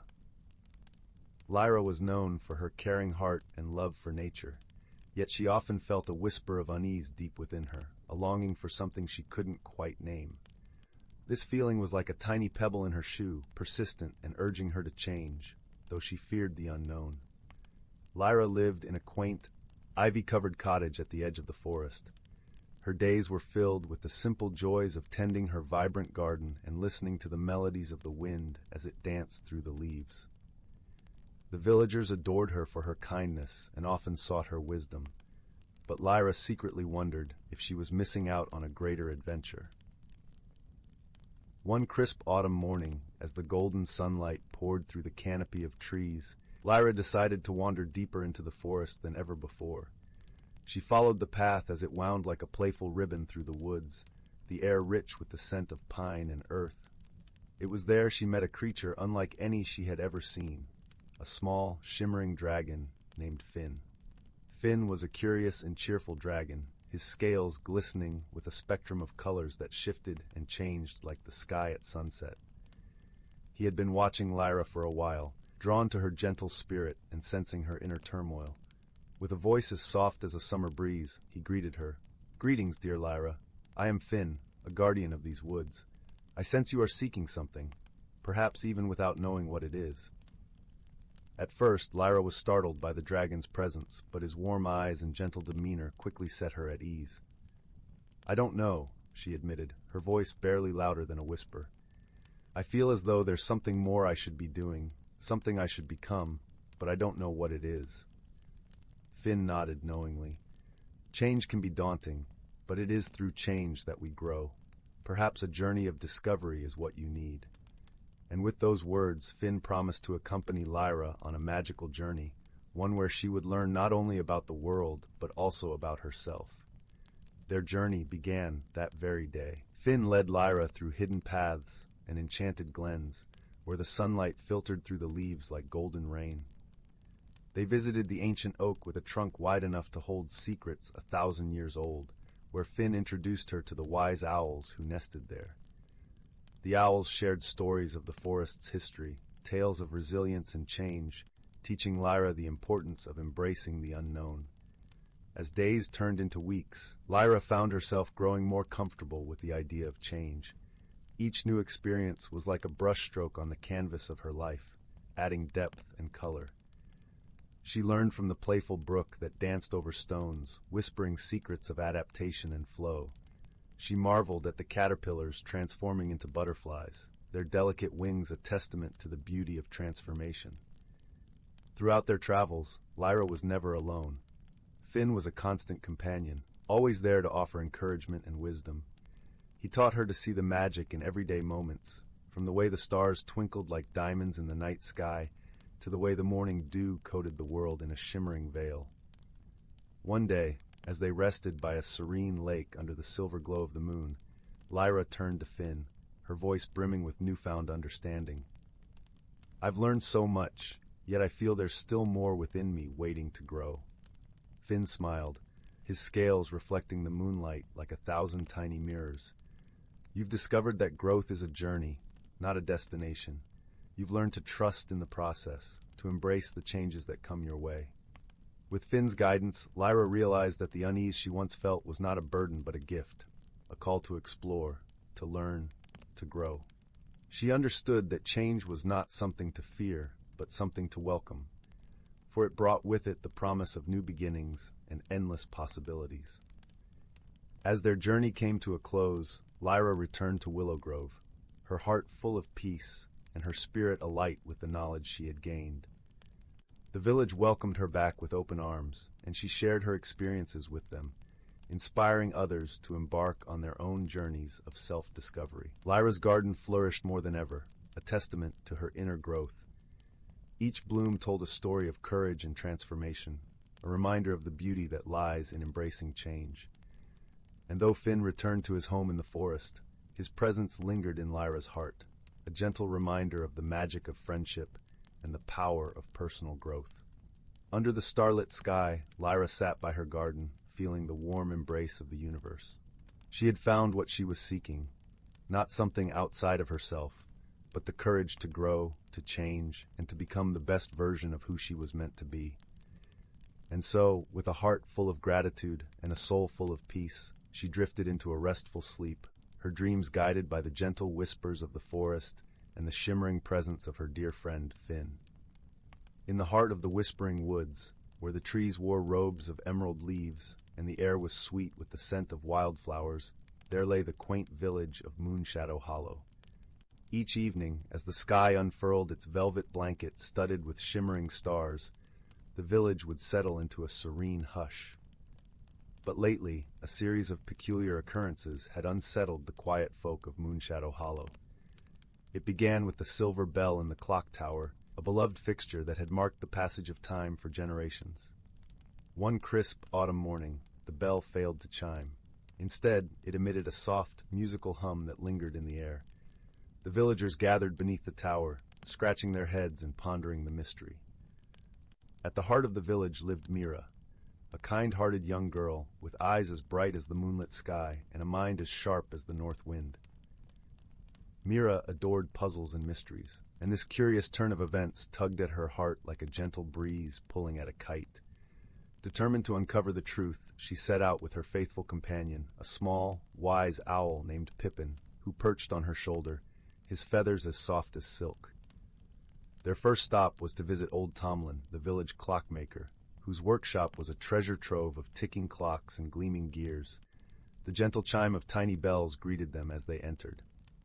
Tomlin, with his spectacles perched on the tip of his nose, welcomed them warmly. "Ah, Mira, Pippin," he said, his voice a comforting rumble. "Here to solve our little mystery, are you?" Mira nodded, her eyes twinkling with curiosity. "Do you know why the bell is singing instead of chiming, Tomlin?" Tomlin stroked his beard thoughtfully. "The bell has been around for as long as I can remember. It's said to be enchanted, but its magic is woven into the heart of the village itself. Perhaps something is amiss within the woods." With this clue in mind, Mira and Pippin ventured deeper into the whispering woods. The forest was alive with the rustle of leaves and the soft murmur of the brook that wound its way through the trees. Sunlight filtered through the canopy, painting the forest floor with dapples of gold. As they walked, they noticed something strange. The animals seemed unusually quiet. The usual chorus of birdsong and chittering of squirrels was absent. Instead, a gentle stillness enveloped them, like a hush before a storm. Curious and a little concerned, Mira followed the brook to the glimmering glade, a clearing where the water pooled into a crystal-clear pond. Here, under the shade of an ancient oak, they found their friend, Elder Willow, a gentle dryad with hair like cascading vines and eyes that held the wisdom of ages. "Elder Willow," Mira called softly, "do you know what has quieted the forest?" The dryad turned to them, her smile as warm as the sun. "Ah, Mira, Pippin, the forest has sensed an imbalance within its heart. The bell's song is a call for help, an echo of the magic that binds our home." Mira pondered this, her mind whirring like the gears in Tomlin's workshop. What could have caused this imbalance? Elder Willow gestured towards the pond. "Look closely, child, and you may find your answer."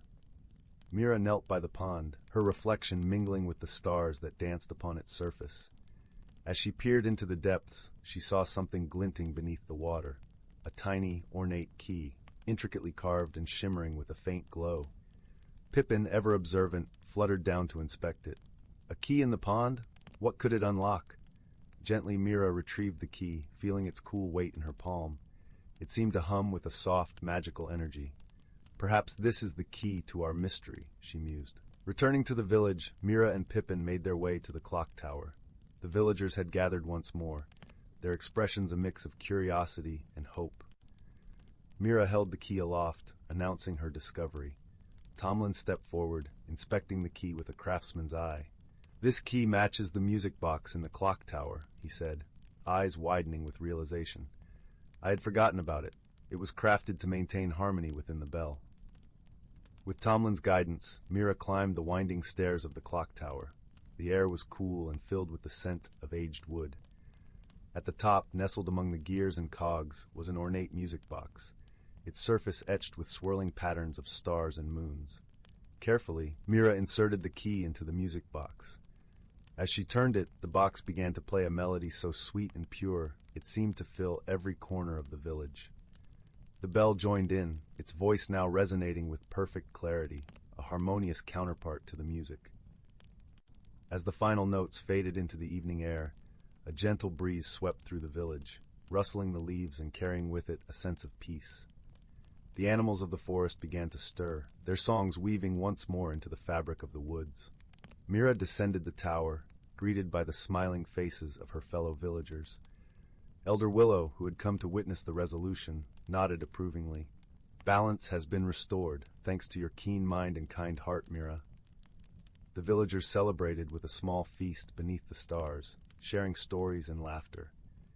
As the night deepened, Mira sat beside the crackling fire. Pippin nestled close, his feathers warming in the glow.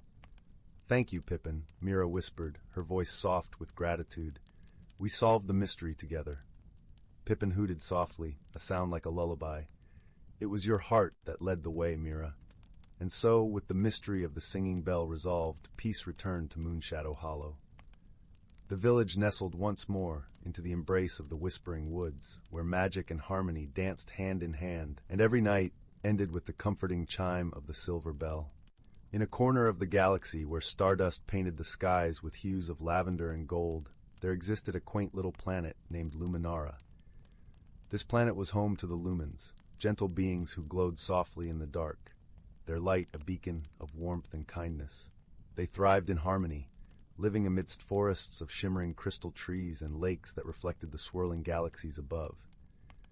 One evening, as the lumens prepared for their nightly glow gathering, a time when they would sing and share stories, a peculiar event disrupted the gentle rhythm of their lives. A streak of fiery light tore through the velvet sky, crashing into the heart of their tranquil forest.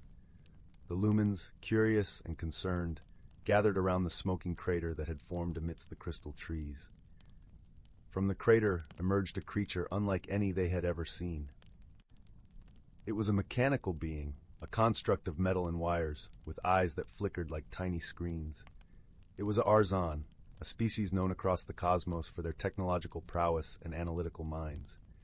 Its name was Quarren, and it had crash-landed on Luminara due to a navigation error in its spaceship. The Lumens, despite their initial apprehension, approached Quarren with gentle curiosity. Their leader, a wise elder named Solara, extended a glowing hand in greeting. "Welcome, traveler," she said, her voice as soothing as a lullaby. "You are among friends here." Quarren, though grateful for the hospitality, felt out of place. The Arzan were a solitary species, and the concept of friendship was as foreign to it as the lush, vibrant world it now found itself in. It communicated through a series of beeps and mechanical whirs, which the Lumens found both fascinating and perplexing. Despite their differences, Solara invited Quarren to stay and recover.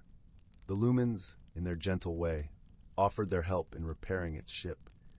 Quarren, though hesitant, accepted, knowing it had little choice but to rely on these strange, glowing beings. Days turned into weeks, and as the Lumens worked to help Quarren rebuild its spaceship, they also shared their world with it. They showed Quarren the beauty of Luminara, the way the crystal leaves sang in the wind, the way the moonlight danced upon the lakes. In return, Quarren shared its knowledge of the stars and the stories of its travels through the cosmos. Yet misunderstandings were inevitable. The Lumens, who thrived on emotion and intuition, often found Quarren's logical nature perplexing. One day, as they gathered by the lakeside, a young Lumen named Lyra expressed her sadness over a wilting crystal tree. Quarren, in its analytical way, suggested cutting it down to make room for new growth. Lyra was taken aback, interpreting Quarren's suggestion as cold and unfeeling. Solara, sensing the tension, gently intervened. "Quarren did not mean to hurt you, Lyra," she soothed. "To the Arzan, logic is their language, just as light is ours. Let us listen with understanding, and we might learn something new." Quarren, realizing its mistake, attempted to explain. "In my world, we seek efficiency and order. I did not understand the emotional bond you share with the trees. I am sorry if I caused you distress." Lyra, with Solara's guidance, began to see beyond Quarren's mechanical exterior. "Perhaps," she said softly, "we can learn from each other. You teach us about the stars, and we will teach you about the heart." As time passed, Quarren began to understand the Lumens in ways it never expected. It learned to appreciate the beauty of emotion, the strength and vulnerability. In turn, the Lumens adopted some of Quarren's logical insights, finding ways to strengthen their homes and improve their community. Their bond deepened when a sudden storm threatened Luminara. Dark clouds loomed, and fierce winds howled through the crystal trees. The Lumens, unaccustomed to such violent weather, were frightened. Quarren, with its knowledge of technology, suggested constructing a temporary shelter using materials from its spaceship.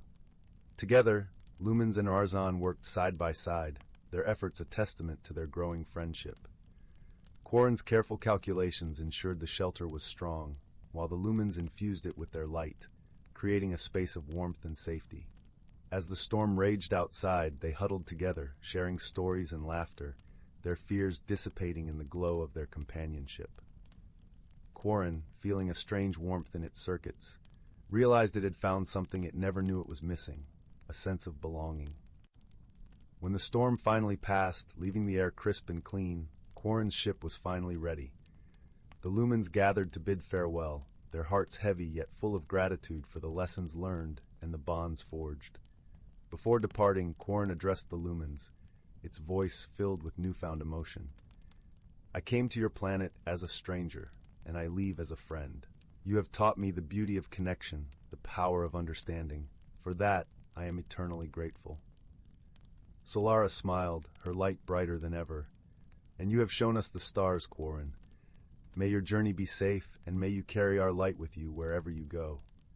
With that, Quarren's ship ascended into the azure skies, its path marked by the shimmering luminescence of its newfound friends. The Lumens watched until the ship was but a speck against the vast tapestry of the universe, their hearts aglow with the knowledge that true friendship transcends all boundaries, be they of stars, species, or worlds. And so, in the gentle embrace of Luminara's nights, the Lumens continued their glow gatherings with stories of a mechanical being who taught them to see the stars and themselves anew. In a quaint village nestled between rolling emerald hills and a babbling brook, there lived a young girl named Lila. Her eyes sparkled with the same curiosity as the brook rippling outside her window, forever whispering tales of lands unknown. Lila loved her village, with its cobblestone paths and flower-laden windowsills, but her heart yearned for adventure beyond the familiar fields and orchards. One misty morning, as the sun began its gentle climb above the horizon, Lila set off on a journey, wrapped in a cloak of soft wool and armed with nothing but a small satchel filled with bread and cheese. She followed the brook's melodious tune, which seemed to invite her to discover its source. As Lila ventured deeper into the forest, the air shimmered with the scent of pine and earth, and the sunlight danced through the canopy, casting playful patterns on the forest floor. She soon arrived at a place where the brook widened into a serene pond, its surface a mirror of the azure sky. Here, Lila paused, enchanted by the sight of lily pads floating like tiny green islands. Suddenly, the stillness was broken by a gentle splash. Lila turned to see a curious creature peeking out from behind a lily pad. It was a frog, but unlike any she had seen before. Its skin was a vibrant mosaic of emerald and gold, and its eyes twinkled with the wisdom of ages. "Hello there," croaked the frog in a voice that sounded like the rustle of leaves. "I am Finn, the guardian of this pond. Few travelers venture this far. What brings you here, young one?" "I seek adventure and the wonders of the unknown," Lila replied, her voice filled with the earnestness of a true explorer. Finn nodded, his eyes crinkling with approval. "Then you must follow the path of the fireflies," he said, gesturing to a trail of glowing lights that danced in the air, leading deeper into the forest. Lila thanked Finn and set off once more, her heart alight with excitement. The fireflies twinkled like tiny stars, guiding her through groves of whispering willows and fields of wildflowers that swayed in the gentle breeze. The forest was alive with the songs of birds and the rustle of small creatures hidden in the underbrush. As she walked, Lila encountered a family of rabbits, their fur as soft and white as freshly fallen snow. The youngest rabbit, with ears too large for his little head, hopped over to her, offering a carrot from their stash. Touched by their kindness, Lila shared her bread and cheese, and they all feasted together under the shade of a towering oak. The path of the fireflies led Lila to a clearing bathed in golden sunlight, where a shimmering waterfall cascaded into a crystal-clear pool. The air was filled with the scent of honeysuckle and the gentle hum of bees. Here Lila rested, letting the soothing sound of the waterfall wash over her. As she sat in peaceful contemplation, a soft voice floated to her on the breeze. "Welcome, brave traveler," it said. Lila turned to see a figure emerging from the mist of the waterfall. It was a deer with antlers that glistened like silver in the sunlight, adorned with delicate flowers. "I am Seraphina," the deer said, her eyes as deep and calm as the pool at her hooves. "Few have the courage to follow the path of the fireflies. You possess a rare spirit, Lila." Lila blushed at the compliment, feeling a warmth spread through her. "Thank you, Seraphina, but I only followed where the brook and fireflies led me." "Ah," Seraphina nodded, "but it takes courage to step into the unknown, to trust your heart and the kindness of strangers along the way." With these words, Seraphina dipped her head, and the air shimmered with a soft luminescence. Lila felt a gentle tingling, as if the forest itself was wrapping her in an embrace. The feeling was one of unity, of being part of something larger and wondrous. After a time, Lila knew it was time to return to her village. She bid farewell to Seraphina and retraced her steps, the path now familiar, yet filled with a newfound wonder. The forest seemed to hum with a melody she had not noticed before, a song of life and harmony.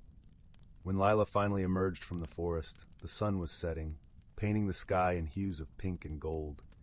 Her village lay before her, a tapestry of warmth and welcome. As she crossed the stone bridge over the brook, she paused, looking back at the path she had traveled.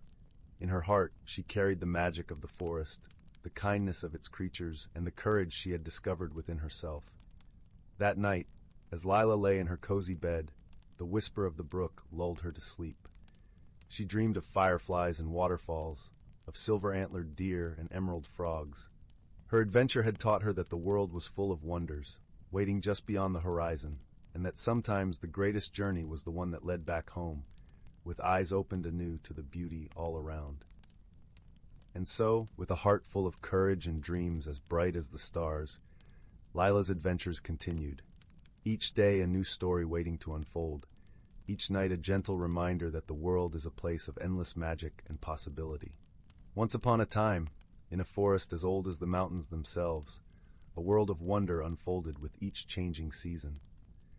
Here, the boundaries between the natural and the mystical blurred, revealing secrets known only to those who walked the ancient paths with open eyes and open hearts. As winter's icy grip loosened and the first tender buds emerged, a hush fell over the woodland. Deep within the hollow of a gnarled oak, a family of dormice stirred from their slumber, their whiskers twitching with anticipation. For it was in this sacred time of rebirth that the forest's most cherished rite took place. On the first night of the vernal equinox, when day and night stood in perfect balance, the dormice elders would gather the young ones close and share the ancient tales. Tales of the Great Spirit who breathed life into the forest, weaving its intricate tapestry of flora and fauna into a harmonious whole. As the elders spoke, their words carried the weight of generations past, echoing through the trees like whispers on the wind.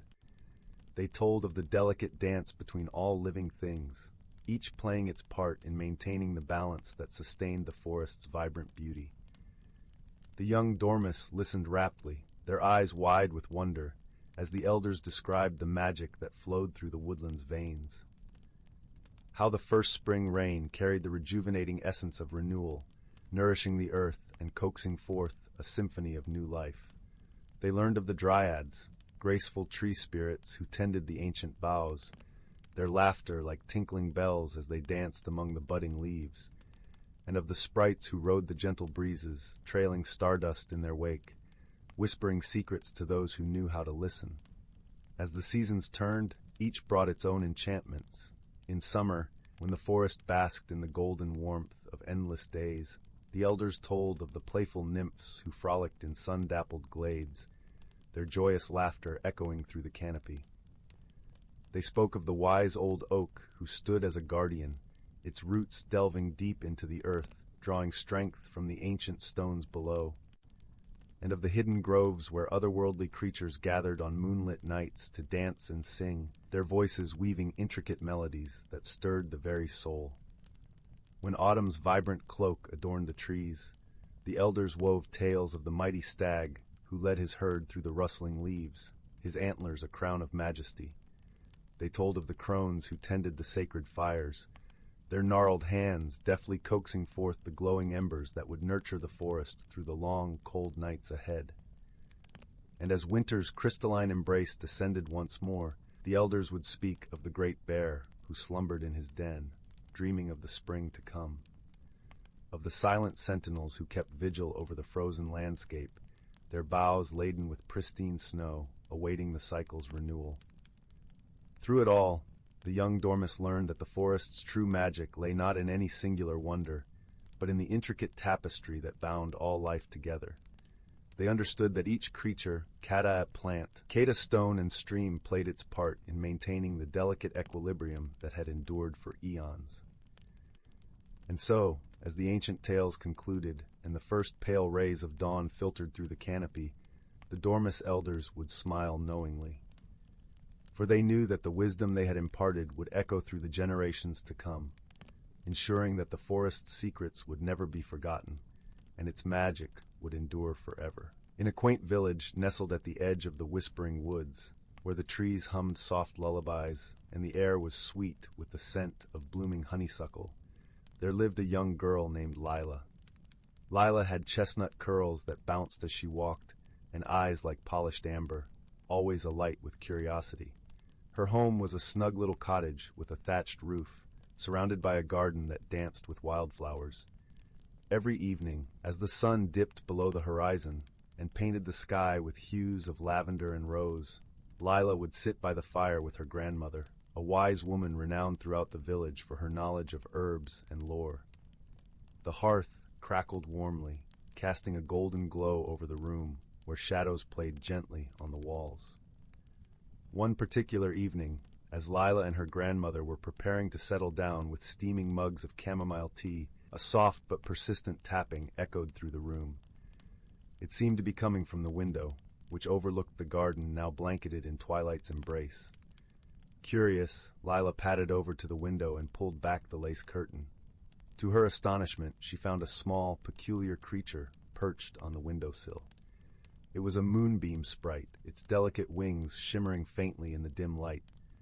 The sprite's eyes were wide with worry, its tiny hands clasped together as if in prayer. "Oh, dear Lila," the sprite fluttered its wings, causing a gentle flutter of silvery dust to cascade around it. "Something strange is afoot in the whispering woods. The songbirds have fallen silent, and the fireflies are nowhere to be seen." Lila's grandmother joined her at the window, her expression thoughtful. "These are indeed curious happenings," she murmured, her voice as soft and comforting as a woolen shawl. "Perhaps it is time for a visit to the woods. They have secrets to share if one knows how to listen." The next morning, with the sun barely peeking over the horizon, Lila set off toward the whispering woods. The air was crisp and cool, carrying the earthy scent of dew-kissed leaves. As she entered the woods, the familiar rustle of leaves underfoot welcomed her, though the absence of birdsong was unmistakable. Lila walked deeper into the forest, her senses attuned to the subtle whispers of the trees. She soon came upon a clearing where the ancient oak known as Grandfather Tree stood proudly. Its gnarled branches stretched toward the heavens, and its bark was etched with the wisdom of centuries. "Welcome, young Lila," a voice rumbled softly, resonating from the heart of the oak. It was the tree guardian, an ethereal presence that watched over the woods. "I sense you seek answers."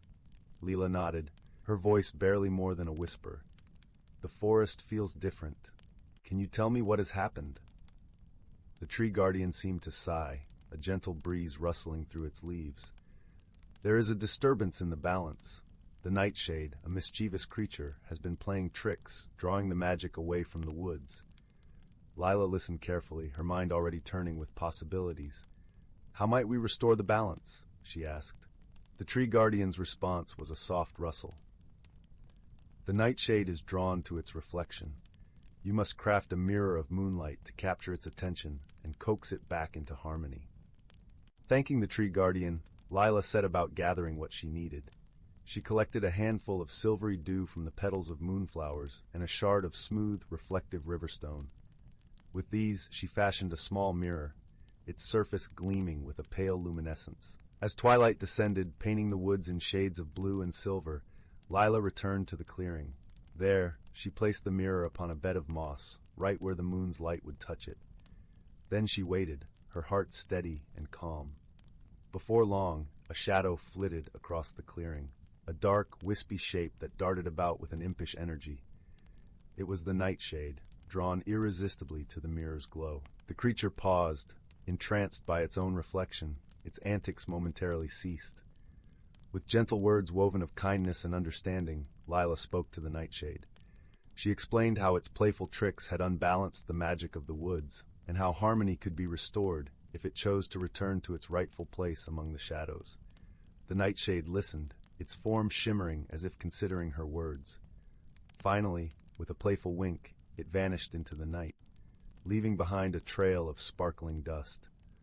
Almost immediately, the woods felt different. The air was lighter, and the soft chirping of crickets resumed its familiar melody. As Lila made her way back to the village, the moon watched over her, casting a gentle glow on her path. She felt a comforting sense of achievement, knowing she had helped restore peace to the woods she loved so dearly. Back at the cottage, her grandmother awaited her with open arms and a warm smile. "You have done well, dear heart," she said, her voice a balm to Lila's soul. "Remember, even the smallest creatures can teach us the greatest lessons." That night, as Lila lay in her cozy bed, she listened to the soft hum of the forest outside her window. The world was at peace, and so was she, knowing that wisdom and friendship could always light the way, even through the darkest of shadows. And with that comforting thought, she drifted into a gentle, restful sleep, cradled by the whispers of the woods. Once upon a time, in a cozy village nestled among rolling hills and whispering forests, strange things began to happen. It started small, a misplaced book here, a mysteriously unraveled knitting project there. Villagers woke to find their gardens gently rearranged, or household objects swapped between neighbors' homes. The occurrences were odd but harmless, sparking more curiosity than concern. Young Emma loved a good puzzle, so she paid close attention, determined to get to the bottom of these quirky happenings. With her ever-present notebook and a keen eye for detail, she spent hours observing and documenting every inexplicable event. One crisp autumn morning, Emma woke to find her bedroom subtly redecorated, her stuffed animals lined up in size order, her books color-coded on the shelf. She gasped in delight, recognizing the telltale signs of mischievous magic at work. "Brownies!" she exclaimed to her cat Jasper, who regarded her with wise, golden eyes. In the legends, brownies were shy household sprites who craved order and loved to lend a hand with chores and tidying up when the mood struck them. Determined to meet these elusive creatures, Emma stayed up late into the night, snuggled under her quilt with Jasper, keeping watch. Just as the moonlight filtered through her curtains, she spotted a flicker of movement. 3 tiny figures emerged from the shadows, their wispy forms glowing with an inner light. "Oh, you startled us," one brownie said, wringing his hands. "We were just trying to help." Emma beamed. "Thank you, I could use a bit of extra tidying. But please, don't be frightened. I've always wanted to meet brownies. I'm Emma, and this is Jasper." The brownies visibly relaxed at her warm welcome. Over bowls of warm milk and fresh-baked cookies, they became fast friends. Emma learned their names were Willow, Oak, and Bramble, and they simply couldn't resist using their magic to spread a little extra order and coziness wherever they went. From then on, Emma shared her home with the 3 brownies, trading stories and listening to their sage brownie wisdom late into the night. Though the rest of the village never saw them, Emma's friends and family noticed her renewed zest for life, her homework completed ahead of schedule, and an ever-present glow of contentment. When asked her secret, Emma would simply smile and say, "I have some very helpful friends." The strange occurrences continued, bringing more curiosity and wonder than fright to the village. Sometimes the simplest magic is recognizing the extraordinary in the ordinary and keeping an open heart and mind to life's delightful little mysteries. The Whispering Woods, a tale of friendship and magic. In the heart of the serene village of Elderglen, nestled amidst rolling hills and sparkling streams, there lay a secret known only to the children who dared to imagine beyond the mundane. Elderglen was a place where time seemed to amble along at its own gentle pace, where the air was always sweet with the scent of blooming wildflowers, and the hum of bees created a melody that lulled its inhabitants into tranquility. It was here, beneath the shade of the ancient oak trees, that a hidden world whispered its secrets to those who would listen. The village itself was a quaint tapestry of cobblestone paths, thatched roof cottages, and gardens bursting with marigolds and daisies. The people of Elderglen were simple folk, their lives intertwined with the rhythm of nature, celebrating harvests and moonlit nights with equal fervor. But it was the children, with their wide eyes and curious hearts, who held the key to the village's most enchanting secret, the Whispering Woods. The Whispering Woods bordered the northern edge of Elderglen, a dense forest that seemed to breathe with life. The trees were ancient sentinels, their trunks twisted with time, their branches forming a canopy that filtered sunlight into a mosaic of greens and golds. It was said that the woods were alive with magic, a place where the mundane and the mystical danced in harmony. Among the children of Elderglen was a boy named Finn, whose heart was as boundless as the sky. Finn was a dreamer, with hair as wild as the wind and eyes that sparkled with the promise of adventure. His best friend, Lila, was his opposite in many ways, her demeanor calm and her laughter a gentle melody. Lila's kindness was like a warm embrace, her wisdom often far beyond her years. Their friendship was a tapestry woven with shared secrets and whispered dreams, and together they spent countless hours exploring the hidden nooks of the Whispering Woods. They would lie on the soft forest floor, listening to the rustle of leaves and the crooning of the breeze through the branches, imagining stories of mythical creatures and daring quests. One afternoon, as the sun dipped low in the sky, painting the woods in hues of amber and rose, Finn and Lila stumbled upon something extraordinary. They had ventured deeper into the forest than ever before, drawn by a faint melodic chiming that seemed to beckon them forward.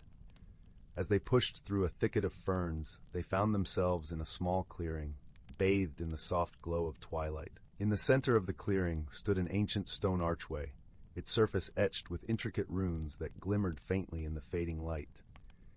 Hanging from the archway was a small, delicate bell crafted from a metal that shimmered like the stars. It was this bell that sang the enchanting melody, a sound so pure it seemed to resonate within their very souls. "What do you think it is?" Lila whispered, her voice tinged with awe. Finn stepped closer, his eyes wide with wonder. "I think it's magic," he replied, reaching out to gently touch the bell. As his fingers brushed against it, the bell rang out with a clear, sweet note that echoed through the clearing. In that moment, the air around them shimmered, and the forest seemed to hold its breath. The runes on the archway glowed brighter, casting a warm light that enveloped Finn and Lila. They could feel the magic of the woods coursing through them, a sensation both exhilarating and comforting. "Do you feel that?" Finn asked, his voice barely more than a whisper. Lila nodded, her eyes alight with wonder. "It's like the woods are speaking to us," she said softly. As the light from the runes gradually faded, the world around them seemed to settle into a gentle stillness. The bell continued to chime softly, its melody weaving through the air like a tender lullaby. From that day forward, the clearing and its magical bell became a sanctuary for Finn and Lila. They visited it often, sharing their hopes and dreams, their laughter and their silence. The bell seemed to understand them in a way words could not, its song a soothing balm that eased their worries and fears. One crisp autumn morning, as the leaves turned to gold and crimson, Finn and Lila made their way to the clearing. The air was cool and invigorating, carrying the earthy scent of fallen leaves. As they approached the archway, they noticed something different. The bell's melody was tinged with a note of urgency, as if calling out to them. Curious and a little apprehensive, they hurried forward, their footsteps crunching on the carpet of leaves. As they reached the clearing, they saw that the runes on the archway were glowing brightly, casting a warm, inviting light. "What's happening?" Finn asked, his heart racing with a mixture of excitement and unease. Lila studied the archway, her brow furrowed in concentration. "I think the woods are trying to tell us something," she said thoughtfully. With a shared glance of determination, they stepped closer to the archway, feeling the familiar warmth of its magic enveloping them. The bell's song grew louder, its melody weaving around them like a protective embrace. Suddenly, the light from the runes flared brightly, and the world around them seemed to shift. They found themselves standing in a place both familiar and new, a hidden world within the whispering woods, a realm where magic was woven into the very fabric of existence. The air here was alive with energy, shimmering with colors that defied description. The trees were taller, their leaves sparkling with iridescent hues. Creatures of all shapes and sizes flitted through the branches, their eyes bright with curiosity and mischief. Finn and Lila stood in awe, their hearts swelling with the wonder of it all. They had stepped into a world where the impossible was possible, where dreams and reality intertwined. "This is incredible," Finn breathed, his eyes wide with amazement. Lila nodded, her gaze sweeping over the enchanted landscape. "It's like a dream come true," she said softly.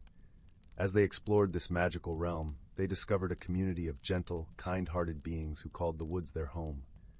These creatures, known as the Elderglen fairies, were as old as the forest itself, guardians of its secrets and its magic. The fairies welcomed Finn and Lila with open arms, recognizing in them the same love for the woods that they themselves held dear. They shared stories of the forest's ancient history, tales of bravery and friendship, of challenges overcome through wisdom and compassion. Among the fairies was a wise elder named Thistledown, whose presence was as calming as the forest's embrace. Thistledown took a special interest in Finn and Lila, seeing in them the potential to become protectors of the Whispering Woods. "You have a rare gift," Thistledown told them one evening, as they sat beneath the branches of a great willow tree. "The woods have chosen you to be its guardians, to protect its magic, and share its secrets with those who would cherish it." Finn and Lila listened intently, their hearts swelling with pride and responsibility. They understood the importance of their newfound role, the trust that the woods had placed in them. Over time, they learned the ways of the forest, guided by the wisdom of the fairies and the magic of the woods themselves. They discovered how to listen to the whispers of the trees, to feel the pulse of the earth beneath their feet. They learned to see the beauty in every leaf and stone, to hear the music in the rustle of the breeze. Their friendship, too, deepened and grew, rooted in the shared bond of their magical journey. They learned to lean on each other, to draw strength from their differences and find comfort in their shared dreams. But as with all tales of magic and wonder, challenges arose that tested their resolve. One stormy night, as thunder rumbled through the sky and rain lashed against the trees, a dark shadow crept into the whispering woods, a shadow that threatened to unravel the very fabric of the enchanted realm. The shadow was a creature of malice, drawn to the forest's magic with a hunger that knew no bounds. It sought to consume the light and wonder of the woods, to turn it into a place of fear and darkness. The fairies were powerless against such a force, their magic unable to repel the creature's malevolent presence. It was then that Finn and Lila, guided by the bell's urgent song, stepped forward to protect the woods they loved. With the wisdom they had gained and the strength of their friendship, they devised a plan to confront the shadow. They knew that only by working together, by combining their unique gifts, could they hope to banish the darkness and restore the forest's light. The battle was fierce, the air crackling with energy as the shadow writhed and howled in defiance. But Finn and Lila stood strong, their hearts united in purpose, their determination unwavering. With each step they took, the forest rallied around them, lending its magic to their cause. The trees whispered words of encouragement, the fairies sang songs of hope, and the bell's melody wove through it all, a beacon of light in the darkness. In the end, it was not brute strength that vanquished the shadow, but the power of their friendship and the love they held for the whispering woods. As the first light of dawn broke through the clouds, the shadow dissolved into nothingness, leaving the forest bathed in a golden glow. The woods sighed with relief, its magic restored, its beauty undimmed. The fairies rejoiced, their songs filling the air with joy and gratitude. And Finn and Lila, though weary from their ordeal, felt a deep sense of fulfillment, a knowledge that they had done something truly meaningful.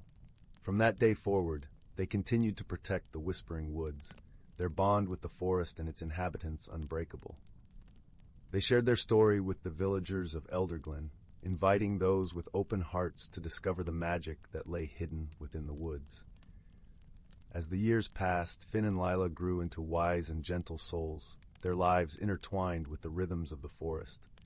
They carried with them the lessons of their journey, the importance of friendship, the power of love, and the magic that could be found in the most unexpected of places.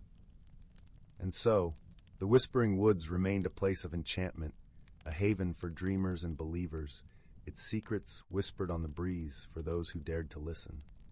And Finn and Lila, the guardians of its magic, stood watch over it all, their hearts forever entwined with the forest they called home.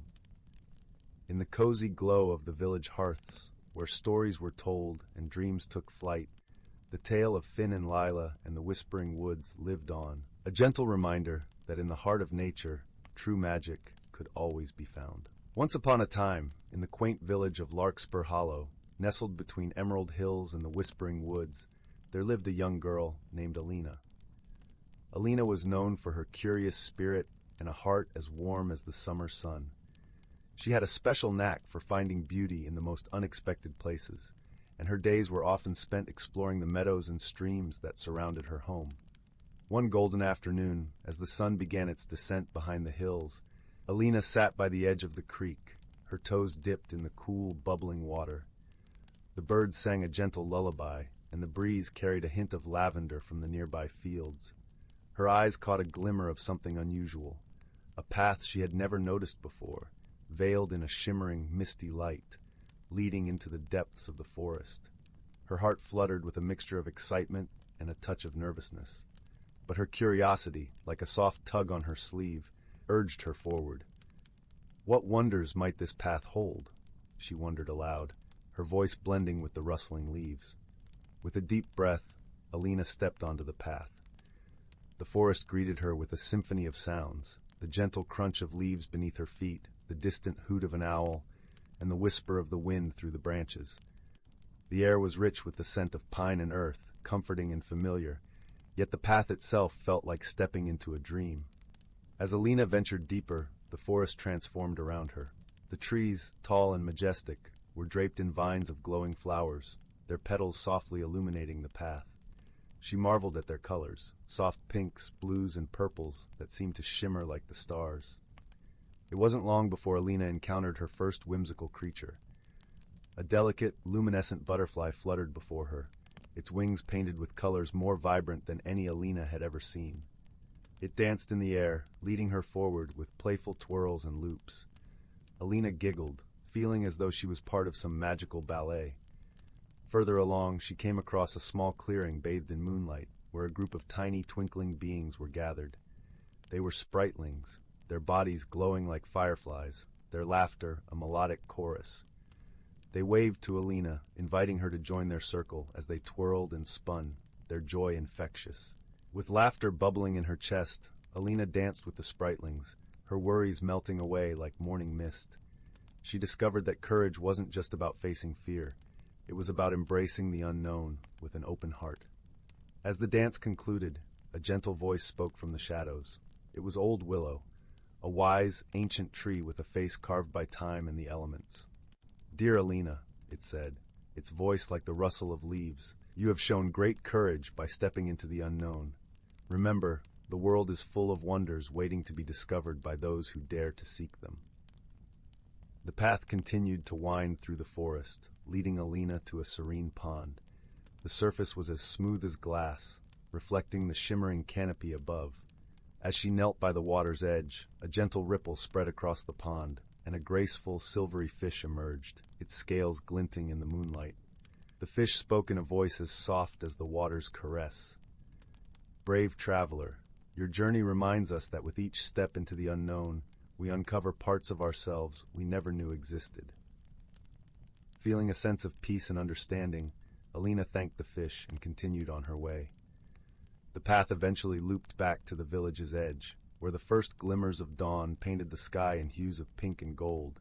With a heart full of wonder and a mind alive with possibilities, Alina returned home, her spirit aglow with the magic of her adventure. She knew that, while the path had ended, her journey of exploration and courage was just beginning. And so, as the village of Larkspur Hollow awoke to a new day, Alina fell asleep with a smile, dreaming of the mysteries still waiting for her in the enchanting world beyond her doorstep. The gentle rustling of the leaves and the soft hum of the forest were her lullaby, promising more magical discoveries in the days to come. The Whispering Leaf. In the heart of a quaint little village named Willowbrook, where the houses seemed to tiptoe around a crystal-clear stream, there lay a secret that only the most observant of souls could discover. The village was nestled between rolling hills that wore mantles of wildflowers in spring and donned cloaks of snow in winter. The air was always perfumed with the scent of pine and fresh earth, a comforting aroma that enveloped the villagers like a warm embrace. It was here that young Maya, a curious girl with twinkling eyes and a heart as vast as the sky, spent her days exploring the world around her. She was the kind of child who believed that every rock, every tree, and every whisper of the wind held a story waiting to be told. Her best friend was a sprightly squirrel named Pip, whose fur was the color of toasted almonds, and who followed Maya wherever her adventures led. One chilly autumn afternoon, as the golden leaves danced lazily to the ground, Maya and Pip stumbled upon something extraordinary. Deep within the Whispering Woods, a place where the trees were so ancient and towering that they seemed to touch the heavens, Maya found a leaf unlike any she had seen before. It was not the vibrant orange or fiery red of the season, but a shimmering silver, glistening as if kissed by moonlight. Maya gently picked up the leaf, marveling at its cool, silky texture. As she held it, she could feel a soft hum resonate through her fingertips, a gentle vibration that seemed to whisper secrets of the forest. Intrigued, Maya and Pip decided to bring the leaf back to the village, eager to share their discovery. As they walked, Maya noticed that the leaf seemed to respond to her thoughts, glowing ever so slightly brighter when she was happy, and dimming when she felt uncertain.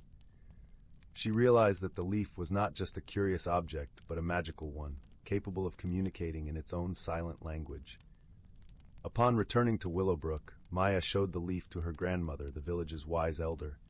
Her grandmother's eyes widened in recognition, and she pulled Maya close, her voice a soft murmur.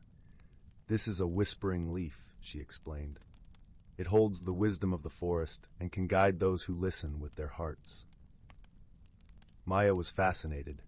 She spent her days learning to understand the leaf's subtle cues, its gentle glow guiding her through the complexities of life. It taught her patience as she waited for its light to respond, and empathy as she learned to feel the emotions it reflected. One evening, as the village was bathed in the soft glow of twilight, a shadow fell over Willowbrook. A thick fog descended, obscuring the familiar paths and casting an eerie silence over the village. The villagers, usually bustling with laughter and warmth, retreated into their homes, unease settling like a heavy blanket. Maya, however, felt a tug at her heart, a gentle urging from the whispering leaf. She knew that something was amiss, and that the leaf was guiding her towards a mystery that needed unraveling. With Pip by her side, she ventured back into the whispering woods, the silver leaf casting a soft glow to light their way. The forest was different in the fog, the trees looming like silent sentinels, and the air thick with the scent of damp earth and pine. Yet Maya felt no fear, only a sense of purpose. The leaf's glow brightened, leading her deeper into the woods until she arrived at a clearing she had never seen before. In the center of the clearing stood an ancient oak, its branches stretching wide like the arms of a giant. It was here that Maya noticed something peculiar, a faint, rhythmic pulsing emanating from the base of the tree, as if the very earth beneath it was breathing. Maya approached cautiously, her heart pounding with a mixture of fear and excitement. As she neared the oak, she saw a small, hidden door nestled within its roots, almost invisible under the thick carpet of moss. The pulsing seemed to grow stronger, resonating in time with her own heartbeat. With a deep breath, Maya reached out and touched the door, the whispering leaf glowing with encouragement. The door swung open silently, revealing a staircase spiraling down into the heart of the earth. Maya hesitated for a moment, feeling Pip's reassuring presence beside her, before descending into the depths below. The staircase led to a hidden cavern, its walls adorned with shimmering crystals that bathed the chamber in a soft, ethereal light. In the center of the cavern lay a pool of clear, still water, reflecting the myriad colors of the crystals above. The air was warm and fragrant, filled with the scent of wildflowers and honey. As Maya stepped closer to the pool, she saw her reflection, but it was not her reflection alone. In the water, she saw images of the villagers, each one captured in a moment of joy, kindness, or courage. She realized that the pool was a mirror of their best selves, a testament to the goodness that lived within each of them. The whispering leaf pulsed gently in her hand, and Maya understood that the pool was a source of magic for Willowbrook, a wellspring of the love and light that bound the village together. But the fog had disrupted its harmony, casting a shadow over the village. Determined to restore the balance, Maya turned to the whispering leaf for guidance. It glowed with a brilliant light, illuminating the cavern and filling Maya with a sense of peace and clarity. She knew what she had to do. Kneeling beside the pool, Maya dipped the whispering leaf into the water, watching as the silver shimmer spread across the surface. The pool seemed to come alive, ripples of light dancing across its surface, and the air filled with a gentle hum that resonated deep within Maya's soul. Slowly, the fog that had enveloped Willowbrook began to dissipate, the heavy silence lifting as the village was bathed in the warm glow of the setting sun. The villagers emerged from their homes, their laughter and chatter returning as the shadow that had clouded their hearts vanished. Maya, her heart filled with joy, returned to the village with Pip, the whispering leaf still glowing softly in her hand. The villagers gathered around her, their eyes wide with wonder and gratitude. Her grandmother embraced her, whispering words of pride and love. From that day on, the whispering leaf became a cherished symbol of hope and harmony in Willowbrook. Maya learned that the true magic lay not in the leaf itself, but in the love and kindness it inspired. She and Pip continued their adventures, exploring the world with open hearts and curious minds. And so, the village of Willowbrook thrived, its people united by the magic of the whispering leaf and the wisdom it imparted. Maya grew into a wise and compassionate leader, her heart forever guided by the lessons she had learned on her journey. As the years passed, the story of the whispering leaf became a cherished tale, passed down through generations as a reminder of the power of friendship, courage, and love. And though the leaf eventually faded, its legacy lived on in the hearts of the villagers, a beacon of light that would never dim. In the gentle embrace of the whispering woods, where the trees still whispered their ancient secrets, Maya and Pip found their place, forever part of the magic that made Willowbrook a haven of peace and happiness. And in the quiet moments, when the moon cast its silver glow upon the village, the whisper of a leaf could still be heard, a gentle reminder that magic was all around, waiting to be discovered by those who dared to listen with their hearts. The whispering ferns and the secret of the silver wood. In a village nestled at the foot of an ancient forest, where the morning mist hung like a soft veil over the dew-kissed fields, lived a young girl named Lila. She was known for her gentle heart and a curiosity that sparkled like the stars on a clear night.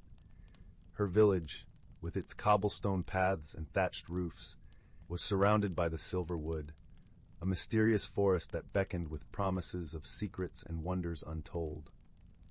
Every evening, as the sun dipped below the horizon, painting the sky with hues of amber and rose, Lila would sit by the warm hearth, listening to the crackling fire and the tales spun by the village elders. They spoke of the silver wood, a place where the trees whispered ancient secrets and the ferns danced in the moonlight. Yet no one dared venture too deep, for it was said that the forest had a life of its own, a hidden world that revealed itself only to those with a pure heart and a brave spirit. One crisp autumn morning, when the air was filled with the sweet scent of fallen leaves, Lila set out on a journey. With a satchel packed with bread, cheese, and a small flask of honeyed tea, she walked towards the forest edge, her heart fluttering with excitement and a hint of trepidation. The forest canopy loomed above, its leaves shimmering like emeralds in the dappled sunlight. As she stepped into the forest, a gentle breeze rustled through the leaves, whispering a welcome that only she could hear. The path beneath her feet was soft, carpeted with pine needles and speckled with the golden light that filtered through the trees. The air was cool and fragrant, carrying the earthy scent of moss and the sweet perfume of wildflowers. Deeper into the forest she ventured, guided by an unseen hand. The trees stood tall and silent, their bark etched with the passage of time. Ferns lined her path, their fronds swaying as if in silent conversation.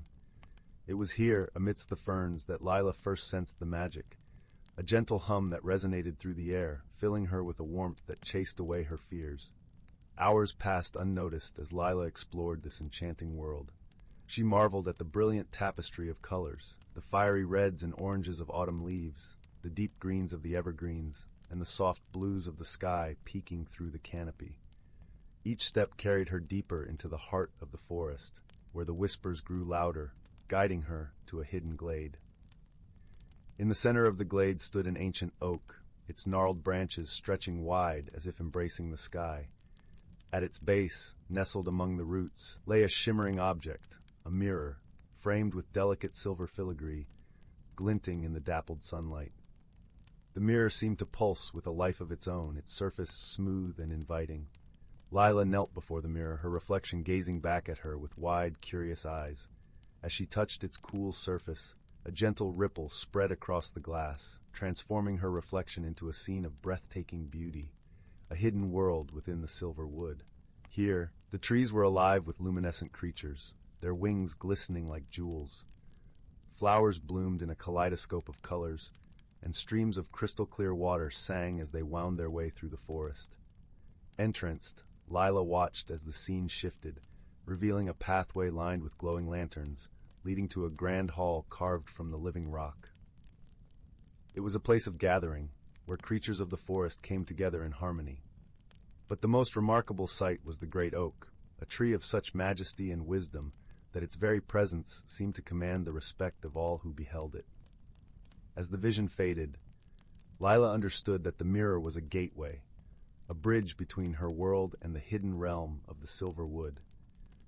But it was also a key that could unlock the secrets of the forest and reveal its wonders to those who dared to believe. Driven by a newfound sense of purpose, Lila rose to her feet, her heart aglow with the promise of adventure. She knew that her journey had only just begun, and that the challenges ahead would test her courage and resolve. Yet she also knew that she would not be alone.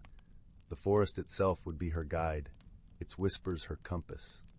As she turned to leave the glade, the mirror shimmered one last time, casting a soft light that enveloped her in a warm embrace. It was a promise that the forest would always be there, waiting for her return.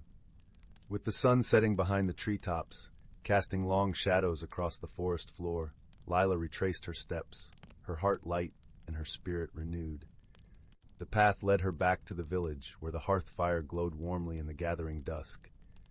That night, as she lay in bed, the soft rustle of leaves outside her window lulled her to sleep. The whispers of the forest, like a gentle lullaby, promised dreams filled with wonder and the promise of new beginnings.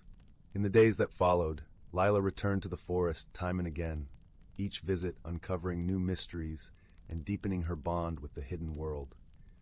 She learned to listen to the whispers, to understand their secrets, and to see the magic in the everyday. Through her journeys, she discovered that the heart of the forest lay not in its hidden treasures or ancient secrets, but in the connections she forged with its inhabitants. She befriended the creatures of the forest, learning their stories and sharing her own. Together, they wove a tapestry of friendship and understanding that transcended the boundaries of their worlds. In time, Lila came to realize that the true magic of the silver wood was not in the mirror or the hidden realm it revealed, but in the way it transformed her, fostering a spirit of wonder and a heart open to the beauty and mystery of the world around her. And so, with each passing season, Lila's journey continued, a journey of discovery and growth, guided by the gentle whispers of the forest and the enduring light of friendship. As the years went by, the village at the foot of the silver wood became a place of wonder and inspiration, where the stories of the forest were passed down from generation to generation, a testament to the enduring magic of the natural world. And Lila, her hair now silvered with age, would often sit by the hearth, sharing her tales with the children gathered around her. Her eyes still sparkled with the same curiosity and kindness that had led her on that first journey into the forest, and her heart remained forever intertwined with the silver wood and the secrets it held. In the end, it was not the mirror or the hidden world that defined her story, but the journey itself, a journey of transformation, friendship, and the enduring magic of believing in the impossible. As the fire crackled softly in the hearth and the stars shimmered in the night sky, Lila's voice would carry through the quiet of the evening, weaving tales of wonder and adventure, of hidden worlds and the bonds of friendship that transcended time and distance. And though the stories would change with each telling, one truth remained constant. The magic of the silver wood was alive in every heart that dared to dream, and every soul that dared to listen. In the quiet moments, when the world seemed to hold its breath, the whispers of the forest could still be heard, a gentle reminder that the magic of the natural world was ever present, waiting to be discovered by those with the courage to seek it. And so the story of Lila and the silver wood lived on, a timeless tale of wonder and enchantment, forever etched in the hearts and minds of those who believed in the magic of the world around them. Once upon a time, in a quaint village cradled between the emerald folds of misty mountains, there lived a young dreamer named Leora. She was known for her curious spirit and the twinkle in her eye that spoke of adventures untold. Every evening, as the sun dipped below the horizon and painted the sky with hues of lavender and gold, Leora would sit by the hearth, listening to the crackling fire and dreaming of lands beyond the mountains. One crisp morning, as the village lay blanketed in the gentle embrace of dawn's first light, Leora decided to follow the winding path that led to the edge of the forest. With her heart beating a rhythm of excitement, she stepped into the woods, where ancient trees stood like wise old sentinels. their leaves whispering secrets in the soft breeze. The forest was a tapestry of wonders, filled with the earthy scent of moss and the sweet melody of birdsong. Sunlight filtered through the canopy, casting dappled patterns on the forest floor and illuminating Leora's path with a warm, golden glow. As she ventured deeper, the familiar sounds of the village faded, replaced by the gentle rustle of leaves and the distant murmur of a hidden stream. Leora's journey led her to a clearing where the air shimmered with magic. In the heart of this enchanted grove stood a magnificent tree, its trunk wide and gnarled, adorned with blossoms that glowed like stars in the twilight. Around its base, tiny creatures flitted about, delicate winged beings with eyes like polished stones and laughter that tinkled like chimes. "Welcome, traveler," chimed a voice as soft as silk. Leora turned to see a creature unlike any she had ever imagined, a small, fox-like being with silvery fur and eyes that sparkled like moonlit water. "I am Zephyr, guardian of this glen," said the creature, bowing with a flourish. "What brings you to our enchanted realm?" "I seek to explore and learn," Leora replied, her voice filled with wonder. "I wish to see the beauty and magic the world holds." Zephyr nodded approvingly. "To explore is to find courage within," he said, "and each step you take reveals more about your heart." As Leora and Zephyr wandered through the grove, they encountered whimsical wonders. Flowers that sang when touched by sunlight, streams that danced and laughed as they tumbled over stones, and clouds that floated low, carrying whispers from lands far away. In this realm of enchantment, Leora faced gentle challenges that called upon her wit and kindness.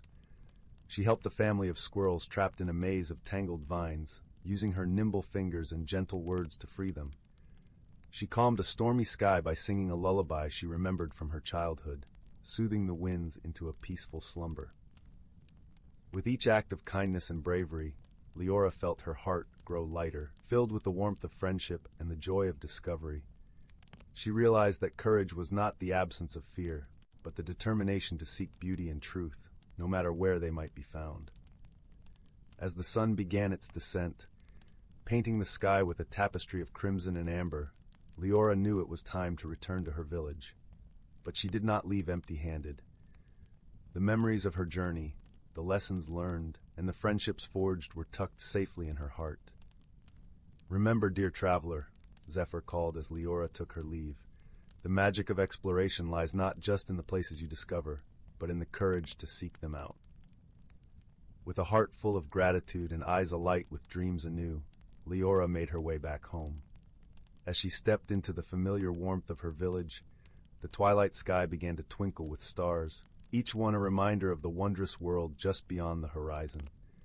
And so, nestled by the hearth, with the gentle crackle of the fire lulling her to sleep, Leora dreamed of the adventures yet to come, her heart ever open to the magic that awaited in the unknown.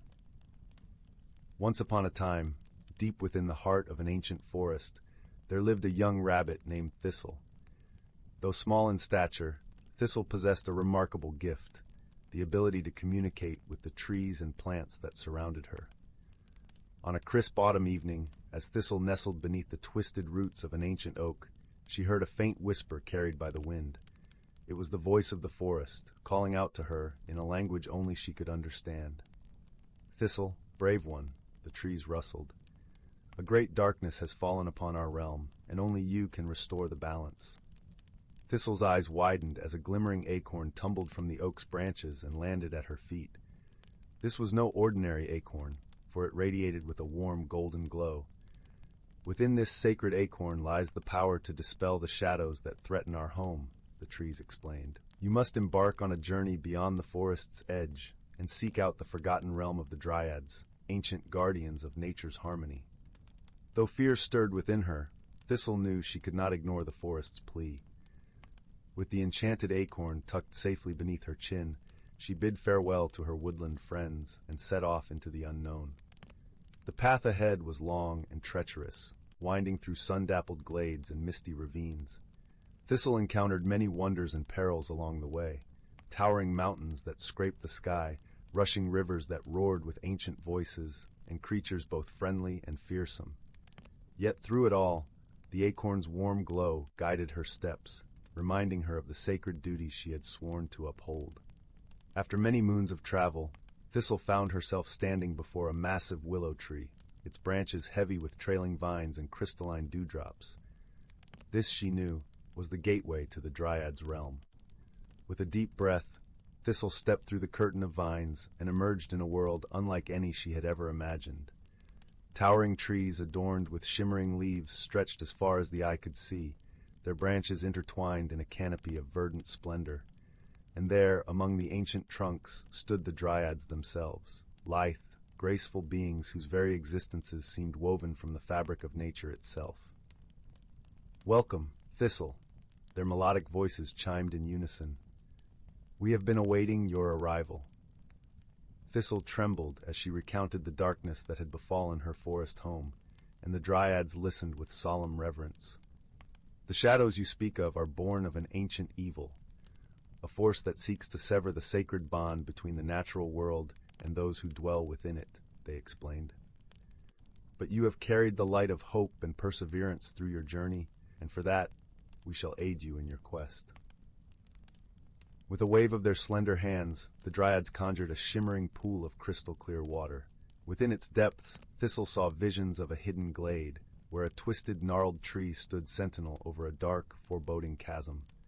"There lies the source of the shadows," the Dryads whispered. "Deep within that chasm dwells Noctis, the embodiment of eternal night. Only by confronting Noctis and restoring the balance can your forest be saved."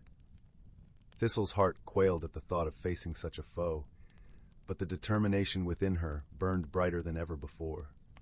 Armed with the enchanted acorn and the wisdom of the Dryads, she set off once more, her paws treading the paths of destiny. After many trials and tribulations, Thistle finally reached the glade where the twisted tree stood guard. A sense of dread hung heavy in the air, and the very ground seemed to tremble beneath her feet. Taking a deep breath, Thistle stepped towards the chasm, the acorn's golden glow burning brighter than ever before. "Noctis!" she called out, her voice echoing through the endless darkness. "I come bearing the light of hope and the strength of the natural world. Your reign of shadow ends here." A deep, rumbling laugh echoed from the depths of the chasm, sending shivers down Thistle's spine. "Foolish creature," a voice like crackling thunder boomed. "You think your paltry light can pierce the eternal night I have wrought? Your hopes are but embers, soon to be snuffed out." From the inky blackness, a writhing mass of shadows emerged, coalescing into the towering form of Noctis. His very presence seemed to leach warmth and light from the world around him. Thistle trembled, but she refused to back down. Clutching the acorn tightly, she summoned every ounce of courage and defiance within her. "You may cloak the world in darkness, Noctis," she cried, "but the light of hope burns eternal within the hearts of those who refuse to surrender." With those words, Thistle hurled the acorn into the swirling vortex of shadows. For a moment, all seemed lost as the darkness threatened to consume the tiny seed of light. But then, a brilliant burst of golden radiance erupted from within the chasm, banishing the shadows and bathing the world in a warm, comforting glow. Noctis howled in anguish as his shadowy form disintegrated, reduced to mere wisps of smoke scattered by the wind. The battle was won, and the balance restored. As Thistle emerged from the glade, she was greeted by a wondrous sight. The forest had been reborn, its trees and plants bursting with vibrant life and color. The Dryads appeared once more, their faces aglow with joy and reverence. "Well done, brave Thistle," they sang. "Through your courage and unwavering spirit, you have proven yourself a true guardian of nature's harmony." From that day forth, Thistle became a living symbol of hope and resilience. Her tale passed down through generations, as a reminder that even the smallest creatures can achieve greatness when guided by the light of their own convictions. And though the shadows may rise again, the world would forever know that as long as there are those willing to stand against the darkness, the light of hope can never be extinguished. In the heart of a serene, undulating valley, where the whispering winds carried tales of old and the stars blinked knowingly from a vast, velvety sky, lay the quaint village of Bramble Hollow. Nestled among lush emerald hills and kissed by the gentle glow of twilight, the village was a place where dreams were nurtured and stories were cherished. The villagers of Bramble Hollow were a kind and gentle folk, each with their own unique talents and quirks. But perhaps the most intriguing among them was a young girl named Lila. Lila had a heart as vast as the sky and an imagination that soared even higher. Her days were spent exploring the winding forest trails and her nights in the company of well-loved books and the comforting crackle of the hearth. One blustery autumn evening, as the leaves danced to an unseen melody and the air was thick with the scent of earth and spice, Lila sat by her window, gazing out at the silvery moonlight that bathed the village. Her thoughts wandered to the tales of her grandmother, a wise woman who had once told her of hidden worlds and magical places, waiting just beyond the veil of the ordinary. It was in this moment of quiet contemplation that Lila's eyes caught a glimmer from the corner of her room. Curiosity piqued. She turned to find a small, intricately carved wooden box she had never seen before. The box was adorned with delicate patterns of leaves and vines, and in its center lay a single, luminous opal that seemed to pulse with a gentle, otherworldly light. With a tender touch, Lila lifted the lid, revealing a soft, shimmering fabric inside, a cloak unlike any she had ever seen. The cloak shimmered like stardust woven into a tapestry of twilight, its colors shifting and dancing with every movement. As her fingers brushed the fabric, a warmth spread through her, as if the cloak itself welcomed her touch. Determined to uncover the mystery of this magical garment, Lila wrapped the cloak around her shoulders. In an instant, a gentle breeze swept through the room, and Lila felt herself being drawn into a world that lay just beyond the edges of her reality. The room faded away, replaced by a vibrant forest, alive with colors and scents that defied description. The trees towered above her, their leaves whispering secrets in a language only the wind could understand. The ground beneath her feet was soft and welcoming, a carpet of moss and fallen leaves that cushioned her steps. As she ventured deeper into this enchanted realm, Lila encountered creatures of all shapes and sizes. A family of curious foxes with eyes like liquid amber, a chorus of birds whose songs wove the very fabric of the air, and a gentle deer with antlers that glistened like frost-kissed branches. Each creature greeted her with a nod or a song, as if acknowledging her as one of their own. It was here, amidst the symphony of the forest, that Lila met Finn, a sprightly squirrel with fur that shimmered like copper in the sun. Finn was a mischievous soul, forever darting between branches and leaves, his laughter like the tinkling of tiny bells. "Welcome, Lila," Finn chattered, his eyes twinkling with delight. "We've been waiting for you. The forest has a task for you, if you're willing to accept." "A task?" Lila asked, intrigued and eager to help. Finn nodded, his expression turning earnest. "The heart of our forest is in danger. Shadows have crept in, threatening to dim the light that nurtures our world. We need your help to find the source and restore the balance." Lila's heart swelled with a mix of trepidation and determination. She had always longed for an adventure, and here it was, unfolding before her, like the pages of a beloved story. With Finn as her guide, Lila set off into the depths of the forest, the magical cloak swirling around her with each step. They journeyed through sun-dappled glades and over babbling brooks, the air rich with the scent of pine and the earthy sweetness of the forest floor. As they traveled, Finn shared tales of the forest's history, of the ancient magic that flowed through its roots and branches, binding all creatures in a delicate harmony. But the further they ventured, the more apparent it became that something was amiss. The trees grew sparse, their leaves tinged with an unnatural pallor. The air grew still, heavy with an oppressive silence that weighed upon Lila's heart. It was in this desolate part of the forest that they encountered Eldon, a wise old owl with feathers as white as snow and eyes that held the wisdom of ages. Eldon perched upon a gnarled branch, his gaze steady and kind. "You've come far, young one," Eldon hooted softly. "The shadows are strong here, but so too is the light within you. Remember, true strength lies not in might, but in understanding and compassion." Buoyed by Eldon's words, Lila pressed onward, her resolve unwavering. She and Finn journeyed to the heart of the forest, where the darkness gathered like a storm, swirling and pulsing with a life of its own. There, in a clearing surrounded by ancient oaks, they found the source of the shadow, a once vibrant tree, now twisted and blackened, its leaves withered and brittle. It was a sorrowful sight, a stark reminder of the balance that had been upset. Lila approached the tree, her heart aching with empathy for its plight. She laid a gentle hand upon its trunk, feeling the coldness of the shadow that had taken hold. But beneath it, she sensed a flicker of warmth, a glimmer of the tree's former vitality. With Finn by her side, Lila closed her eyes and focused on the warmth within. She envisioned the tree as it once was, full of life and light, its branches reaching skyward in joyful abandon. She poured all her love and hope into that vision, willing the shadow to retreat. Slowly, the darkness began to lift, like mist rising from a sunlit meadow.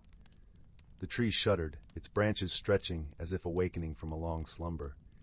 Color returned to its leaves, a vibrant green that shimmered in the dappled light. As the last of the shadows faded, the forest breathed a collective sigh of relief. The air was filled with the sweet scent of blossoms, and the sound of birdsong echoed joyfully through the trees. Eldon appeared once more, his eyes twinkling with pride. "You have done well, Lila.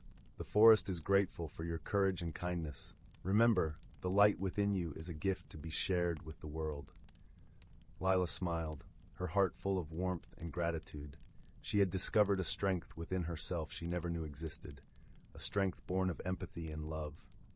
With the forest restored, Lila and Finn returned to the edge of the enchanted realm. As she prepared to leave, the creatures of the forest gathered to bid her farewell, their eyes filled with gratitude and affection. Finn scampered up to her shoulder, his voice filled with warmth. "Thank you, Lila. You've made a friend in the forest, and will always be here, just a heartbeat away." Touched by their friendship, Lila wrapped the cloak around her once more, feeling the familiar warmth envelop her. The forest faded from view, and she found herself back in her room, the wooden box resting on her lap. The cloak lay across her shoulders, its magic now a part of her own. Lila knew that the world was full of hidden wonders, and that the strength to make a difference lay within her heart. As she settled into bed, the gentle glow of the moonlight cast comforting shadows on the walls, and the soft rustle of the leaves outside lulled her into a peaceful slumber. In her dreams, she wandered once more through the forest, her spirit forever entwined with the magic of Bramble Hollow. And so, in the quiet stillness of the night, Lila's heart swelled with the knowledge that she was never truly alone, that friendship and love could bridge the gap between worlds, and that the light of kindness could banish even the deepest shadow. In the dim, purple-hued light of a distant galaxy, where stars twinkled like cherished secrets, lay the planet Etheria. Its skies were a tapestry of swirling nebulae, painting the heavens in shades of lavender and gold. Here, the air was sweet with the scent of blooming stardust lilies, and gentle breezes whispered through the crystalline forests, singing lullabies to those who listened closely. On this enchanting world lived a gentle being named Leora, whose translucent wings shimmered with the colors of dawn.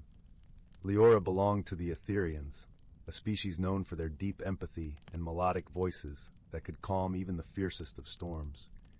She spent her days tending to the celestial gardens, her heart in tune with the rhythm of the universe.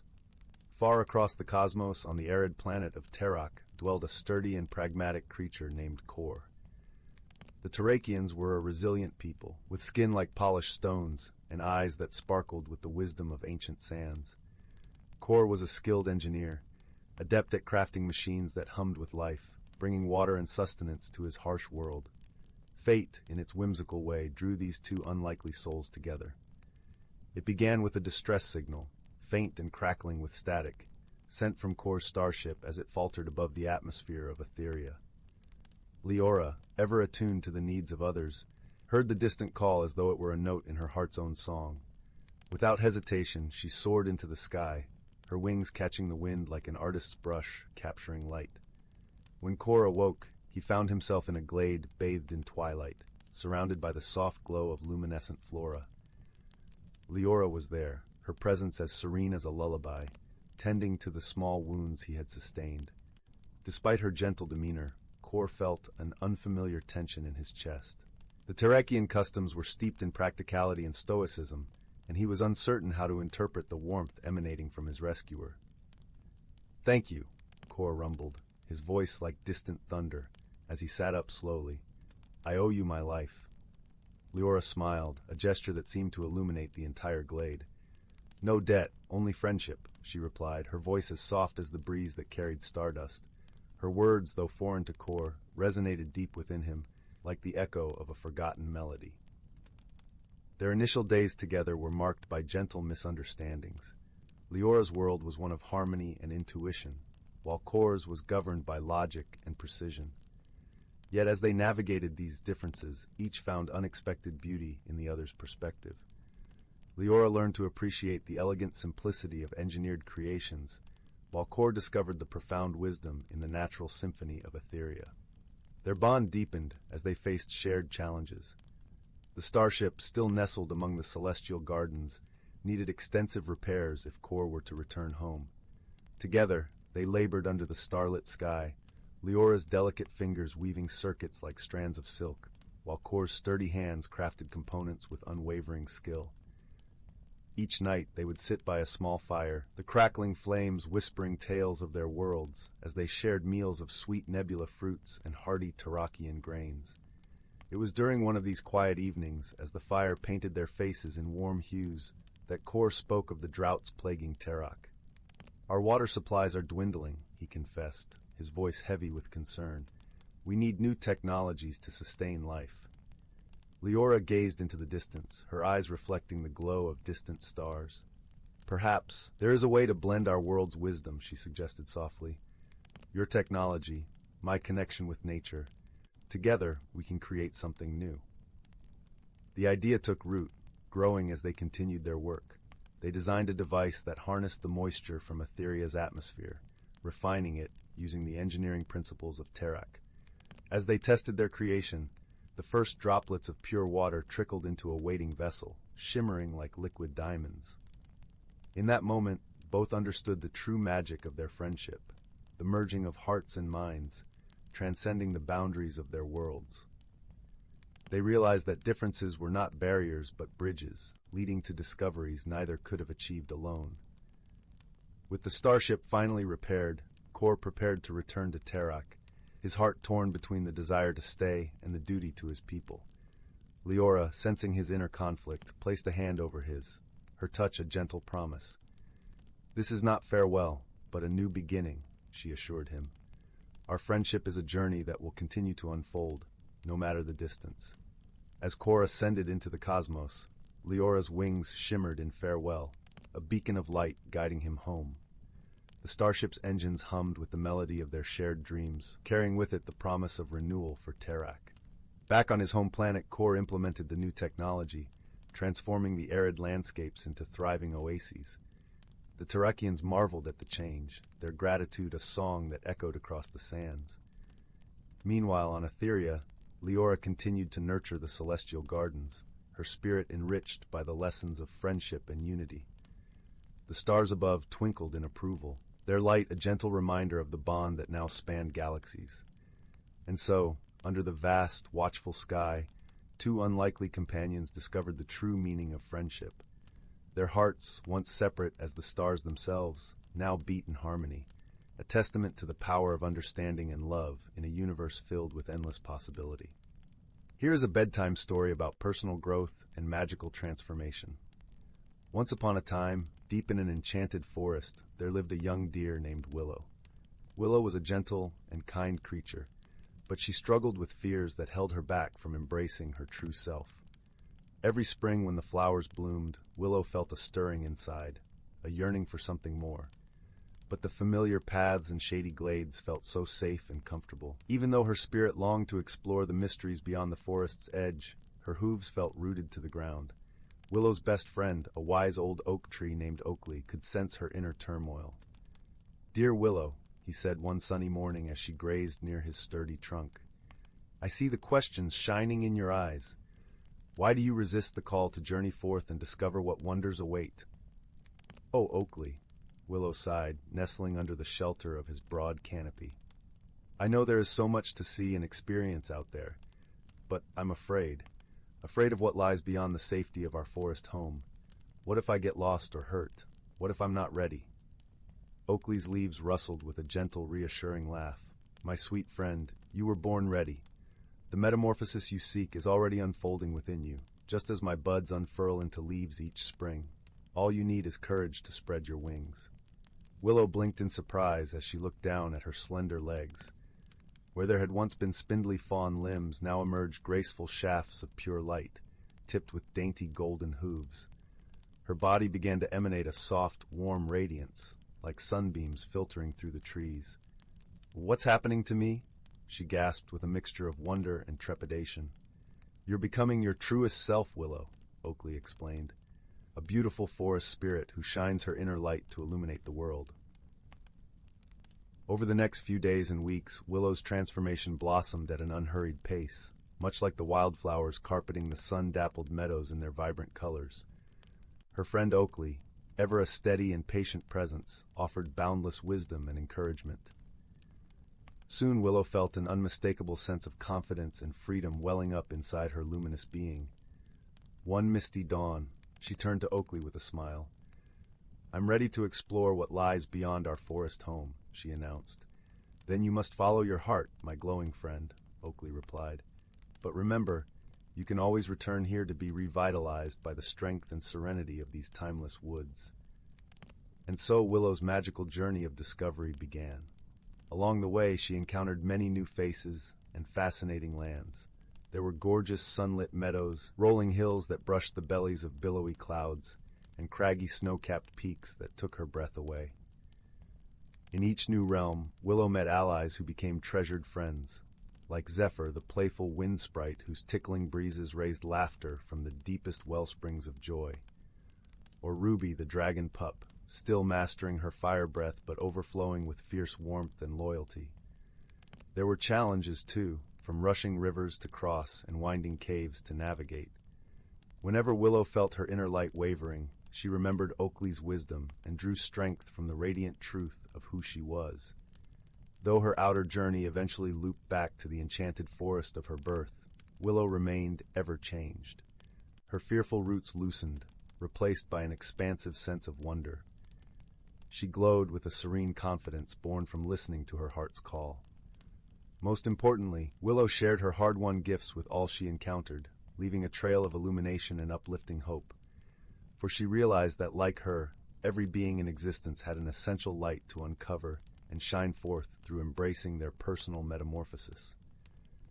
To this day, you can find Willow still journeying and exploring the vast mystical lands and skies, her path ever forward as a luminous forest spirit. She delights in using her light to reveal unseen beauty and warm the souls of any who feel lost or afraid to blossom into their fullest, most magical selves. Once upon a time, in a quaint village nestled amidst whispering woods and rolling hills, there was a young girl named Lila. Her hair was the color of autumn leaves, and her eyes sparkled like the morning dew on a sunlit meadow. Lila lived in a small cottage with her grandmother, a wise woman known by all as the keeper of old tales and forgotten lore. Every evening, after the sun had dipped below the horizon and the sky was painted with hues of lavender and rose, Lila would sit by the crackling fireplace, eagerly listening to her grandmother's stories. These tales spoke of enchanted forests, hidden worlds beneath the earth, and magical objects that held the power to transform lives. One chilly autumn night, as the wind howled softly against the windows, Lila's grandmother began a story about a peculiar object known as the Whispering Locket. "This locket," her grandmother began, her voice a gentle murmur against the backdrop of the crackling fire, was said to have the power to reveal truths and guide those who listened with an open heart. Intrigued, Lila asked, "Where's this locket now, Grandma?" Her grandmother smiled mysteriously, her eyes twinkling with secrets. "Some say it lies hidden deep within the heart of the Whispering Woods, waiting for a worthy soul to discover it." That night, as Lila lay in bed, the story of the Whispering Locket lingered in her thoughts, weaving itself into her dreams. She imagined the locket glowing softly beneath the canopy of ancient trees, whispering secrets of the world to those who dared to listen. With the dawn came a newfound determination. Lila decided that she would embark on a journey to find the Whispering Locket. She felt a curious pull towards the woods, as if the very trees were calling her name with the rustle of their leaves. The next morning, with a knapsack filled with bread, cheese, and a canteen of fresh spring water, Lila set off towards the Whispering Woods. The path was dappled with sunlight, and the air was filled with the scent of pine and earth. Birds chirped a cheerful melody, and squirrels scurried across the forest floor, pausing curiously to watch Leela as she passed. As she ventured deeper into the woods, the light grew dimmer, filtered through the thick canopy of leaves overhead. The air was cooler here, carrying the faint scent of moss and damp earth. Lila felt a tingling sense of excitement mixed with trepidation, for she knew she was entering a place where magic lingered in every shadow. Hours passed as Lila wandered deeper into the woods, guided by intuition and the occasional whisper of the wind. She paused to rest beside a gentle brook that babbled over smooth stones, its water clear as crystal. Here, she met a peculiar friend, a small, golden fox with eyes as bright as amber. The fox approached Lila with a cautious curiosity, its bushy tail flicking playfully. Lila extended her hand, and to her delight, the fox nuzzled its nose against her fingers. "Hello there," Lila said softly. "Are you a guardian of these woods?" The fox tilted its head, as if considering her words, then darted off a few paces, pausing to look back at her with an inviting gaze.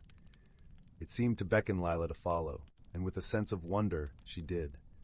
They journeyed together through the forest, the fox leading Lila through hidden trails and secret glades. Along the way, Leela marveled at the beauty around her, the delicate ferns that unfurled in the shade, the vibrant mushrooms that dotted the forest floor, and the symphony of birdsong that filled the air.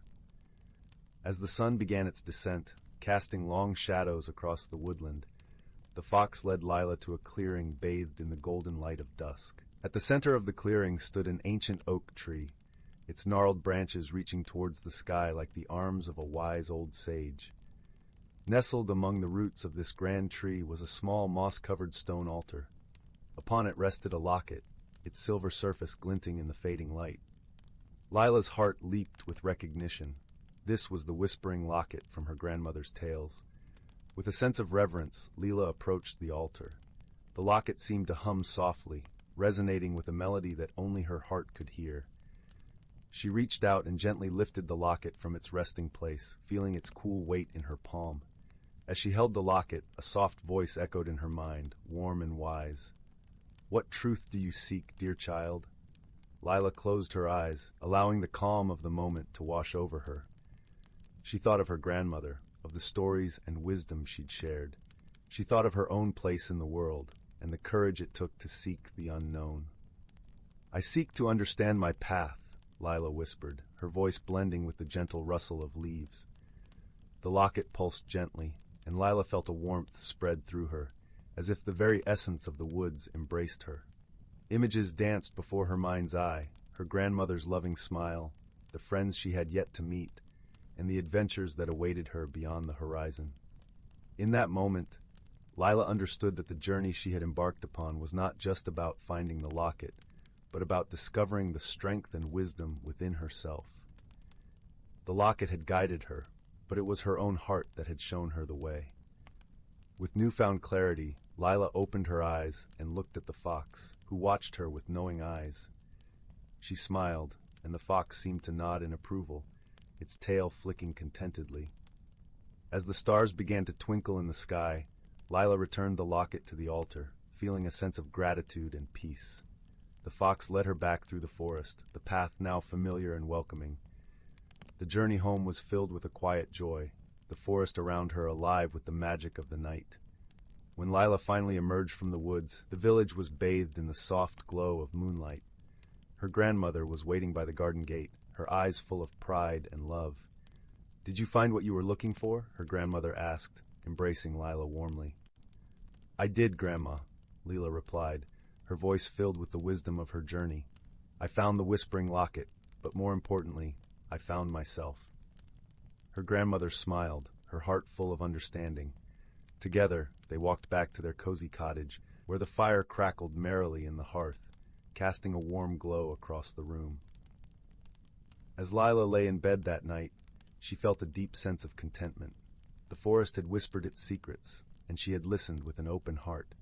Her dreams were filled with the gentle rustle of leaves and the soft glow of moonlight, a reminder that magic was everywhere, waiting to be discovered. And so, Lila's story became one of many, passed down through generations as a tale of courage, friendship, and the timeless journey of self-discovery. In the quiet village by the Whispering Woods, the legend of the Whispering Locket lived on, inspiring those who dared to seek their own truths. As the night deepened, the village lay in peaceful slumber, the stars watching over all with their gentle light. And in the heart of the woods, the ancient oak stood sentinel, its branches whispering secrets to the wind, a reminder that the world was full of wonder for those who listened with their hearts. In the gentle embrace of twilight, when the sun dipped below the horizon and painted the sky in hues of lavender and gold, the quaint village of Eldergrove nestled into its nightly slumber. Eldergrove was a place where time seemed to drift softly, like the down of a dandelion blown by the summer breeze. Cobblestone paths wound through the village like silver ribbons, leading to cottages that appeared to have been woven from the very heart of the earth. Each home bore thatched roofs and ivy-clad walls, and from their chimneys, tendrils of smoke curled lazily into the cooling air. In this village there was a young boy named Finn, whose heart was as open and curious as the wide sky above. Finn had hair the color of autumn leaves and eyes that sparkled like the morning dew on fresh grass. He lived with his grandmother, a gentle soul whose stories of olden magic and hidden realms had once lulled the village children to sleep. Finn adored these tales, and as he grew, so did his yearning to uncover the mysteries that lay hidden beneath the ordinary facade of Eldergrove. One evening, as the first stars began to twinkle in the velvety sky, Finn's grandmother called him to her side. Her voice, though soft, carried the weight of wisdom and love. "Finn, my dear," she began, her eyes twinkling with a secret she was about to share, "there is something you must know. In the heart of Eldergrove Forest there exists a hidden world, a place where magic dances freely, and where the old stories live and breathe." Finn's eyes widened with wonder, his heart quickening with excitement. "Is it true, grandmother? Can I find it?" His grandmother nodded, a gentle smile playing on her lips.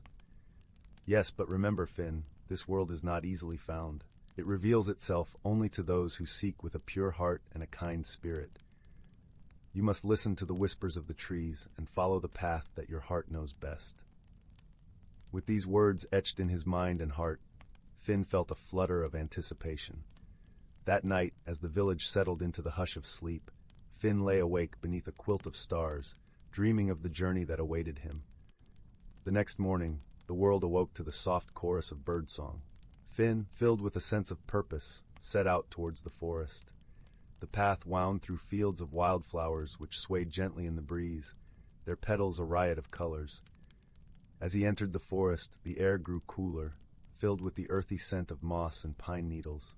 Sunlight filtered through the canopy, casting dappled patterns on the forest floor. Finn walked for hours, his senses alive to every rustle and whisper. He marveled at the ancient trees, their trunks gnarled and wise, as if each bore stories of the ages. Just as he began to wonder if he had lost his way, a soft melody reached his ears, a tune so sweet and elusive, it seemed to beckon him deeper into the forest. Following the music, Finn soon found himself before a small, shimmering pool.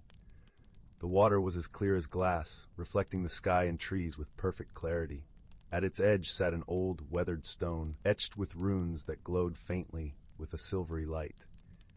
It was here that Finn sensed the veil between worlds was thin, where magic breathed with quiet potency. As he knelt beside the pool, his reflection gazed back at him, intertwined with that of the ancient forest. Without knowing why, Finn reached out and touched the water. Ripples spread across the surface, and a gentle voice filled the air, as soft as the murmur of the stream. "Welcome, young seeker," it said. "You have found the gateway to the hidden world, but to enter, you must first understand the magic that binds it." Finn's heart beat with a mixture of awe and determination. "Tell me how," he whispered, his voice barely more than a breath. The voice replied, "You must give something of yourself, a gift of true intent. Only then will the path reveal itself." Finn pondered this for a moment, then realized the answer lay within him. He closed his eyes, thinking of his grandmother's stories and the love he felt for her, for Eldergrove, and for the mysteries that danced just beyond his reach. With a deep breath, he opened his heart and let his feelings flow into the pool, a silent promise of his sincerity and wonder. As his offering mingled with the water, the runes on the stone flared to life, casting a gentle glow around him. The air shimmered, and the forest seemed to hold its breath. Then, as though a veil had been lifted, the hidden world unfurled before Finn's eyes. The forest transformed into a realm of vibrant colors and ethereal beauty. Flowers bloomed in impossible hues, their petals glowing with an inner light. Creatures both familiar and fantastical flitted about, their eyes glinting with intelligence and mischief. Trees that had seemed ordinary now stood tall and majestic, their branches adorned with tiny, luminescent fruits that sang softly in the breeze. Finn took in the spectacle with wide-eyed wonder. He felt as if he had stepped into one of his grandmother's stories, where magic was as real as the ground beneath his feet. As he ventured deeper, he encountered beings of all shapes and sizes. There were gentle fauns with eyes like amber, and sprites with wings that shimmered like dragonfly glass. Each greeted him with a nod or a smile, as if they had been expecting him. Among them, Finn met a creature unlike any he had ever imagined, a small, wise-looking fox with fur as white as snow and eyes that gleamed like polished obsidian. The fox approached with a graceful nod, its voice soft and melodic. "Welcome, Finn. I am called Aelwyn, and I have been chosen to guide you." Finn's heart swelled with gratitude and a sense of belonging. "Thank you, Aelwyn. I'm honored to be here." Aelwyn led Finn through the enchanted forest, showing him wonders beyond his wildest dreams. They visited a grove where the trees sang songs of old, their melodies weaving tales of the world's birth. They crossed a meadow where butterflies danced in intricate patterns, their wings brushing against Finn's cheeks like whispers. Everywhere they went, Finn felt the gentle hum of magic, a presence that filled him with warmth and joy. As the sun began its descent, painting the sky in shades of rose and gold, Aelwyn led Finn to a clearing where a circle of stones stood. In the center, a fire crackled merrily, its flames casting a comforting glow. Aelwyn motioned for Finn to sit, and together they watched the stars begin to twinkle in the indigo sky. "Finn," Aelwyn began, his voice thoughtful, "you have seen the beauty of this world, but there is more you must understand. Magic is a bond, a promise between beings and the land they cherish. It is not to be taken lightly, for it is as delicate as a spider's web." Finn nodded, absorbing the wisdom in Aelwyn's words. "I understand, Aelwyn. I want to protect this world and its magic." Aelwyn's eyes sparkled with approval. "Then you are ready for the next part of your journey. You must find your own magic, the gift that lies within you." As Finn pondered this, the fire flickered and danced, casting shadows that seemed to take on a life of their own. In the flickering light, Finn saw images of his own life, moments of joy and kindness, instances where he had helped others and brought smiles to their faces. He realized that his magic was not in spells or incantations, but in the love and compassion he carried within him. With this understanding came a deep sense of peace. Finn felt a warmth spread through his chest, as if a gentle flame had been kindled within him. It was a magic as old as the stars, born of kindness and connection, and it flowed through him like a melody. As the night deepened, Finn and Aelwyn sat in companionable silence, the fire a comforting presence between them. Finn knew that his journey had only just begun, but he felt ready to embrace whatever lay ahead. He understood now that the hidden world was not a place to be discovered, but a part of himself to be cherished and nurtured. When the first light of dawn touched the sky, painting it with soft pastels, Finn rose to his feet. Aelwyn stood beside him, a loyal and steadfast companion. "Thank you, Aelwyn," Finn said, his voice filled with gratitude, "for everything." Aelwyn nodded, a wise smile on his lips. "Go forth, Finn, and let your magic shine. The world is waiting for you." With a heart full of hope and a spirit alight with newfound magic, Finn made his way back to Eldergrove. The journey home felt different, the forest paths familiar, yet imbued with a new sense of wonder. As he emerged from the woods, the village welcomed him with open arms, the morning sun casting a golden glow over the rooftops and gardens. Finn's grandmother awaited him at the doorstep, her eyes bright with understanding. She embraced him warmly, sensing the change within him. "Welcome home, my dear Finn," she whispered, her voice a soothing balm. Finn smiled, feeling the weight of the journey lift from his shoulders. "I'm home, grandmother, and I've found my magic." Together, they sat by the hearth, where a fire crackled softly, its warmth enveloping them in a cocoon of comfort. As Finn recounted his adventures, his grandmother listened with the patience and love of 1,000 lifetimes. The tales of hidden worlds and magical beings wove a tapestry of dreams and possibilities, a legacy to be cherished and passed down through the ages.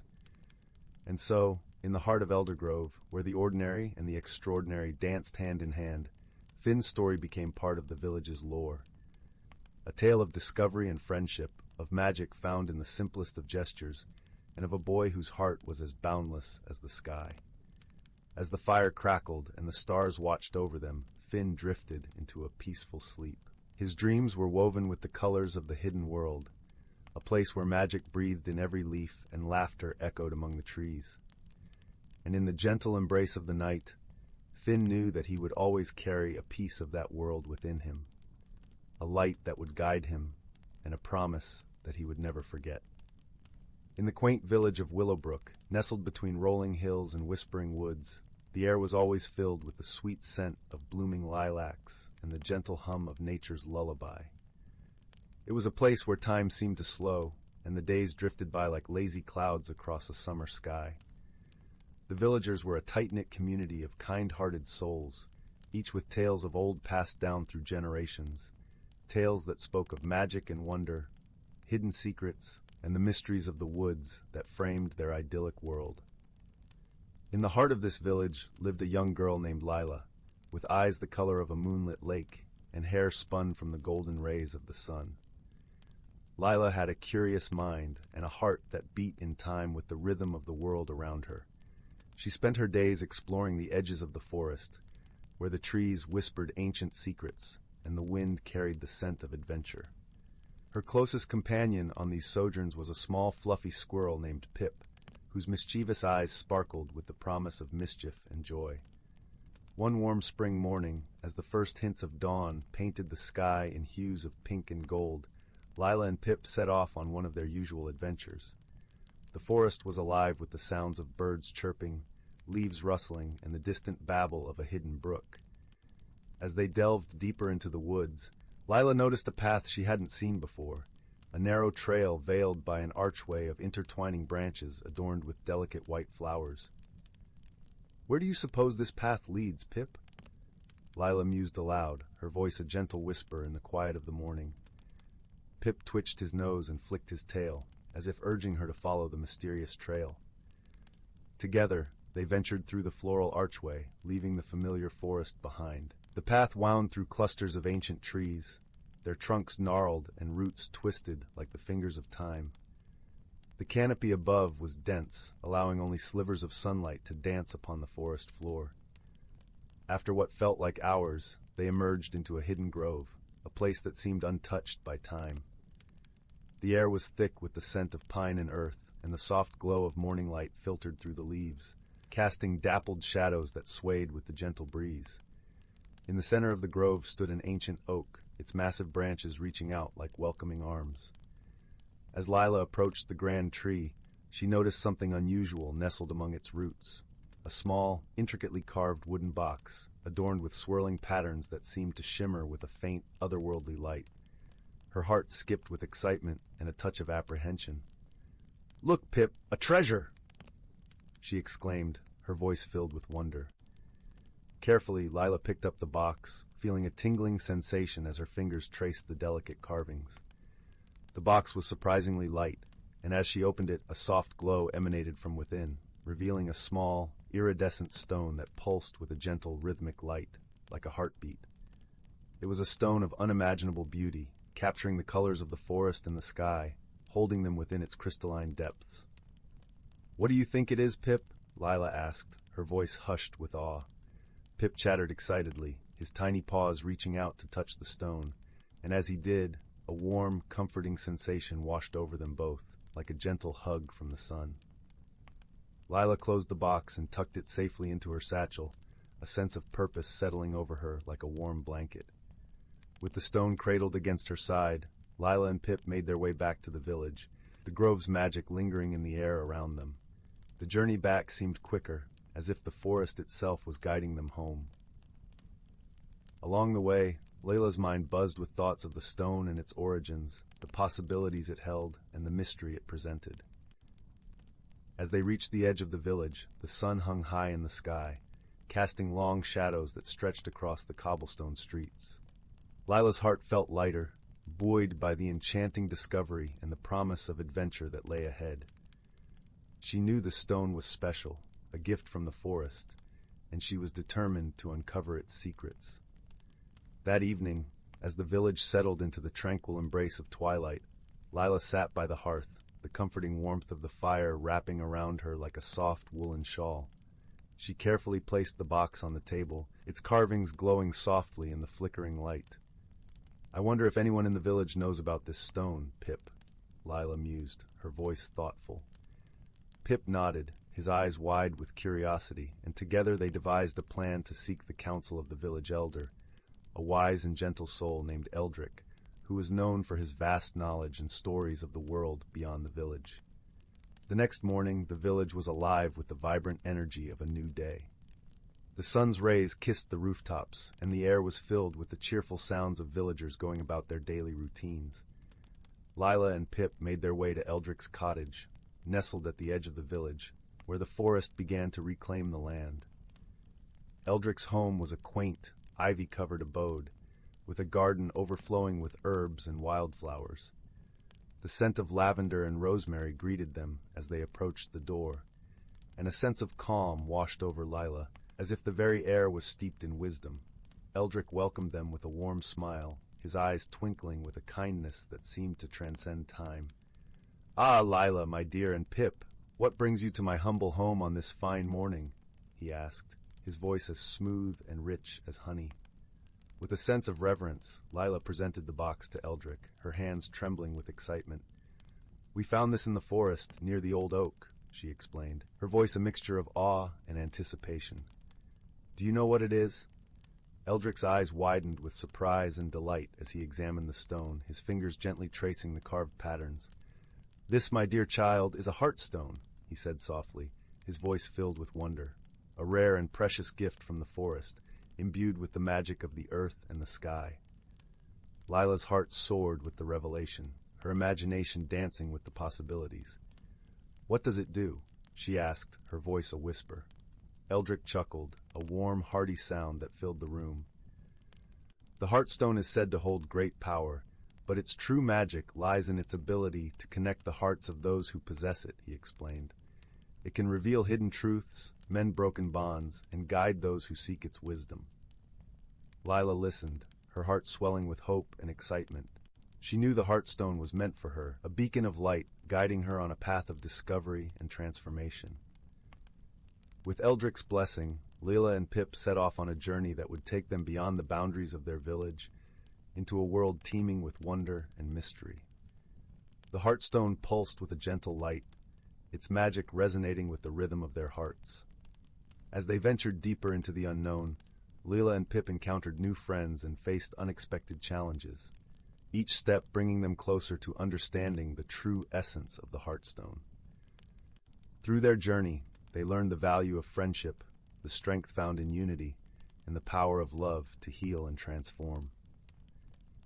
In the heart of the enchanted forest, they discovered a hidden realm, a place where the boundaries between the natural and magical worlds blurred, and the air shimmered with possibility. Here, under the watchful gaze of the ancient trees and the gentle song of the wind, Lila and Pip uncovered the secret of the heartstone, a truth that transcended time and space, a connection that bound all living things in a tapestry of light and love. With newfound wisdom and a heart full of gratitude, Lila returned to Willowbrook, her spirit forever changed by the journey. The village welcomed her with open arms, their hearts touched by the magic of the heartstone and the lessons it imparted. As the sun set over the village, casting a golden glow over the rooftops, Lila sat by the hearth, the heartstone cradled in her hands, its light a comforting presence in the quiet of the evening. She knew her journey was only just beginning, and with Pip by her side, she was ready to embrace the adventures that lay ahead. In the gentle embrace of night, as the village drifted into slumber, the heartstone's light flickered softly, a beacon of hope and love in the darkness. And in that moment, Lila understood the true magic of the Heartstone, the power to illuminate the path of those who dared to dream and to guide them home. And so, in the heart of Willowbrook, the magic of the Heartstone lived on, a testament to the enduring power of friendship, love, and the mysteries of the world that lay just beyond the edge of the forest. As the village slept, wrapped in the warmth of the night, the Heartstone's light continued to shine, a promise of new beginnings and the endless possibilities of the heart. Once upon a timeless eve, nestled deep within the ancient Elderwood forest, a wondrous tale unfolded, a story as eternal as the towering pines and whispering streams that grace this enchanted realm. In a cozy burrow beneath the gnarled roots of an ancient oak, a family of rabbits stirred to welcome the first rays of dawn. Willow, the matriarch, nuzzled her kits awake with a gentle nudge, her soft fur glistening with dewdrops like diamonds in the morning light. "Wake up, my little ones," she cooed, her voice as soothing as the babbling brook nearby. "The forest awakens, and with it, a world of magic awaits." Blinking away the remnants of sleep, the kits scampered out of their burrow, their tiny noses twitching with curiosity. The forest floor was a tapestry of emerald moss and wildflowers, each petal glistening with crystalline beads of dew. As the family ventured deeper into the woodland, the air seemed to hum with an ancient melody, the harmonious symphony of nature itself. Willow's ears twitched, and she paused, her eyes alight with wonder. "Listen closely, my kits," she whispered. "Can you hear the heartbeat of the forest?" The kits stilled, their eyes wide with awe as the gentle thrum of life pulsed around them. The rustling of leaves, the gurgle of the stream, the song of birds, all woven together in a tapestry of sound that echoed the very essence of the Elderwood. Willow led her family through a maze of ferns and mushroom rings, her paws leaving no trace upon the mossy ground. As they ventured deeper, the forest seemed to come alive with magic. Glimmering sprites danced among the branches, their gossamer wings scattering stardust in their wake. A family of deer materialized from the mist, their graceful forms ethereal and otherworldly. The kits gasped in delight, their eyes sparkling with childlike wonder. "Behold the guardians of the forest," Willow murmured, her voice reverent. "They walk between the realms, ensuring the delicate balance of nature remains undisturbed." As the sun crept higher in the sky, the forest hummed with the rhythms of life. Squirrels chattered from their lofty perches, and butterflies flitted from blossom to blossom, their wings a kaleidoscope of color. In a secluded glade, a crystal-clear pool shimmered like liquid moonlight, its waters infused with the magic of the ancient wood. Willow gestured for her kits to approach, her eyes sparkling with mischief. "Watch closely, my little ones," she whispered. With a flick of her paw, she conjured a ripple upon the surface of the pool. Instantly, the water transformed into a shimmering mirror, reflecting not their physical forms, but the very essence of their spirits, glowing orbs of pure energy, pulsing with the vibrant hues of life itself. The kits gasped in wonder, their eyes wide with amazement. "How is this possible, Mother?" one kit asked, his voice tinged with awe. Willow smiled, her whiskers twitching with delight. "The magic of the Elderwood is as ancient as the forest itself," she explained. "It flows through every living thing, connecting us all in a tapestry of life." As the day wore on, the family basked in the warmth of the sun's golden rays, their bellies full from a hearty feast of berries and succulent greens. Willow regaled her kits with tales of the forest's ancient wisdom, passed down through countless generations of rabbits before them. She spoke of the changing seasons, each one a symphony of transformation and renewal. The vibrant greens of spring, the fiery hues of autumn, the crystalline blanket of winter, each held its own unique magic, woven into the very fabric of the Elderwood. As dusk approached, the family retreated to their burrow, their hearts full of wonder and reverence for the magic that surrounded them. Willow tucked her kits in, her eyes shining with love and pride. "Remember, my little ones," she whispered, nuzzling them tenderly. "The magic of the Elderwood flows through us all. It is our sacred duty to protect and cherish this wondrous realm, for it is the very heartbeat of life itself." And as the moon rose high above the ancient canopy, the forest seemed to hum with a contented sigh, its secrets guarded by those who walked in harmony with nature's eternal dance. Once upon a time, in a secluded glade nestled deep within an ancient forest, The first rays of dawn peeked through the canopy, casting a warm glow upon the dewy foliage. A gentle mist clung to the air, veiling the world in an ethereal haze. It was in this enchanted realm that the hidden lives of nature's creatures unfolded, intertwined with the rhythms of the seasons and the whispers of ancient wisdom. As the rising sun bathed the clearing in golden light, a family of deer emerged from the undergrowth, their graceful steps leaving delicate imprints on the mossy ground. The majestic stag, his antlers adorned with intricate carvings etched by time, led his herd to a crystalline stream where they quenched their thirst. Nearby, a pair of rabbits frolicked amid the wildflowers, their fluffy tails twitching in delight. Overhead, a kaleidoscope of butterflies danced among the branches, their gossamer wings catching the sunbeams like stained glass. A family of squirrels scampered along the boughs, gathering acorns and chattering merrily, their bushy tails swaying in rhythm with the gentle breeze. In a secluded hollow, a wise old owl perched atop a gnarled oak, her amber eyes the embodiment of ancient knowledge. She watched over the forest's denizens, her feathers ruffling as she imparted the timeless wisdom passed down through countless generations. "Listen to the whispers of the wind, my friends," she hooted, "for they carry the secrets of harmony and balance." As the seasons danced their eternal waltz, the forest transformed, cloaked in the vibrant hues of autumn or blanketed in the pristine white of winter. Yet, through it all, the creatures adapted, their lives intertwined with the ever-changing tapestry of nature. When the first buds of spring unfurled, a chorus of birdsong filled the air, heralding the arrival of new life. The forest floor erupted in a riot of color as wildflowers bloomed, their petals unfurling like tiny beacons of hope. Nearby, a family of foxes emerged from their den, their kits frolicking amid the daffodils, their russet coats shimmering in the gentle sunlight. As summer's warmth enveloped the forest, the air hummed with the buzz of busy bees, their golden bodies darting from blossom to blossom, gathering nectar to sustain their hives.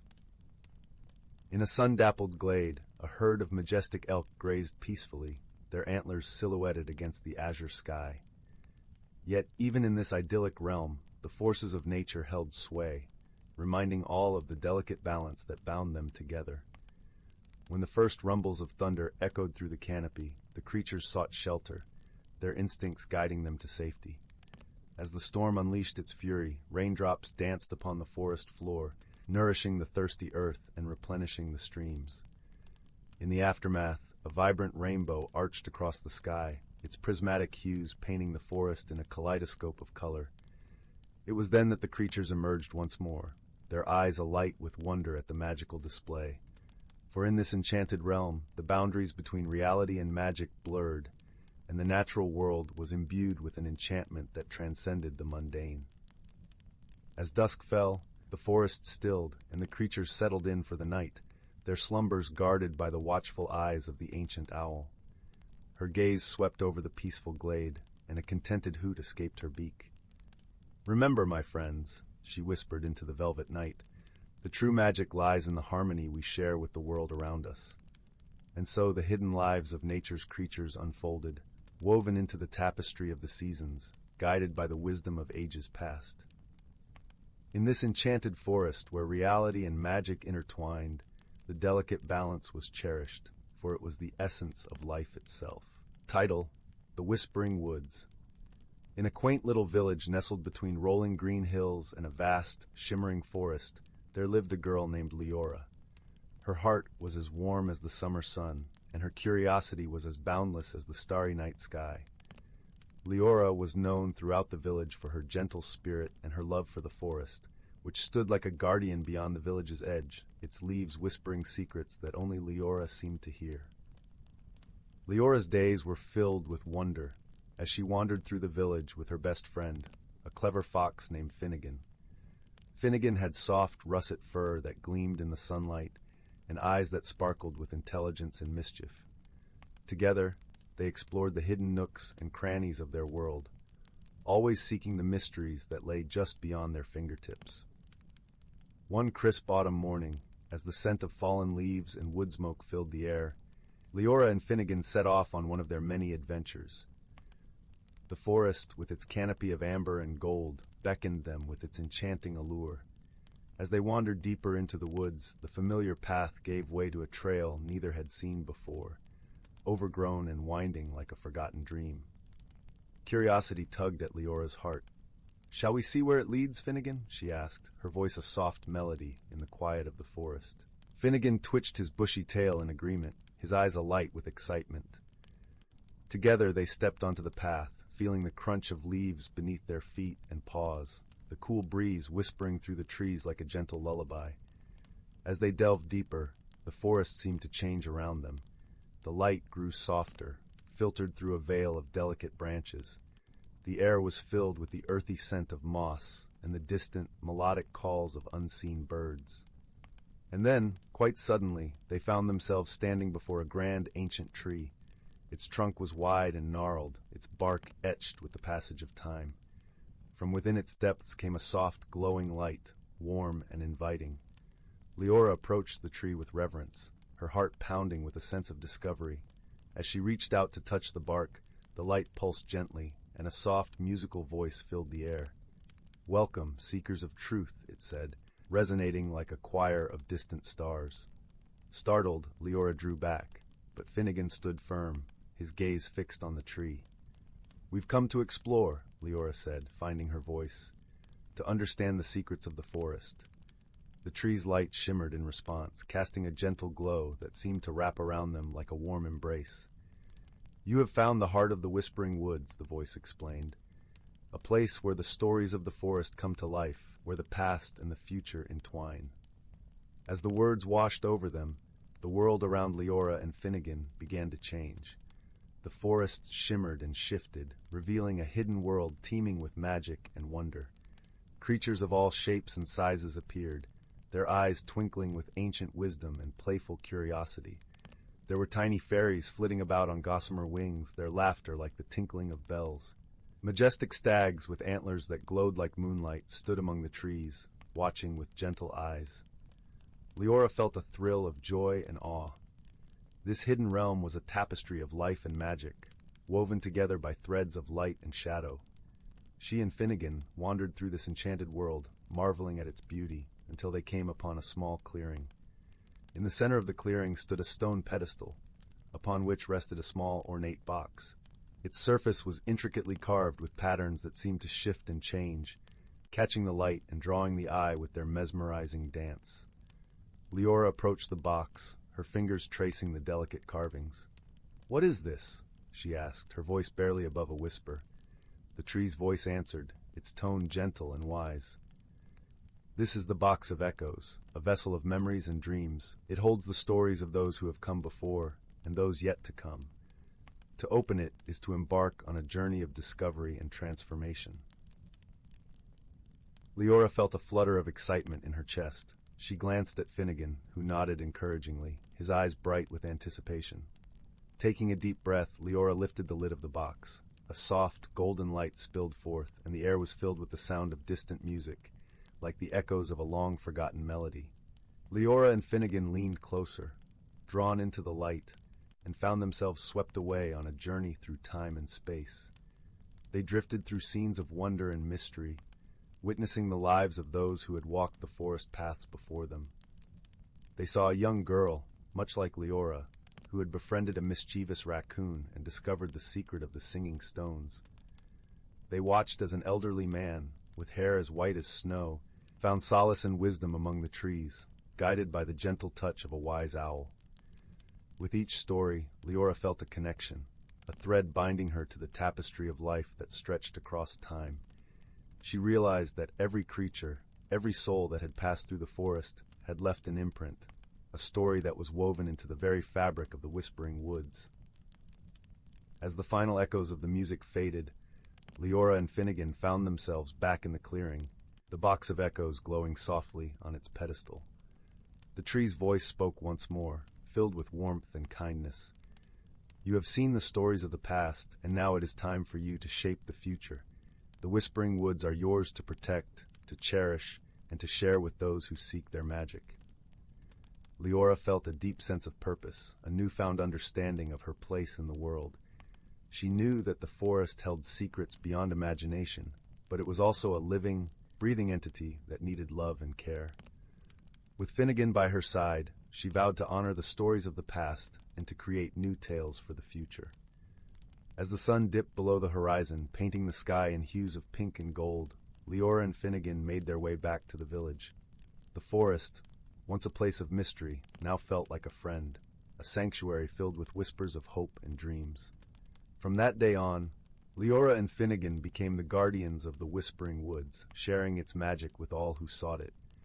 Their adventures became legends, stories shared around warm fires on cold winter nights. And as the stars twinkled in the velvet sky, the forest stood watch, its heart beating with the stories of those who had come before and those who would come after. For in the Whispering Woods, every soul was a part of the grand tapestry of life, woven together by love, friendship, and the timeless magic of the world. The tale of Leora and Finnegan is a reminder that the world is filled with wonder and wisdom, waiting to be discovered by those with open hearts and curious minds. As you drift into slumber, may your dreams be filled with the magic of the Whispering Woods, where stories live and secrets dance in the light of the moon. Title: The Secret of the Whispering Woods. In the tranquil village of Valenwood, nestled at the edge of the Whispering Woods, there lived a girl named Leora. The village was a serene tapestry of cobblestone paths, thatched cottages, and fields that stretched endlessly beneath a sky that seemed to cradle the sun. It was a place where time meandered like the gentle brook that wound its way through the village, bringing with it stories of the forest's ancient mysteries. Leora was known among the villagers for her curious spirit and her kindness that warmed even the coldest of hearts. Her days were spent exploring the woods, where the trees whispered secrets through their rustling leaves. These woods were rumored to be enchanted, a place where the ordinary world met the extraordinary. One crisp autumn morning, as the sun painted the forest with golden light, Leora set out on one of her usual adventures. The air was filled with the scent of pine and earth, and the ground crunched softly beneath her boots. She wore a cloak the color of twilight, its hood pulled up against the chill, and carried with her a small leather satchel, a gift from her grandmother who had told her stories of the forest's magic. As she wandered deeper into the woods, following a path that seemed to call her name, she stumbled upon something unusual. Beneath a sprawling oak tree, shrouded in a cascade of amber leaves, lay an object that glimmered faintly in the morning light. It was a delicate silver key, its surface etched with intricate patterns that seemed to shift and dance as she held it in her hand. Leora felt a tingle of excitement, tempered by curiosity. She had heard stories of magical objects hidden within the forest, but never had she imagined finding one herself. Clutching the key, she continued her journey, the forest now feeling more alive, as if it were guiding her steps. As she walked, the path began to change. The trees grew taller, their branches weaving a canopy that dappled the ground in soft hues. The air was filled with a gentle hum, like a distant melody, and Leora felt as though she were being drawn towards something unseen.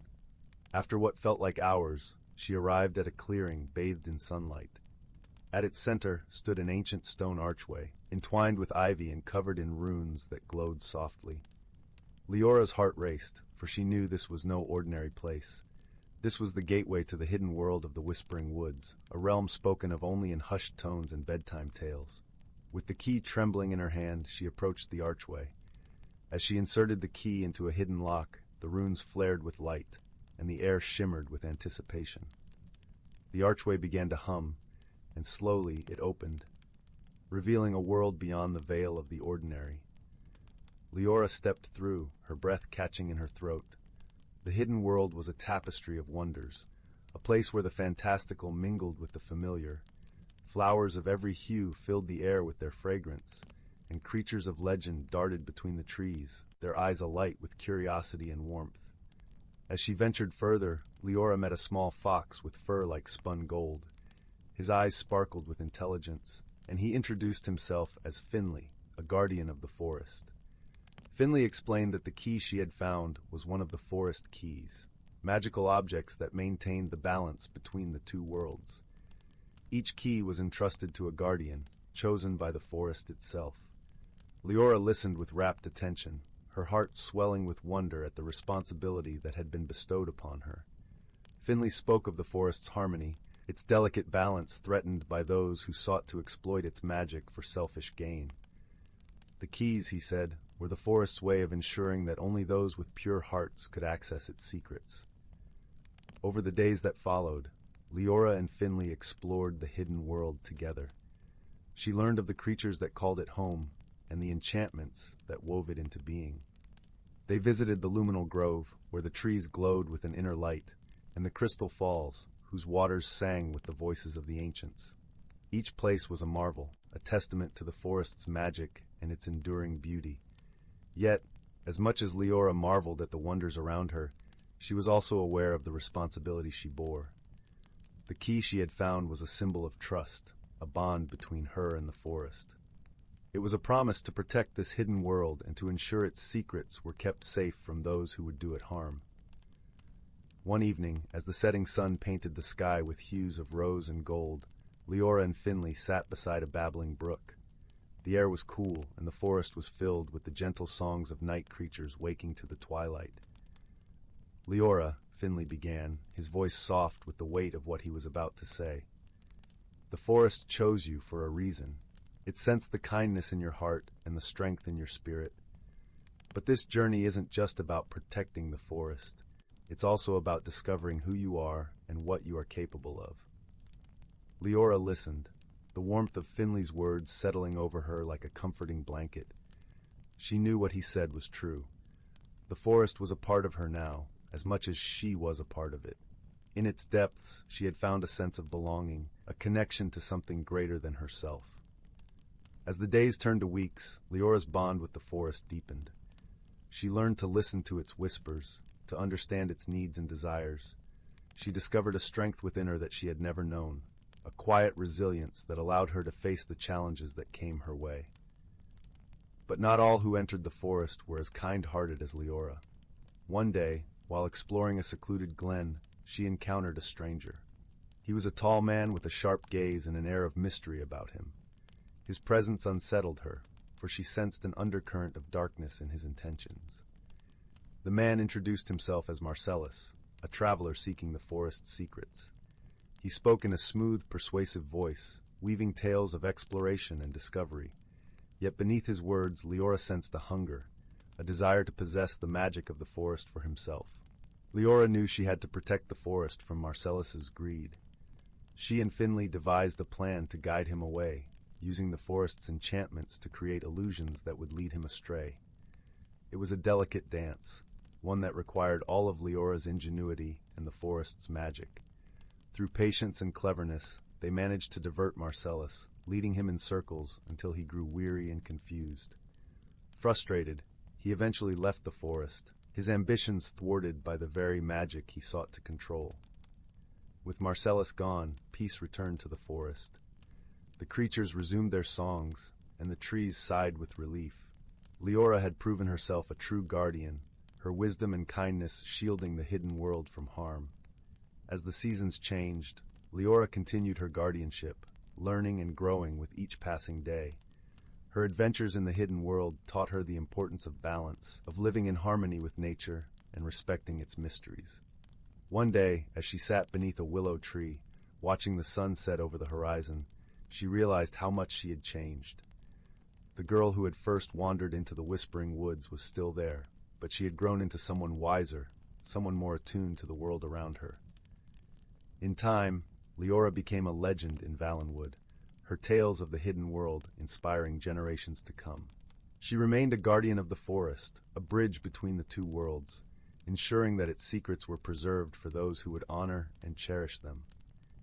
And so the Whispering Woods continued to thrive, its magic a beacon of hope and wonder in a world that sometimes forgot the beauty of the unseen.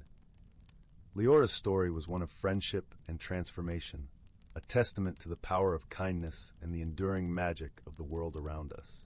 As the firelight flickered and the stars began their nightly dance across the sky, Leora sat quietly, listening to the woods whispering their ancient secrets, knowing that she was exactly where she was meant to be. Once, in the quaint village of Willowbrook, nestled between whispering woods and meandering streams, there lived a young girl named Lila. Her spirit was as bright as the morning sun, and her curiosity as deep as the night sky. Lila lived with her grandmother, Esme, in a cozy cottage at the edge of the village. Their home was filled with the warmth of laughter and the scent of fresh herbs drying by the fireplace. One crisp autumn morning, as leaves painted the ground in shades of amber and gold, Lila set off to explore the woodland paths she'd wandered since she was a tiny child. The forest, with its towering oaks and singing bird life, was a world of secrets and whispers, where every rustle of leaves suggested a hidden tale. While meandering through the familiar trails, Lila stumbled upon a small, peculiar object, partially buried beneath a tangle of roots. It was a thimble, seemingly ordinary, yet it shimmered in the dappled sunlight with a gentle, iridescent glow. Intrigued, she slipped it onto her finger, and at that very moment, a soft, melodious chime filled the air, as if the forest itself was humming a welcoming tune. Unbeknownst to Lila, this was no ordinary thimble. It held a secret, the ability to reveal the true nature of things. As she wandered deeper into the woods, she noticed subtle changes around her. Leaves sparkled with a gloss of hidden patterns, and stones beneath her feet whispered stories of ancient times. Every creature she encountered seemed to gaze at her with knowing eyes, as if acknowledging her newfound gift. Curious and a little overwhelmed, Lila returned to her grandmother, seeking guidance. Esme, with wisdom etched into her gentle smile, listened intently. "Ah, my dear," she said, "you found the thimble of truth. It chooses its bearer and unveils the unseen. But remember, with great insight comes great responsibility." Emboldened by her grandmother's words, Lila decided to explore her village through the lens of her magical thimble. She soon discovered that the baker's cat, often seen lounging lazily by the window, was actually a guardian of the village's dreams, protecting them from nightmares. The ancient oak in the village square was a keeper of time, its roots entwined with memories of generations past. But it was not long before Lila faced a challenge that would test her wisdom. The village had long suffered from a mysterious ailment affecting the crops, causing them to wither before the harvest. The villagers, though kind and hard-working, were at a loss, and fear of famine loomed. Determined to help, Lila ventured to the heart of the forest, accompanied by her two closest friends. Oliver, a mischievous squirrel with a heart of gold, and Tamsin, a wise old turtle who had seen more seasons than anyone could count. Oliver, with his nimble paws, would dart about, gathering clues, while Tamsin, with her steady pace and thoughtful nature, provided counsel. As they journeyed deeper, the forest grew denser. Shadows stretched long, and the air was thick with the scent of pine and earth. Lila felt the thimble warm upon her finger, guiding her steps to a hidden glen bathed in silvery moonlight. In the center stood an ancient willow, its branches drooping low, whispering secrets in the night breeze. Lila approached, feeling a pull in her heart. She placed her hand upon the willow's gnarled trunk, and the thimble vibrated with a gentle hum. Suddenly, images flooded her mind, of the village, of the crops struggling under a strange, unseen weight. And then, she saw it, the source of the ailment. A tangled web of forgotten promises and neglected kindnesses, woven over years, had settled like a shadow over the fields. Understanding dawned upon Lila. The solution was not in force or confrontation, but in healing the bonds between people, in nurturing the goodwill that once flourished. She shared her vision with Oliver and Tamsin, who nodded in agreement, their eyes shining with shared purpose. Returning to the village, Lila and her companions gathered the villagers. With gentle words, she spoke of the need to rekindle the connections between them, to share their hopes and dreams, to support one another with open hearts.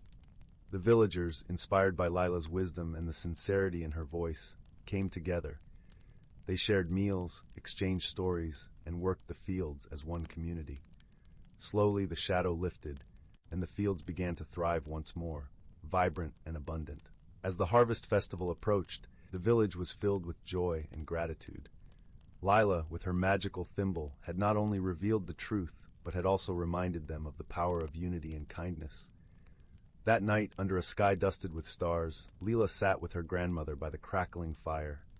The thimble, nestled in her palm, glowed softly, a testament to her journey and the wisdom she had gained. Esme, with a proud smile, whispered, "You have done well, my dear." You have seen with your heart and healed with your spirit. And so the village of Willowbrook thrived, its fields lush, its people united. Lila, the girl with the thimble, continued to explore the wonders of her world, guided by the truth and bound by the love of her community. And as she drifted into dreams, the forest sang its lullaby, a gentle reminder of the magic that lay in every corner of life, waiting to be discovered. In the heart of an ancient forest, where the whispers of time brushed through the leaves and the sunlight danced in dappled patterns on the forest floor, there lived a community of creatures whose lives were woven together like the roots of the towering trees. This forest, known only to those who listen to the secrets of the earth, was a sanctuary where magic and reality intertwined as naturally as the rivers flow.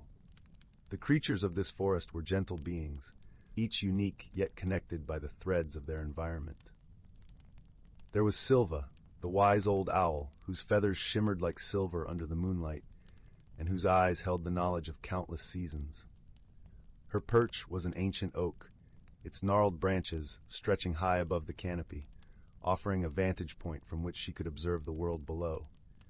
Beneath her, nestled in the soft moss that blanketed the forest floor, was a family of rabbits. The youngest among them, a curious little one named Thistle, was known for his playful spirit and boundless curiosity. His fur was the color of autumn leaves, and he moved with a nimbleness that spoke of his youth and his wonder for the world. Every year, as spring whispered its promise of renewal, the forest came alive with a symphony of sights and sounds. The babbling brook that wound through the trees became a ribbon of laughter, its banks adorned with clusters of wildflowers that swayed in the gentle breeze.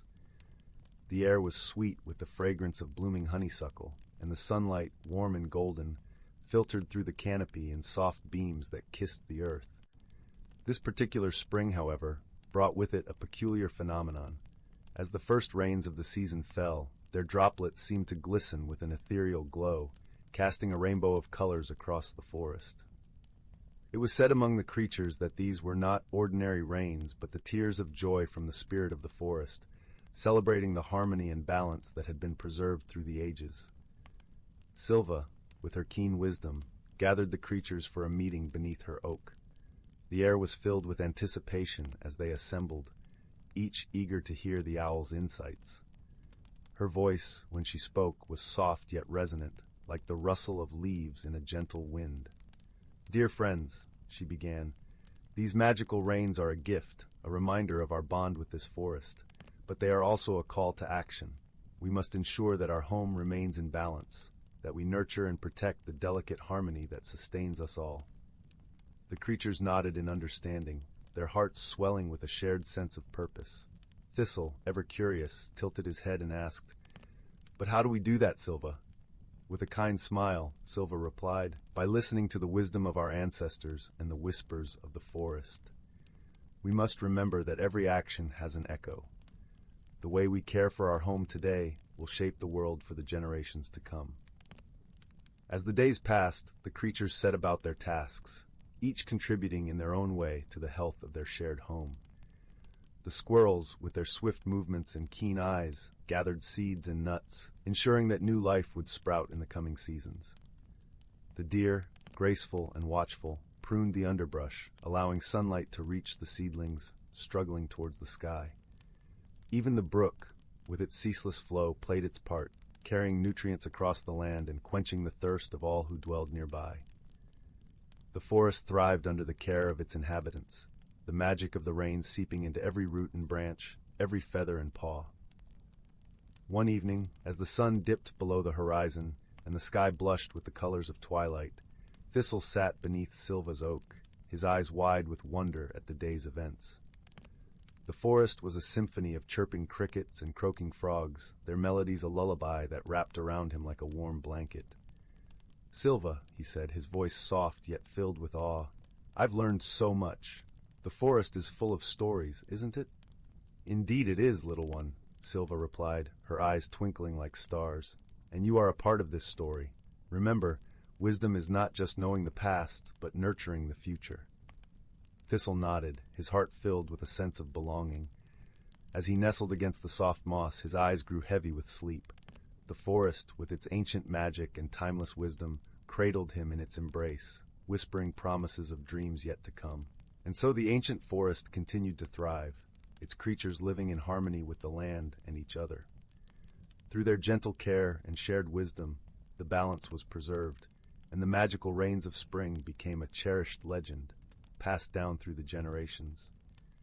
As the moon rose high above, casting its silver glow across the land, the forest sighed in contentment. For in this hidden world where magic and reality danced together, the heart of nature beat strong and true, a testament to the power of friendship, wisdom, and the enduring beauty of life. Once upon a time, nestled within the heart of an ancient forest, where the canopy wove a tapestry of emerald and gold, there was a hidden world known only to those who lived among the rustling leaves and the whispered secrets of the trees. In this enchanted realm, the natural creatures thrived in a delicate dance of harmony and balance, each playing their part in the grand symphony of life.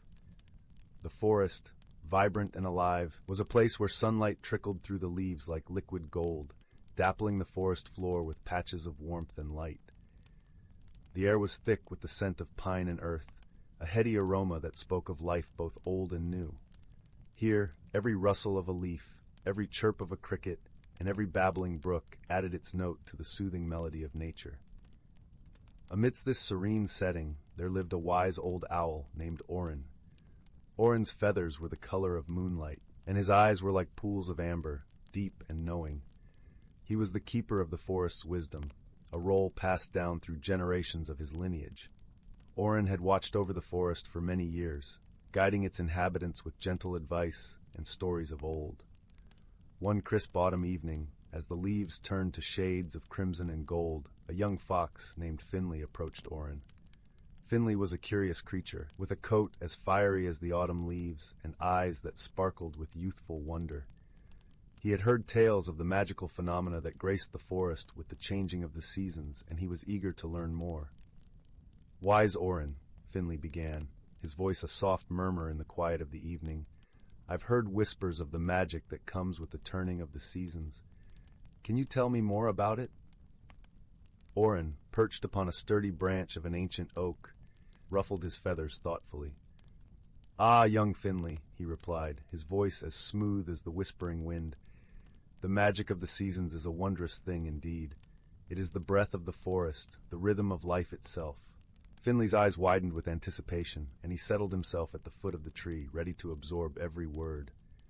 Orin gazed down at the eager fox, a gentle smile in his eyes, and began to weave his tale. "In the spring, when the world awakens from the slumber of winter," Orin said, "the forest is kissed by the gentle rains, and the earth rejoices with new life. Flowers blossom, their petals opening like tiny hands reaching for the sun, and the air is filled with the sweet fragrance of new beginnings." Finley could almost smell the spring blossoms as Orin spoke, and he imagined the vibrant colors painting the forest floor, a tapestry of nature's own making. "And then comes summer," Orin continued, "when the forest basks in the warmth of the sun, and the days stretch long and lazy. The leaves whisper secrets to one another in the gentle breeze, and the rivers sing a song of joy as they dance over smooth stones." The young fox imagined himself playing in the sun-dappled glades, the heat of the sun on his back, and the cool caress of the river against his fur. "But as the days grow shorter," Orin said, his voice tinged with nostalgia, "autumn arrives, painting the forest in hues of fiery splendor. It is a time of gathering, of preparing for the chill of winter. The harvest is bountiful, and the world is a patchwork of gold and scarlet." Finley's mind filled with images of leaves crunching beneath his paws, the crisp air carrying the scent of ripe apples and wood smoke.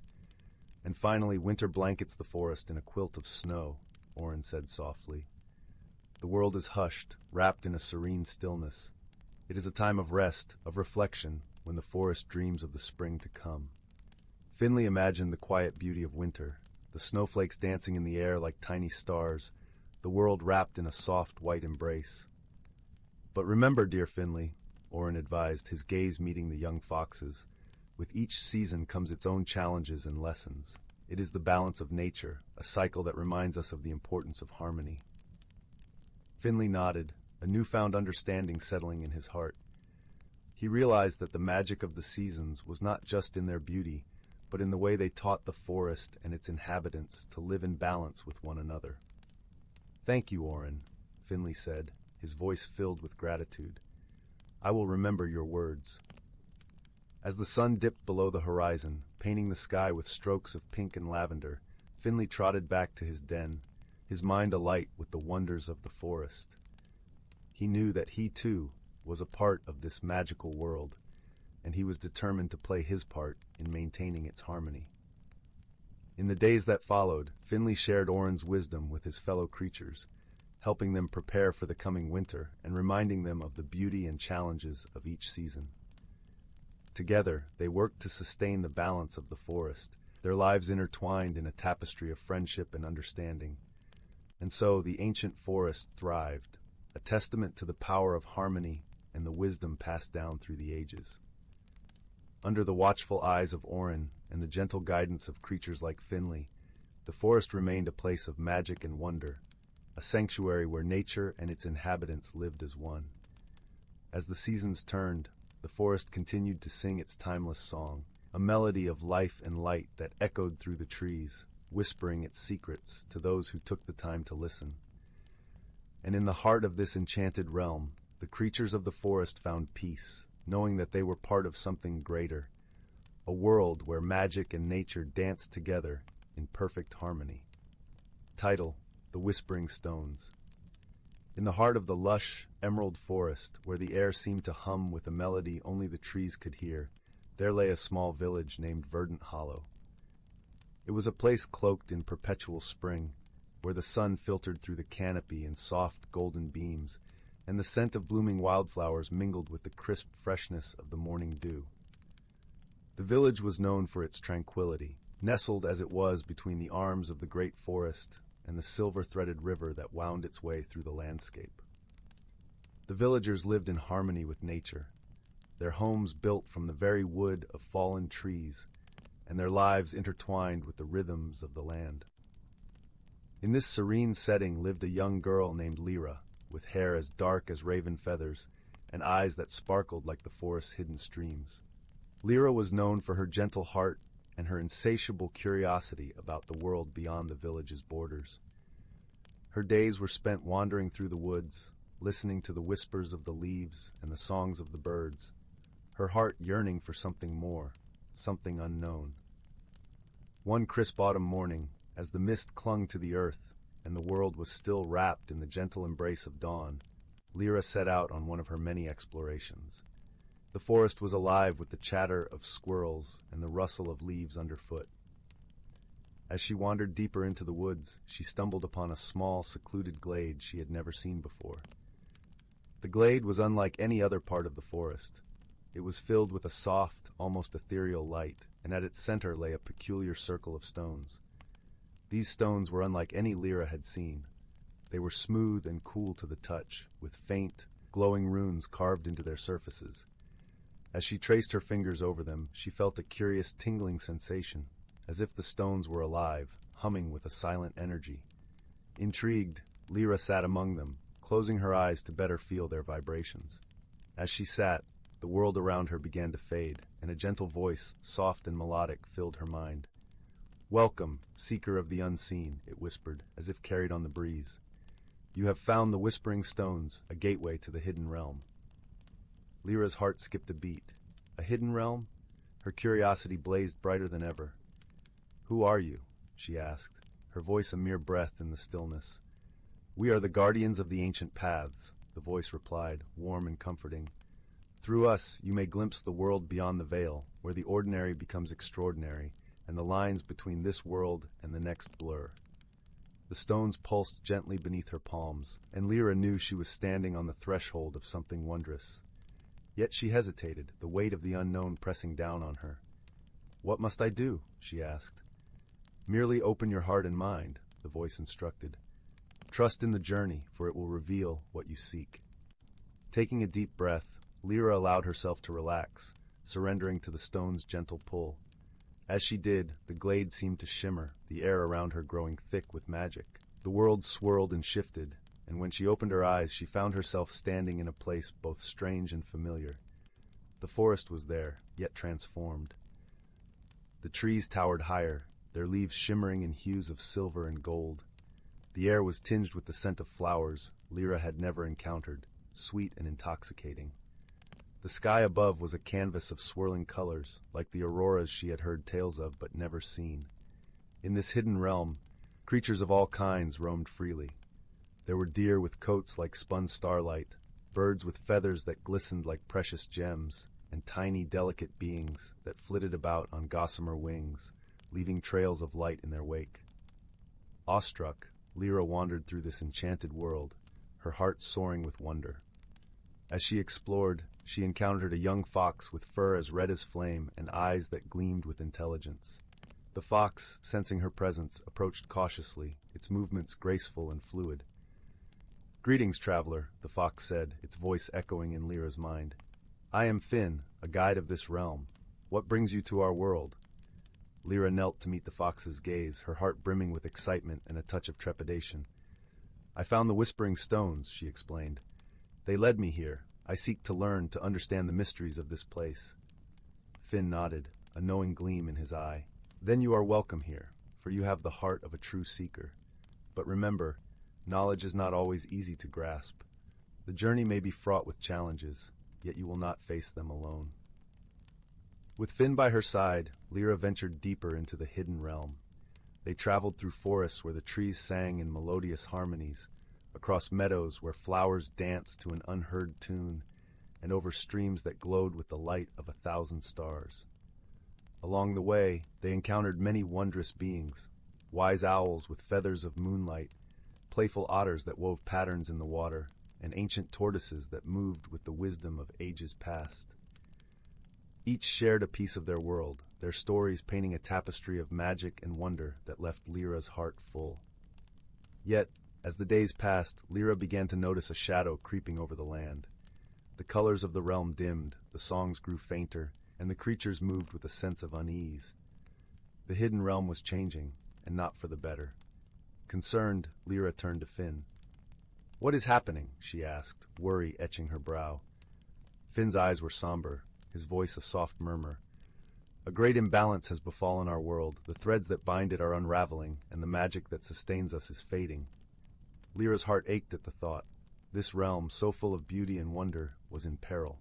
"Is there anything I can do to help?" she asked, determination burning in her eyes. Finn regarded her with a mix of hope and caution.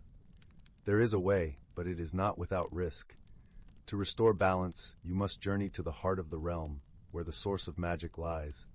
There, you must rekindle its flame, for only then will the harmony be restored." Though the task seemed daunting, Lyra knew she could not turn her back on the world that had welcomed her so warmly. "I will do it," she vowed, her voice steady and sure. With Finn as her guide, Lyra set out on her quest, traveling through landscapes both breathtaking and daunting. They climbed mountains that pierced the sky, crossed deserts where the sands whispered ancient secrets, and navigated labyrinthine forests where the paths seemed to shift and change. As they journeyed, Lyra learned to listen to the whispers of the land, to see beyond the surface and understand the deeper currents that flowed through this world. She discovered the strength within herself, the courage to face the unknown, and the wisdom to know when to ask for help. The challenges were many, but Lyra faced each with grace and determination. She learned to trust in her instincts, to rely on the friendships she had forged, and to believe in the power of hope and love to overcome even the greatest of obstacles. Finally, they reached the heart of the realm, a place of breathtaking beauty where the air hummed with a potent energy. In the center lay the source of magic, a pulsating orb of light that seemed to contain the very essence of the realm. But the source was dimming, its glow fading with each passing moment. Lyra approached it with reverence, feeling the weight of her task settle upon her shoulders. She knew that to rekindle the flame, she must give of herself, to pour her heart and soul into the source and reignite its light. Closing her eyes, Lyra reached deep within, drawing upon the love and strength she had found on her journey. She thought of the friends she had made, the wonders she had witnessed, and the beauty of the world that had captured her heart. As she focused her thoughts, a warmth spread through her, a gentle glow that grew brighter and brighter. She opened her eyes to see the source responding, its light flaring to life, vibrant and strong. The realm around her shuddered, as if awakening from a long slumber. Colors bloomed anew, songs filled the air, and the creatures of the realm rejoiced as the magic flowed once more. Lyra felt a wave of relief wash over her heart soaring with joy. She had done it. She had restored the balance, saved the hidden realm she had come to love. As the realm celebrated, Lyra knew it was time to return to her own world. She had learned much on her journey, grown in ways she had never imagined, and she carried those lessons with her like precious treasures. With Finn by her side, she made her way back to the Whispering Stones, the gateway that would lead her home. As she stepped into the circle, she felt the familiar tingling sensation, the stones humming softly beneath her touch. "Thank you," she whispered, her voice filled with gratitude, "for everything." The stones pulsed in response, the voice she had first heard now a gentle echo. "Thank you, Seeker, for your courage and kindness. The realm is forever in your debt." With a final nod to Finn, her steadfast companion, Lyra closed her eyes and let the magic carry her back to Verdant Hollow. When she opened her eyes, she was once again in the familiar glade, the sun's rays warming her skin. The forest was just as she had left it, yet Lyra knew she was forever changed. As she made her way back to the village, her heart was light with joy and hope. She had discovered a hidden world, found friends in unexpected places, and learned that even the smallest of hearts could make a difference. And so, under the watchful gaze of the stars, Lyra returned to her home, her spirit aglow with the magic of the journey and the whispers of the stones echoing in her heart. A reminder that the boundaries between worlds were but illusions, and that wonder awaited those brave enough to seek it. In a quaint village nestled between rolling hills and whispering woods, there lived a young woman named Clara. Her home was a charming cottage draped in ivy, its stone walls warmed by the golden glow of the evening sun. Clara was known for her gentle heart and a smile that could light up the darkest days. But beneath her cheerful exterior, Clara wrestled with a secret discomfort, an unease that stemmed from the changes she felt lurking in the shadows of her life. The seasons were shifting from summer's lush greenery to autumn's fiery palette, and with this change, Clara felt a stirring within her soul.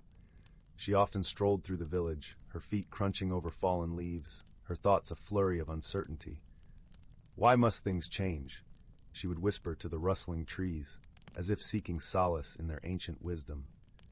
One crisp morning, while gathering herbs in the forest, Clara stumbled upon a peculiar sight. There, nestled among the roots of an old oak, was a tiny door, intricately carved with symbols that seemed to dance in the dappled sunlight. Curiosity piqued, Clara knelt down and lightly traced the carvings with her fingers. Suddenly she heard a soft, musical voice.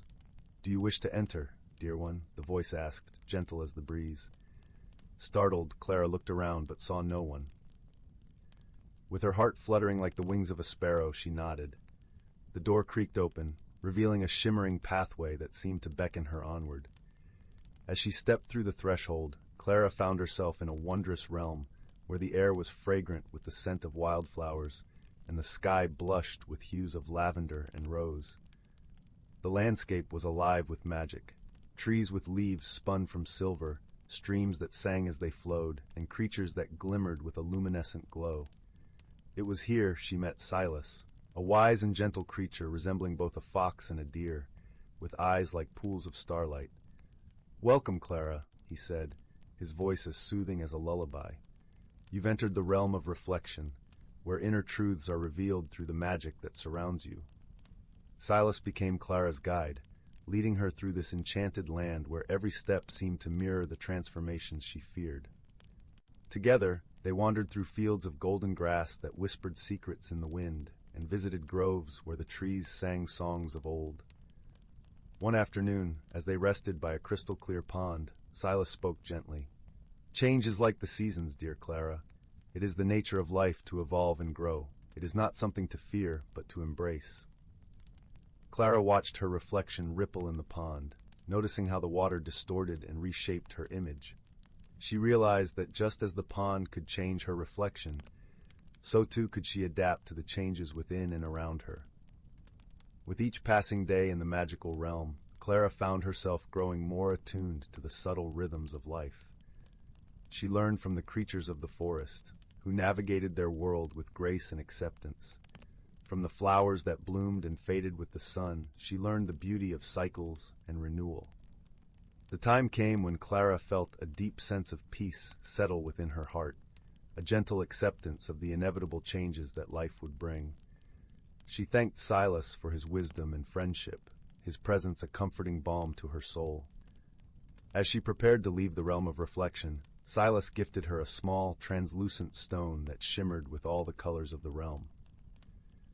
"Keep this close to your heart," he said, "and remember the lessons you've learned here." Clara stepped back through the tiny door, returning to her village, but the world seemed different now. The autumn leaves no longer whispered of endings, but of new beginnings.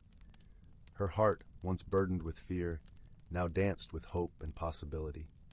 As the days turned to weeks and autumn gave way to winter, Clara shared her newfound wisdom with her friends and neighbors, helping them see the beauty in life's ever-turning wheel. The stone from Silas remained a cherished keepsake, a reminder of the magical journey that had transformed her from within.